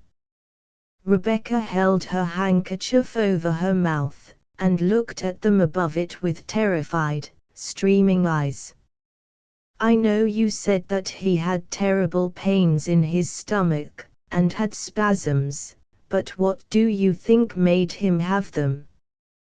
"Henry called it gastric trouble." You know Edward has always had dyspepsia. Mrs. Brigham hesitated a moment. Was there any talk of an examination? Said she. Then Caroline turned on her fiercely. No, said she in a terrible voice. No. The three sisters' souls seemed to meet on one common ground of terrified understanding through their eyes. The old-fashioned latch of the door was heard to rattle, and a push from without made the door shake ineffectually. "It's Henry," Rebecca sighed rather than whispered. Mrs. Brigham settled herself after a noiseless rush across the floor into her rocking chair again, and was swaying back and forth with her head comfortably leaning back, when the door at last yielded and Henry Glynn entered. He cast a covertly sharp, comprehensive glance at Mrs. Brigham with her elaborate calm, at Rebecca quietly huddled in the corner of the sofa with her handkerchief to her face and only one small reddened ear as attentive as a dog's uncovered and revealing her alertness for his presence, at Caroline sitting with a strained composure in her armchair by the stove. She met his eyes quite firmly with a look of inscrutable fear, and defiance of the fear and of him. Henry Glynn looked more like this sister than the others. Both had the same hard delicacy of form and feature, both were tall and almost emaciated, both had a sparse growth of grey blonde hair far back from high intellectual foreheads, both had an almost noble aquilinity of feature. They confronted each other with the pitiless immovability of two statues in whose marble lineaments emotions were fixed for all eternity. Then Henry Glynn smiled, and the smile transformed his face. He looked suddenly years younger, and an almost boyish recklessness and irresolution appeared in his face. He flung himself into a chair with a gesture which was bewildering from its incongruity with his general appearance. He leaned his head back, flung one leg over the other, and looked laughingly at Mrs. Brigham. "I declare, Emma, you grow younger every year," he said. She flushed a little, and her placid mouth widened at the corners. She was susceptible to praise. "Our thoughts today ought to belong to the one of us who will never grow older," said Caroline in a hard voice. Henry looked at her, still smiling. "Of course, we none of us forget that," said he, in a deep, gentle voice, "but we have to speak to the living, Caroline. And I have not seen Emma for a long time, and the living are as dear as the dead." "Not to me," said Caroline. She rose, and went abruptly out of the room again. Rebecca also rose and hurried after her, sobbing loudly. Henry looked slowly after them. "Caroline is completely unstrung," said he. Mrs. Brigham rocked. A confidence in him inspired by his manner was stealing over her. Out of that confidence she spoke quite easily and naturally. "His death was very sudden," said she. Henry's eyelids quivered slightly, but his gaze was unswerving. "Yes," said he, "it was very sudden. He was sick only a few hours." "What did you call it?" "Gastric." "You did not think of an examination?" "There was no need. I am perfectly certain as to the cause of his death." Suddenly Mrs. Brigham felt a creep as of some live horror over her very soul. Her flesh prickled with cold, before an inflection of his voice. She rose, tottering on weak knees. "Where are you going?" asked Henry in a strange, breathless voice. Mrs. Bryham said something incoherent about some sewing which she had to do, some black for the funeral, and was out of the room. She went up to the front chamber which she occupied. Caroline was there. She went close to her and took her hands, and the two sisters looked at each other. "Don't speak, don't, I won't have it," said Caroline finally in an awful whisper. "I won't," replied Emma. That afternoon the three sisters were in the study, the large front room on the ground floor across the hall from the south parlour, when the dusk deepened. Mrs. Bryham was hemming some black material. She sat close to the west window for the waning light. At last she laid her work on her lap. "It's no use, I cannot see to sew another stitch until we have a light," said she. Caroline, who was writing some letters at the table, turned to Rebecca, in her usual place on the sofa. "Rebecca, you had better get a lamp," she said. Rebecca started up. Even in the dusk her face showed her agitation. "It doesn't seem to me that we need a lamp quite yet," she said in a piteous, pleading voice like a child's. "Yes, we do," returned Mrs. Bryham peremptorily. "We must have a light. I must finish this tonight or I can't go to the funeral, and I can't see to sew another stitch." "Caroline can see to write letters, and she is farther from the window than you are," said Rebecca. "Are you trying to save kerosene or are you lazy, Rebecca Glynn?" cried Mrs. Bryham. "I can go and get the light myself, but I have this work all in my lap." Caroline's pen stopped scratching. "Rebecca, we must have the light," said she. "Had we better have it in here?" asked Rebecca weakly. "Of course." "Why not?" cried Caroline sternly. "I am sure I don't want to take my sewing into the other room, when it is all cleaned up for tomorrow," said Mrs. Bryham. "Why, I never heard such a to-do about lighting a lamp." Rebecca rose and left the room. Presently she entered with a lamp, a large one with a white porcelain shade. She set it on a table, an old-fashioned card table which was placed against the opposite wall from the window. That wall was clear of bookcases and books, which were only on 3 sides of the room. That opposite wall was taken up with 3 doors, the one small space being occupied by the table. Above the table on the old-fashioned paper, of a white satin gloss, traversed by an indeterminate green scroll, hung quite high a small gilt and black framed ivory miniature taken in her girlhood of the mother of the family. When the lamp was set on the table beneath it, the tiny pretty face painted on the ivory seemed to gleam out with a look of intelligence. "What have you put that lamp over there for?" asked Mrs. Bryham, with more of impatience than her voice usually revealed.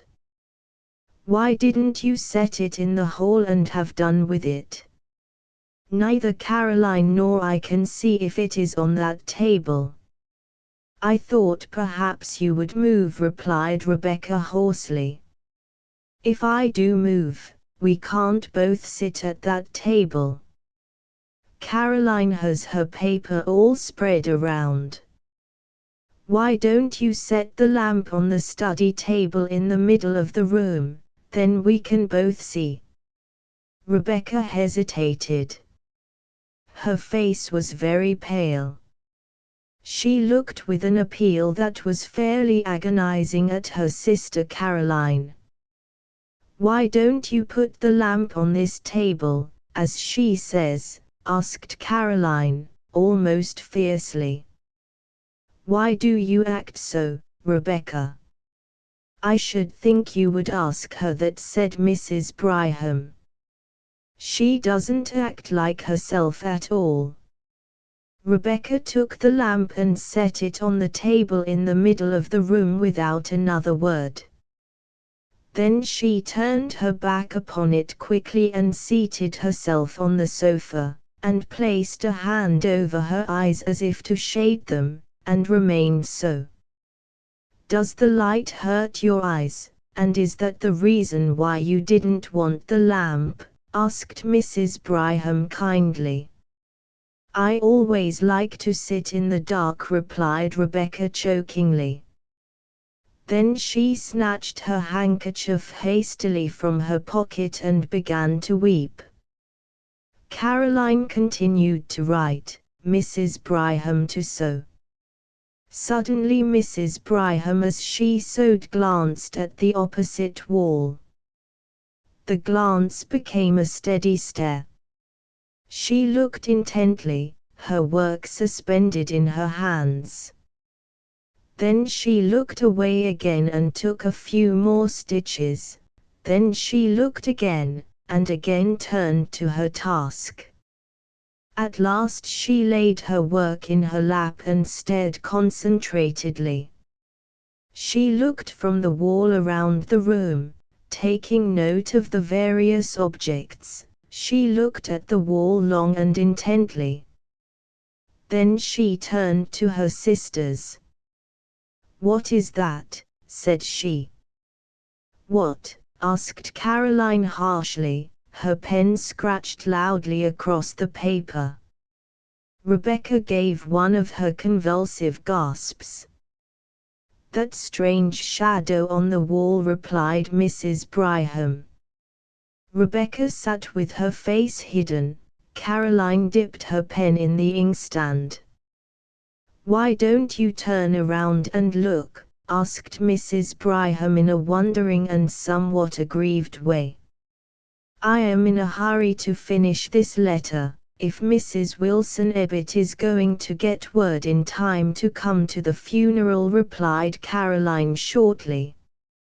Mrs. Bryham rose, her work slipping to the floor, and she began walking around the room, moving various articles of furniture, with her eyes on the shadow.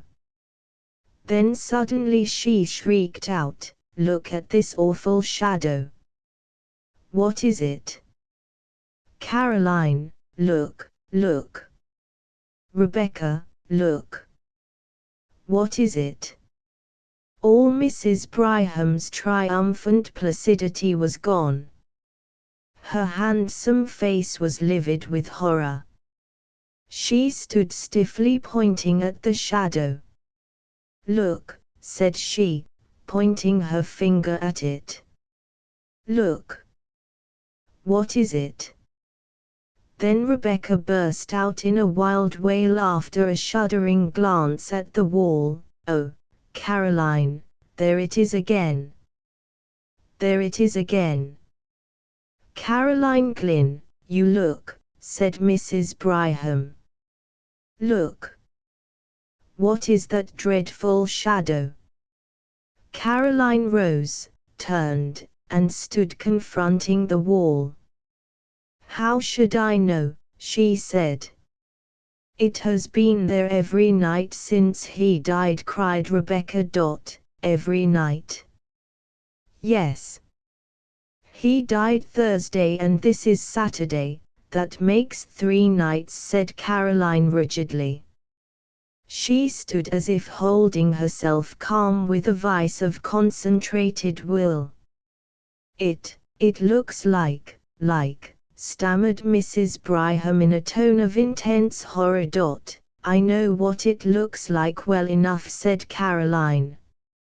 I've got eyes in my head.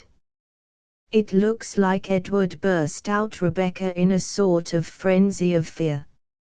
Only, yes, it does, assented Mrs. Bryham, whose horror-stricken tone matched her sister's. Only, oh, it is awful.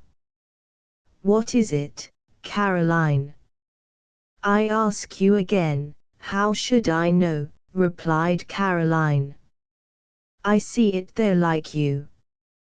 How should I know any more than you? It must be something in the room, said Mrs. Bryham, staring wildly around. We moved everything in the room the first night it came, said Rebecca. It is not anything in the room. Caroline turned upon her with a sort of fury. Of course it is something in the room, said she. How you act!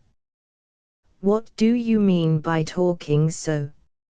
Of course it is something in the room. Of course, it is, agreed Mrs. Bryham, looking at Caroline suspiciously. Of course it must be. It is only a coincidence. It just happens so.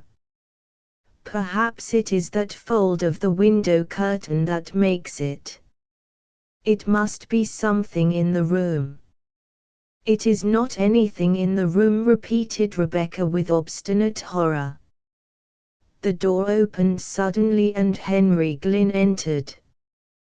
He began to speak, then his eyes followed the direction of the others. He stood stock still, staring at the shadow on the wall. It was life-size and stretched across the white parallelogram of a door, half across the wall space on which the picture hung. What is that? He demanded in a strange voice. It must be due to something in the room, Mrs. Bryham said faintly. It is not due to anything in the room, said Rebecca again with the shrill insistency of terror. How you act, Rebecca Glynn, said Caroline. Henry Glynn stood and stared a moment longer.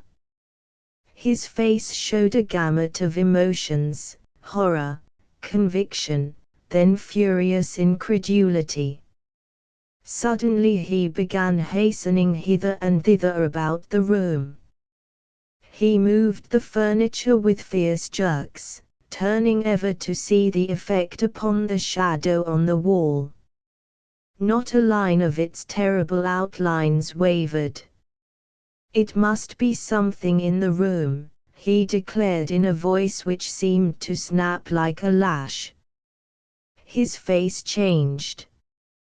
The inmost secrecy of his nature seemed evident until one almost lost sight of his lineaments. Rebecca stood close to her sofa, regarding him with woeful, fascinated eyes. Mrs. Bryham clutched Caroline's hand. They both stood in a corner out of his way. For a few moments he raged about the room like a caged wild animal. He moved every piece of furniture. When the moving of a piece did not affect the shadow, he flung it to the floor, the sisters watching. Then suddenly he desisted. He laughed and began straightening the furniture which he had flung down. What an absurdity, he said easily. Such a to-do about a shadow. That's so, assented Mrs. Bryham, in a scared voice which she tried to make natural. As she spoke she lifted a chair near her.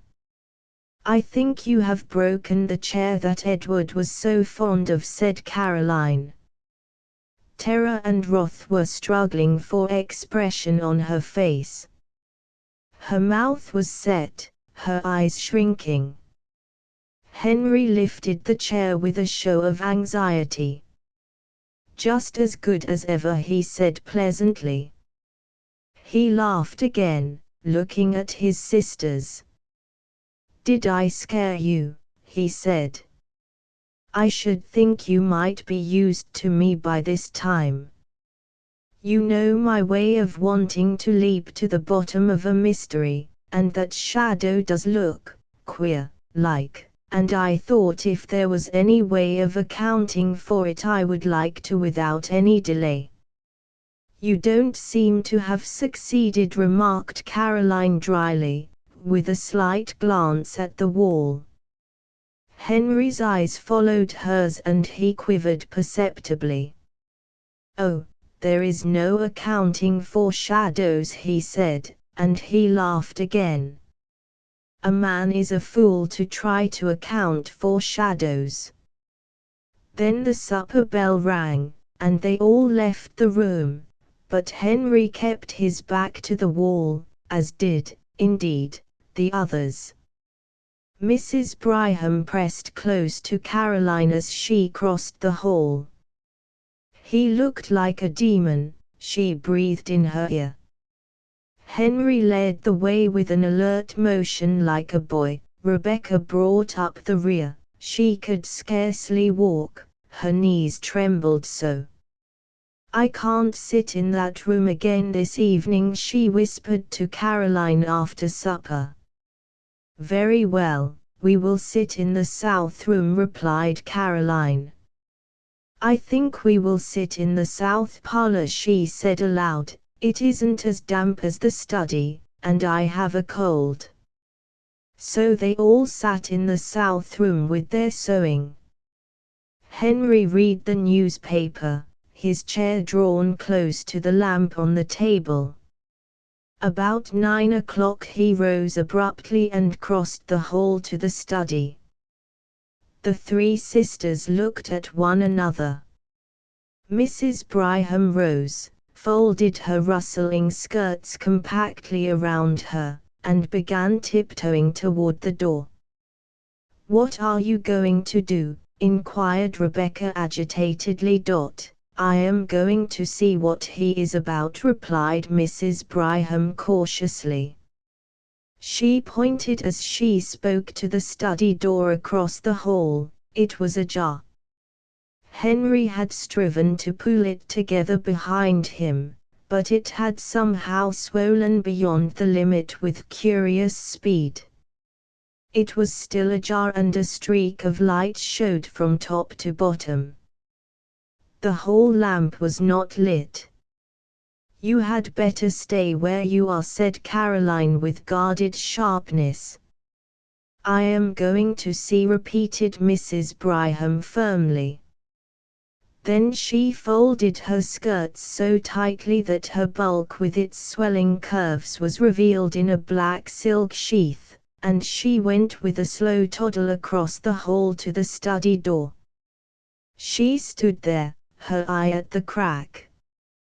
In the south room Rebecca stopped sewing and sat watching with dilated eyes. Caroline sewed steadily. What Mrs. Bryham, standing at the crack in the study door, saw was this: Henry Glynn, evidently reasoning that the source of the strange shadow must be between the table on which the lamp stood and the wall, was making systematic passes and thrusts all over and through the intervening space with an old sword which had belonged to his father. Not an inch was left unpierced. He seemed to have divided the space into mathematical sections. He brandished the sword with a sort of cold fury and calculation. The blade gave out flashes of light. The shadow remained unmoved. Mrs. Bryham, watching, felt herself cold with horror. Finally Henry ceased and stood with the sword in hand and raised as if to strike, surveying the shadow on the wall threateningly. Mrs. Bryham toddled back across the hall and shut the south room door behind her before she related what she had seen. "He looked like a demon," she said again. "Have you got any of that old wine in the house?" Caroline. I don't feel as if I could stand much more. Indeed, she looked overcome. Her handsome placid face was worn and strained and pale. Yes, there's plenty, said Caroline, you can have some when you go to bed. I think we had all better take some, said Mrs. Bryham. Oh, my God, Caroline, what? Don't ask and don't speak, said Caroline. No, I am not going to, replied Mrs. Bryham, but, Rebecca moaned aloud. What are you doing that for? Asked Caroline harshly. Poor Edward, returned Rebecca. That is all you have to groan for, said Caroline. There is nothing else. I am going to bed, said Mrs. Bryham. I shan't be able to be at the funeral if I don't. Soon the three sisters went to their chambers and the south parlour was deserted. Caroline called to Henry in the study to put out the light before he came upstairs. They had been gone about an hour when he came into the room bringing the lamp which had stood in the study. He set it on the table and waited a few minutes, pacing up and down. His face was terrible, his fair complexion showed livid, his blue eyes seemed dark blanks of awful reflections. Then he took the lamp up and returned to the library. He set the lamp on the center table, and the shadow sprang out on the wall. Again he studied the furniture and moved it about, but deliberately, with none of his former frenzy. Nothing affected the shadow. Then he returned to the south room with the lamp and again waited. Again he returned to the study and placed the lamp on the table, and the shadow sprang out upon the wall. It was midnight before he went upstairs. Mrs. Bryham and the other sisters, who could not sleep, heard him. The next day was the funeral. That evening the family sat in the south room. Some relatives were with them. Nobody entered the study until Henry carried a lamp in there after the others had retired for the night. He saw again the shadow on the wall leap to an awful life before the light. The next morning at breakfast Henry Glynn announced that he had to go to the city for 3 days. The sisters looked at him with surprise. He very seldom left home, and just now his practice had been neglected on account of Edward's death. He was a physician. "How can you leave your patients now?" asked Mrs. Bryham wonderingly. "I don't know how to, but there is no other way," replied Henry easily. "I have had a telegram from Dr. Mitford." "Consultation?" inquired Mrs. Bryham. "I have business," replied Henry. Dr. Mitford was an old classmate of his who lived in a neighboring city and who occasionally called upon him in the case of a consultation. After he had gone Mrs. Bryham said to Caroline that after all Henry had not said that he was going to consult with Dr. Mitford, and she thought it very strange. "Everything is very strange," said Rebecca with a shudder. "What do you mean?" inquired Caroline sharply. "Nothing," replied Rebecca. Nobody entered the library that day, nor the next, nor the next. The third day Henry was expected home, but he did not arrive and the last train from the city had come. "I call it pretty queer work," said Mrs. Bryham. The idea of a doctor leaving his patients for 3 days anyhow, at such a time as this, and I know he has some very sick ones, he said so. And the idea of a consultation lasting 3 days. There is no sense in it, and now he has not come.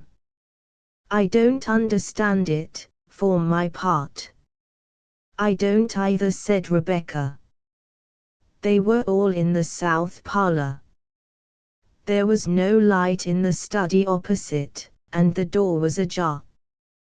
Presently Mrs. Brigham rose. She could not have told why. Something seemed to impel her, some will outside her own.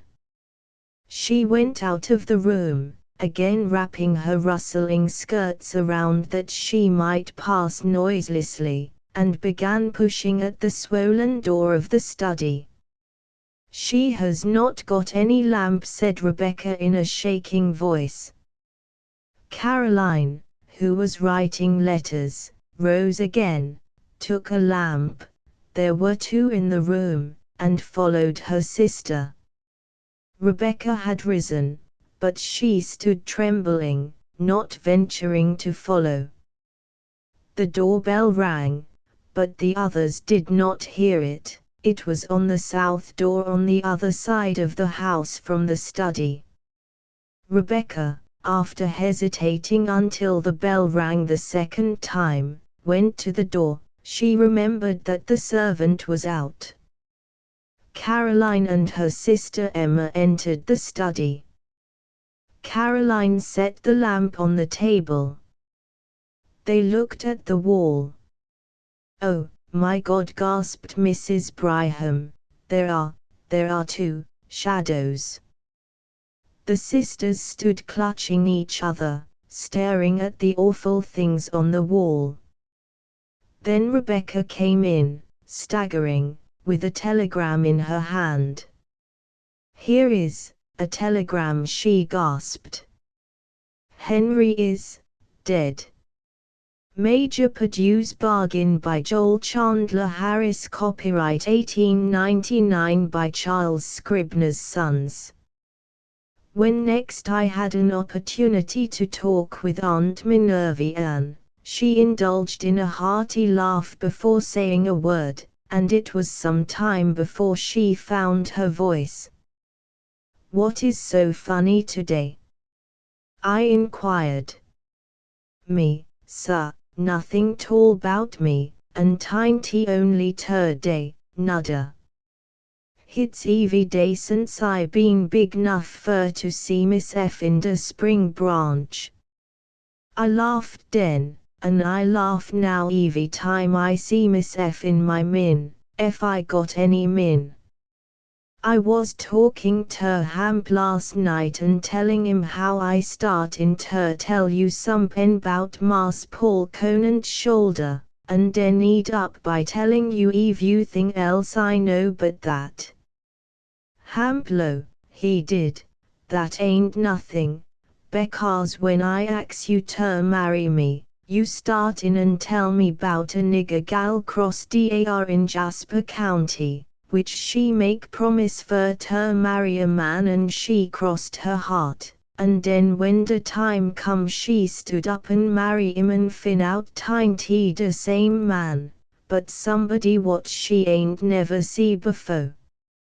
I spec that's so, sir, because dey was some pen like that happen in Jasper County.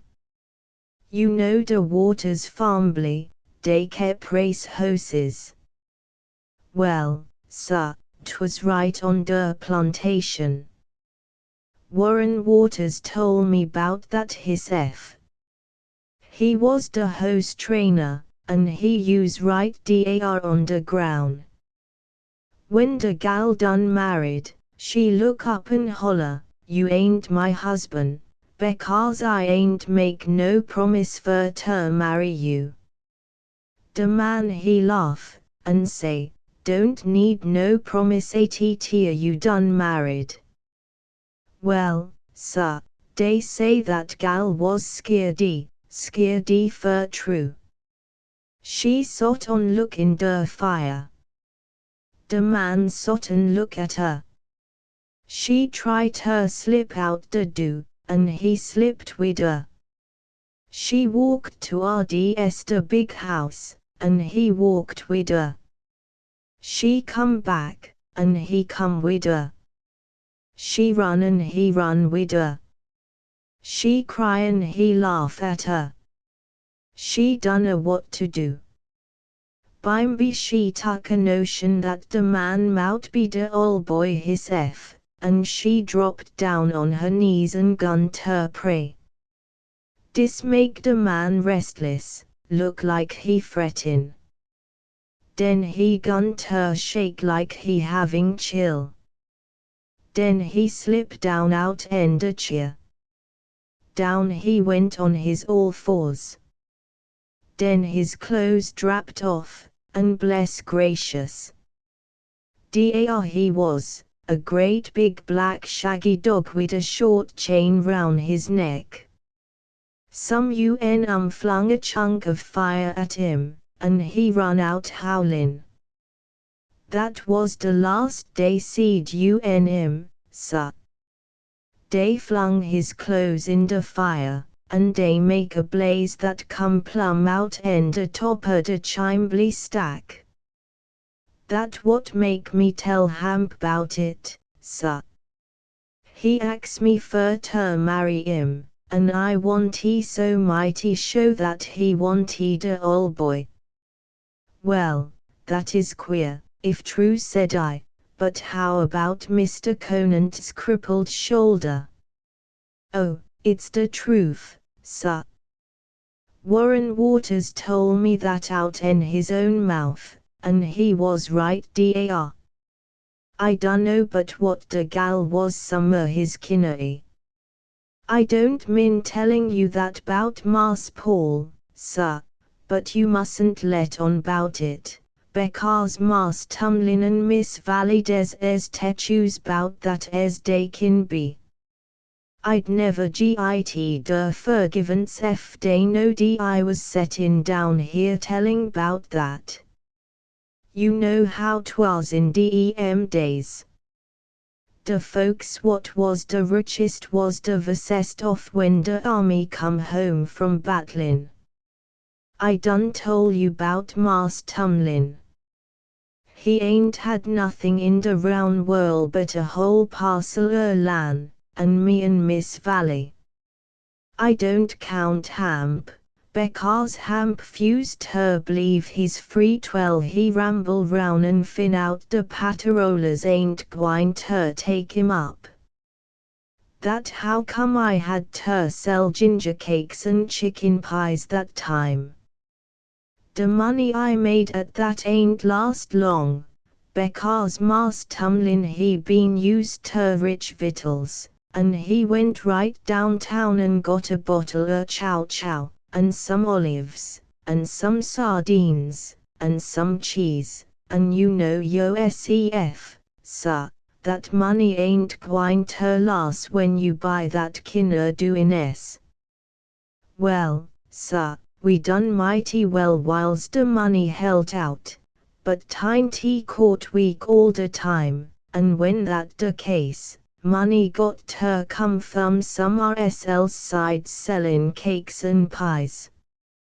Bimeby, Hamp he got work at the Liberty stable, whar dey hire out hosses and board 'em. I call it a hoss tavern, sir, but Hamp, he low it's a Liberty stable. Anyhow, he got work dar, and that sorta he pee out.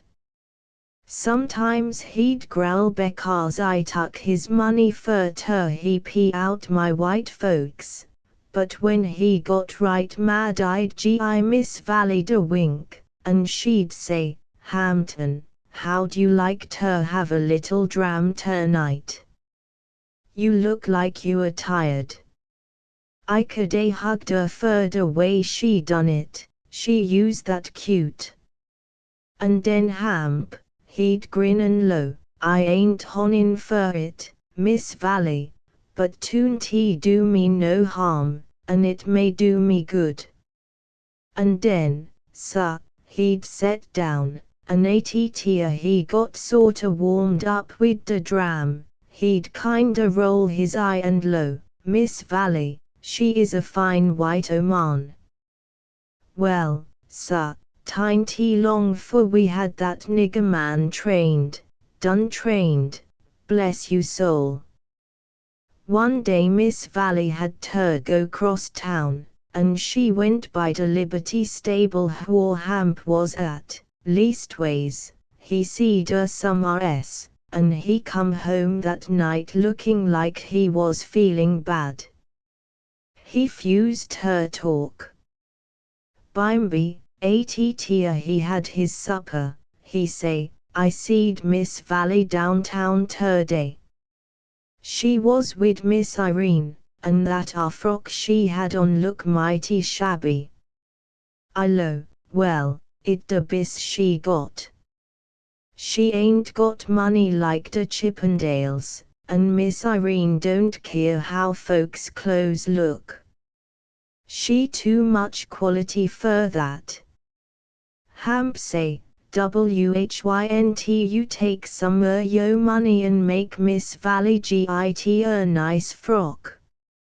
I lo, whar I got any money. Hamp he hit his pocket and say, you got it right here. And sure enough, sir, that nigger man had a roll money, mos $20. Some host drovers had come long and Hamp made that money by trimmin' up the ol' mules dey had and markin' look young. He's got the art that, sir, and dey paid him well.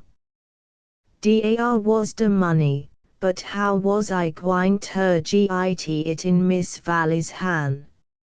I kin buy vittles and she not know whar dey come from. But when it come ter buying frocks, well, sir, hit stumped me. Dey want but one way ter do it, and I done it. I make like I was mad. I tuck the money and went in the house dar whar Miss Valley was sewin' and mendin'. I went stompin' in, I did, and when I got in I started my tune. I lo, efter produce gwine ter go scandalize Indies by trottin' downtown in broad daylight wid all kind of frocks on der back, I'm gwine way from here, and I dunno but what I'll go anyhow. Tinety because days any lack money, fur here de money right here. With that I slammed it down on the table. Dar. Take that and git you a frock that'll make you look like some pen when you git outside dis house. And whiles you gittin', git some pen for ter put on yo head. Whether it was by reason of a certain dramatic faculty inherent in her race that she was able to summon emotions at will, or whether it was mere unconscious reproduction, I am not prepared to say. But certain it is that, in voice and gesture, in tone and attitude, and in a certain passionate earnestness of expression, Aunt Minerva Ann built up the whole scene before my eyes with such power that I seemed to have been present when it occurred. I felt as if she had conveyed me bodily into the room to become a witness of the episode. She went on, still with a frown on her face and a certain violence of tone and manner. I whipped round the room a time or two, picking up the chairs and slamming down again, and knocking things round like I was mad. Miss Valley put her sewing down and lay her hand on the money. She lo, what's dis, Aunt Minerva Ann? I say, hit's money, that what 'tis, nothing but nasty, stinkin' money. I wish dey want none in the world less 'en I had a belful. She sort of fumble at the money wid her fingers. You dunno, sir, how white and purty and weak her hand looked to me that night. She lo, Aunt Minervy Ann, I can't take this. I blaze out at her, you don't have to take it, you done got it. And if you don't keep it, I'll rake up every rag and scrap I got and leave this place. Now, you des try me. Mary E. Wilkins Freeman. Again Aunt Minervy Ann summoned to her aid the passion of a moment that had passed away, and again I had the queer experience of seeming to witness the whole scene. She continued, with that, I whipped out her de room and out her de house and went and sot down out dar in my house where Hamp was at. Hamp, he lo, what she say? I say, she ain't had time to say nothing, I come way from dar. He lo, you ain't brung that money back, is you? I say, does you think I'm a start naked fool? He lo, case if you is, I'll put it right spang in the fire here. Well, sir, I sot dar some little time, but everything was so still in the house, being Mas Tumlin done gone downtown, that I crope back and crope in fur to see what Miss Valley doing. Well, sir, she was crying, set in dar crying. I lo, honey, is I say anything fur to hurt yo feelings? She blubber out, you know you ain't, and den she cry good fashion. Des bout that time, who should come in but Mas Tumlin. He look at Miss Valley and den he look at me. He say, Valentine, what the matter? I say, it's me. I'm the one. I made her cry. I done somepin to hurt her feelings. She lo, tinty so, and you know it. I'm des crying because you too good to me. Well, sir, I had to git out her dar fur to keep from chokin'. Mas Tumlin follow me out, and right here on the porch, he lo, Minervy Ann, next time don't be so damn good to her. I was doing some snifflin' Miss F bout that time, and I ain't keerin' what I say, so I stop and flung back at him, I'll be des es damn good to her as I please, I'm free. Well, sir, stid a hittin' me, Mas Tumlin bust out laughing, and long tear that he'd laugh every time he look at me, des like some pen was ticklin' him mighty nigh to death. I spec he must ha' told bout that cussin' part, because folks round here done got the idea that I'm a sassy and bad-tempered man. If I had to work for my living, sir, I bound you I'd be a long time findin' a place. Tear that, Hamp, he got in the legislature, and it sure was a money-markin' place. Den we had everything we wanted, and mo too, but bimeby the legislature gone out, and den dar we was, flat as flounders, and the white folks don't want to hire Hamp des case he been to the legislature, but he got back in the Liberty stable tear so long a time. Yet twant what you may call living. All that time, I hear Mas Tumlin talking to Miss Valley bout what he call his will lan. He say he got 2,000 acres down dar in the Wiregrass, and if he kin sell it, he be mighty glad to do so. Well, sir, one day, long to RDS night, a two-horse wagon driven at the side gate and come in the backyard. Ol Ben Sadler was driving, and he lo, Hello, Minervian, who you want these goods strapped at? I say, hello yo SEF, if you want a hello.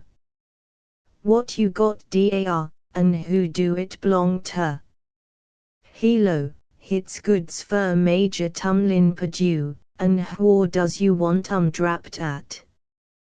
Well, sir, I ain't know what ter say, but I run d and ax d Miss Valley, and she say put out anywheres round dar, case she done a nothing bout So ol' Ben Sadler, he put out, and when I come ter look at dey was a bell some pen, and a kig some pen, and a box some pen.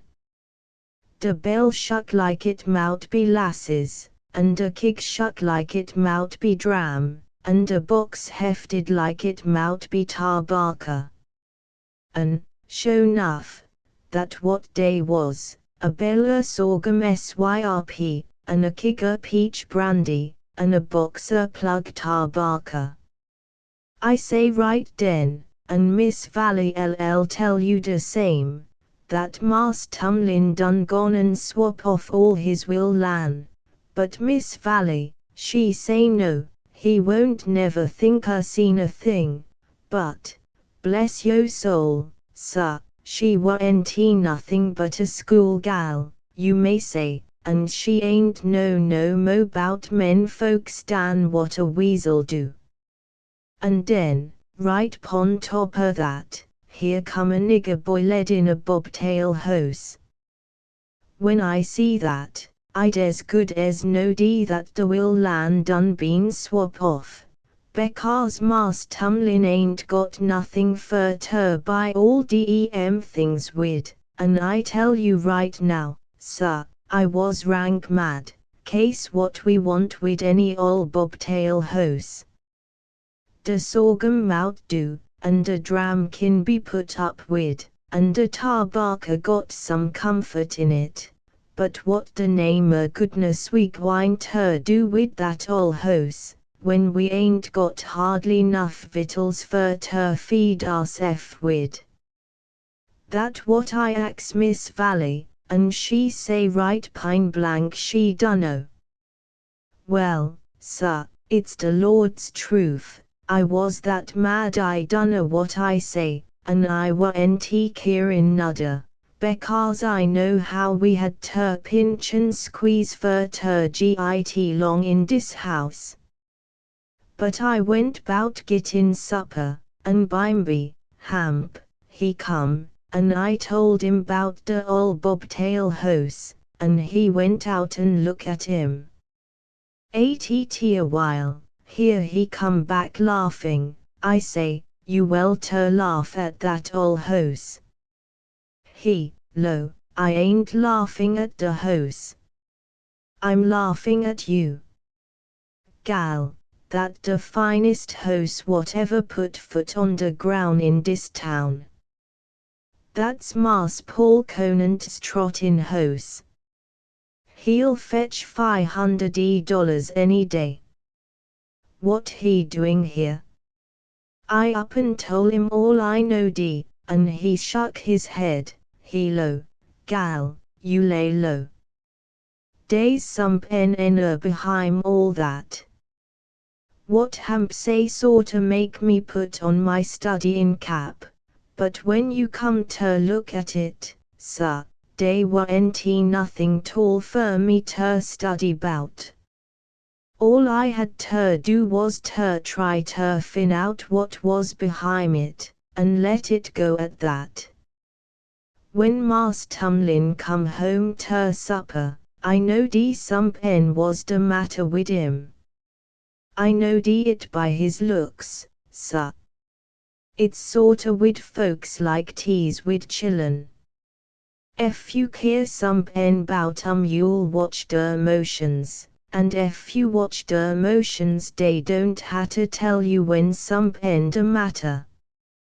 He comin' so easy, sir, that Miss Valley ain't hear him, but I heard a do squeak, and I knowed it was him. We was talking and gwine on at a mighty rate, and I knowed he done stopped Turley's en. Miss Valley, she spec somebody made him a present of DEMR things. I say, honey. Don't you fool yourself. Nobody ain't gwine ter do that. Our folks ain't no mo like dey useter was. Dan crab apples is like plums. Dey done come ter that pass that whatsmver dey gets der hands on dey fuse ter turn it loose. All sep Mas Tumlin Perdue. Dey ain't no telling what he gun fer all that trash. Trash. Hits en trash. I wish you'd go out dar and look at that ol' bobtail hose. Why that ol' hose was stove up long for de war. By rights he ought ter be in de boneyard dis very minute. He won't be here 2 whole days for you'll see de buzzards lined up out dar on de back fence waiting, and dey won't ha to wait long nudder. If dey sen any corn here fer ter feed that bagger bones wid, I'll parch it and eat it myself for he shall have it. If anybody spec I'm gwine ter tend ter that ol' frame, dey a speckin' wid de wrong specs, I tell you that right now. All dis time Mas Tumlin was stannin' out in de hall listenin'. Miss Valley talk mighty sweet 'bout it. She say, if dey ain't nobody else ter tend a hose, reckon I kin do it. I lo, my life me, honey. The next news you know you'll be hirin' out ter de Liberty stable. Well, sir, my talk gun ter git so hot that Mas Tumlin des had ter make a fuss. He fumbled wid de doorknob, and den come walking down de hall, and by that time I was in de dinin' room. I walk mighty light, because if he say anything I want ter hear it. You can't call it eavesdroppin', sir. It looked ter me that 'twas as much my business as 'twas done, and I ain't never got that day out in my head down ter dis day. But Mas Tumlin ain't say nothing, 'cep fer ter ax Miss Valley if she feeling well, and how everything was, but the minute I hear him open his mouth I knowed he had trouble on his min. I can't tell you how I knowed it, sir, but dar 'twas. Look like he tried to hide it, because he told a whole lot of funny tales 'bout folks, and twant long before he had Miss Valley laughing fit ter kill. But he ain't fool me, sir. Bimeby, Miss Valley, she come in de dinin' room fer ter look at tea set in de table, because from a little gal she allers like ter have de dishes fixed as so. She was sorter hummin' a tune, like she ain't want ter talk, but I ain't let that stan in my way. I wish everybody was like that Mr. Paul Conant. I bet you right now he been downtown dar all day markin' money hand over fist, des as fast as he can rake it in. I know it, 'case I does his washin' and cleans up his room fer him. Miss Valley say, well, what you it. Money don't make him no better 'en anybody else. Hit don't make him nervous, and den, sides that, he ain't gwine ter let nobody swindle him. By that time, I had to go out and fetch supper in, and 'tain't take me no time, because I was des aching fur ter hear how Mas Tumlin come by DEMR contraptions and contrivances. And I stayed in DAR ter wait on the table, which it ain't need no waiting on. ATT a while, I lo, Mas Tumlin, I like ter forgot ter tell you, you things done come. He say, what things, Minervy Ann? I lo, DEMR contraptions, and that are bobtail hose. He look mighty lean and hungry, the hose do, but hamp he say that's because he's a hybrid hose. He say DEMR hybrid hoses won't take on no fat, no matter how much you feed on. Mas Tumlin sorta drum on the table. ATT a while he lo, day done come, is day, Minervy Ann. I say, yassa, day are here right now. Hamp puts it down that our host one of the gayest creatures whatever make a track in this town. Well, sir, tinty no used her tell you what else was said, case 'twan't much. I seed that Mas Tumlin want he gwine ter talk bout it, on account er being feared he'd hurt Miss Valley's feelings ef he told her that he done swap off all that will land fur DEMR things and that are bobtail hose. That what he done? Yassa. I hear him sisu afterwards. He swap it off ter Mas Paul Conant. I thank my Lord it come out all right, but it come mighty nigh being the ruination of the family. How was that? I inquired. That what I'm gwine ter tell you, sir. Right ATT a supper that night, Mas Tumlin say he got ter go downtown fur ter see a man on some business, and he ax me if I won't stay in the house dar wid Miss Valley. TWANT no trouble ter me, because I'd been on the place anyhow, and so when I got the kitchen cleaned up and the things put away, I went back in the house where Miss Valley was at Mas Tumlin was done gone. Miss Valley, she sot at the table doing some kind rufflin', and I sot back agin the wall in one DEMR high back chairs. What we said I'll never tell you, sir, because I'm one des kind of folks what ain't no sooner set down and git still dan day goes ter noddin'. That's me. Set me down in a chair, high back or low back, and I'm done gone. I kin set here on the step and keep des as wide wake as a scaredy rabbit, but set me down in a chair, well, sir, I'd like ter see anybody keep me wake when that's the case. I sot in that high back chair, Miss Valley rufflin' and flutin' some pen, and trying ter make me talk, and my head rolling round like my neck done broke. Bimeby, blam. Blam. Come on do. We got one DEMR jinglin' bells now, sir, but in DEM times we had a knocker, and it sound like the roof falling in. I like ter jumped out en my skin.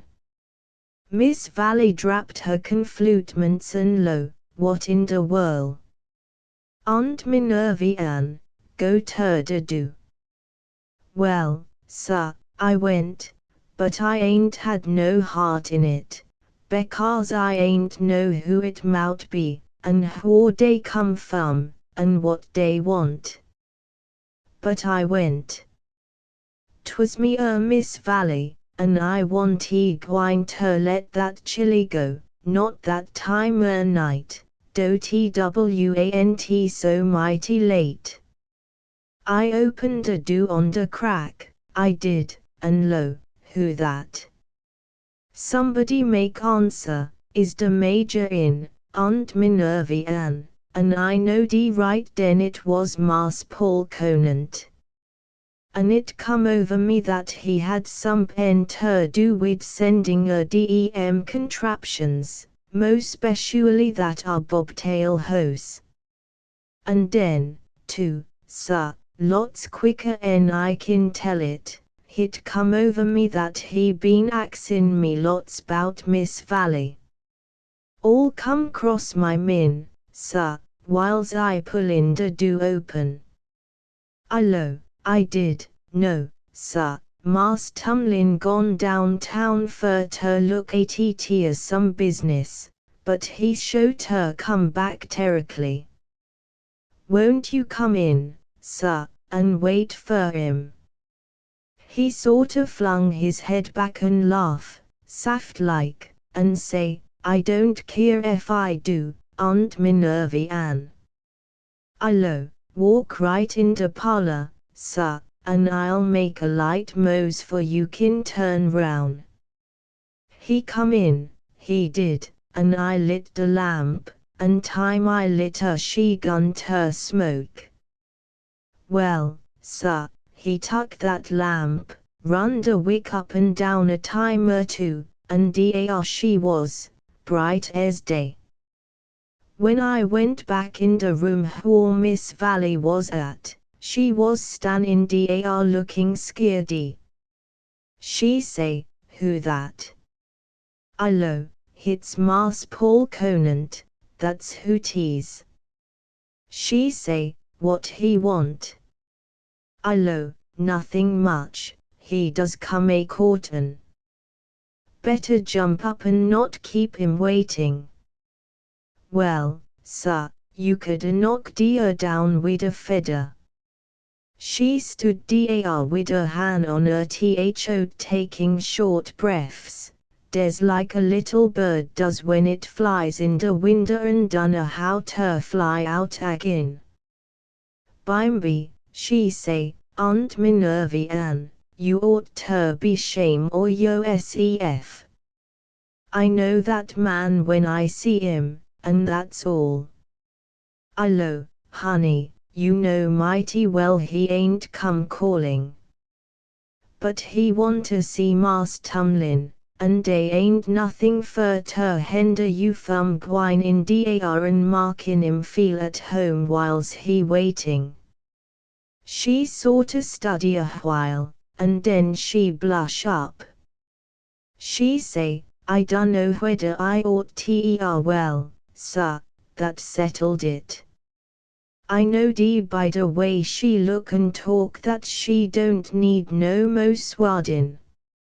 I say, all right, honey, do as you please, but it's yo house, you de mistis, and it'll look mighty funny if that young man got ter set in dar by hisself and look at de wall whiles he waiting fur Mas Tumlin.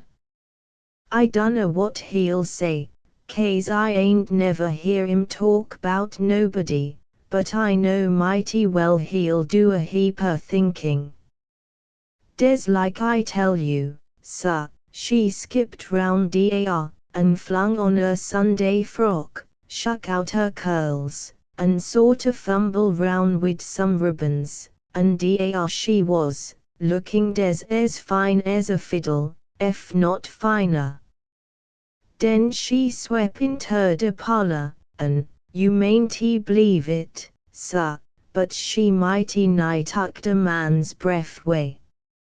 Mon, she was purty, and she ain't do no mo like deceive why dey gals dan nothing.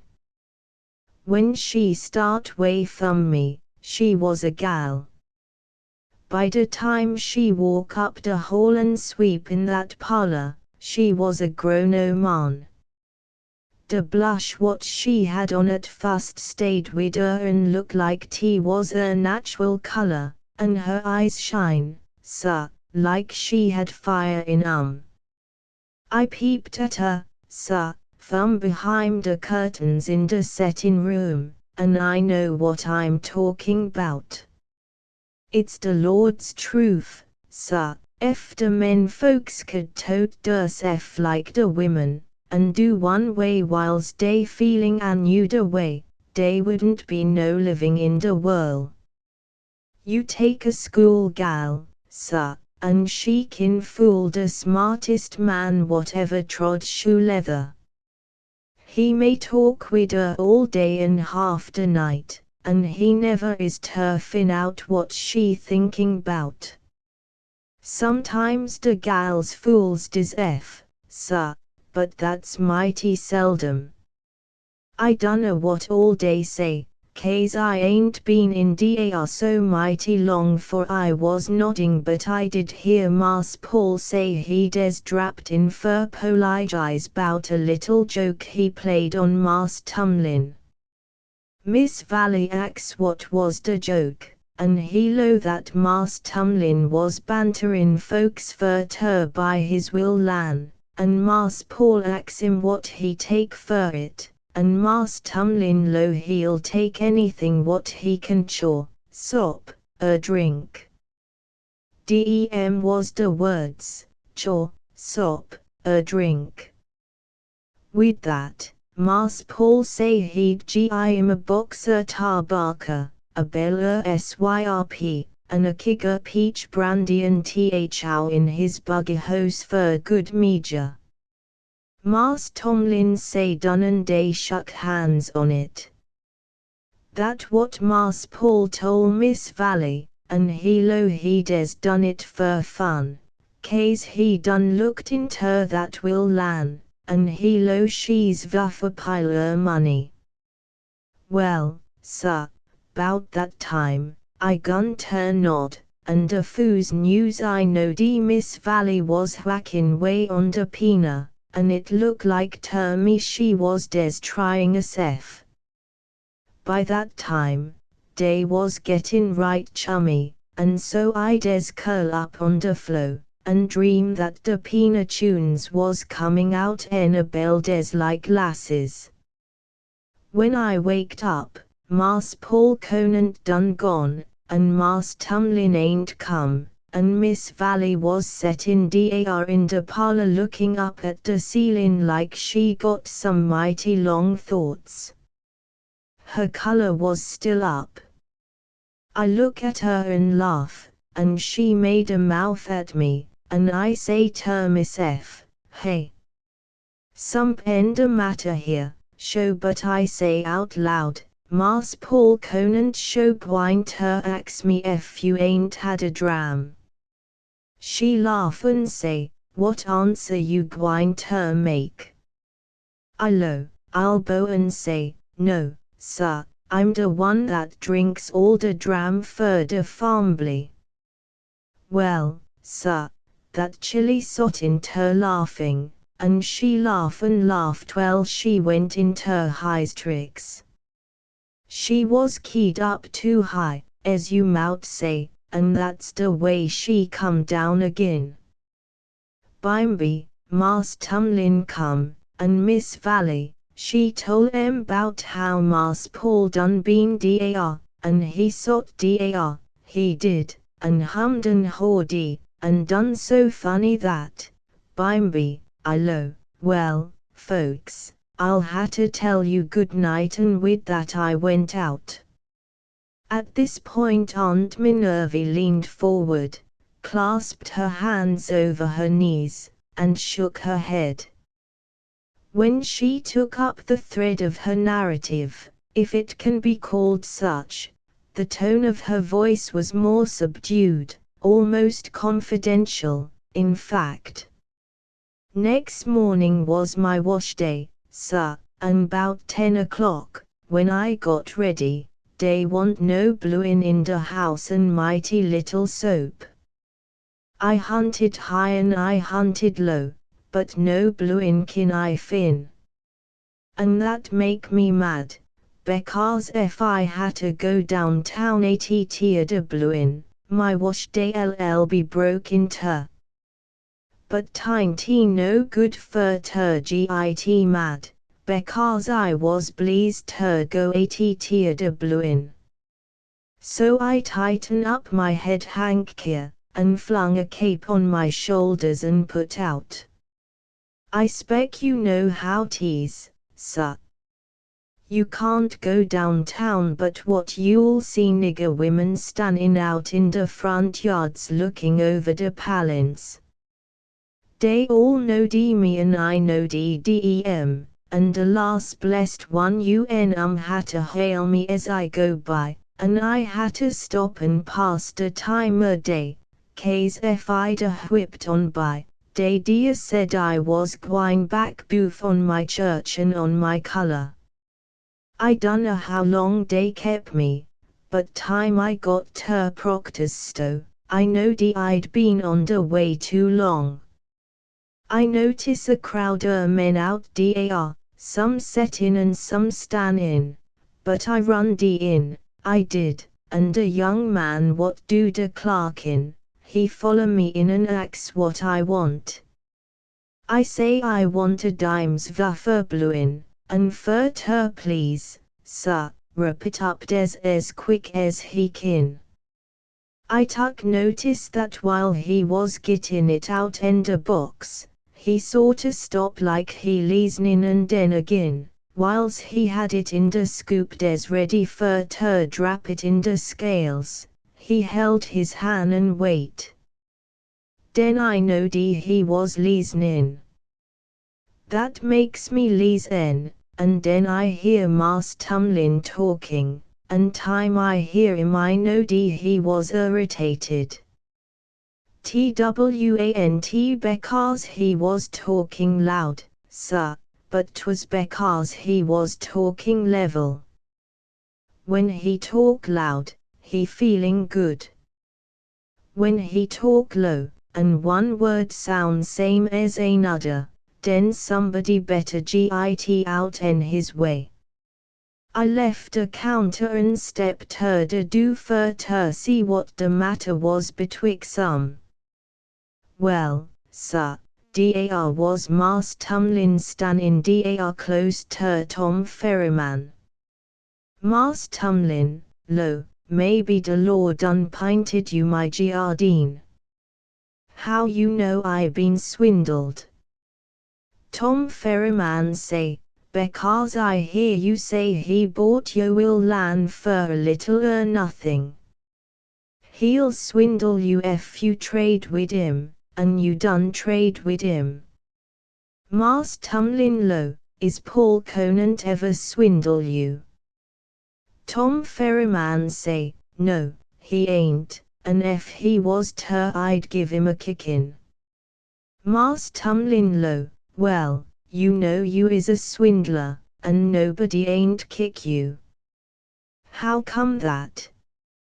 Tom Ferryman say, if you say I'm a swindler, you're a liar. Well, sir, the man ain't no sooner say that dan bang went Mas Tumlin's pistol, and as it banged Mas Paul Conant run twixt 'em, and the ball went right spang tho de collarbone and sorta sideways tho de pint de shoulder blade. Mas Tumlin drapped his pistol and cotch him as he fell and knelt down dar by him, and all the time that our Tom Ferryman was standin' right over wid his pistol in his hand. I squall out, I did, WHYNT some you white men take that man pistol way from him. Don't you see what he fixin' ter do? I run at him, and he sorta flung back wid his arm, and when he done that somebody grab him from behind. All that time Mas Tumlin was axin' Mas Paul Conant if he hurt much. I hear him say, I wouldn't a done it fur the whirl, Conant, not fur the whirl. Den the doctor, he come up, and Mas Tumlin, he pestered a man twel he hear him say, don't worry, Major, dis boy'll live ter be a older man dan you ever will. Den Mas Tumlin got his pistol and hunt up and down for that Tom Ferryman, but he done gone. I seed him when he got on his hose. I say to Mas Tumlin, ain't you des as well to fetch Mas Paul Conant home whore we all kin take care of him. Hello, that's a fact. Go home and tell yo Miss Valley fur to have the big room fixed up time we gitdar wid him. I say, humph. I'll fix it Miss F. I know I ain't gwine to let Miss Valley do it. Well, sir, tain't no use fur to tell you the rest. Dar's that our baby in dar, and what mo sign does you want to show you that it all turned out des like one dem old-time tales. A Kentucky Cinderella by F. Hopkinson Smith. Copyright 1899 by F. Hopkinson Smith. I was bending over my easel, hard at work upon a full-length portrait of a young girl in a costume of 50 years ago, when the door of my studio opened softly and Aunt Chloe came in. "Good morning, sir. I didn't think you'd come today, being a Sunday," she said, with a slight bend of her knees. "I'll jays sweep up a lil mite, do'n ye move, I won't sturb ye." Aunt Chloe had first opened my door a year before with a note from Marnie, a brother Brush, which began with "Here is an old Southern mammy who has seen better days. Paint her if you can," and ended with, "Anyway, give her a job." The bearer of the note was indeed the ideal mammy, even to the bandana handkerchief bound about her head, and the capacious waist and ample bosom, the lullaby resting place for many a child, white and black. I had never seen a real one in the flesh before. I had heard about them in my earlier days.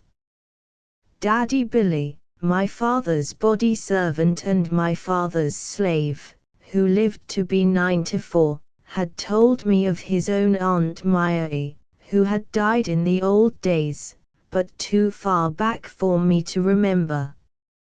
And I had listened, when a boy, to the traditions connected with the plantations of my ancestors, of the Keziahs and Mammy Crouches and Mammy Yanes, but I had never looked into the eyes of one of the old school until I saw Aunt Chloe, nor had I ever fully realized how quaintly courteous and gentle one of them could be until, with an old-time manner, born of a training seldom found outside of the old Southern homes, she bent forward, spread her apron with both hands, and with a little backward dip had said as she left me that first day, "Thank ye, sir.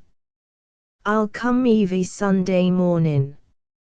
I'll do my best to please ye, and I specs I kin.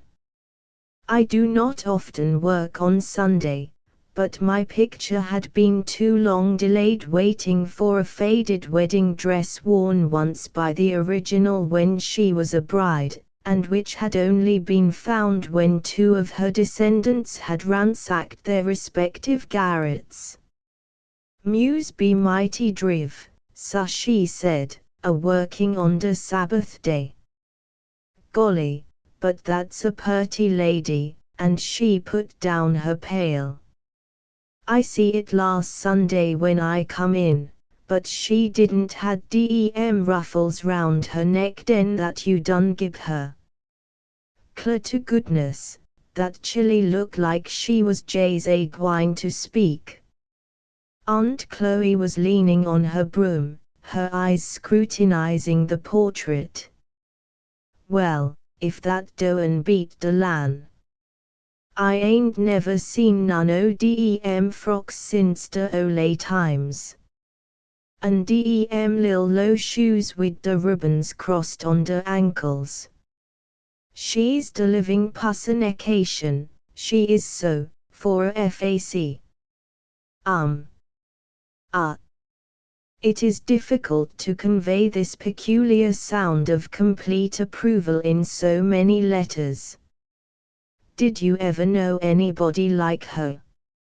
I asked. The old woman straightened her back, and for a moment her eyes looked into mine. I had often tried to draw from her something of her earlier life, but she had always evaded my questions. Marnie had told me that his attempts had at first been equally disappointing. Body as o lace me, sir, seen a plenty o people. Then her eyes sought the canvas again. After a moment's pause she said, as if to herself, used a real quality, chilly, that you is, Evie speck and spincho ye. I tried again. Does it look like anybody you ever saw, Aunt Chloe? It do and it don't, she answered critically. De feet is like hern, but de eyes ain't. Who? Oh, Miss Nanny. And she leaned again on her broom and looked down on the floor. I heaped up a little pile of pigments on one corner of my palette and flattened them for a highlight on a fold in the satin gown. Who was Miss Nanny? I asked carelessly. I was afraid the thread would break if I pulled too hard. One o' my chillin', honey. A peculiar softness came into her voice. Tell me about her. It will help me get her eyes right, so you can remember her better. They don't look human enough to me anyhow, this last to myself. Where did she live? Where they all live, down in the big house. She warn't Mass Henry's real chilly, but she come o' the blood. She didn't have dem kind o' shoes on her footses when I fust see her, but she wore 'em when she left me. That she did. Her voice rose suddenly and her eyes brightened. And dem ain't nothing to the way they shined. I ain't never seen no satin slippers shine like dem slippers, they was jays ablaze. I worked on in silence. Marnie had cautioned me not to be too curious. Some day she might open her heart and tell me wonderful stories of her earlier life, but I must not appear too anxious. She had become rather suspicious of strangers since she had moved north and lost track of her own people, Marnie had said. Aunt Chloe picked up her pail and began moving some easels into a far corner of my studio and piling the chairs in a heap. This done, she stopped again and stood behind me, looking intently at the canvas over my shoulder. My, ain't that the VEY image of that frock? I can see it now jays as Miss Nanny come down the stairs. But you got to put that gold chain on it for it gets to be the VEY express image. I had it round my own neck once, I knew jays how it looked. I laid down my palette, and picking up a piece of chalk asked her to describe it so that I could make an outline. It was long and heavy, and it wound round the neck twice and hung down to the wise. And that watch on the end of it. Well, I ain't seen none like that one since. I clear to ye it was Jay's teeny as one o' dem lil biscuits I used to make for her when she come in the kitchen, and she was dear most of the time. They didn't care nothing for her much. Let her go round barefoot half the time, and her hair a flying. Only one good frock to her name, and that warn't he nothing but calico. I used to wash that many a time for her long 'fore she was out in her bed. Alas, makes my blood boil to this day whenever I think of the way they treated that chilly. But it didn't make no difference what she had on, shoes or no shoes, her footses was that lil and purty. With her big eyes and her cheeks jays as fresh as dem rose water roses that I used to snip off for Ole Sam to put on the table. Oh, I tell ye, if ye could picture her like that, day wouldn't be nobody clear from here to glory could come nigh her. Aunt Chloe's eyes were kindling with every word. I remembered Marnie's warning and kept still. I had abandoned the sketch of the chain as an unnecessary incentive, and had begun again with my palette knife, pottering away, nodding appreciatingly, and now and then putting a question to clear up some tangled situation as to dates and localities which her rambling talk had left unsettled. Yes, sir, down in the Bluegrass country, near Lexington, Kentucky, where my ole master, Marse Henry Gordon, lived, she answered to my inquiry as to where this all happened. I used to go every year to see him after the war was over, and kept it up till he died. Dear warn't he nobody like him den, and dear ain't none now. He warn't he never spiteful to chillin', white or black. Everybody knowed that. I was a pickaninny Miss F, and I belonged to him. And he ain't never laid a lick on me, and he wouldn't let nobody else do nother, 'cept my mammy. I 'members one time when Aunt Dinah made cake that Ole Sam, he wore a heap younger den, couldn't put it on the table, a steer was a piece broke out in it. Sam he riz, and Dinah she riz, and after they called each other all the names they could lay their tongues to, Miss Ann, my own fust mistress, come in and she say dem chillin' tuck that cake, and he ain't nary one o' ye that's 'sponsible. What's dis, says Marse Henry, chillin' stealing cake. Send em here to me. When we all come in, there was 6 or 8 of us, he says, every one o' ye look me in the eye, now which one tuck it? I kept looking away, fast on the floor and then out the windy. Look at me, he says again. You ain't looking, Clorindy. Then I cotched him watching me. Now you all go out, he says, and the one that's guilty can come back again. Then we all went out in the yard. You tell him, says one. No, you tell him, and that's the way it went on. I knowed I was devastated, for I opened the door o' the sideboard and gin it to the others.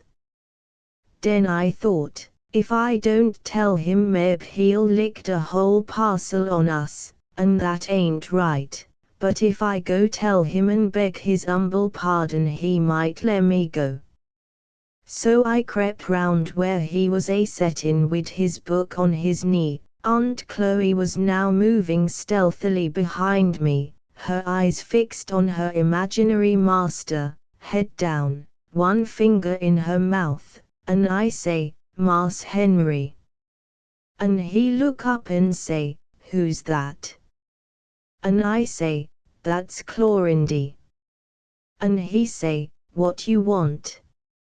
Marse Henry, I come to tell ye I was hungry, and I see the door open and I shove it back and tucked a piece o' cake, and I thought maybe if I done tole you you'd forgive me. Den you is de ringleader, he says, and you tempted de other chillin. Yes, I says, I spec so. Well, he says, looking down on the carpet, now that you has professed and beg pardon, you is good and ready to pay attention to what I'm gwine to say. The other chillin had sneaked up and was listening. They spected to see me git it, though dear ain't nary one of em ever knowed him to strike em a lick. Den he says, dis here is a lil thing, dis stealing a cake, and it's a big thing at the same time. Miss Anne has been right smart put out bout it, and I'm gwine to see that it don't happen again. If you see a pin on the FL or you wouldn't steal it, you'd pick it up if you wanted it, and it wouldn't be nothing, 'cause somebody thro'd it away and it was free to everybody. But if you see a piece o' money on the FL or, you knowed nobody didn't throw that away, and if you pick it up and don't tell, that's something else, that's stealing. 'Cause you took something that somebody else has paid something for and that belongs to him. Now dis cake ain't o' much count, but it warn't yen, and you oughtn't to took it. If you'd asked your mistress for it, she'd gin you a piece. There ain't nothing here you chillin' do and git when ye ask for it. I didn't say nothing more. I just waited for him to do anything he wanted to me. Den he looks at the carpet for a long time and he says, I reckon you won't take no mo cake thout asking for it, Clorindy, and you chillin' kin go out and play again. The tears were now standing in her eyes. That's what my ole master was, sir, I ain't never forgot it. If he had beat me to death he couldn't 'a done no mo for me. He just splained to me and I ain't never forgot since. Did your own mother find it out? I asked. The tears were gone now, her face was radiant again at my question. That she did, sir. One o' de chillin' done tole on me. Mammy J's made one grab as I run past the kitchen door, and reached for a barrel stave, and she fairly sot me afire. Aunt Chloe was now holding her sides with laughter, fresh tears streaming down her cheeks. But Mas Henry never knowed it. Lord, sir, dear ain't nobody round here like him, nor never was. I kin 'member him now same as it was yesterday, wid his white hair, and he a settin' in his big chair. It was the last time I ever see him.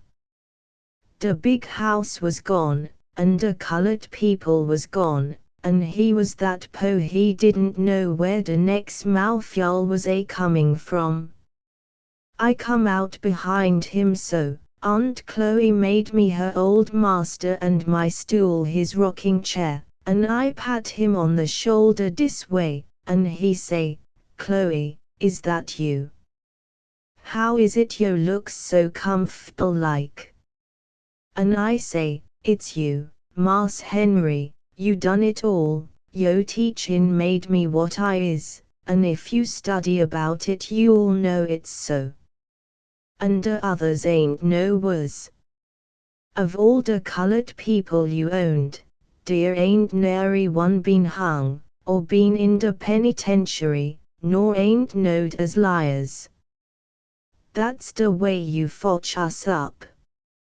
And I love him yet, and if he was a living today I'd work for him and take care of him if I went hungry myself. The only fool thing Master Henry ever done was a marryin' that widow woman for his second wife. Miss Nanny, that looks a little bit like that chili you got dear before ye, and she pointed to the canvas, wouldn't a been sot on and bust like she was but for her. That woman warn't he nothing but a half-strainer no way, if I do say it. Eve body knowed that. How Mas Henry Gordon come to marry her nobody don't know till this day. She warn't he none o' our people. They do say that he met her up to Frankfort when he was in the legislature, but I don't know if that's so. But she warn't he nothing, nohow. Was Miss Nanny her child? I asked, stepping back from my easel to get the better effect of my canvas. No sir, that she warn't he, with emphasis. She was Mas Henry's own sister's chilly, she was. Her people, Miss Nanny's, lived up in Indiany, and they was J's as po as watermelon rinds. And when her mother died Mas Henry sent for her to come live with him, 'cause he said Miss Rachel, that was that woman's own chilly by her first husband, was lonesome. They was both about the one age, 14 or 15 years old, but lordy massy. Miss Rachel warn't he lonesome cept for what he couldn't git. And she most broke her heart 'bout that, much as she could break it 'bout anything. I remember the very day Miss Nanny come. I see her coming down the road totin' a big bandbox, and a carpet bag mos as big as herself. Den she turned in the gate. For God, I says to Ole Sam, who was settin' the table for dinner, who's this year coming in? Den I see her stop and set the bundles down and catch her brief, and den she come on again. That's Mas Henry's niece, he says. I heard the mistress say she was a coming one day this week by the coach. I see right away that that woman was up to one of her tricks. She didn't tend to let that chilly come no other way cept like a servant, she was that dirt mean. Oh, you needn't look, sir. I ain't meanin' no on respect, but I knowed that woman when Mas Henry first married her, and she ain't never fooled me once. First time she come into the house she walked plumb in the kitchen, where me and old Sam and Ole Dinah was a-eatin' our dinner. We settin' at the table like we useter did, and she flung her head up in the air and she says, after this when I come in I want you niggers to git up on yo feet. Think o' that, will ye? Mas Henry never called nary one of us niggers since we was pickaninnies. I knowed den she warn't he customed to nothing. But I tell ye she never put on dem kind o' airs when Mas Henry was about. No, sir. She was always mighty sugar-like to him when he was home, but there ain't no conniption she warn't he up to when he couldn't hear of it. She had purty nigh raised the roof when he done tell her that Miss Nanny was a-coming to live wid 'em, but she couldn't stand agin him, for warn't he her only daughter, Miss Rachel, living on him, and not only Miss Rachel, but lots mo of her people where she come from. Well, sir, as soon as Ole Sam said what chilly it was that was a-coming down the road I dropped my dishcloth and I run out to meet her. Is you Miss Nanny? I says. Gimme that bag, I says, and that box. Yes, she says, that's me, and ain't you Aunt Chloe what I heerd so much about? Honey, you ain't never gwine to git the kindo look on that picture you's working on, dear, sir, as sweet as that Chilly's face when she said that to me. I loved her from that first minute I see her, and I loved her ever since, Jays, as I loved her mother before her. When she got to the house, me ate out in the things on behind, the mistress come out on the porch. "Oh, that's you, is it, Nanny?" she says. "Well, Chloe'll tell ye where to go," and she went straight in the house again. Never kissed her, nor touched her, nor nothing. Ole Sam was bilin'. He heard her say it, and if he was alive he'd tell ye same as me. "Where's she gwine to sleep?" I says, calling after her, "Upstairs 'long wid Miss Rachel." I was gittin' hot myself, though I didn't say nothing. "No," she says, flinging up her head like a goat, "my daughter needs all the room she's got. You kin take her downstairs and fix up a place for her 'longside o' you and Dinah. She was the old cook." "Come 'long," I says. Miss Nanny and I dropped a curtsy same's if she was a princess. And so she was, and Marse Henry's own eyes in her head, and 'nough like him to be his own Chilly. "I'll have everything ready for ye," I says. "You wait here and take the air," and I got a chair and sot her down on the porch, and Ole Sam brung her some cake, and I went to git the room ready, the room off'n the kitchen pantry, where dey puts the overseer's chillin' when dey come to see him. Purty soon Miss Rachel come down and went up and kissed her, that is, Sam said so, though I ain't never seen her kiss her that time nor no other time. Miss Rachel and the mistress was both split out o' the same piece o' kindlin', and what one was agin t' other was agin. A blind man could see that Miss Rachel never liked Miss Nanny from the first, she was that cross-grained and pernickety. No matter what Miss Nanny done to please her, it warn't good 'nough for her. Why, do you know, when the other chillin' come over from the next plantation, Miss Rachel wouldn't send for Miss Nanny to come in the parlor. No, sir, that she wouldn't. And dey'd run off and leave her, too, when dey was gwine picnickin', and treat that Chilly audacious, saying she was po' white trash, and charity Chilly, and things like that, till I would go and tell Marse Henry 'bout it. Den dere would be a ruction, and Marse Henry'd blaze out, and Jays soon's he was off agin to Frankfort, and he was dear most of the time, for he was one o' des Ole timers that dey couldn't git long widout at the legislator, dey'd treat her was en ever. Soon's Dinah and me see that, we kep' Miss Nanny long wid us much as we could. She'd eat wid em when dere warn't no company round, but that was 'bout all. Did they send her to school? I asked, fearing she would again lose the thread.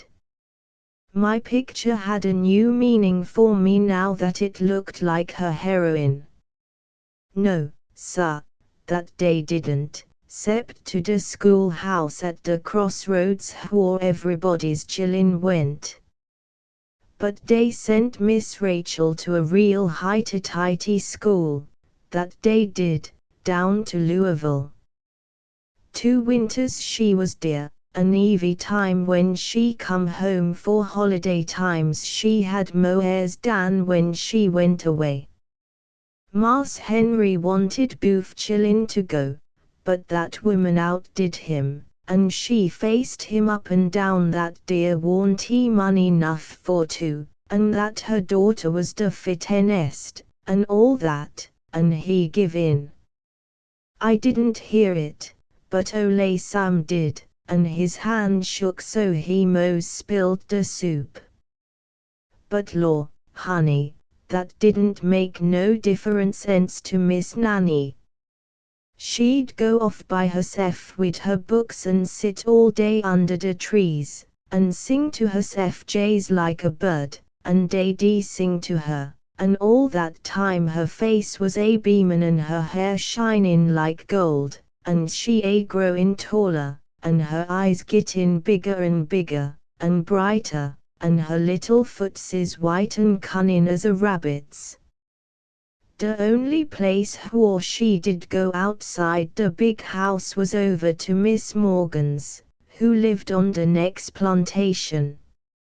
Miss Morgan didn't have no chillin' of her own, and she'd send for Miss Nanny to come and keep her company. She was that dead lonesome, and dey was glad 'nough to let that chilly go so dey could git her out o' the house.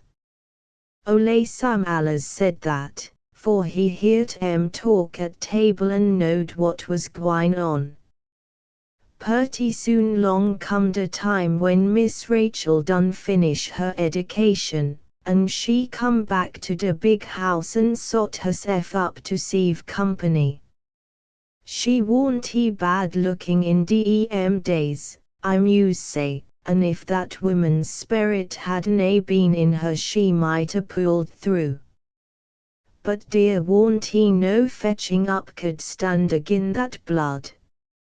Miss Rachel dgit that ornery that you couldn't do nothing with her, jays like her more. The first real out-and-out beau she had was Dr. Tom Bowling. He lived 'bout 14 miles out o' Lexington on the big plantation, and was the richest young man in our parts. His pa had died 'bout 2 years before and left him mo money dan he could th our way, and he'd jays come back from Philadelphia, where he'd been learnin' to be a doctor. He met Miss Rachel at a party in Louisville, and the first Sunday she come home he driv over to see her. If ye could a seen the mistess when she see him coming in the gate. All in his riding boots and his yaller breeches and bottle green coat, and his servant riding behind to hold the horses. Ole Sam and me was watching the mistess peekin' off the blind at him, her eyes blazin', and Sam laughed so he had to stuff a napkin in his mouth to keep her from hearin' him. Well, sir, that went on all the summer. Every time he come to Mistess DB that sweet mos make a body sick to see her, and when he'd stay away she was that pesky dear warn't no living with her. Of course dear was plenty mo gemmen courting Miss Rachel, too, but none o' dem didn't count with the mistess 'cept the doctor, 'cause he was rich, that's all dear was to tea, 'cause he was rich. I tell ye Ole Sam had to tell many a lie to the other gemmen, saying Miss Rachel was sick or something else when she was waiting for the doctor to come, and was feared he might meet some of 'em and git scared away.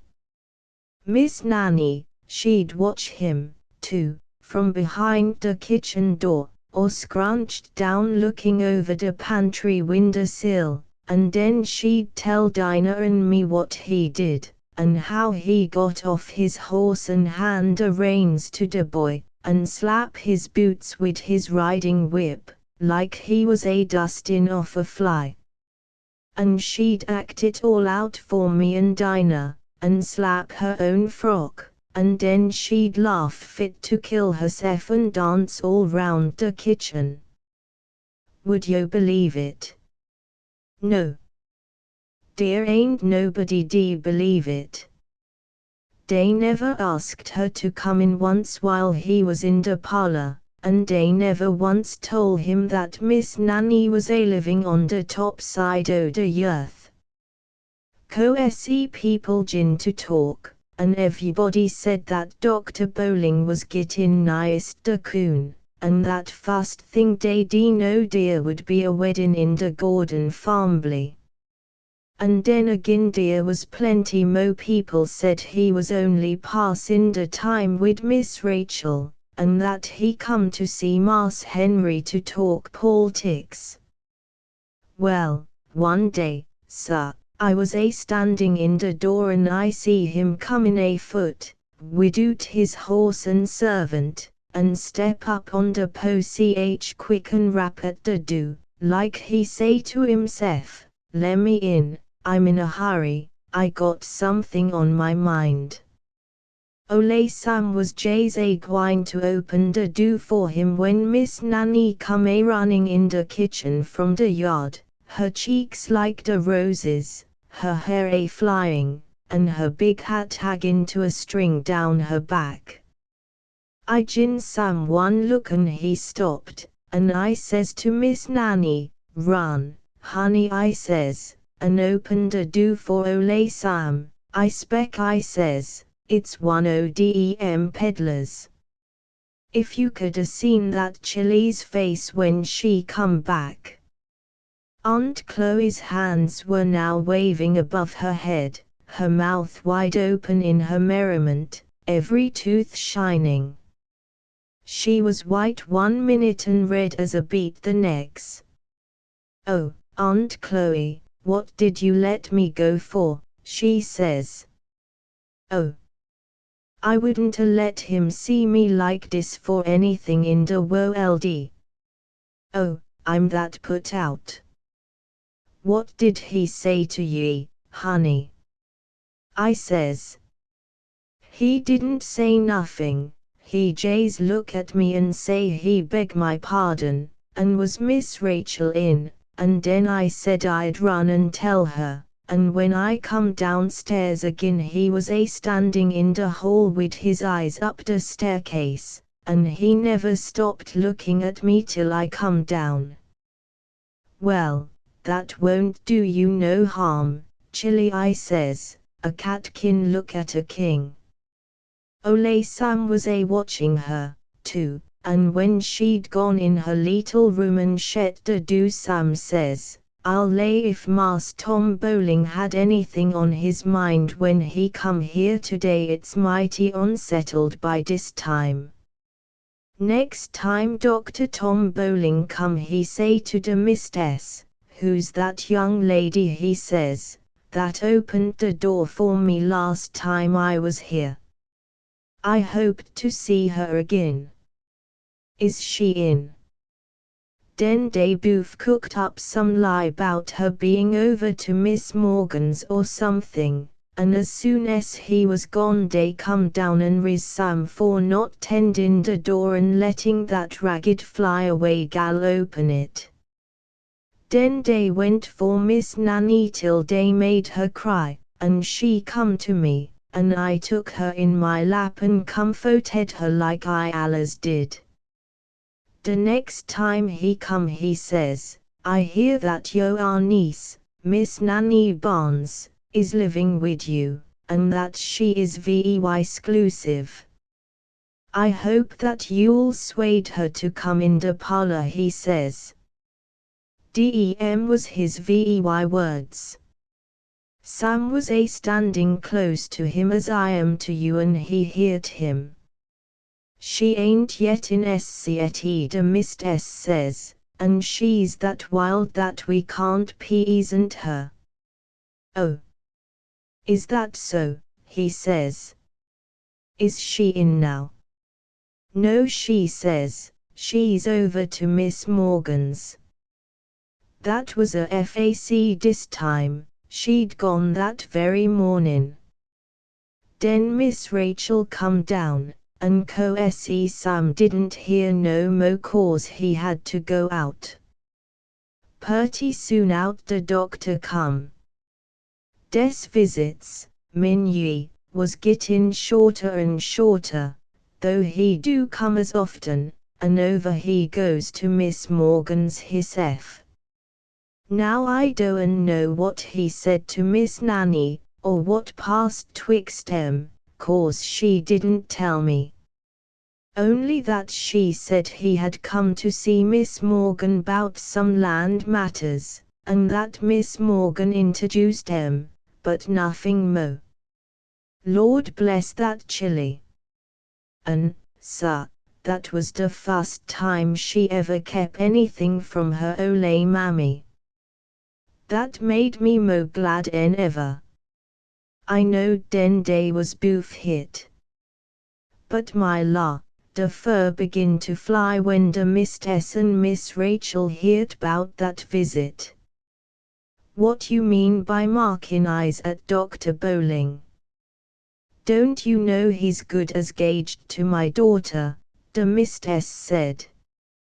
That was a lie, for he never said a word to Miss Rachel, ole Sam could tell you that.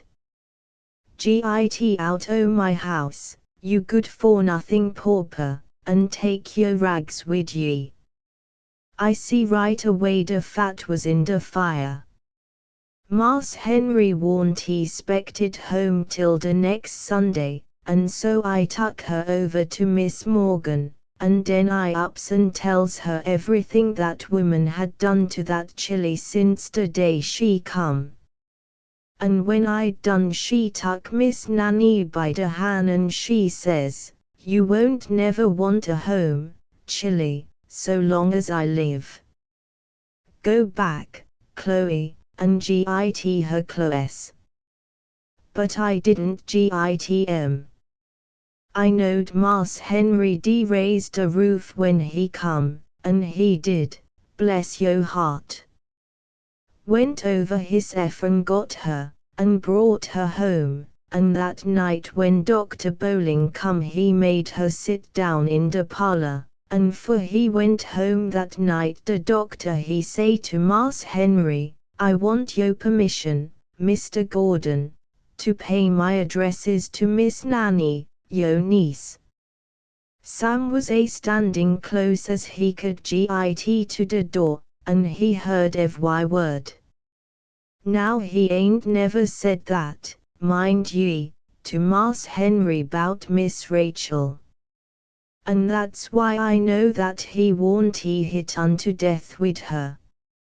Well, do you know, sir, that woman was that audacious she wouldn't let 'em see each other after that sept on the front porch. Wouldn't let 'em come in the house, make 'em do all dear coatin' on the steps and out at the pasture gate. The doctor would rear and pitch and git white in the face at the scandalous way that Miss Barnes was being treated, until Miss Nanny put both her little hands on his soothin' like, and den he'd grab 'em and kiss 'em like he'd eat 'em up. Sam cotched him at it, and done tole me, and den dey desanter off down the porch, saying it was too hot or too cool, or that they was looking for birds' nests in the porch vines, till dey git to the far end, where the Mistress nor Sam nor nobody else couldn't hear what dey was a-saying and a-whisperin', and there dey sit for hours. But I tell ye the doctor had a hard time a-gittin' her even when Mas Henry gin his consent. And he never would a got her if Miss Rachel, Jay's for spite, I spec, hadn't a took up wid Colonel Todhunter's son that was a coatin' on her too, and run off and married him. Den Miss Nanny knowed she was free to follow her own heart. I tell you it'd a made ye cry yo eyes out, sir, to see that Chilly try and fix herself up to meet him the days and nights she knowed he was coming, and she wid Jay's one white frock to her name. And we all felt Jay's as bad as her. Dinah would wash it and I'd smooth her hair, and ole Sam git her a fresh rose to put in her neck. Purty soon the wedding day was pinted, and me and Dinah and Ole Samgin to wonder how that Chili was gwine to git close to be married in. Sam heard Ole master ask that same question at the table, and he see him give the mistress the money to buy for her, and the mistress said that she reckoned Miss Nanny's people would want the privilege o' dressin' her now that she was gwine to marry that worthless young doctor, Tom Bowling, that nobody wouldn't have in the house, but that if they didn't she'd gin her some of Miss Rachel's clothes, and if dem warn't enough then she'd spend the money to the best advantage. Dem was her vey words. Sam heard her say I knowed that meant that the Chili would go naked, for she wouldn't worn none o' Miss Rachel's rubbish, and not a cent would she git o' the money. So I got that ole white frock out, and Dinah found a white ribbon in a ole trunk in the garret, and washed and ironed it to tie round her waist, and Miss Nanny come and look at it, and when she see it the tears raise up in her eyes. Doan you cry, Chili, I says. He ain't loving ye for yo clothes, and never did. Fust time he see ye yo was purty nigh barefoot. It's you he wants, not yo frocks, honey. And then the sun come out in her face and her eyes dried up, and she gin to smile and sing like a robin after the rain. Purty soon long come Christmas time, and me and Ole Sam and Dinah was watching out to see what Mas Tom Bowling was gwine to gin his bride, for she was purty nigh that, as they was to be married the week after Christmas. Well, sir, the morning 'fore Christmas come, and then the afternoon come, and then the night come, and mos every hour somebody sent something for Miss Rachel, and yet not one scrap of nothing big as a chink a pin come for Miss Nanny. Dinah and me was that restless that we couldn't sleep. Miss Nanny didn't say nothing when she went to bed, but I see a little shadder creep over her face and I knowed right away what hurted her. Well, the next morning, Christmas morning that was, Ole Sam come bustin' in the kitchen hollerin' loud as he could holler. Aunt Chloe was now rocking herself back and forth, clapping her hands as she talked. That dear was a trunk on the front poch for Miss Nanny that was that heavy it tuck for niggers to lift it.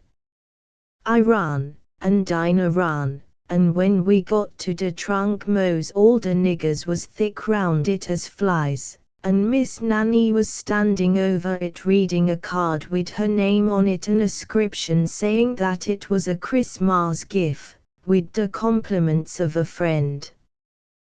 But who that friend was, whether it was Mas Henry, who sent it that way so that woman wouldn't tear his hair out, or whether Miss Morgan sent it, that hadn't enough money to live on, or whether some of her own kin in Indiany, that was dirt po, stole the money and sent it, or whether the young Dr. Tom Dowling, who had mo money than all the banks in Lexington, done did it, don't nobody know till this day, 'cept me and Ole Sam, and we ain't telling.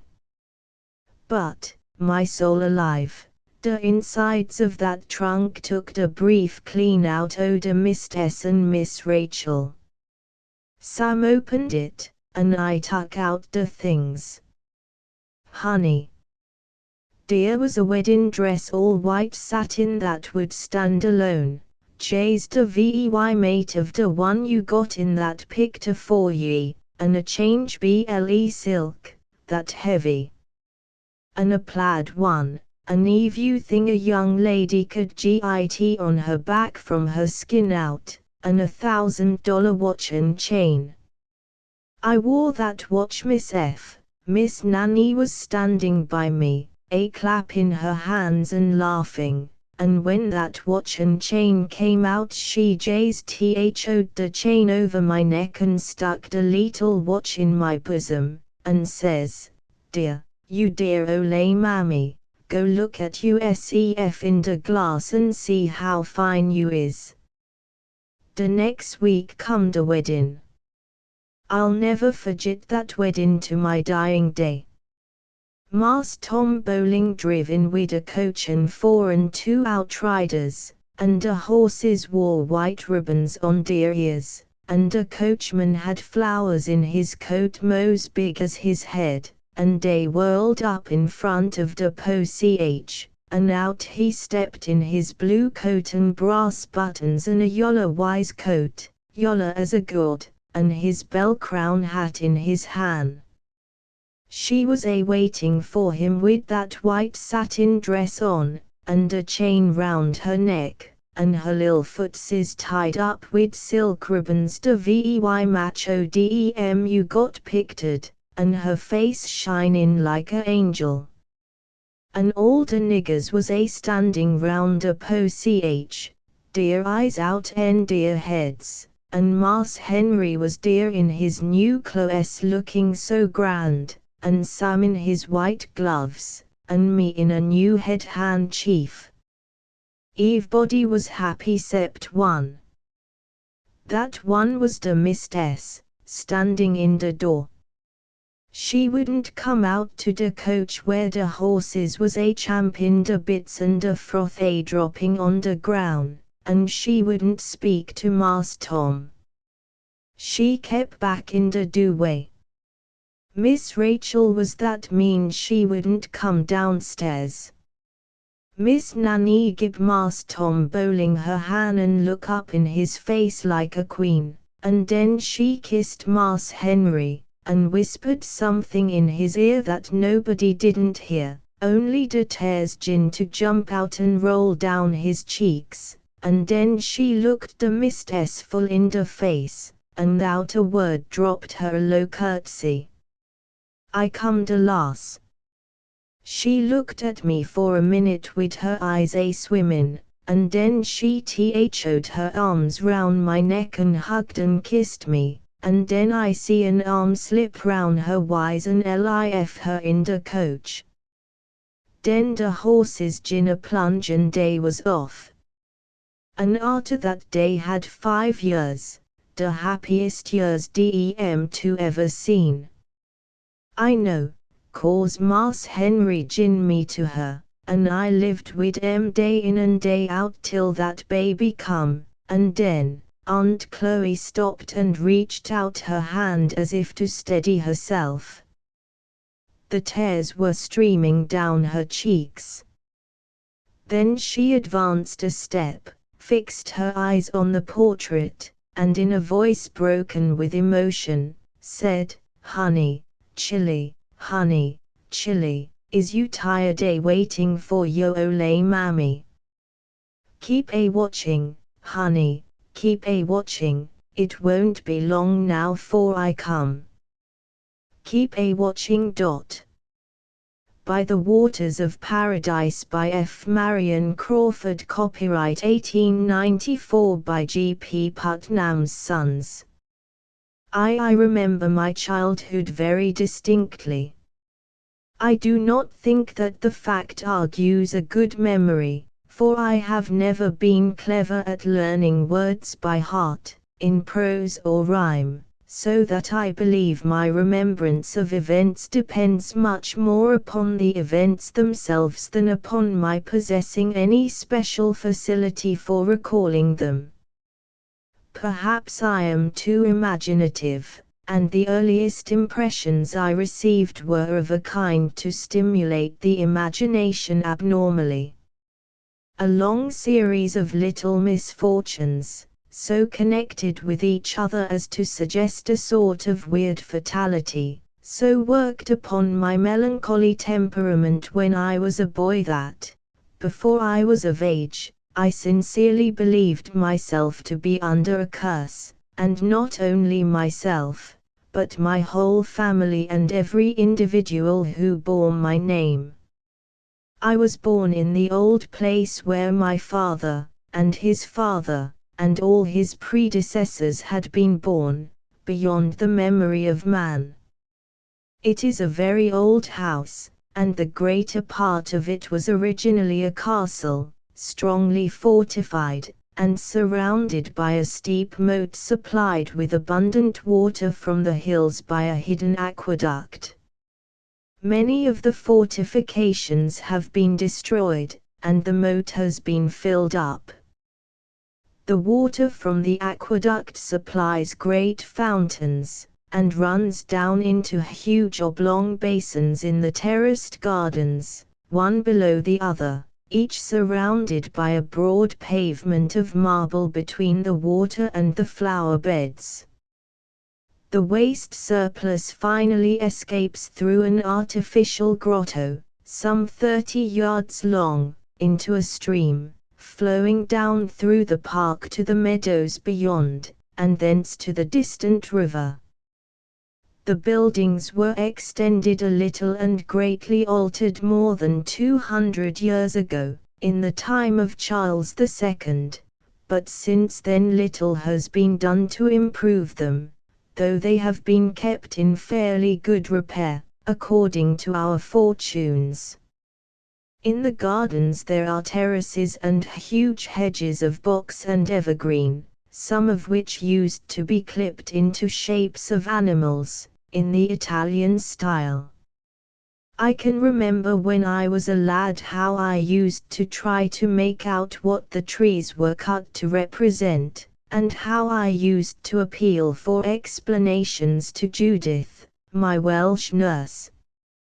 She dealt in a strange mythology of her own, and peopled the gardens with griffins, dragons, good genii and bad, and filled my mind with them at the same time.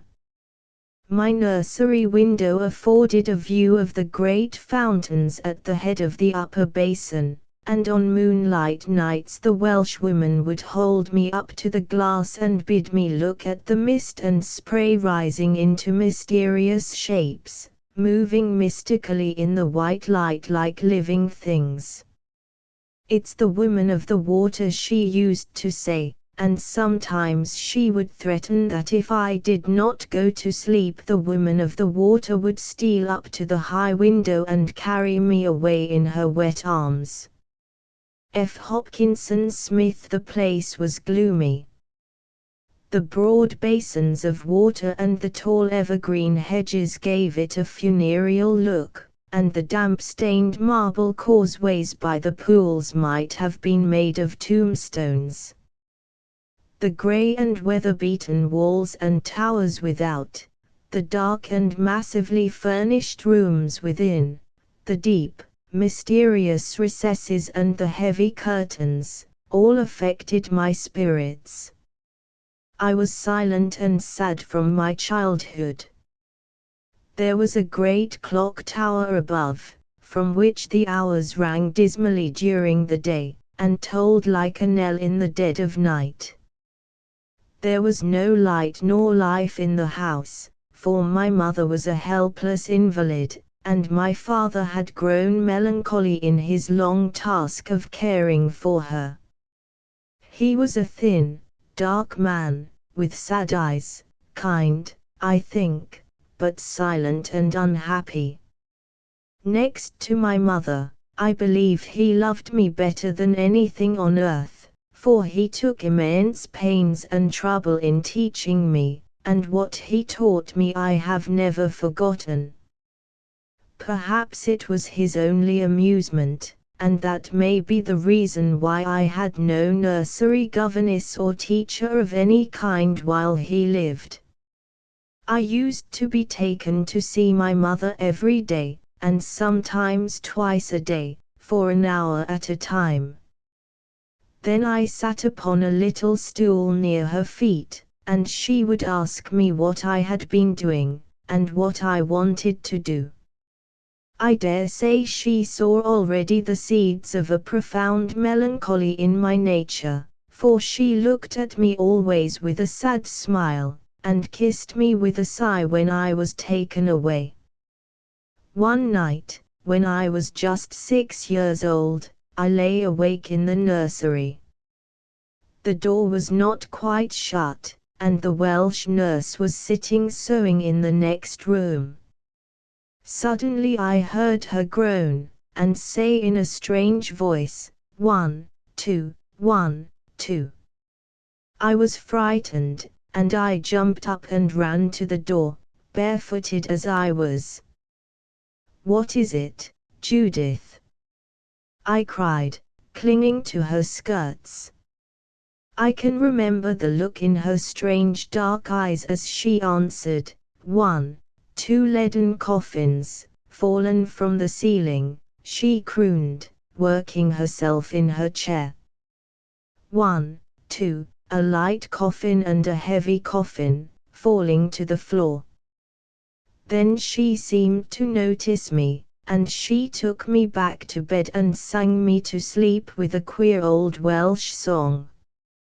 I do not know how it was, but the impression got hold of me that she had meant that my father and mother were going to die very soon.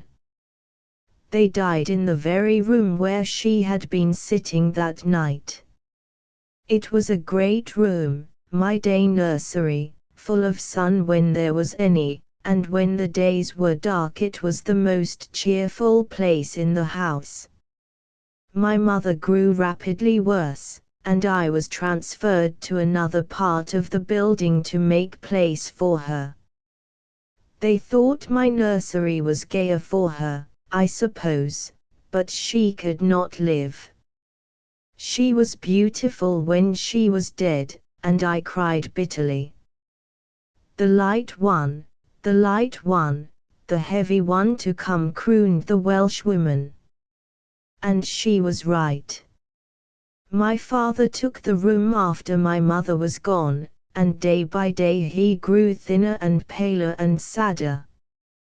"The heavy one, all of lead," moaned my nurse, one night in December, standing still, just as she was going to take away the light after putting me to bed. Then she took me up again and wrapped me in a little gown, and led me away to my father's room. She knocked, but no one answered. She opened the door, and we found him in his easy chair before the fire, very white, quite dead.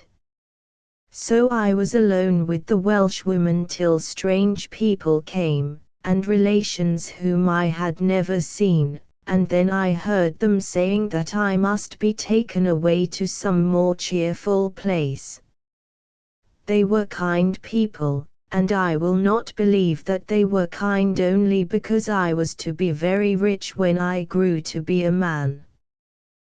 The world never seemed to be a very bad place to me, nor all the people to be miserable sinners, even when I was most melancholy.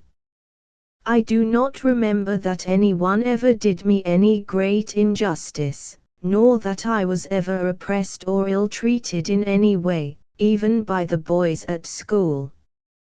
I was sad, I suppose, because my childhood was so gloomy, and, later, because I was unlucky in everything I undertook, till I finally believed I was pursued by fate, and I used to dream that the old Welsh nurse and the woman of the water between them had vowed to pursue me to my end.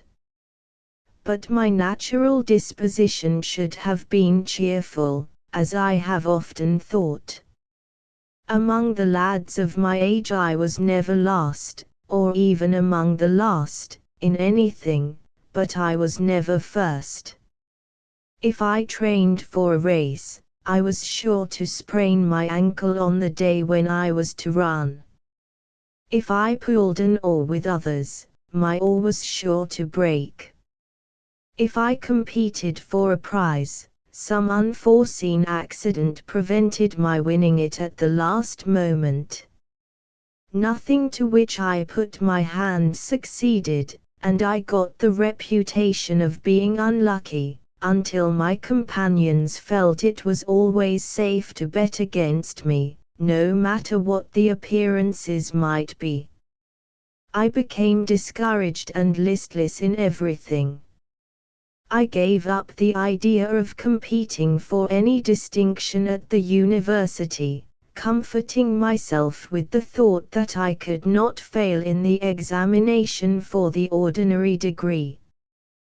The day before the examination began I fell ill, and when at last I recovered, after a narrow escape from death, I turned my back upon Oxford, and went down alone to visit the old place where I had been born, feeble in health and profoundly disgusted and discouraged. I was 21 years of age, master of myself and of my fortune, but so deeply had the long chain of small unlucky circumstances affected me that I thought seriously of shutting myself up from the world to live the life of a hermit and to die as soon as possible. Death seemed the only cheerful possibility in my existence, and my thoughts soon dwelt upon it altogether. I had never shown any wish to return to my own home since I had been taken away as a little boy, and no one had ever pressed me to do so. The place had been kept in order after a fashion, and did not seem to have suffered during the 15 years or more of my absence. Nothing earthly could affect those old grey walls that had fought the elements for so many centuries. The garden was more wild than I remembered it. The marble causeways about the pools looked more yellow and damp than of old, and the whole place at first looked smaller. It was not until I had wandered about the house and grounds for many hours that I realized the huge size of the home where I was to live in solitude. Then I began to delight in it, and my resolution to live alone grew stronger. The people had turned out to welcome me, of course, and I tried to recognize the changed faces of the old gardener and the old housekeeper, and to call them by name. My old nurse I knew at once. She had grown very grey since she heard the coffins fall in the nursery 15 years before, but her strange eyes were the same, and the look in them woke all my old memories. She went over the house with me. "And how is the woman of the water?" I asked, trying to laugh a little. "Does she still play in the moonlight?" "She is hungry," answered the Welshwoman, in a low voice. "Hungry? Then we will feed her." I laughed. But old Judith turned very pale, and looked at me strangely. "Feed her? You will feed her well," she muttered, glancing behind her at the ancient housekeeper, who tottered after us with feeble steps through the halls and passages. I did not think much of her words. She had always talked oddly, as Welshwomen will, and though I was very melancholy I am sure I was not superstitious, and I was certainly not timid. Only, as in a far-off dream, I seemed to see her standing with the light in her hand and muttering, "The heavy one," all of lead, and then leading a little boy through the long corridors to see his father lying dead in a great easy chair before a smouldering fire. So we went over the house, and I chose the rooms where I would live, and the servants I had brought with me ordered and arranged everything, and I had no more trouble. I did not care what they did provided I was left in peace and was not expected to give directions, for I was more listless than ever, owing to the effects of my illness at college. I dined in solitary state, and the melancholy grandeur of the vast old dining room pleased me. Then I went to the room I had selected for my study, and sat down in a deep chair, under a bright light, to think, or to let my thoughts meander through labyrinths of their own choosing, utterly indifferent to the course they might take. The tall windows of the room opened to the level of the ground upon the terrace at the head of the garden. It was in the end of July, and everything was open, for the weather was warm. As I sat alone I heard the unceasing splash of the great fountains, and I fell to thinking of the women of the water. I rose and went out into the still night, and sat down upon a seat on the terrace, between two gigantic Italian flower pots. The air was deliciously soft and sweet with the smell of the flowers, and the garden was more congenial to me than the house. Sad people always like running water and the sound of it at night, though I cannot tell why. I sat and listened in the gloom, for it was dark below, and the pale moon had not yet climbed over the hills in front of me, though all the air above was light with her rising beams.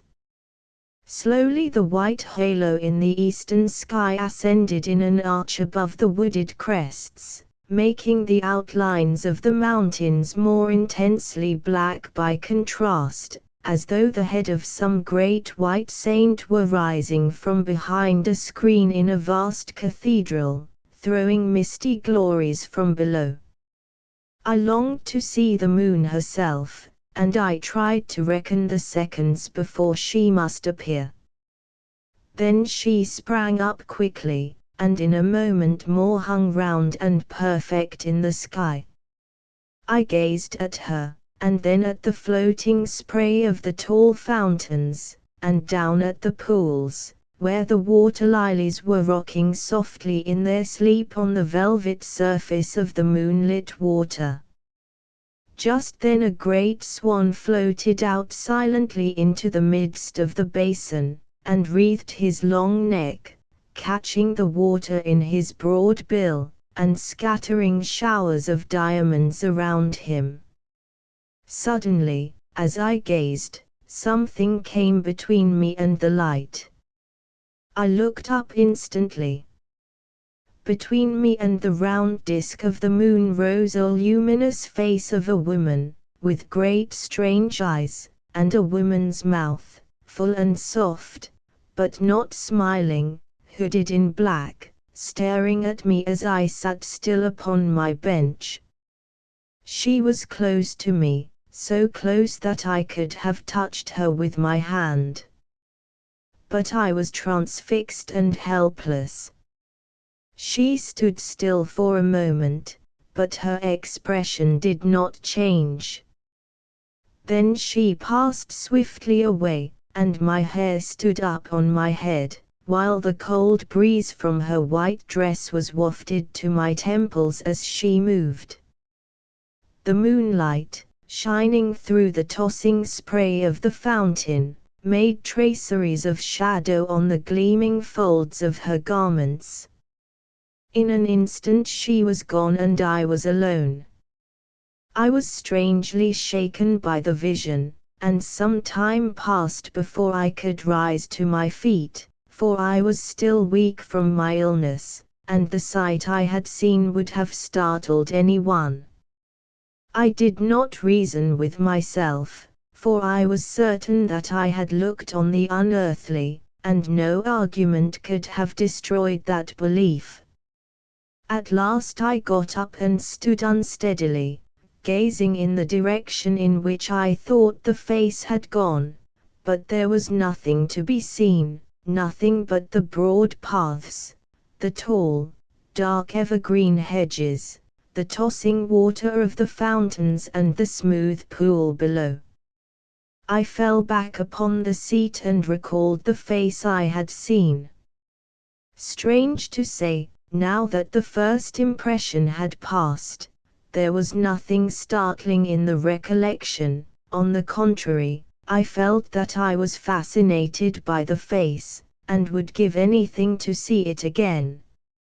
I could retrace the beautiful straight features, the long dark eyes, and the wonderful mouth most exactly in my mind, and when I had reconstructed every detail from memory I knew that the whole was beautiful, and that I should love a woman with such a face. I wonder whether she is the woman of the water, I said to myself. Then rising once more, I wandered down the garden, descending one short flight of steps after another from terrace to terrace by the edge of the marble basins, through the shadow and through the moonlight, and I crossed the water by the rustic bridge above the artificial grotto, and climbed slowly up again to the highest terrace by the other side. The air seemed sweeter, and I was very calm, so that I think I smiled to myself as I walked, as though a new happiness had come to me. The woman's face seemed always before me, and the thought of it gave me an unwonted thrill of pleasure, unlike anything I had ever felt before. I turned as I reached the house, and looked back upon the scene. It had certainly changed in the short hour since I had come out, and my mood had changed with it. Just like my luck, I thought, to fall in love with a ghost. But in old times I would have sighed, and gone to bed more sad than ever, at such a melancholy conclusion. Tonight I felt happy, almost for the first time in my life. The gloomy old study seemed cheerful when I went in. The old pictures on the walls smiled at me, and I sat down in my deep chair with a new and delightful sensation that I was not alone. The idea of having seen a ghost, and of feeling much the better for it, was so absurd that I laughed softly, as I took up one of the books I had brought with me and began to read. That impression did not wear off. I slept peacefully, and in the morning I threw open my windows to the summer air and looked down at the garden, at the stretches of green and at the colored flower beds, at the circling swallows and at the bright water. A man might make a paradise of this place, I exclaimed. A man and a woman together. From that day the old castle no longer seemed gloomy, and I think I ceased to be sad. For some time, too, I began to take an interest in the place, and to try and make it more alive. I avoided my old Welsh nurse, lest she should damp my humor with some dismal prophecy, and recall my old self by bringing back memories of my dismal childhood. But what I thought of most was the ghostly figure I had seen in the garden that first night after my arrival.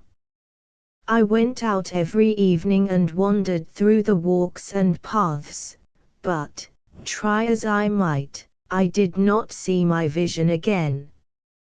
At last, after many days, the memory grew more faint, and my old moody nature gradually overcame the temporary sense of lightness I had experienced. The summer turned to autumn, and I grew restless. It began to rain. The dampness pervaded the gardens, and the outer halls smelled musty, like tombs. The grey sky oppressed me intolerably.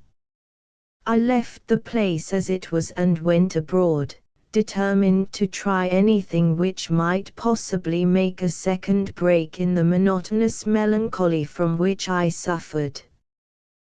Most people would be struck by the utter insignificance of the small events which, after the death of my parents, influenced my life and made me unhappy. The gruesome forebodings of a Welsh nurse, which chanced to be realized by an odd coincidence of events, should not seem enough to change the nature of a child and to direct the bent of his character in after years. The little disappointments of schoolboy life, and the somewhat less childish ones of an uneventful and undistinguished academic career, should not have sufficed to turn me out at 21 years of age a melancholic, listless idler. Some weakness of my own character may have contributed to the result, but in a greater degree it was due to my having a reputation for bad luck.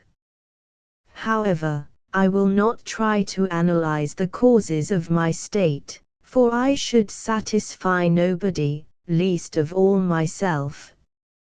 Still less will I attempt to explain why I felt a temporary revival of my spirits after my adventure in the garden.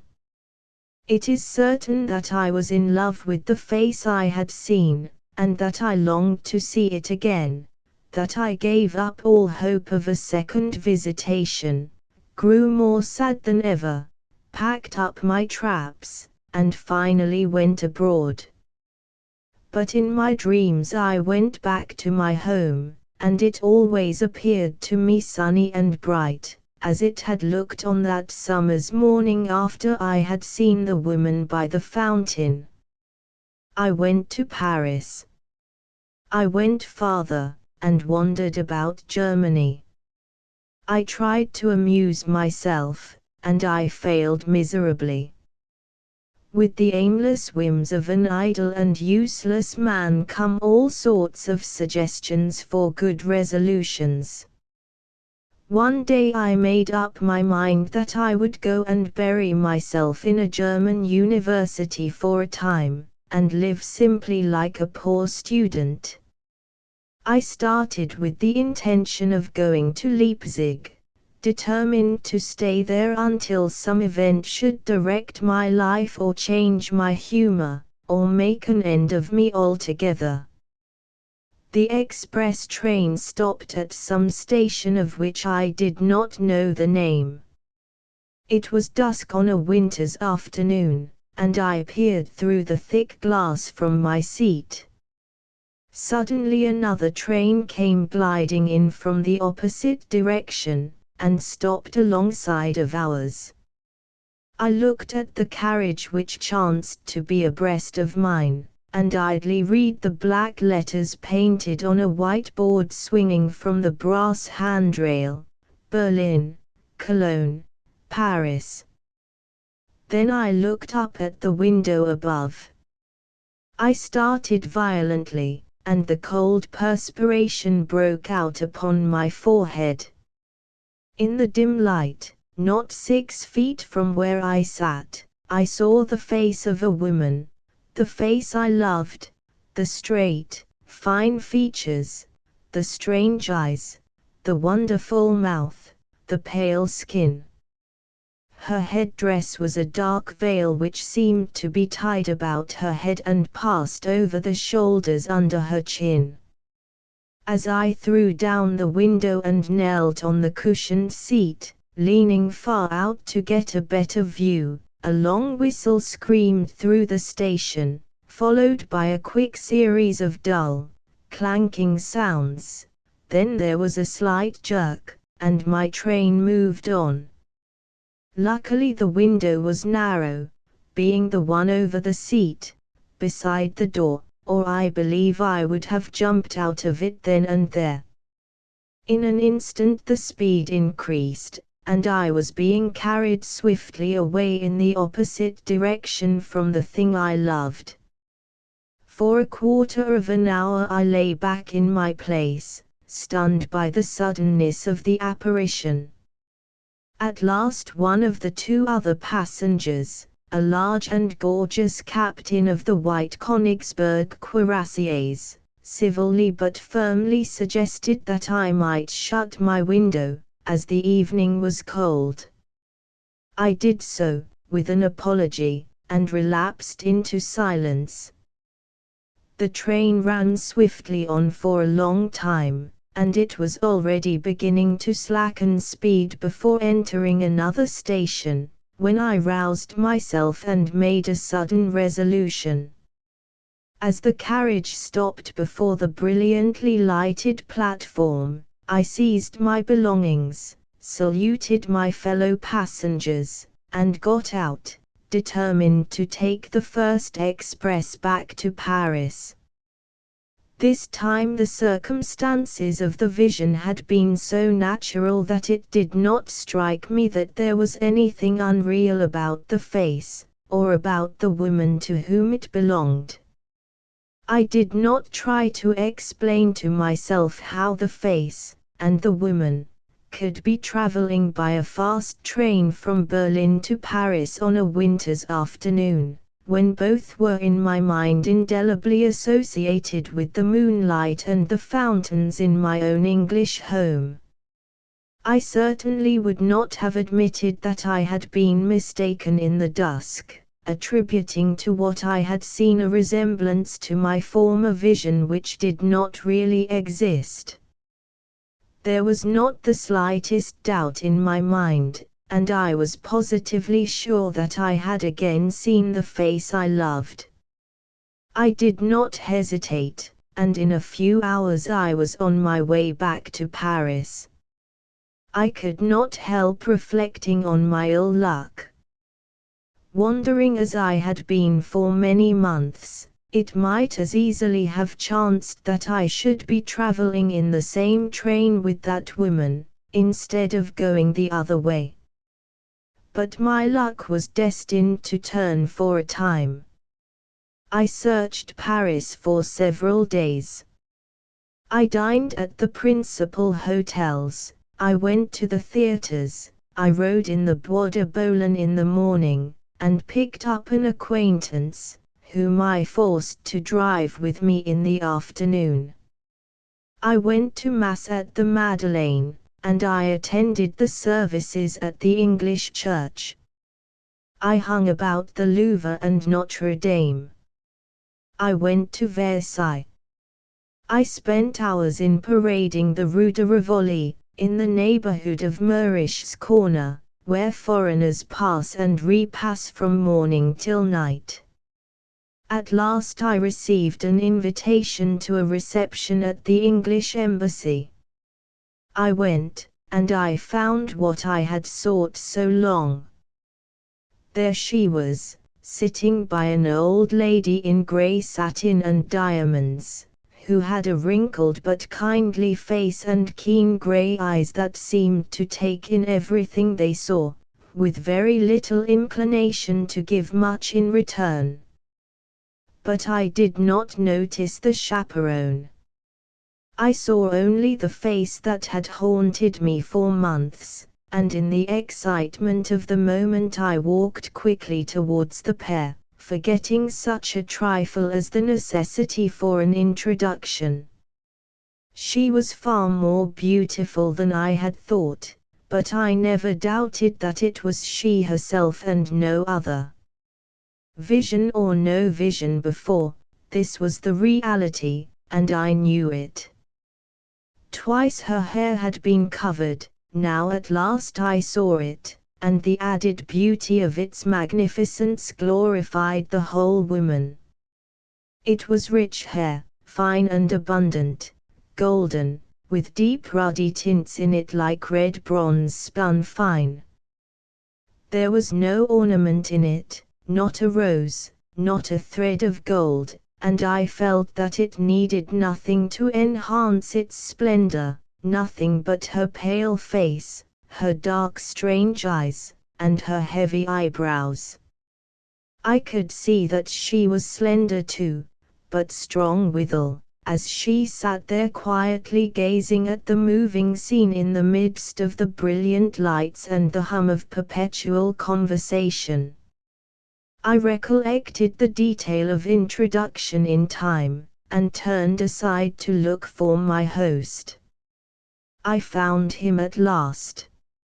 I begged him to present me to the two ladies, pointing them out to him at the same time. Yes, by all means, replied His Excellency with a pleasant smile. He evidently had no idea of my name, which was not to be wondered at. I am Lord Cairngorm, I observed. Oh, by all means, answered the ambassador with the same hospitable smile. Yes, the fact is, I must try and find out who they are, such lots of people, you know.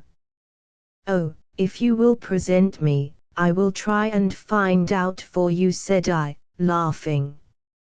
Ah, yes, so kind of you, come along, said my host.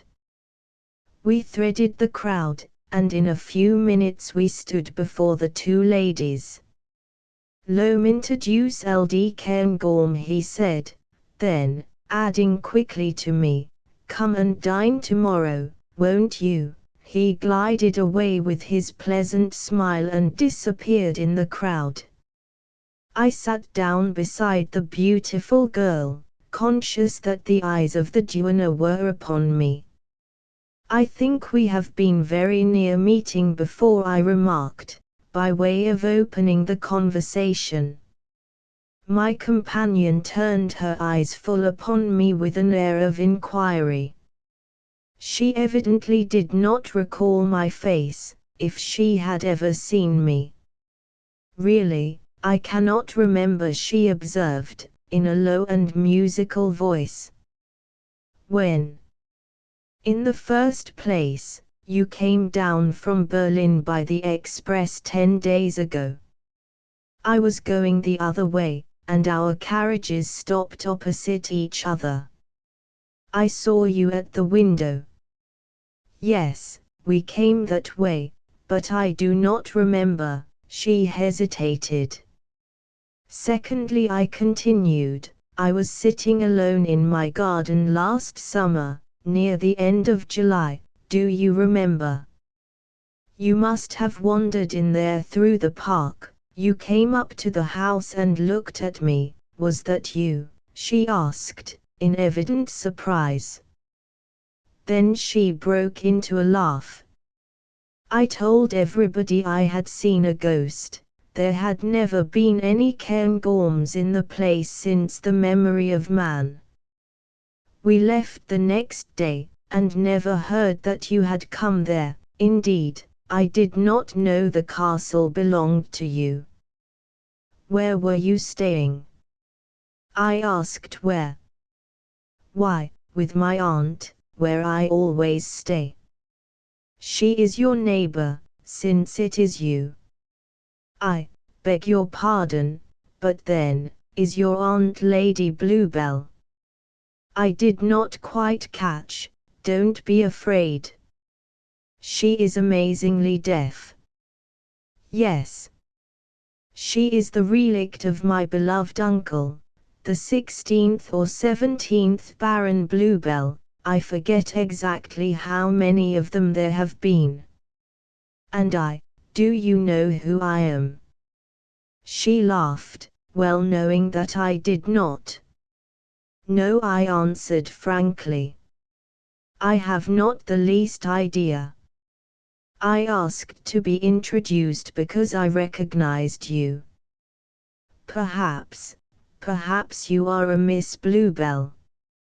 Considering that you are a neighbor, I will tell you who I am, she answered. No, I am of the tribe of Bluebells, but my name is Lammas, and I have been given to understand that I was christened Margaret. Being a floral family, they call me Daisy. A dreadful American man once told me that my aunt was a bluebell and that I was a harebell, with two Ls and an E, because my hair is so thick. I warn you, so that you may avoid making such a bad pun. Do I look like a man who makes puns? I asked, being very conscious of my melancholy face and sad looks. Miss Lammas eyed me critically. No, you have a mournful temperament. I think I can trust you, she answered. Do you think you could communicate to my aunt the fact that you are a Cairngorm and a neighbor? I am sure she would like to know. I leaned towards the old lady, inflating my lungs for a yell. But Miss Lammas stopped me. That is not of the slightest use, she remarked. You can write it on a bit of paper. She is utterly deaf. I have a pencil, I answered, but I have no paper. Would my cuff do you think? Oh, yes, replied Miss Lammas, with alacrity, men often do that. I wrote on my cuff, Miss Lammas wishes me to explain that I am your neighbor, Cairngorm. Then I held out my arm before the old lady's nose. She seemed perfectly accustomed to the proceeding, put up her glasses, read the words, smiled, nodded, and addressed me in the unearthly voice peculiar to people who hear nothing. I knew your grandfather very well, she said. Then she smiled and nodded to me again, and to her niece, and relapsed into silence. It is all right, remarked Miss Lammas. Aunt Bluebell knows she is deaf, and does not say much, like the parrot. You see, she knew your grandfather. How odd that we should be neighbors. Why have we never met before? If you had told me you knew my grandfather when you appeared in the garden, I should not have been in the least surprised, I answered rather irrelevantly. I really thought you were the ghost of the old fountain. How in the world did you come there at that hour? We were a large party and we went out for a walk. Then we thought we should like to see what your park was like in the moonlight, and so we trespassed.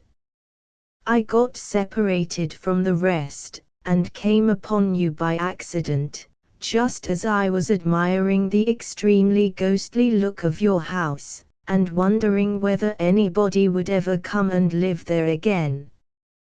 It looks like the castle of Macbeth, or a scene from the opera. Do you know anybody here? Hardly a soul. Do you? No. Aunt Bluebell said it was our duty to come. It is easy for her to go out, she does not bear the burden of the conversation. I am sorry you find it a burden, said I. Shall I go away? Miss Lammas looked at me with